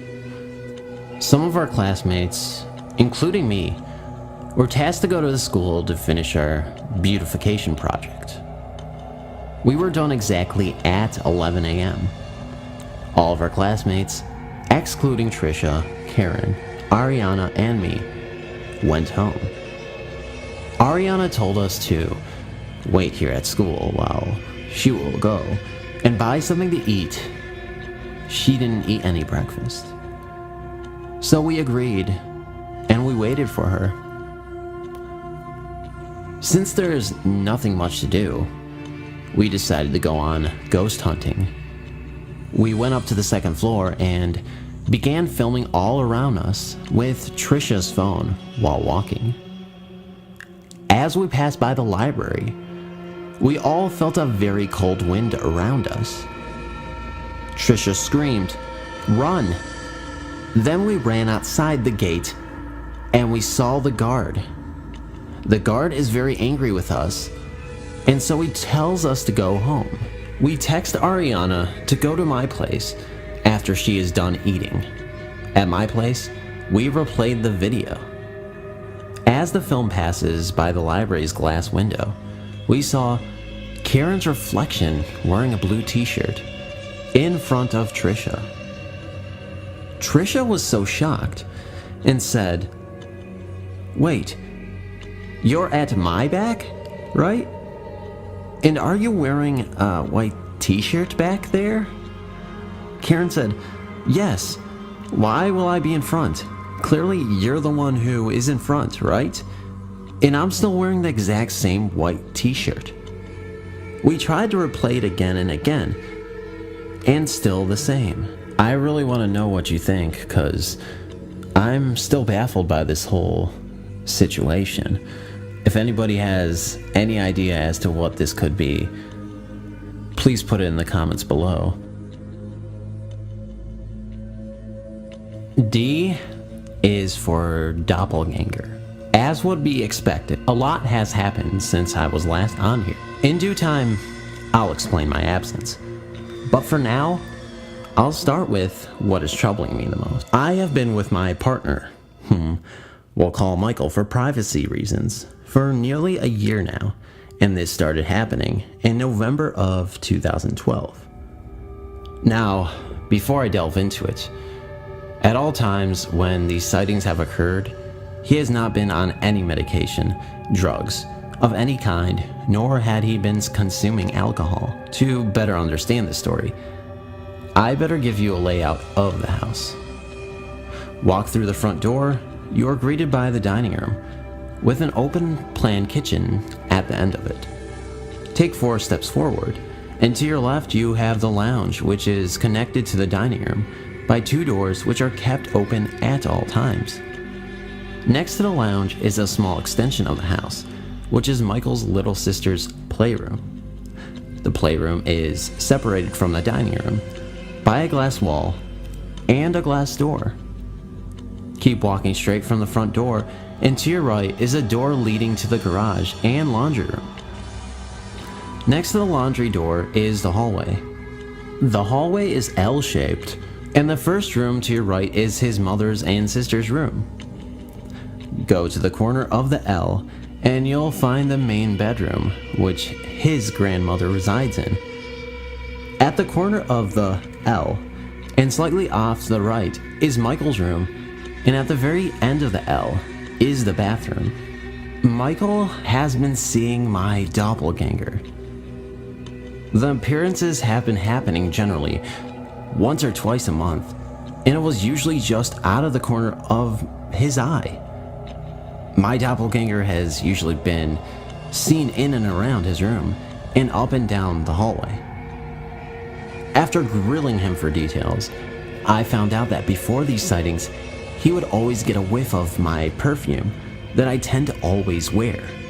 Now, the sightings have only ever been at his house, and no one in his family has my perfume, and none of my clothing is actually at his house.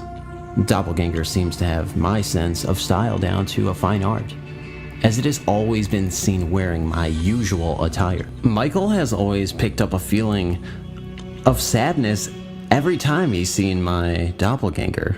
Now, here's where it picks up a notch. A few months back in June, I was on the phone with Michael when he suddenly stopped mid-sentence and everything went dead quiet. Thinking something happened, I immediately got worried and asked what was wrong.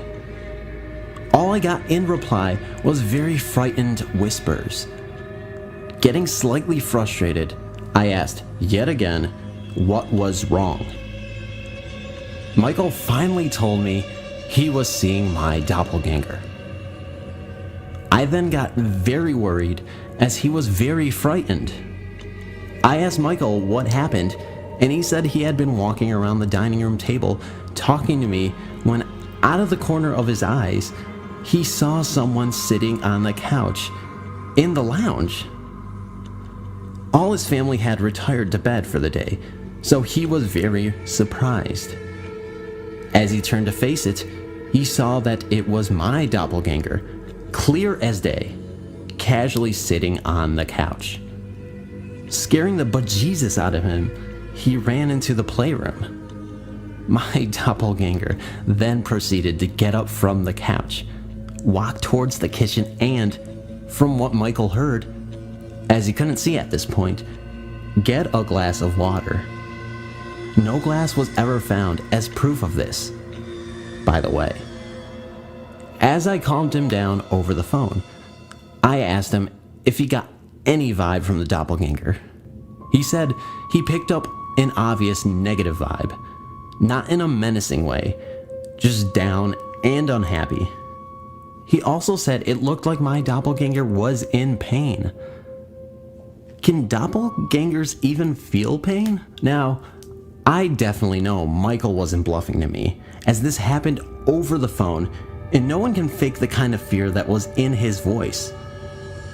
Another thing to note is the doppelganger had brown hair, whereas I have dyed my naturally brown hair blonde. That seems to be the last sighting of it he's had for a while.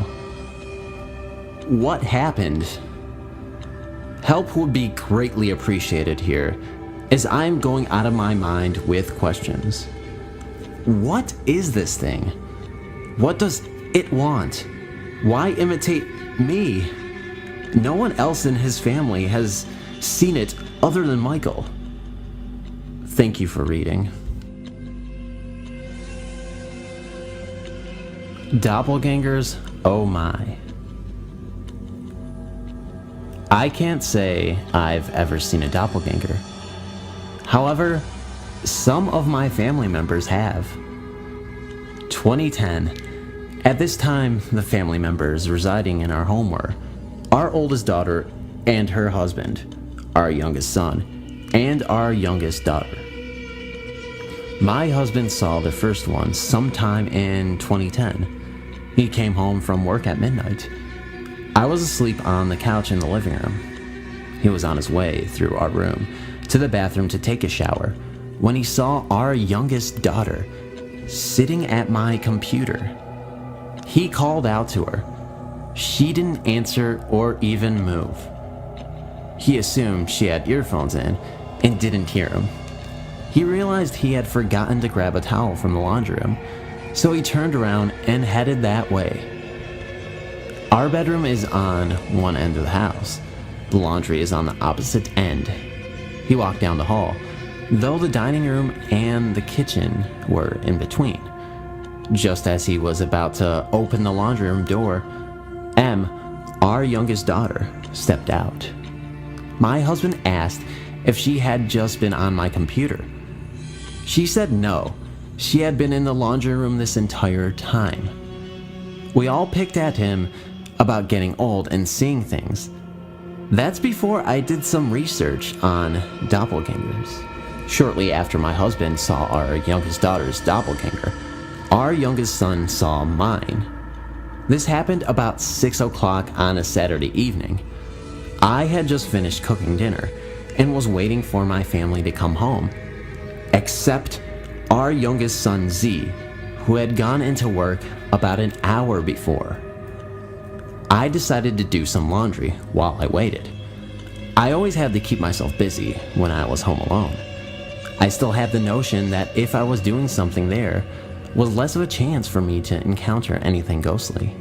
Plus, staying busy made the time go by faster. I was in the laundry room when the door shut, when I felt or maybe heard someone come into the house. And as a side note, there's absolutely no way anyone could ever come into my house without me knowing it, whether I'm awake or asleep. When our kids were younger, they used to try to fool me. Never happened. I can feel the least change in air pressure drove them crazy. I asked, "Who is here?"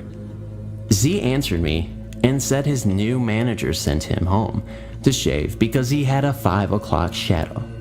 He was fussing about as he went down the hall into the bathroom.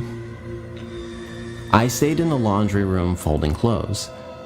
We have never kept our clothes in our bedrooms. I have a huge laundry room, so everything clothing-wise is kept there.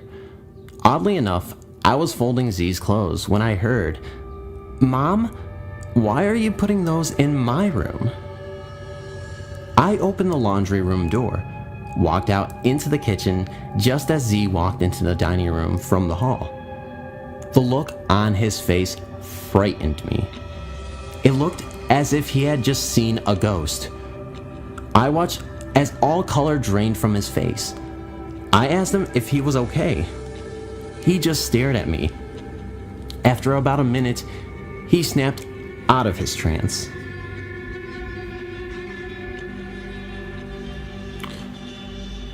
The following is what he told me.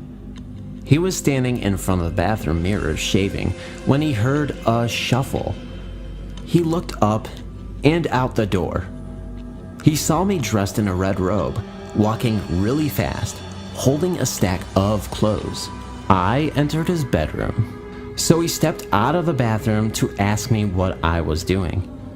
I didn't come from the direction of the laundry room. I came from the opposite end of the house, from the other bedrooms. His is the first bedroom in the hall before you get to the bathroom. I did own a red robe at that time. However, I was fully dressed in jeans and a t-shirt. Nothing red. Before that day, Z was a non-believer of the paranormal. For years, he swore he still was. He refused to talk about that day. About a year ago, he and his wife bought a house built in 1940. He's now coming around to the fact that there are some things that have no other explanation. Last week, April 22nd, 2016, my oldest daughter was visiting. She and I were laying on my bed talking. I fell asleep. She got up to get a drink from the kitchen. As she was leaving my room, she saw M's, the youngest daughter, boyfriend coming from her bedroom, which is directly across from mine. She said he had a faraway look in his eyes. He was laughing as if something he and M had shared moments before was extremely funny. He walked down the hall into the bathroom and shut the door. S continued on to the kitchen. She got her drink and started back down the hall. As she was right outside of the closed bathroom door, she noticed Jay was stepping out of M's bedroom.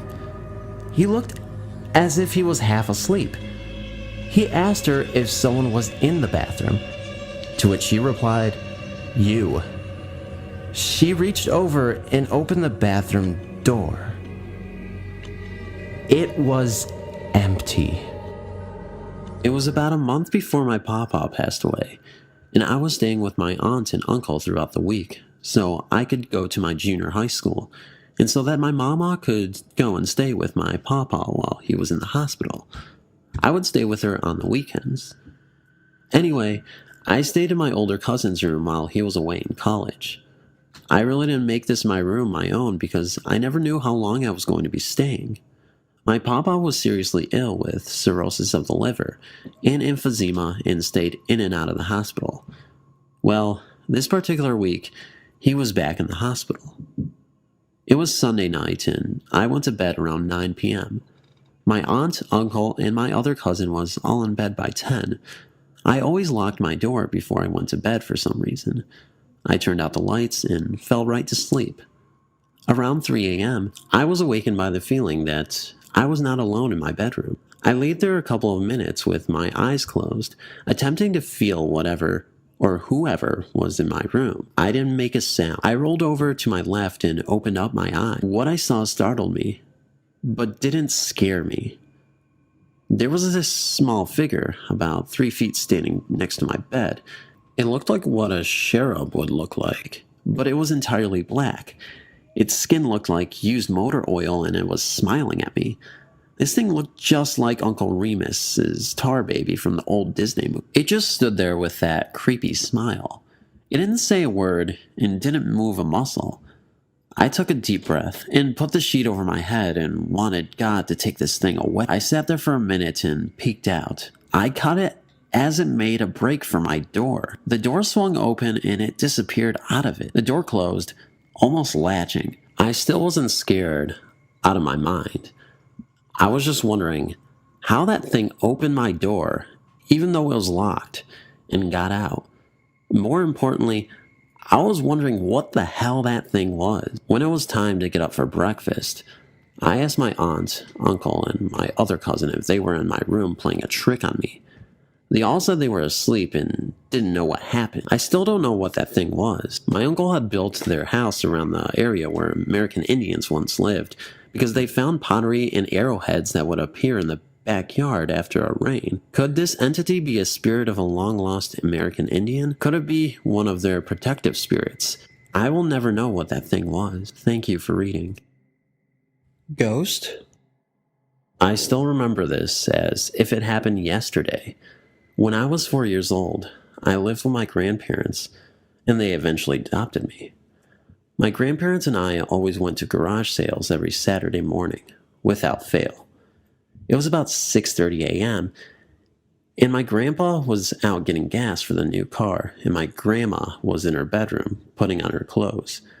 I was sitting on the couch, eating a bowl of Rice Krispies and watching cartoon. My grandparents had bought a brand new TV with remote and had cable. This was 1980. There was no one in the living room with me at all. I thought I was grown up to get to be alone in the living room. As soon as I thought that, the TV went all weird. My cartoon bleeped off and I became very angry. I went over and hit the TV a couple of times and it came back on. As soon as I sat down with my cereal, the cartoon bleeped off again. I get up and went over to the front of the TV. The screen began to blink and all of these faces began appearing on the screen. I screamed and my grandma came running in her slip. I told her what happened and she thought maybe the cable wire came out of the back. She inspected the back of the TV and found that the wire was secured in place. She hit the top of the TV and cartoon didn't come back. Instead, on the screen, there were faces that looked so weird. My channel had not been changed, and there was nothing to explain why these faces were appearing. My grandma could hear whisperings, and she turned up the volume. The volume went up, but the voices still remained inaudible, and at the same time whispery as before. She was getting a little upset. She had the idea of pulling the plug out of the wall to see if that would fix the TV. She pulled it, and the TV stayed on for about 5 to 6 seconds and then went off. The TVs always went off immediately after pushing the off button. She screamed, and I was crying by this point. She took me by the hand, and we ran outside in the backyard and sat on her swing until my grandma came home a few minutes later. She screamed, and I was crying by this point. She took me by the hand, and we ran outside in the backyard and sat on her swing until my grandpa came home a few minutes later. He saw us and got angry with my grandma for being outside in her slip and for me being out in my gown. She was scared and shaking and told him what had just happened and that she would not go back in the house until that TV was taken out. He was upset by this because he bought that TV the previous week. So he took the TV out of the house and waited until a TV repairman opened up his shop. The repairman took apart the TV and tested the tube and whatever else they do to TVs. He could not explain why the TV went on the fritz like it did. Nevertheless, the TV was returned to the furniture store and we got a new one. That TV never acted strange even. After the TV incident, we started experiencing acute paranormal things that always happened when I and my grandma were alone in the house together. This story is absolutely true, and until I grew up and had my own children, I never told anyone this story. My grandma never told a soul, and as far as I know, she took it with her to the grave. Short and squatty like an old frogman. When I was married to my now ex-husband, we wanted to buy a house. We had 2 small children and needed the room. We found a double wide that was only a few years old and in pristine shape. I wasn't too keen on it, but my ex loved it. When I stepped inside of the house, the atmosphere in it was so thick, you could cut it with a knife. From previous experiences, I knew this was an omen. I told him there was something wrong with it and that we should move on to look at something else. As usual, he never listened to me. We moved in, and things seemed quiet for a while. I went to work and my stepdad came to watch the kids in the morning. The second week of watching the kids, he started getting anxious to leave as soon as my ex or me came home from work. I noticed this and told him we needed to talk. I asked him why he was nearly running out of the door, and he told me that every morning around 9, he heard the back door open and heard footsteps walking through the den, through the kitchen, and stopped in the living room where he was. He also told me that he heard voices throughout the house when there should have been none, other than his and my children. I don't know what to say. He confirmed my suspicions that something wasn't right there, and I didn't want to lose him as a sitter. I told him I would talk to my husband and came up with a plan. Well, the following weekend, things turned for the worse. My car broke down right down at the end of the road from where the house was. My husband was behind the wheel when he said it just stopped driving. It was about midnight and we lived on a country road. Right above where the car stalled, there was a very old AME church that had been abandoned for years. He said that he got out of the car and had the feeling as if someone were behind him. He started running, and it was running after him. He nearly broke down the door sobbing and shaking and wouldn't speak of what he saw for a few hours. That Sunday night, he went into work 3rd shift and I was alone in the house with the kids. My son, who was 4 at the time, kept telling me about this thing he saw in his room at night. He said that it was dressed in a black suit and made him feel very scared. So I assured him that there was no one in the house but us and tucked him in and my 2-year-old in their beds and went to bed myself. Around 1 a.m., I heard a voice coming out of the boys' room. I thought one of them got out of bed and was coming to get in mine. This mildly irritated me because I knew I would get kicked and pummeled all night. I lay in bed with my back turned to the door. I heard little footsteps walking through the living room. I heard my door open just a bit, with my eyes closed and my back turned to the door.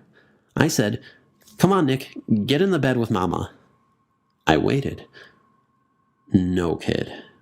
I turned to look and there was no child in my room. I looked all over for them. I finally went to their room, where they were both sound asleep. It struck me kind of odd, and I brushed it off.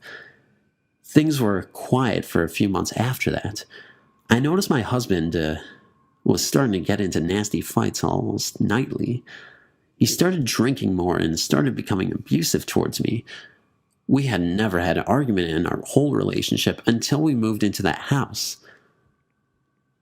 There was one night after a particular nasty fight that the kids told me something strange.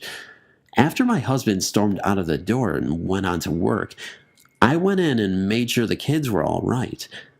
Thankfully, they were asleep. I went to bed upset and was ready to leave with my children to go and stay with my mom until the whole thing blew over. I fell asleep and didn't wake up until the next morning. When I woke up, both kids were in my bed, crying hysterically. I calmed them down and asked them what was wrong. My oldest son said that he and his brother woke up really scared and wanted to get in the bed with me. They saw the man wearing black standing by the front door, and every time they tried to get into my room, it would come over there and threaten to hurt them and me. My son said he was short and squatty like an old frog. They made a run for my room and popped up on my bed trying to wake me up. They couldn't wake me up and thought I was dead. When I finally woke up, they started crying. They knew Mama was okay and they could go back to sleep. That night, things got out of control. My ex was unbelievably drunk and we had a physical fight in front of the kids. He pushed me down and tried to strangle me. I could see in his eyes that my husband was no longer there, that something else was. I fought for my life and managed to call the cops. The kids and I got out of the house for good. When I went to get our things, my ex had taken nearly everything that belonged to the kids and me. I got whatever was left. When I was in the house, I felt more scared than I ever did in my whole life at that time. Something chased me out of that house and I never came back. My oldest son is almost 11 years old and still cries to this day. When he mentioned the White House or the Frogman, I will always believe that it was the land and not the house that was haunted. Little Blue-Eyed Boy. From as far back as I can remember, I've had paranormal experiences. I always realized at an early age that most of the time, keeping those experiences to myself was the best way to go. When I was just 4 years old, I relayed one of those experiences to my grandma. She was immediately offended and stated that I needed God and that I was pure evil. So for the most part, while I was growing up, I ignored it, shut it out, or pretend these things didn't even happen to me. Sharing my stories is never easy. It takes a lot out of me. My hands sweat and my insides shake. Not because I'm worried no one will believe me or that I will be judged, but because I know voicing these things make them stronger. My first story is about a little blue-eyed boy. In October of 2016, it will be 20 years since I was last visited by this child. The day started out as any other weekday. I woke up early, woke my 4 kids up, fixed them breakfast, and sent them to school. Usually my husband works nights, but this week he was on days. I was super excited to have the house to myself, to just be alone for once. We had moved into the house less than a month before, so I had been working myself nearly to death trying to get these things organized. I was more than ready for a me day. I quickly straightened up the house, making beds, vacuuming, and started the laundry. I then went into the living room to do what I had been wanting to do for weeks. Sew. I set my sewing machine up on the table. I laid the fabric on the floor and pinned my pattern to the top of it. As I started to cut the pieces out, I looked up just in time to see a beautiful little boy standing on the top step of my living room. My first thought was that he had come inside through the other front door. He was dirty, filthy in fact, dirt smudges on his cheeks, all over his blue overalls. His overalls were only strapped on one side, the other strap hanging loosely by his side. His shirt was a faded yellow, white check. He had the most vivid, astonishingly blue eyes I had ever seen. He looked to be about 18 months old, maybe 2 years. He had blonde hair sticking up all over the place, and it too had dirt in it. He was solid. There was no reason for me to believe he was a ghost.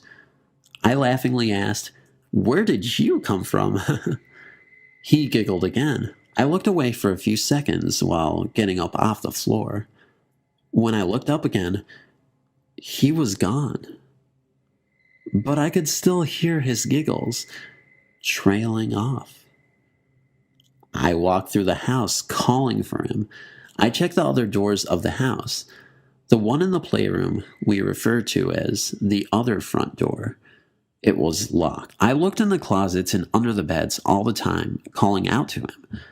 After what seemed to be a very long time, I started checking windows to make sure there wasn't an open one. I never found the little blue-eyed boy that day, and I have not seen him since. But I will always remember exactly what he looked like. I'm not sure if he's still here. Sometimes, when the musical rocking horse in my granddaughter's playroom randomly starts playing, I imagine it's him just having a good time, playing as other children do. A few years ago, a friend took over running an old local pub, and as such, always offered us a roof over our head whenever we were in town. This pub was originally a 17th century coach stop, and so has a bit of history to it. Myself and my wife had been out most of the night, and had one or too many. We decided to crash out for the night, and left the group we were with downstairs in the bar. I sunk straight out to sleep, but the next thing I knew was that there was a very loud banging coming from the radiator. I'm not just talking about a banging, I mean a banging. Unfortunately, this upset my wife, who decided to cling to my back, and so brought me to, but not in a good mood, as I'm sure you can imagine. "What's that noise?" she said. "Just an old central heating system. Go back to sleep," replied I. A bit unconvinced, she settled down to sleep. Just then, the duvet flew away from the bed, or nearly. I caught the corner of it, still being 99% drunk, shouted "piss off," wrapped the duvet around me, and crashed out again. The next morning, we talked about what had happened, and realized that no one could have pulled the covers away. After speaking to my friend, he told us that no one goes into that room, but he had put us in there to see if anything had happened.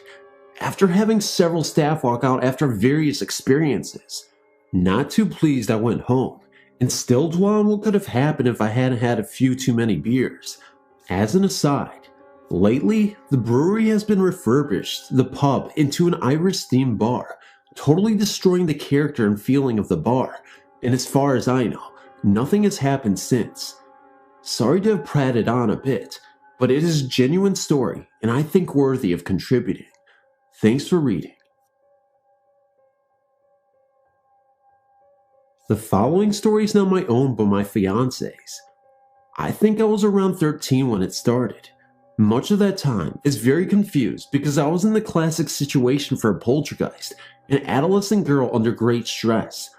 I found over the years that when you say, "my mother was crazy," people don't envision quite the right things. However, when you say she didn't always know who I was when I came home from school and once called the police because the girl she didn't know wouldn't leave, they get a little more accurate idea that I'm not using the word crazy loosely. I can now recall exactly what happened now, but the usual things were stuff moving around, my bed shaking, and my clothes, only mine, getting knotted up in the hamper. Virtually everything that happened was confined to my room, except that the hamper was in the bathroom, and my sister later told me things sometimes moved from her desk, which was the other side of the wall. If film stayed in my room overnight, the pictures fogged. No interesting patterns, just murk. I woke up once to a lot of crunching and tearing. The next day, an entire magazine at each page pulled out and the pages wadded into little balls. Sometimes there would be a mumbling voice, no words that I could hear but definitely in the room with me. A couple times, the covers were jerked off of me. These sorts of things happened a couple times a week for several years. At first, I was completely terrified. I can remember lying in my bed as it bounced so hard I was nearly, but not quite thrown out, and sweating and crying. After a while, I began to feel that my fear was somehow feeding things, that the worse I felt, the more active and wild the poltergeist was. I started trying hard to control my fear. I was very into number theory in those days, and found that if I could call up a proof and start running through it, the activity would slow or even stop. If I was too scared to concentrate on that, even multiplication tables helped. A true number freak never forgets. After a year or so, things slowed down to a couple times a month, but continued happening fairly regularly. I think I was 16 when it ended. I woke up one night and my books were coming off of a high shelf and dropping to the floor, one by one. I'd never messed with my books before. I was furious. I said, "You leave me alone."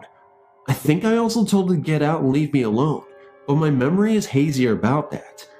Anyway, there was a very odd feeling, like a whoosh directed towards the window, yet not a sound at all. And then the room was quiet. It felt empty. I went back to sleep. And that was it. No more waking up to find everything in my room moved around. No more being shaken awake in the middle of the night. No more clothes knotted up in the hamper, and film kept in my room came out as perfectly decent or terrible snapshots. Well, not quite completely it. Maybe a half dozen more times in the 30 years since, things have happened which I ascribe to the poltergeist. I still don't tell the story very often, out of a feeling that thinking about it might call it, whatever it is, back. I think I said some of this here a couple weeks back, though not in as much detail. Sure hope nothing moves in my room tonight. It is very startling to me that Eileen's poltergeist or whatever went away under such similar circumstances.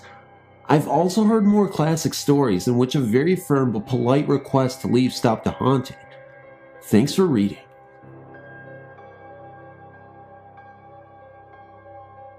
The following story is true.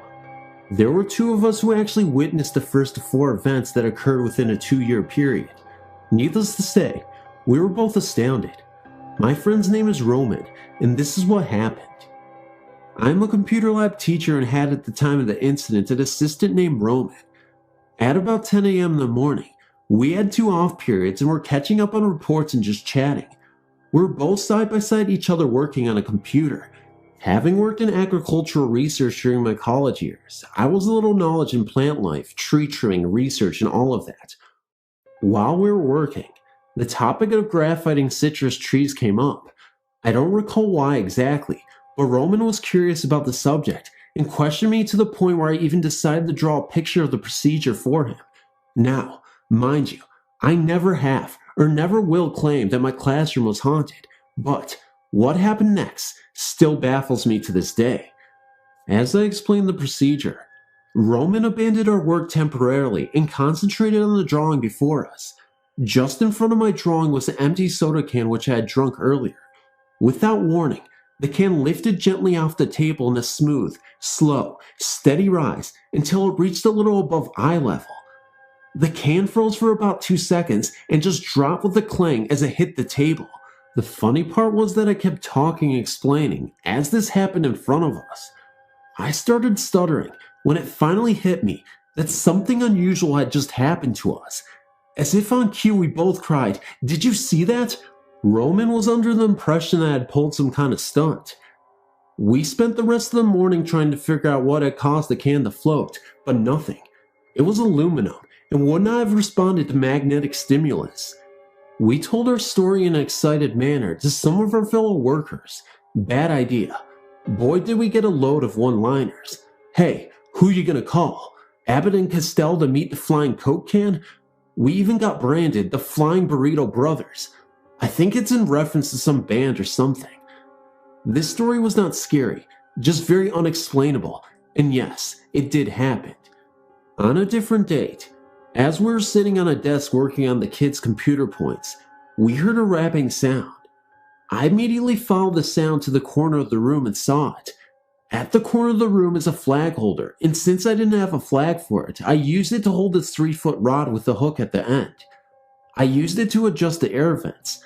Anyway, this rod somehow was pulled back almost horizontally and then just dropped. It continued to bounce until it just stopped. The last incident of mine occurred while I was in my classroom with the kids, working on computers with headphones on. Just then, there came a type of growl from the corner of the room.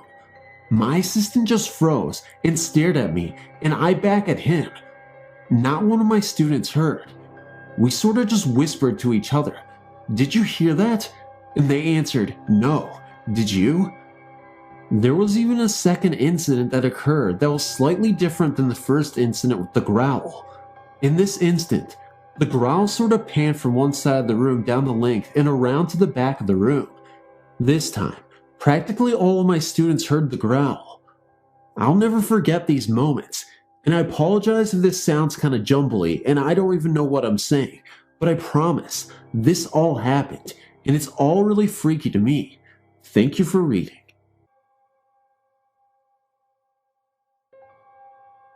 When I was around 6 years old, my mother and I moved into this house right off of Marion Drive, Portland, Oregon. The house was the biggest, most beautiful house I had ever seen. Please take into consideration that I was only 6 at the time. It was a 2-story, white 2-bedroom, 1-bath home. It had a spiral staircase that went up to the 2 rooms upstairs and had overlooked the living area. I don't quite recall when it all started, and my mother does not remember either, but we do remember all the things that took place in the year that we stayed there. Now, everything that I'm telling you, I don't have in any order, except for the final occurrence. One night, my mom and I were in the living room watching TV, when we heard this very loud scratching on the side of the house, very persistent and very annoying, but we ignored it, and my mom dismissed it as a tree branch. The very next day I recall my mom mowing the lawn and stopping. She turned and looked at me and said, "There's no tree here." Another instance was even more alarming. When we moved into the house, there was a window that we had tried to open but couldn't, and mind you, we tried everything in the end, though we knew that there was no way it could have been opened. It had been painted and nailed shut. So I was watching TV one night, and my mom was somewhere, and we heard a loud kind of pounding and a whoosh. We looked around until we had discovered that somehow that the window was open. I had awful dreams there too, so much so that I only stayed in my room one night and the rest I stayed with my mom. Our dog Rebel would never come home. He would always stay at the neighbors, and even we tried to lock him in while we were gone. He would always be outside when we returned. The worst thing that ever happened that I can remember, and this is what finally convinced my mom to move, is when she sent me to her room to get undergarments. She had broke her arm, and the way she had her drawers set up was it had a large mirror on top with all her makeup and coffee and junk sitting there too. I opened her top drawer and closed it just like I always had, and the next thing I know, my mom screams and pushes me onto the bed as the mirror jumps out almost if it were trying to get to me. When we got up to look at the mess, we noticed that nothing had moved out of place on top of the dresser. Not her coffee or makeup or anything had budged. We moved soon after. Unfortunately, it didn't end there. I moved in with my dad about 4 years later to another house in Portland. I was around 10 at the time. This never did anything right out to hurt me. It just made me dream scary things and hear voices. I still dream about the darn house, and it still scares me. Now I live in a house that has a spirit. I'm not sure though. The only real things that happen is lights going on and off, pictures falling off the wall, and funny thing is, you can't keep a pair of slippers in that house for anything. We have went through about 10 pairs and they just keep disappearing. Figure that one out. It always helps me to talk about this, and I hope that it will help others to know that they are not the only ones. I swore I was. Thanks for reading. My parents and partner were taking a vacation in Tasmania, which I later found out is renowned for its ghost stories, and decided to stay in a little old cottage that had been converted into a B&B, bed and breakfast. At first glance, the cottage looked perfect. 2 bedrooms, kitchen, living area, lounge, and bathroom with jacuzzi. A home away from home. We settled in, and I took a tour of the cottage. It all seemed okay, until I walked into the children's bedroom, which had 2 single beds and a walkthrough to an extension. I felt uncomfortable walking into the room, but dismissed my feelings as being silly. When I walked into the extension, what would have been a perfect little play area for children, I remember thinking what a good idea, but what I felt was overwhelmingly creepy. My hair stood on end, and I had to get out of there. I wanted to have a jacuzzi and relax before dinner. However, the most uninviting brown muddy water came out of the taps. I thought, it appears this jacuzzi doesn't get much use. I'll let it run for a while till the pipes clear. The pipes didn't clear. In fact, they got worse. By that stage, there were leaves and dead insects coming out. It was disgusting. I got the clear sense that I was not welcome there, so I turned the taps off and decided not to have a jacuzzi. That night, we all went out for dinner before returning to our cold stone cottage. We decided to go straight to bed and warm ourselves under the covers. My partner and I stayed in the children's bedroom. I took the single bed furthest away from the eerie extension. I remember climbing into the crisp, cool sheets and curling into a ball before falling asleep. In the middle of the night, I woke up feeling hot. Boiling hot. I was sweating, my skin was burning, and I was overcome with the overbearing intense heat. I was delirious and tried to locate the source of the heat. It was like touching an oven door with ineffective gloves on. Why is the bed so hot, I thought, and turned on the bedside lamp to investigate. Under the bed, there was a cord leading to the control switch for an electric blanket. It was on 3, the highest setting. That's weird. Who turned the electric blanket on? I asked myself. I became terrified and woke up my partner. Did you turn on my electric blanket? I asked him. No, I didn't even know these beds had electric blankets, he replied. Neither did I whispered. Something's turned on. I'm scared. Can I sleep with you? He nodded. We shared a single bed, and I was able to fall asleep again. In the morning, I asked my mother or father if they played a practical joke by turning on my electric blanket in the middle of the night. They said no. We immediately packed our bags and left the cottage. I had informed the owner about the dirty water in the jacuzzi incident. He suggested that I was lying by saying that it was impossible for the jacuzzi to have bad water. He explained that the bathroom was a recent development, only 18 months old, and had been installed with new pipes. He also said that the water source was the same throughout the cottage, and that if dirty water came out of the tap, it would come out of all, which was not the case. Needless to say, that cottage is no longer operating as a B&B. Thanks for reading.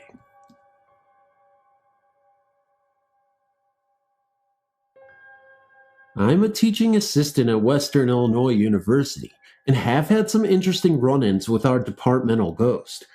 I've spent many late nights working on the top floor of Simpkins Hall and have experienced some interesting things.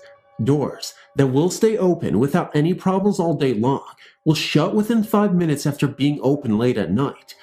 Windows that I've personally closed and secured have suddenly flown open, letting cold air fill the room before I can rush and reshut them. However, the strangest thing to ever even happen occurred very early this morning. After spending much of the night grading papers in the silent offices of the grad, I finally laid on the couch to get a couple of hours of sleep before I had to get up and teach. The entire night had been completely quiet, but as soon as I turned off the lights in the offices and positioned myself for sleep, the sound of an electric typewriter being slowly manipulated, as if by a Hunt and a Peck typist, broke the night's silence. I knew I was alone. It had been since midnight, and so I stood up to investigate.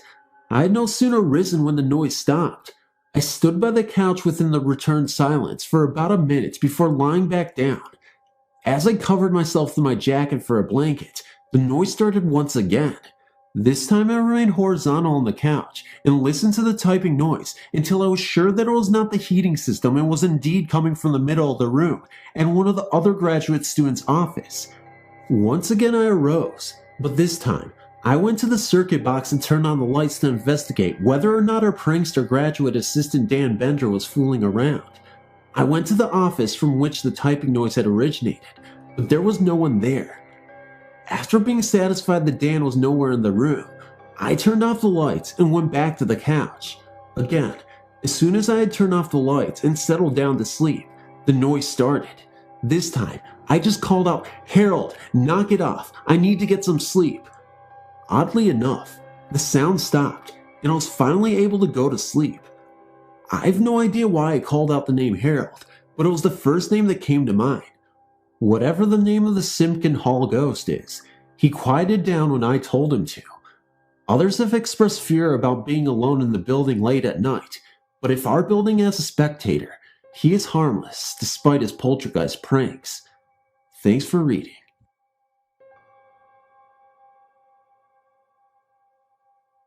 This is a tale that happened to my friend Joe. There's a playhouse in our area that was once an old barn, but was made into a playhouse by a group of amateur actors. I've heard many stories about being haunted, and once when I was there, I had the chilly feeling that I was being watched and thought I saw a man in one of the windows watching me. That is not the story I'm going to relate. One night, my friend Joe and one of his friends went up there late at night. They wanted to see some of the stuff that was inside, so they broke into the playhouse through a door in the back. I won't go into the legality of this action or the extent of my friend's morals, but I digress. While they were rummaging around through the stuff in the basement, they would not steal from a place, but breaking and entering was okay. Go figure. When they heard the sound of something being dragged across the floor upstairs, they were curious about the sound, so they went upstairs to investigate. When they got upstairs, they saw a trunk had been moved across the floor. They could tell because of a trail it made in the dust around it. They moved it back to make it look like it wasn't moved, so no one would suspect their break-in. They went back downstairs to look around some more, and once again heard the sound of something being dragged across the floor upstairs. They went back upstairs and found the trunk had once again been moved. There were no footprints around it except the ones they made earlier. They moved it back once again and headed downstairs. As soon as they got downstairs, they heard the trunk moving again. This was the last straw, and they decided it was time to beat a hasty retreat. If anyone knows anything about the Playhouse, it is called Crescent Lake Playhouse, or has any similar experiences, please post them. Thank you for reading. One night, I awoke to find a small childlike figure in bed with me. He was about 2 feet tall and had the features of a small child, but its head was swollen well beyond a normal size. It was wearing a blue gown with the hands not visible at the end of the sleeves. It was moving its mouth and talking in gibberish. The figure was as real as I was, and it was surrounded by a kind of glowing haze. I ran to my parents' bedroom and woke my dad, but of course, he told me to go back to sleep. So I returned to my room, and now the figure was standing on my bed. I grabbed a pillow and covered my face and jumped on the bed. It was gone. That started something that would last the next 26 years. I'll condense the years up until 1990. Those appearances, while still frightening, never really made me feel threatened. During this period, which included teenage years, I saw the figure with the same frequency. My bedroom is located at the end of the hallway with 2 other bedrooms before mine. At the end of the hallway is a landing that blocks the view to the steps. From my bed, I could look out my window and down the hall to the landing and the top of the steps. I always knew right before the figure would appear, because the hair on the back of my neck would stand up and I would get uncontrollable chills. The figure would then appear either on top of the landing or come around the base of the landing and start down the hall towards my room. It never seemed to pay any attention to the other rooms at all. I would normally panic and either shut my door or run into my parents' room and sleep on the floor. Imagine finding your 18-year-old son curled up on your bedroom floor when you wake up in the morning. My parents and sister didn't really believe that I was seeing this apparition. I also would stay up late, being the night person that I am, and watch TV. In my living room, we have the stairs that led up to the second floor. It has a wooden railing on it that goes the length of the last 4 steps. I would often see the figure on the steps watching me from the 3rd or 4th step and then disappear. The only real changes during this time period were that the figure was losing its color and becoming more transparent. Now things would change drastically. A neighbor, with some knowledge of this sort of activity, told me to confront the figure and tell it to leave and never come back. I was to tell it that I was its power source and I was shutting off the power. I did this and enjoyed about a year of no sightings. Around this time, I told the story to my girlfriend of the time. She thought that its description sounded like a baby with water on the brain and still wearing its gown from the hospital. She thought there was a lost soul trying to contact me to help it with some task so that it could finally rest in peace. I started to look into the house's history and my family's. The house sits on land that was farmland and a dirt road only 150 years ago. The land was owned by one man, and he had his farm and homestead around the area of my house. The main house of the estate is 1 block from my house and is still standing. My house is 40 years old, and we are the second family to live in it. The couple before us had no children that we know about. I have a sister 3 years younger than me and no other siblings. I've asked my parents if they had a child that died that I was unaware of, but they didn't. So after all of my checking, I found that nothing could explain the apparition. After about a week of thinking about the interpretation my girlfriend had given, guilt of banishing the figure overcame me. I asked it to come back one night, and I told it I would help it. The very next night the sighting started again, but with much greater intensity. I can now say, never do what I did. Once it's gone, let it stay gone.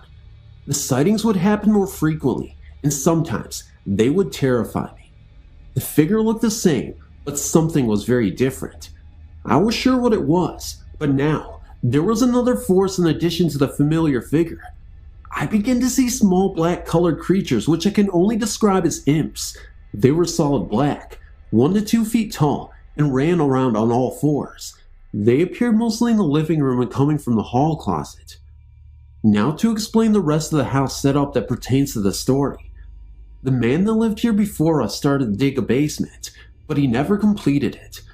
All that remains is a 3 to 4 foot crawl space accessible from outside the house. The hall closet was to be the stairs down to the basement. He had started making the stairs going down, but he boarded it all up when he stopped digging the basement. The stairs going up to the second floor are directly over the would-be basement step in the hall closet, so there are 2 ways from inside the house to access the crawl space, if you really wanted to. Rip up the 3rd or 4th step of the stairs or knock out the back of the closet. I began to make the connection between where the figures appeared and where the access ways were.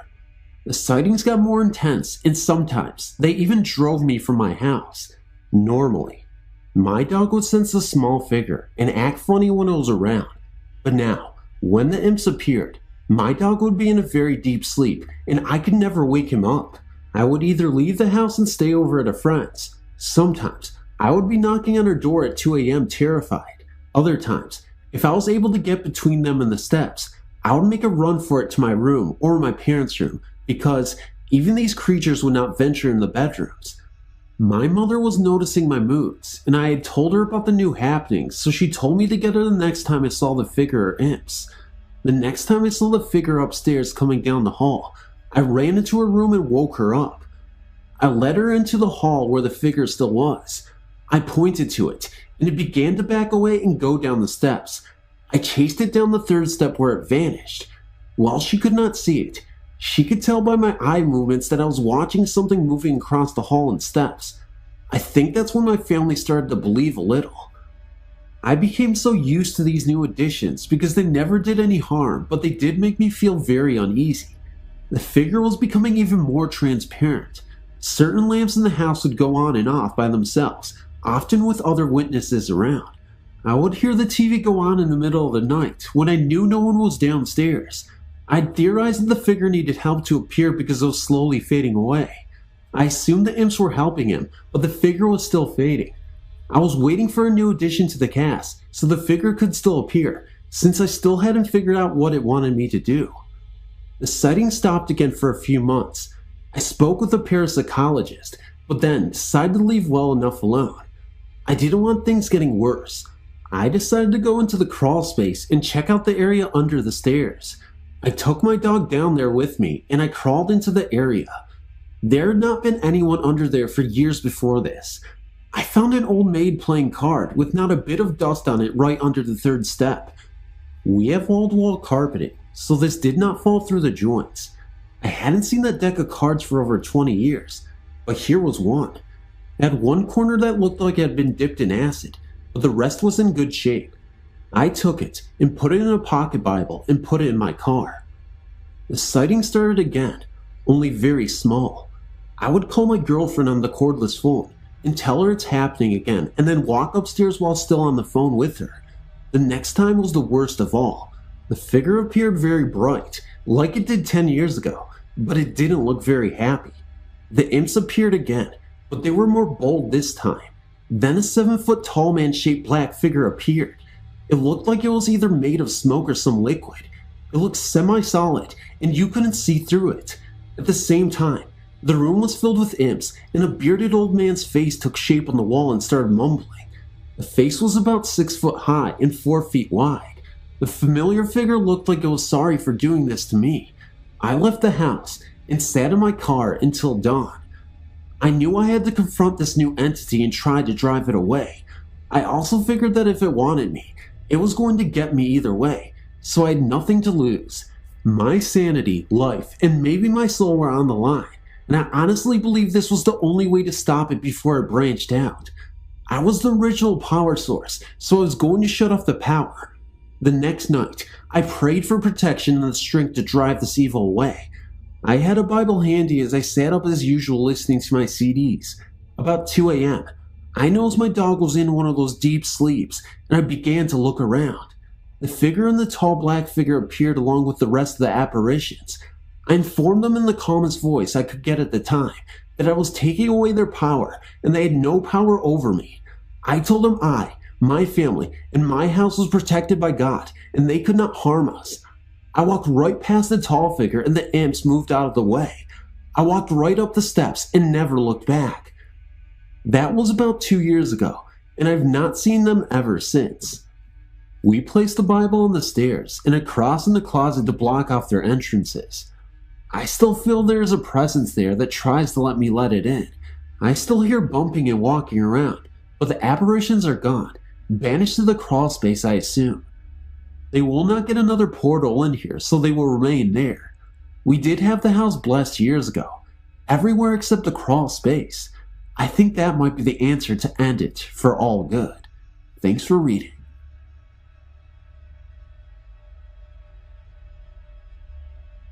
After my senior prom, my buddies and I dropped off our old small town Tennessee dates and headed to another friend's house to unwind. The prom had been tough on all of us. We never chose the right dates, and we were watching MTV on the couch. This was 1983, you know. After severe 2 a.m. boredom set in, one of my friends and I decided to go for a walk on the golf course behind the house and see if anyone else was up at this hour. We walked a short distance, really just from one fairway to the next, and looked with interest at this giant old tree next to the creek at the bottom of the hill. It was a dark, clear night, and my buddy Mike and I could make out something under the tree. I asked Mike what it looked like to him, and he agreed with me that it looked like two people and one of them was digging. I thought it was someone up to no good, and the last thing I wanted to do on prom night was get busted by the cops, so I said we should leave. At this point, Mike and I were about 300 yards away from the shadowy figures. We turned around and took about 2 steps before I looked back again. In that 1 second, the figures had gained about 1/3 of the distance between us and were closing in fast. Mike and I both screamed profanities and hightailed it for the house. I shouted, "Don't look back," because the people in the movies that get killed are the ones who look back. But I forgot to remind him of the little knee-high chain that keeps the golf carts from leaving the cart path. As he sprawled out on the dump grass, I jumped blindly, hoping I would miss the near-invisible chain. I made it and helped him up without looking back, and we made it safely inside. Imagine if you were our third friend. Of course, you would have to go see it for yourself. So after a tall glass of water, we weren't into drinking beer yet. We took Kermit outside. After a short briefing, we went to the top of the hill and let him go down to the scary part. After a few seconds, we heard that same 4-letter word, and here comes Kermit hustling up the hill. I was a little surprised that he was running so fast. He was a lot less chicken than we were, but there was no way anyone was going to beat me back to the house. In retrospect, we should have done some scientific tests or taken some pictures, but we were really tired and creeped out. Mostly tired since we had been dancing all night to Rick Springfield cover tunes. So we went back to Kermit's house and crashed. This story was mostly told as a funny icebreaker at boring parties later on, and we never thought much about it as the years passed. As a closing note, years later, when my folks finally joined that country club and I played golf there, I saw the 2 headstones of the farmer and his wife, who used to own the land a long time ago, that are buried near the 6th tee about 300 yards from where we saw those shadowy figures.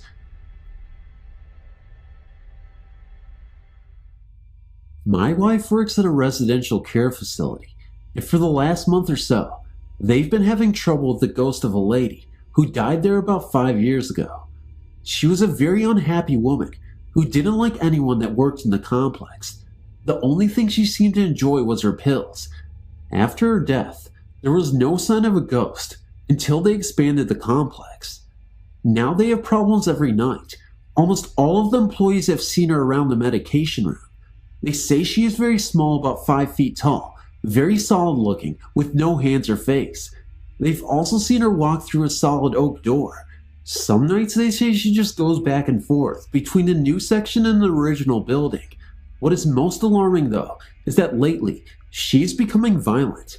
Most of the experiences are mild, pinching, pushing, and such. However, it has taken a serious turn.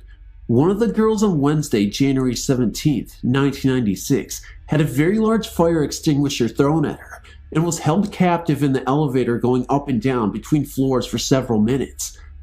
On the following Thursday, one day, the girls reported that a large commercial refrigerator was rocking back and forth, like someone was trying to turn it over. The owner of the facility has also seen her and is planning on bringing in a psychic to tell her to move on. Thanks for reading.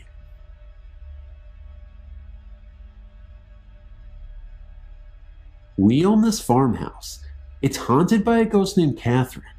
The reason we know that the ghost name is Catherine is because one day, this lady stopped by and asked if she could see the house.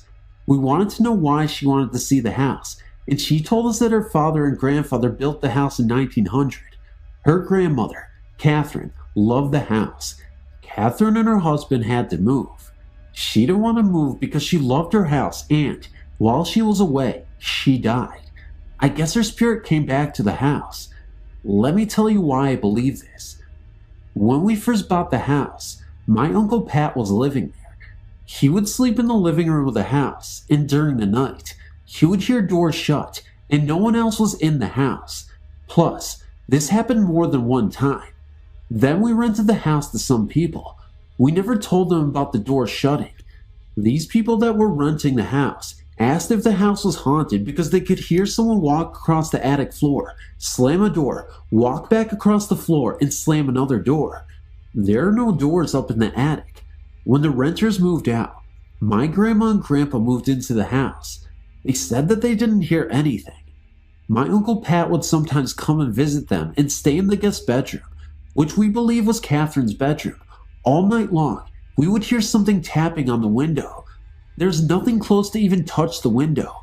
Also, Catherine has stared at my Uncle Pat, even called his name.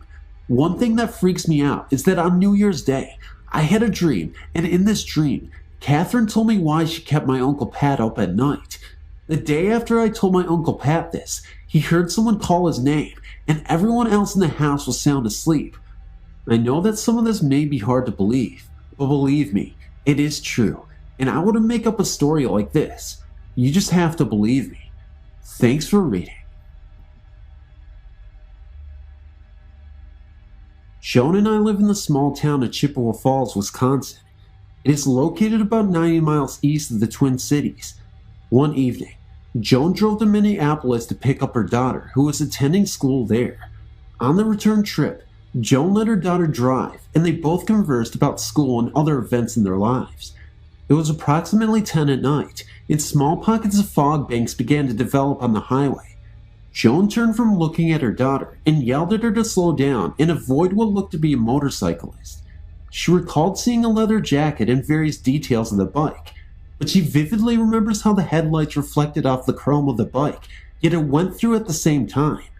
The motorcyclist was in front of their vehicle for about 5 seconds and then drove off into the ditch. Joan's daughter pulled over to the side of the road, and they both looked at each other and verified what they had both witnessed. Spooked out of their minds, they sped for home. They were traveling on Highway 29, which links I-94 to Green Bay. Currently, HY-29 is being expanded to a 4-lane highway due to the many fatal accidents that have occurred in the past. Thanks for reading.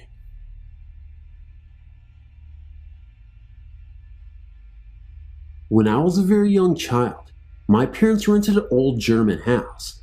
What made renting this house strange is that German families rarely rent out an entire house, especially to American servicemen and their families. The house is in 3 levels: the first floor, second floor, and the attic. The house was full of antique furniture. The service couple before us had moved out when their 6-month-old baby died of crypt death. So here we arrive, my stepfather, my mother, and me, 4 years old. The people that moved in upstairs were, not disrespect intended, very low-class people. The wife's name was Cookie. There were 2 boys, and the father, whose name and face I cannot remember. One day Cookie and my mother, bored in the German countryside and still no furniture to unpack, decided to explore the attic and its treasures. In a very old dresser, my mother found one drawer filled with family photographs going all the way back to the turn of the century. Her and Cookie felt amazed at the certainly important heirlooms left in the house by its owners, the Hummels. In the next drawer, my mother found many crucifixes, in many shapes and sizes. The next day, Cookie and my mother began to make a playground in the barn for us kids to play in. They found a well-like concrete hole in the middle of the barn. Inscribed in the concrete were the words Rommel 1943 and a swastika. What made this strange and even more scary was that in the courtyard was inscribed that the house belonged originally to the Schmidt family. My mother never allowed us to play in that concrete well. Soon after we all moved in, my mother and stepfather began hearing loud noises from upstairs, as if the furniture were being moved around. My mother thought that Cookie and her husband were trying to entertain us. With the noises, the crucifix began appearing all over the house. You would open a drawer, and there it would be. You open a closet door, and one would be hanging there. When my mother and Cookie were going to put them back, all the crucifixes would be moved to a different drawer. My memory and only memory of this time is when Cookie's sons tried to scare me by taking me up in the attic and throwing dead mice on me. I heard them screaming as if someone were beating them. When they ran down the stairs, I just had to see what scared them so. I saw a little girl sitting on one of the ancient cedar chests. She was very thin with little hair and very large brown eyes, giggling. Ever since, she was my imaginary friend. But the winds of change came. Cookie's husband was arrested for molesting me in the attic, an event that I can no longer recall. The accusations were very ugly, and I'm glad that I do not remember. But the German police would not let them be tried by American system and arrested him under German law. Cookie and her sons were moved out that day in a fear-for-life move, for she was the one that turned him in. My parents and myself were being moved 2 days later in fear-for-life move as well.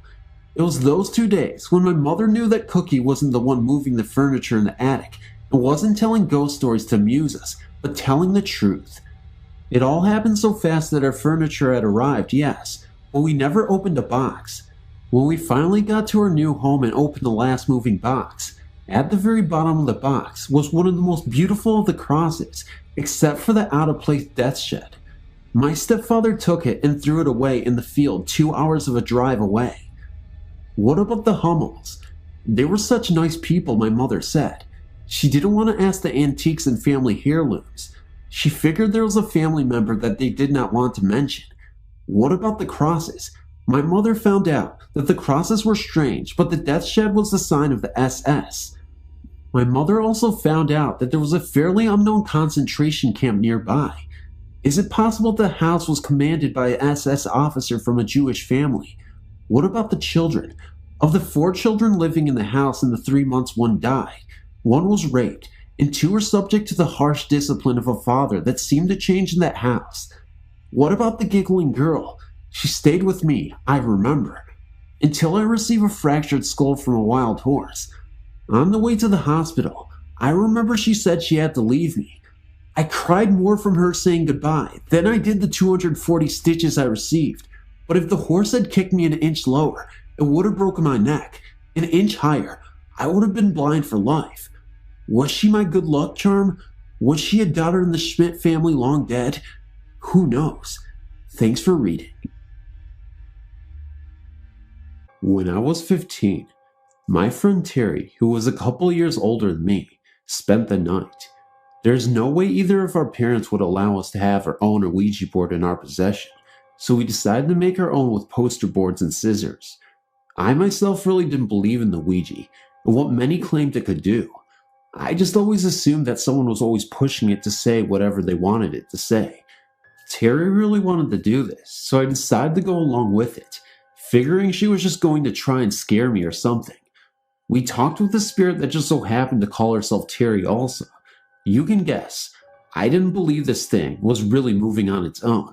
I had my mind set that she was moving it the whole time. Well, we started to argue over it, when all of a sudden, the planchette started to spin around really fast. Still assuming it was Terry, I got mad. Then it just suddenly stopped. That was it. Terry started telling me that you were supposed to make it say goodbye or it stays here. Still mad. I said, yeah, right, whatever. We started talking about other stuff, and in the washroom, which is on the other side of the kitchen, we started hearing a lot of noise. Now there were 3 doors to that room. One went outside, one connected to the kitchen, and other connected to my sister's room. My sister was an RN and was working the night shift, so no one was in her room. We knew that no one could have gone through the kitchen, because they would have gone right past us and we would have seen them. The outside door was locked and bolted from the inside, so that excluded anyone coming in from outside. Both of us just stood there as the sound got louder and louder. My dad had a bunch of empty boxes stacked up in the front of the outside door. To me, it sounded like 2 people were throwing these boxes back and forth all over the room. Of course, we were scared, but I didn't associate it with anything having to do with a ghost, etc. I was thinking that someone had gotten in from outside, somehow. I don't know why, but I grabbed up a butcher knife and told Terry to go and get Brian, my brother. He and my parents were asleep. All this time, you could still hear these boxes being tossed around everywhere. Terry and Brian came up to me at the door, and you could tell by the look on Brian's face, he was hearing the commotion too. He took the knife from me and jerked the door open. Everything at that moment went dead silent. The boxes had been moved because they were laying everywhere, but no signs of anyone in the room. Needless to say, we were all pretty freaked out. I didn't dare tell him what we'd been up to earlier playing with the Ouija board. To this day, I can find any explanation as to why we heard what we did or how the boxes got moved. Thanks for reading.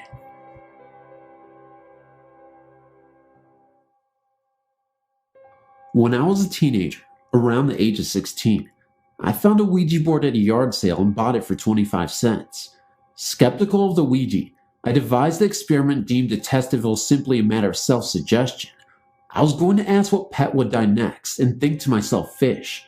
We had several adult cats, dogs, and guinea pigs who were not elderly and very good health, but I had a tank of tropical fish, several of which were getting on in fish years. I was trying to trick the board by seeing if it would give me the answer I was thinking, which would be a logical conclusion. I tried the Ouija board with my mother, a skeptic of all things supernatural. After setting it up, I asked my question. We put our fingertips on the planchette and waited. After 5 seconds of no response, Mom tired of wasting her time and decided that she was going to bed and left the room. I put the board away and didn't think about it for a few days. Later that same week, I was talking to a male friend of mine on the phone. I was telling him my disbelief in attempted experimentation with the board. I just told him the question I was going to ask it: what pet would be the next to die? I took a breath and told him, and the answer I was looking for was, when all of a sudden, the books on the shelf behind me tipped over. They knocked into a figurine and sent it to the floor, where it shattered. The figurine was of a ceramic fish. These books had never tipped over before and were securely in place. I've not seen them fall in such manner since this time period, almost 13 years later. The timing of the fall was too eerie. It was exactly at the point where I would have said fish. My friend said that he heard the noise and that I sounded stunned. Though it was a long distance call, I ended it hastily, went and got the Ouija board out of my closet and put it in the garage. I would not touch it again. My mother had to get rid of it without my knowledge, as I so feared it. I think that was a warning sign for me. I've taken Ouija boards seriously since then. If they do not channel the dead, then they certainly set up a psychological premise which I don't think should be tampered with. I feel like it is opening up the door to a stranger, either an earthbound or entity. I don't know. But thanks for reading. When I was about 8 or 9 years old, we moved into a house which had a scary history, as it turns out. My mom and dad took my youngest brother to dinner. Linda, my sister, and I didn't want to go. We were instructed to bring the boxes of books in the garage upstairs to the library. While we were doing this, we found an old Ouija board and started playing with it. I thought for sure it was my sister pushing it, as it told me I was going to be hit by a car and die by the time I was 10, which obviously 25 years later, I'm still here. It also said that there were 5 spirits in the house, and its name was Jax, boring, and we put it away. That was when we started hearing footsteps in other parts of the house running, lights going on and off, radios blaring that we knew we had turned off, doors slamming, knocking, and rapping in the wood. boxes being moved about in the attic, etc. We lived there for 5 years, and I can tell you that I have nightmares to this day. Now this house was on a road which was formerly known as the Santa Fe Trail. A couple of miles up the road was where the Santa Fe Trail and the Pikes Peak Trail met. There were Indian encampments, settlements, and a bad stagecoach accident and fire all in the general vicinity. I don't know if Linda and I had visited into the house, or it was there to begin with. My family are Seers, so I suppose I should get used to it, but I've never been free of hauntings since then. Thanks for reading. I went to a friend's house to stay for the weekend. My friend and I always loved ghost stories, magic, psychics, and anything else mysterious. Those things would just get us going when we were bored. Well, I decided to bring my Ouija board, which we used many times and usually wait until midnight to use it. This particular night, it was midnight and we were playing with it, just regular, everyday things, when all of a sudden it said, "Don't be alarmed, in the next few hours you're going to get a cold chill running through your bodies." We asked it, "What do you mean don't be alarmed?" Well, the board replied that I and all the people around me will notice something in the next hour. Well, right after I said that, my friend's little brother came into the room with us and it just started to hit us. This is what it were telling us were going to happen. My friend's brother is terrified of ghosts, so we all decided to just put the board up and wait to see what, if anything, happened. My friend said he had an idea. I got a string out that attaches to a crystal. He said it's kind of like a mini Ouija board and you can ask it yes and no questions. Well, we said for yes, move it vertically, and for no, move it horizontally. We also requested that the responses cause the crystal to move fast and big, so we can detect when a spirit is present. We hung this crystal on a string from a lamp and waited. It was about a half an hour to an hour later when all of a sudden we heard a big ting-ting sound coming from the lamp. We flipped on the light and the crystal was swinging violently.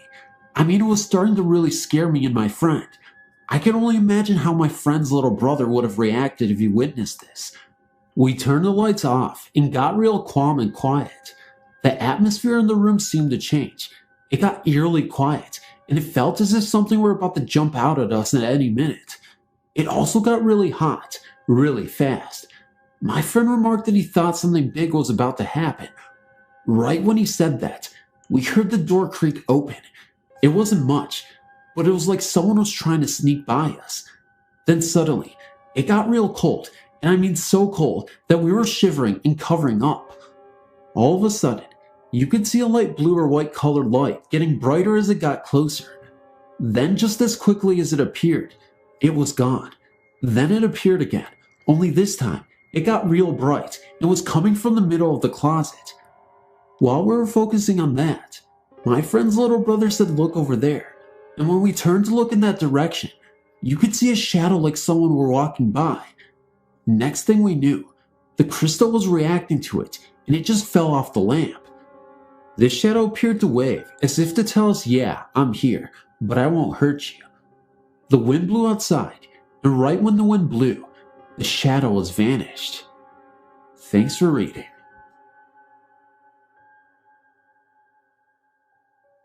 One boring summer night, my neighbor suggested we give the Ouija board a try. Everyone in our apartment complex were fully aware we're haunted, so I agreed. I wanted to get my baby to sleep first. As I rocked my baby to sleep, I asked my neighbor how she came to have this Ouija board because she had never mentioned it before.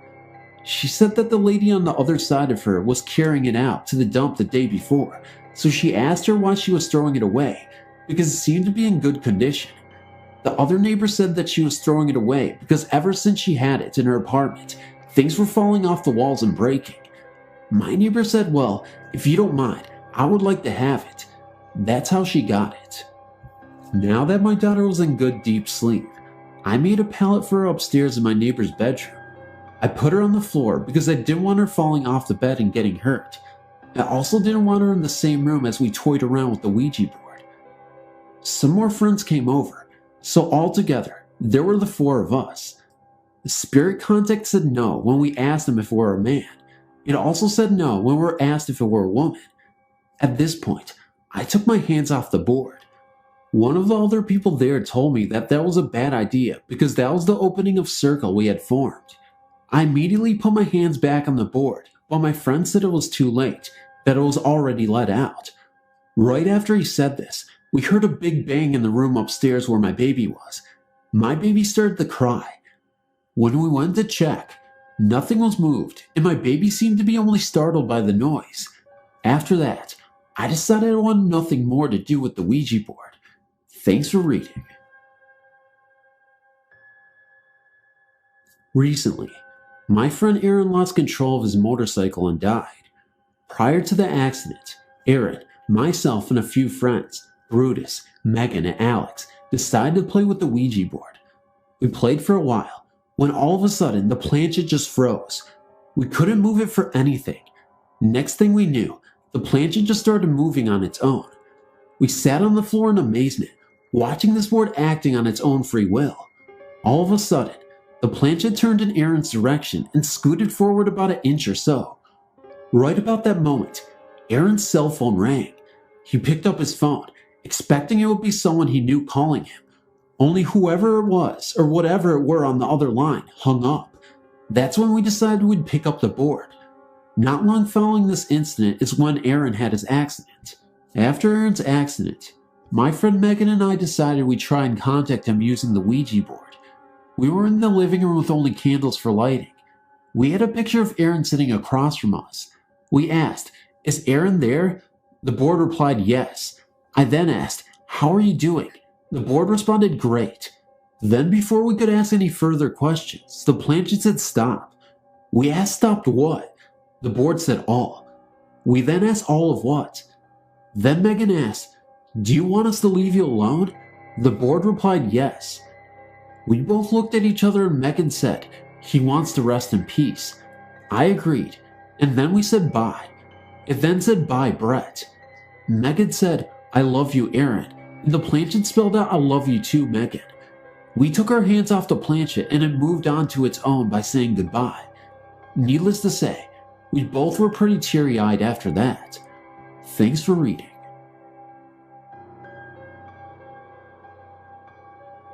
When I was about 17 or 18, I was at a friend's house.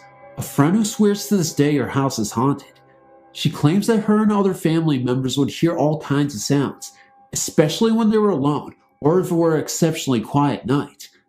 Something even tried to get in one of the doors once, but when they looked out the window to see who was there, they found nothing.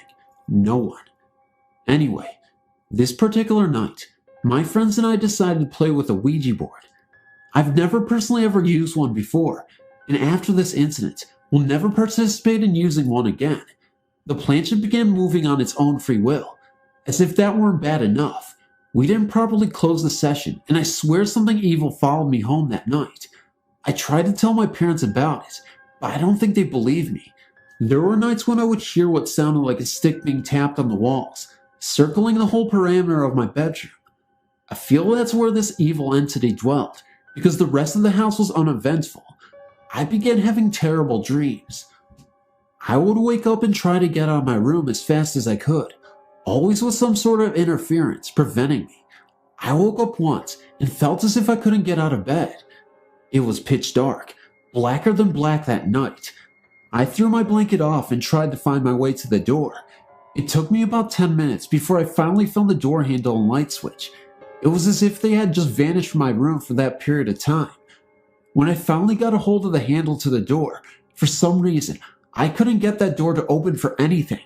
I had to pop my window out and crawl out of the room that way. I had left home for a while. I returned to find my bedroom door wide open and just fine.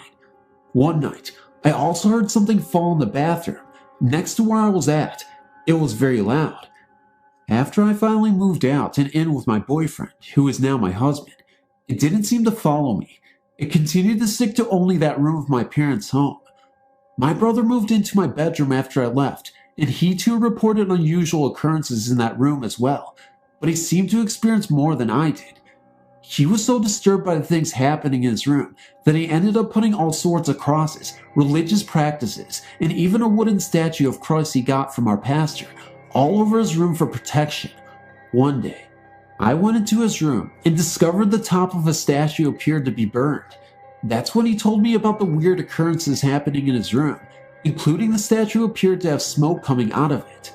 Another disturbing thing that happened was that the cross had flipped in an upside down position in the middle of the night. He also claimed he felt as if he were being choked at different times. The same sounds I heard when I stayed in this room, he heard as well. Eventually, a family bought the place for my parents. They had 2 young girls, ages 11 and 12. I was talking with a friend of mine, and they told me that the new owners swear one of the rooms is haunted. I can only guess what room they were referring to. I have no doubt that whatever we did that night with the Ouija board, whatever was moving that planchet came home with me, and to this day, still dwells in that one room of our old home. 2 summers ago, I started working at a camp, a haunted camp. No one has ever shared these stories outside of the camp, and fear might scare campers away. During staff week, I heard talk of ghosts and spirits at the camp, but being a skeptic, I just blew them off. The more I listened, the more real it became. Senior staff members, even the camp director, told stories that chilled me to the bone. On the 4th night of staff week, I was invited to use the Ouija board in the chapel. I'd used one as a child, but assumed it was always just people moving it around. This time was different. You can tell if the Ouija pointer, planchet, is working, because it floats. If someone is moving it, the pointer will scrape, but it was floating and making no noise. When we asked who it was, it gave 3 initials. We asked what it did before it died, and it said logging. We took this as logging. The camp used to be used for logging, and a lumberjack was not likely to know how to spell correctly. We asked a few more uninteresting questions that I cannot recall, because I was preoccupied with the rustling I heard nearby. It was the unmistakable sound of footsteps. After about 3 minutes of hearing footsteps that sounded like they were walking around the chapel and gradually getting louder. Oh yeah, the chapel is outside, and it just has a roof and foundation. It is not an enclosed building. We took the message to heed and beat foot out of there. This is my own personal account of a Ouija board experience, but according to another staff member's mother who decided to join me one night, she was shaken back and forth by a spirit and the Ouija board flipped itself over. The last incident of my 2nd summer was in the chapel again. We were playing with the Ouija board again, but this time, we didn't get such a nice spirit. It said nasty things to us, like kill you and die. It said go or die, so we decided to take the first option and we left. As we were walking away, I looked back and saw a face in the window of the small room connected to the chapel. It was glowing silver. I was about 50 yards away, and I could not make out much except an outline, but my friend saw it too, and it was enough to make us run. Thanks for reading.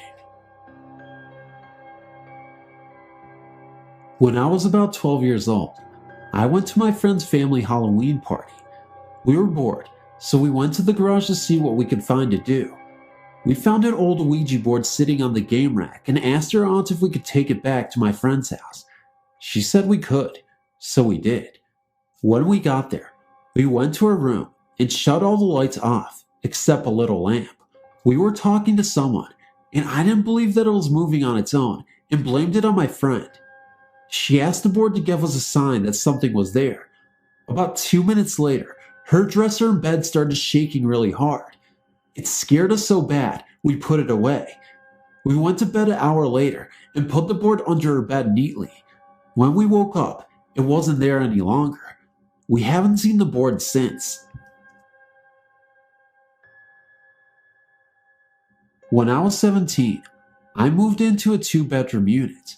Me and my mates made a Ouija board and used it. I feel like it must have opened a gateway for a bad entity. When I moved in the house, it made no noises, but after that, you could feel a bad presence. Wherever this entity would go, the walls and ceiling around it would creak. At night, I would be lying in bed, and I could hear it creaking in the lounge room, and then start to move into my bedroom.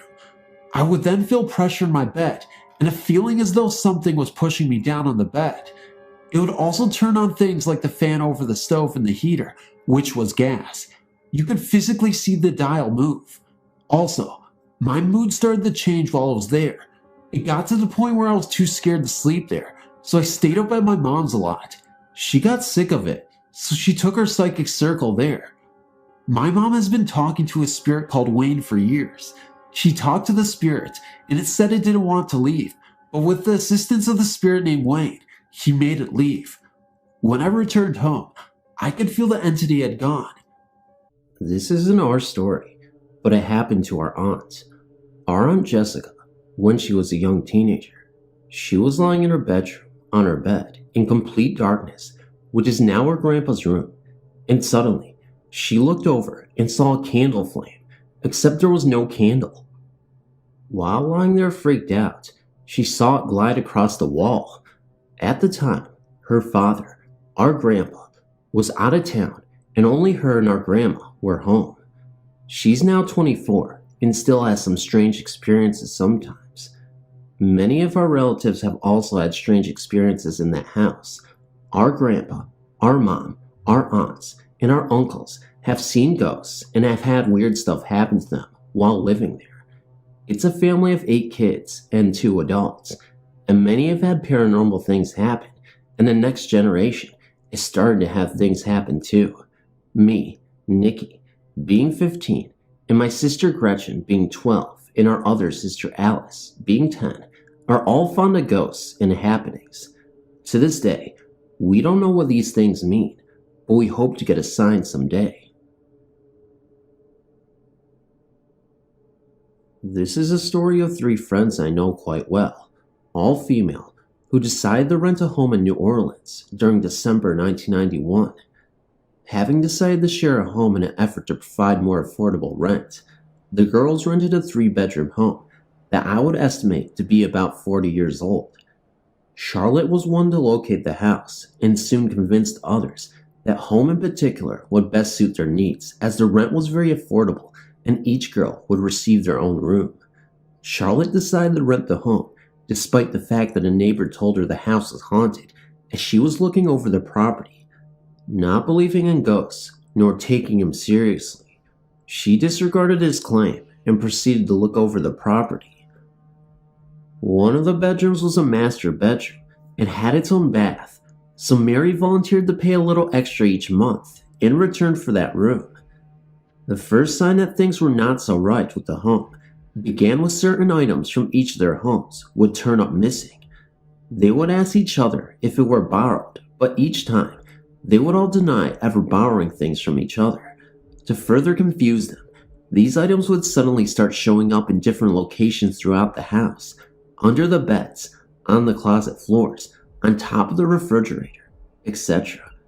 This continued to happen periodically. One evening, Mary was home alone, watching television, lying across the sofa. To the side of the television was a decorative oak grain door. As she was watching the TV, she suddenly noticed something appearing on the back of the door.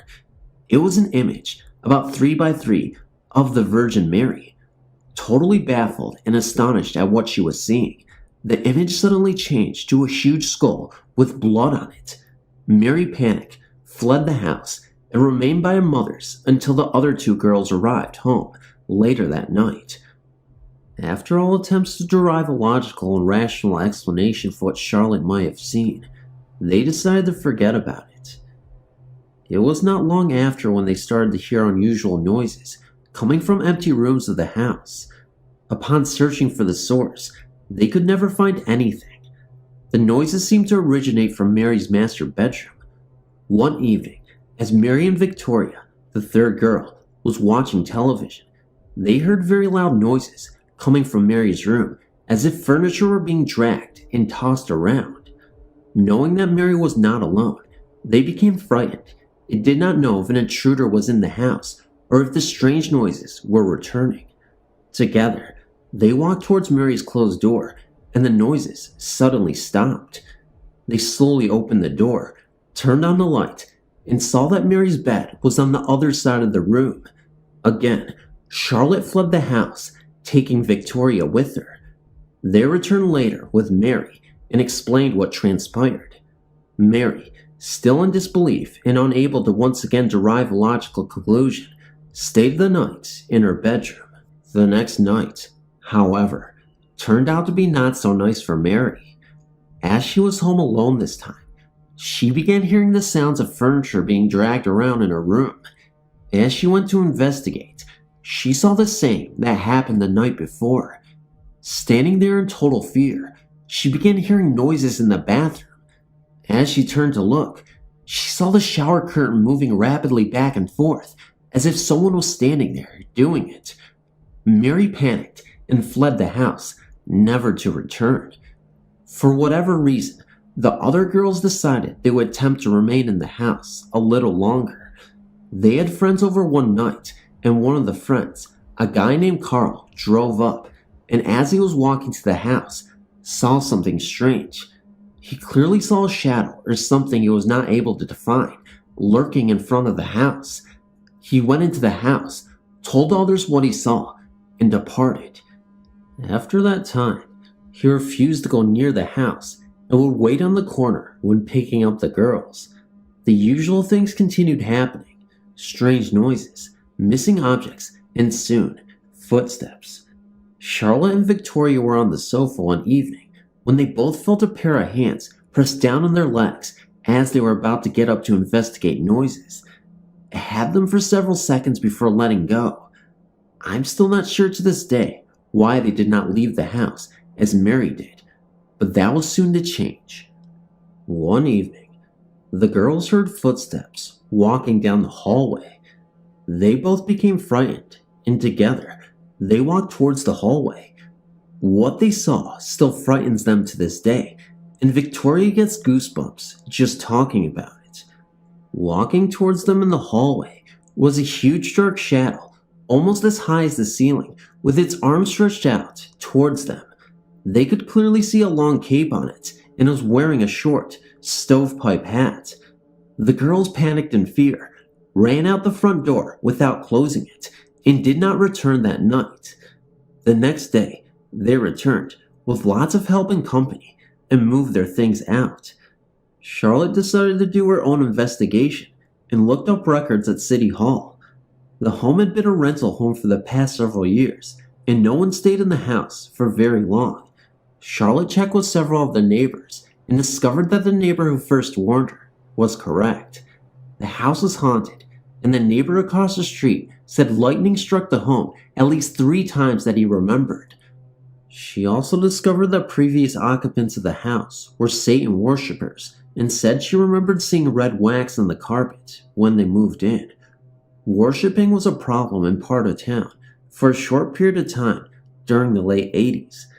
That home is a short distance from my house, within walking distance, and the last time I passed there, I saw it was obvious the home was still unable to be rented very easily. There was a sign in the front lawn saying, "I, John Doe, am an ex-con who was convicted for child molestation."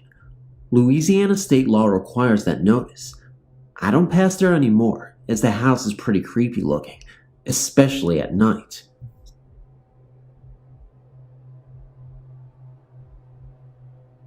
A few years after our experiences at the house on 10th Street, I joined the U.S. Army. After a 3-year tour in Japan, we went to Fort Benjamin Harrison, Indiana, so I can attend my advanced course. Since it was a 6-month course, I was able to take my family. We found a nice first-floor apartment with 3 bedrooms and a patio off of the living room. We were thrilled because we had our cat with us, and he was an illegal resident, no pets allowed. I've read other stories on this site, and many mention the uncanny ability of pets to sense spirits. Our cat must have been stone deaf to the other world. That, or whatever showed up later, did so 2 months after the cat was discovered and deported back home to my parents in New Mexico. Anyway, 3 months into our residence, I noticed that I had started to feel uncomfortable if any of the bedroom doors were closed. My husband and I shared the master suite. Our son had the room next to ours, and the third was used as the family room and housed the TV, stereo, etc. Very early one morning, I awoke because the bed was shaking. I slept on my stomach with face turned to the side of the bed, with one arm up by my face besides the pillow and the other arm down. I woke up not so much because the bed was shaking, but because the movement was forcing my face into the pillow and I couldn't breathe. Because of the 3 years in Japan, I thought it was an earthquake. I tried to move and to tell my husband to wake up. We had to wake up our son and get out of the apartment. I found I couldn't talk. Then I found that I couldn't move my arm. My wrist was being pushed into the mattress, as was my face. I could move my feet, my body from the waist down, but from the waist up, I was being pushed down into the mattress. I turned my left eye upward and saw two glowing red eyes, for want of a better word, up above by the side of the bed. I don't know if there was anything else to see. I was terrified. I couldn't move. I couldn't call for help because my mouth was mostly shoved into the pillow and I thought I was going to die. Then it just stopped. This incident never happened again. But 16 years later, I still sleep with my hand tucked under the pillow, not lying beside it.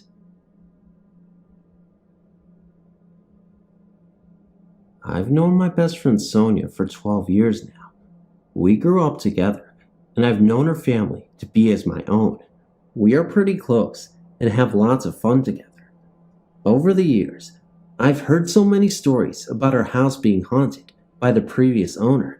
They've named him Leroy. I think he likes it because he doesn't give them that much trouble, or maybe I am wrong. Before Sonia's family bought the house, it was vacant for 2 years. No one wanted to buy it because they knew the man that owned it had killed himself in that very house. When they moved in and had lived there for a few years, strange things started to happen. Things in rooms would be moved around and objects would be hidden from the family members. One of the major problems was that Sonia's dad was diabetic, so he had to take insulin for his blood sugar.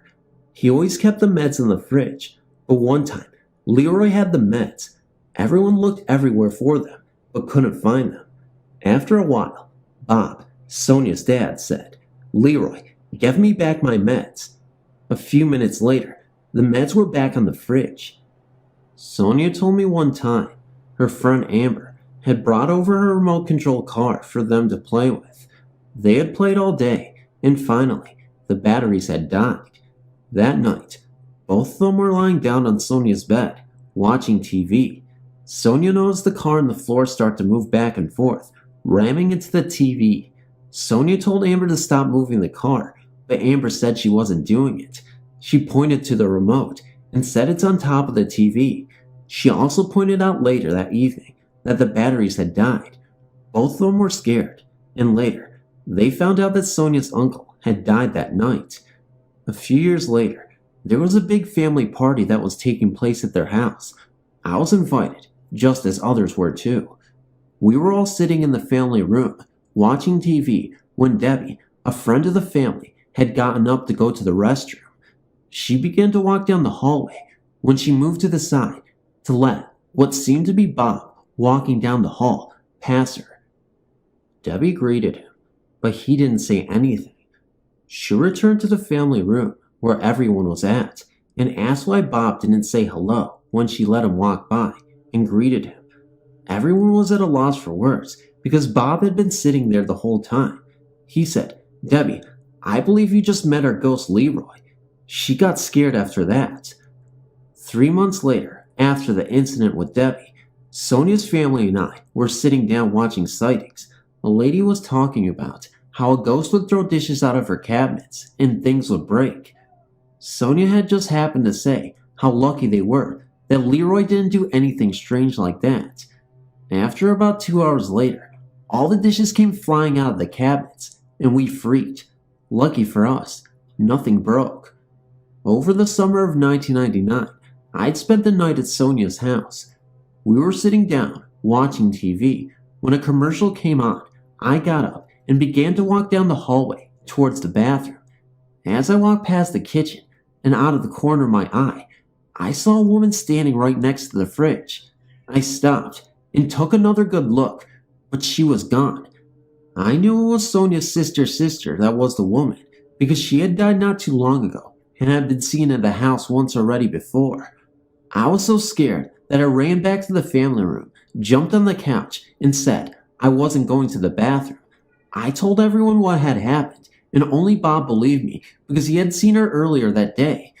2 weeks ago, I was at Sonia's house, sitting on their couch. The TV was right in front of me, and the hallway was right to the right of me. Sonia was in her room, talking to her boyfriend on the phone. I noticed out of the corner of my eye someone walking down the hallway towards me. As I turned my head and said, "Oh, hi, Sonia." At the same time, when my head was looking right down the hall, no one was there. Sonia came out of her room and asked whom I was talking to. I told her that I thought I just saw her walking out of the room. These are future stories that have happened at my best friend's house. I've no say in what you want to believe, but I thought it would be nice to share them with you. I read that you said ghosts would contact you in a dream. I've had so many weird dreams come true that I don't want to believe anymore. Maybe I have a gift, or maybe it's a ghost helping me. Please read this and tell me what you think. I have this problem, but my mother calls it a gift. I don't understand it at all. When I was 16, I first started to notice strange things. I had a dream about me going babysitting one morning. In my dream, I went to go babysit for a friend of the family that just lived right down the street. I got there and went back to the back of the house where I found Dean, the dad, draining the swimming pool. I asked him why he was doing that, and he told me because Carly, the daughter, was having a pool party for her birthday and the left side of the pool was cracked. He needed to fix it. I walked into Carly's room to see what she was doing. She was excited about the party and told me it was her birthday. Well, I woke up and got ready to go babysit. I got to the house, found myself in the backyard with Dean in the pool, with me, asking me the same question and getting the same answer. I just thought this was kind of funny. Well, the next dream I had was a year later. My best friend Sonia and I were not talking for the summer because her boyfriend didn't like me much. On a Sunday morning, I was sleeping and had a dream where I was with Sonia and we were driving to go see someone, but I didn't know who it was. She took me down these stairs and there was her whole family. Everyone was happy to see me and gave me hugs. I asked Sonia why we were in the jail area, but I couldn't hear her. She said someone's name, but I couldn't hear. She was totally mute. I woke up and was really worried and told my mom about it. She told me it was just a dream and to call Sonia. I called Sonia, but no one was home, so I left a message. That following week, I had another dream. It was Monday. This time, I was outside with Sonia. Everyone was dressed in black, and they were all sad, and some crying. I looked at everyone and started to feel really sad. I asked Sonia once again why we were there and who died, but she talked and was mute. I looked at the grave and the casket with flowers all over it. I couldn't think because I felt so bad. I woke up really worried and called Sonia again. No one was home, so I left a message. A month passed, and I finally got a phone call from her. She wanted to know if I could babysit for her aunt, but I said no. I told her that I'd been really worried about her lately, and I needed to tell her something important. So I told her all about my dreams. She was silent for a few minutes, and I asked her if she was okay. She asked me when I had these dreams, and I told her the days, but that I didn't remember the date. She was very upset. She told me on a Sunday of last month, her brother was put in jail for drugs. Then on a Wednesday, he was let out for good behavior. He threw a party for being let out, and overdosed on drugs, and died. His funeral was on Monday. I was scared. I didn't understand any of it. I told my mom, and she just said it was nothing to worry about, that I just missed her so much that it brought me to know things that were happening to her. I still didn't understand. That's not it either. I had a dream my brother's car would get broken into, and guys would take things. I told him to lock his doors because he never did. Come to find out, someone tried to get into his car, but couldn't. What's even more scary for me is now that they are not dreams anymore. I just know things before they happen. The other day, I knew my mom was going to get pulled over by a cop, but I didn't tell her because I didn't want to think anything of it. She called me after I got out of school and told me she was pulled over by a cop. I knew my parents were going to get a divorce a year before it even happened. Just little things I know, and I don't understand. I even had this one dream about this guy my mom was dating. She actually in real life at the time wasn't dating him, but in my dream she was. I went out to dinner with both of them, and he hated me because I had a gift, and he knew it. He knew that I could see things before they happened, and I even dreamed about them also. He tried to turn my family against me, and then tried to kill me. I really didn't think anything of it. I remember coming home that night, and my mom greeted me at the door, telling me she had a date over. I wanted to introduce myself, and I just about dropped on the floor. It was the same man I had dreamed about earlier that morning. I waited until he left, and then I told my mom everything. She told me she wasn't interested anyways. I don't understand any of this, and sometimes it scares me a lot. Can you please give me any information at all? My mom tells me that she believes I may have an angel telling me these things. She also believes it might be our great aunt because she used to talk to dead family members. My mom told me that when she was little, her aunt used to tell her that she might hear her talking, but not to worry about it because she was just talking to family members. Sometimes, my great-great-grandmother would visit her and tell her when something was going to happen to a family member and who was going to die next. I thought it was really weird, but my mom told me she believed it because she would feel cold around the time her aunt would start talking to these ghosts. Thanks for reading. Hey everybody, and welcome to another edition of Phantom of Darkness as Haunted Ghost Stories. First of all, thank you so much for tuning in. I appreciate 2022 because it was another stepping stone in the right direction, guys. I love you guys. And let's get on with the video. Please remember to give it a like, share, and subscribe if you're new. Let's make 2023 the greatest game in the... we can refer to it as a game. Anyway, guys, love you, and see you in the next video.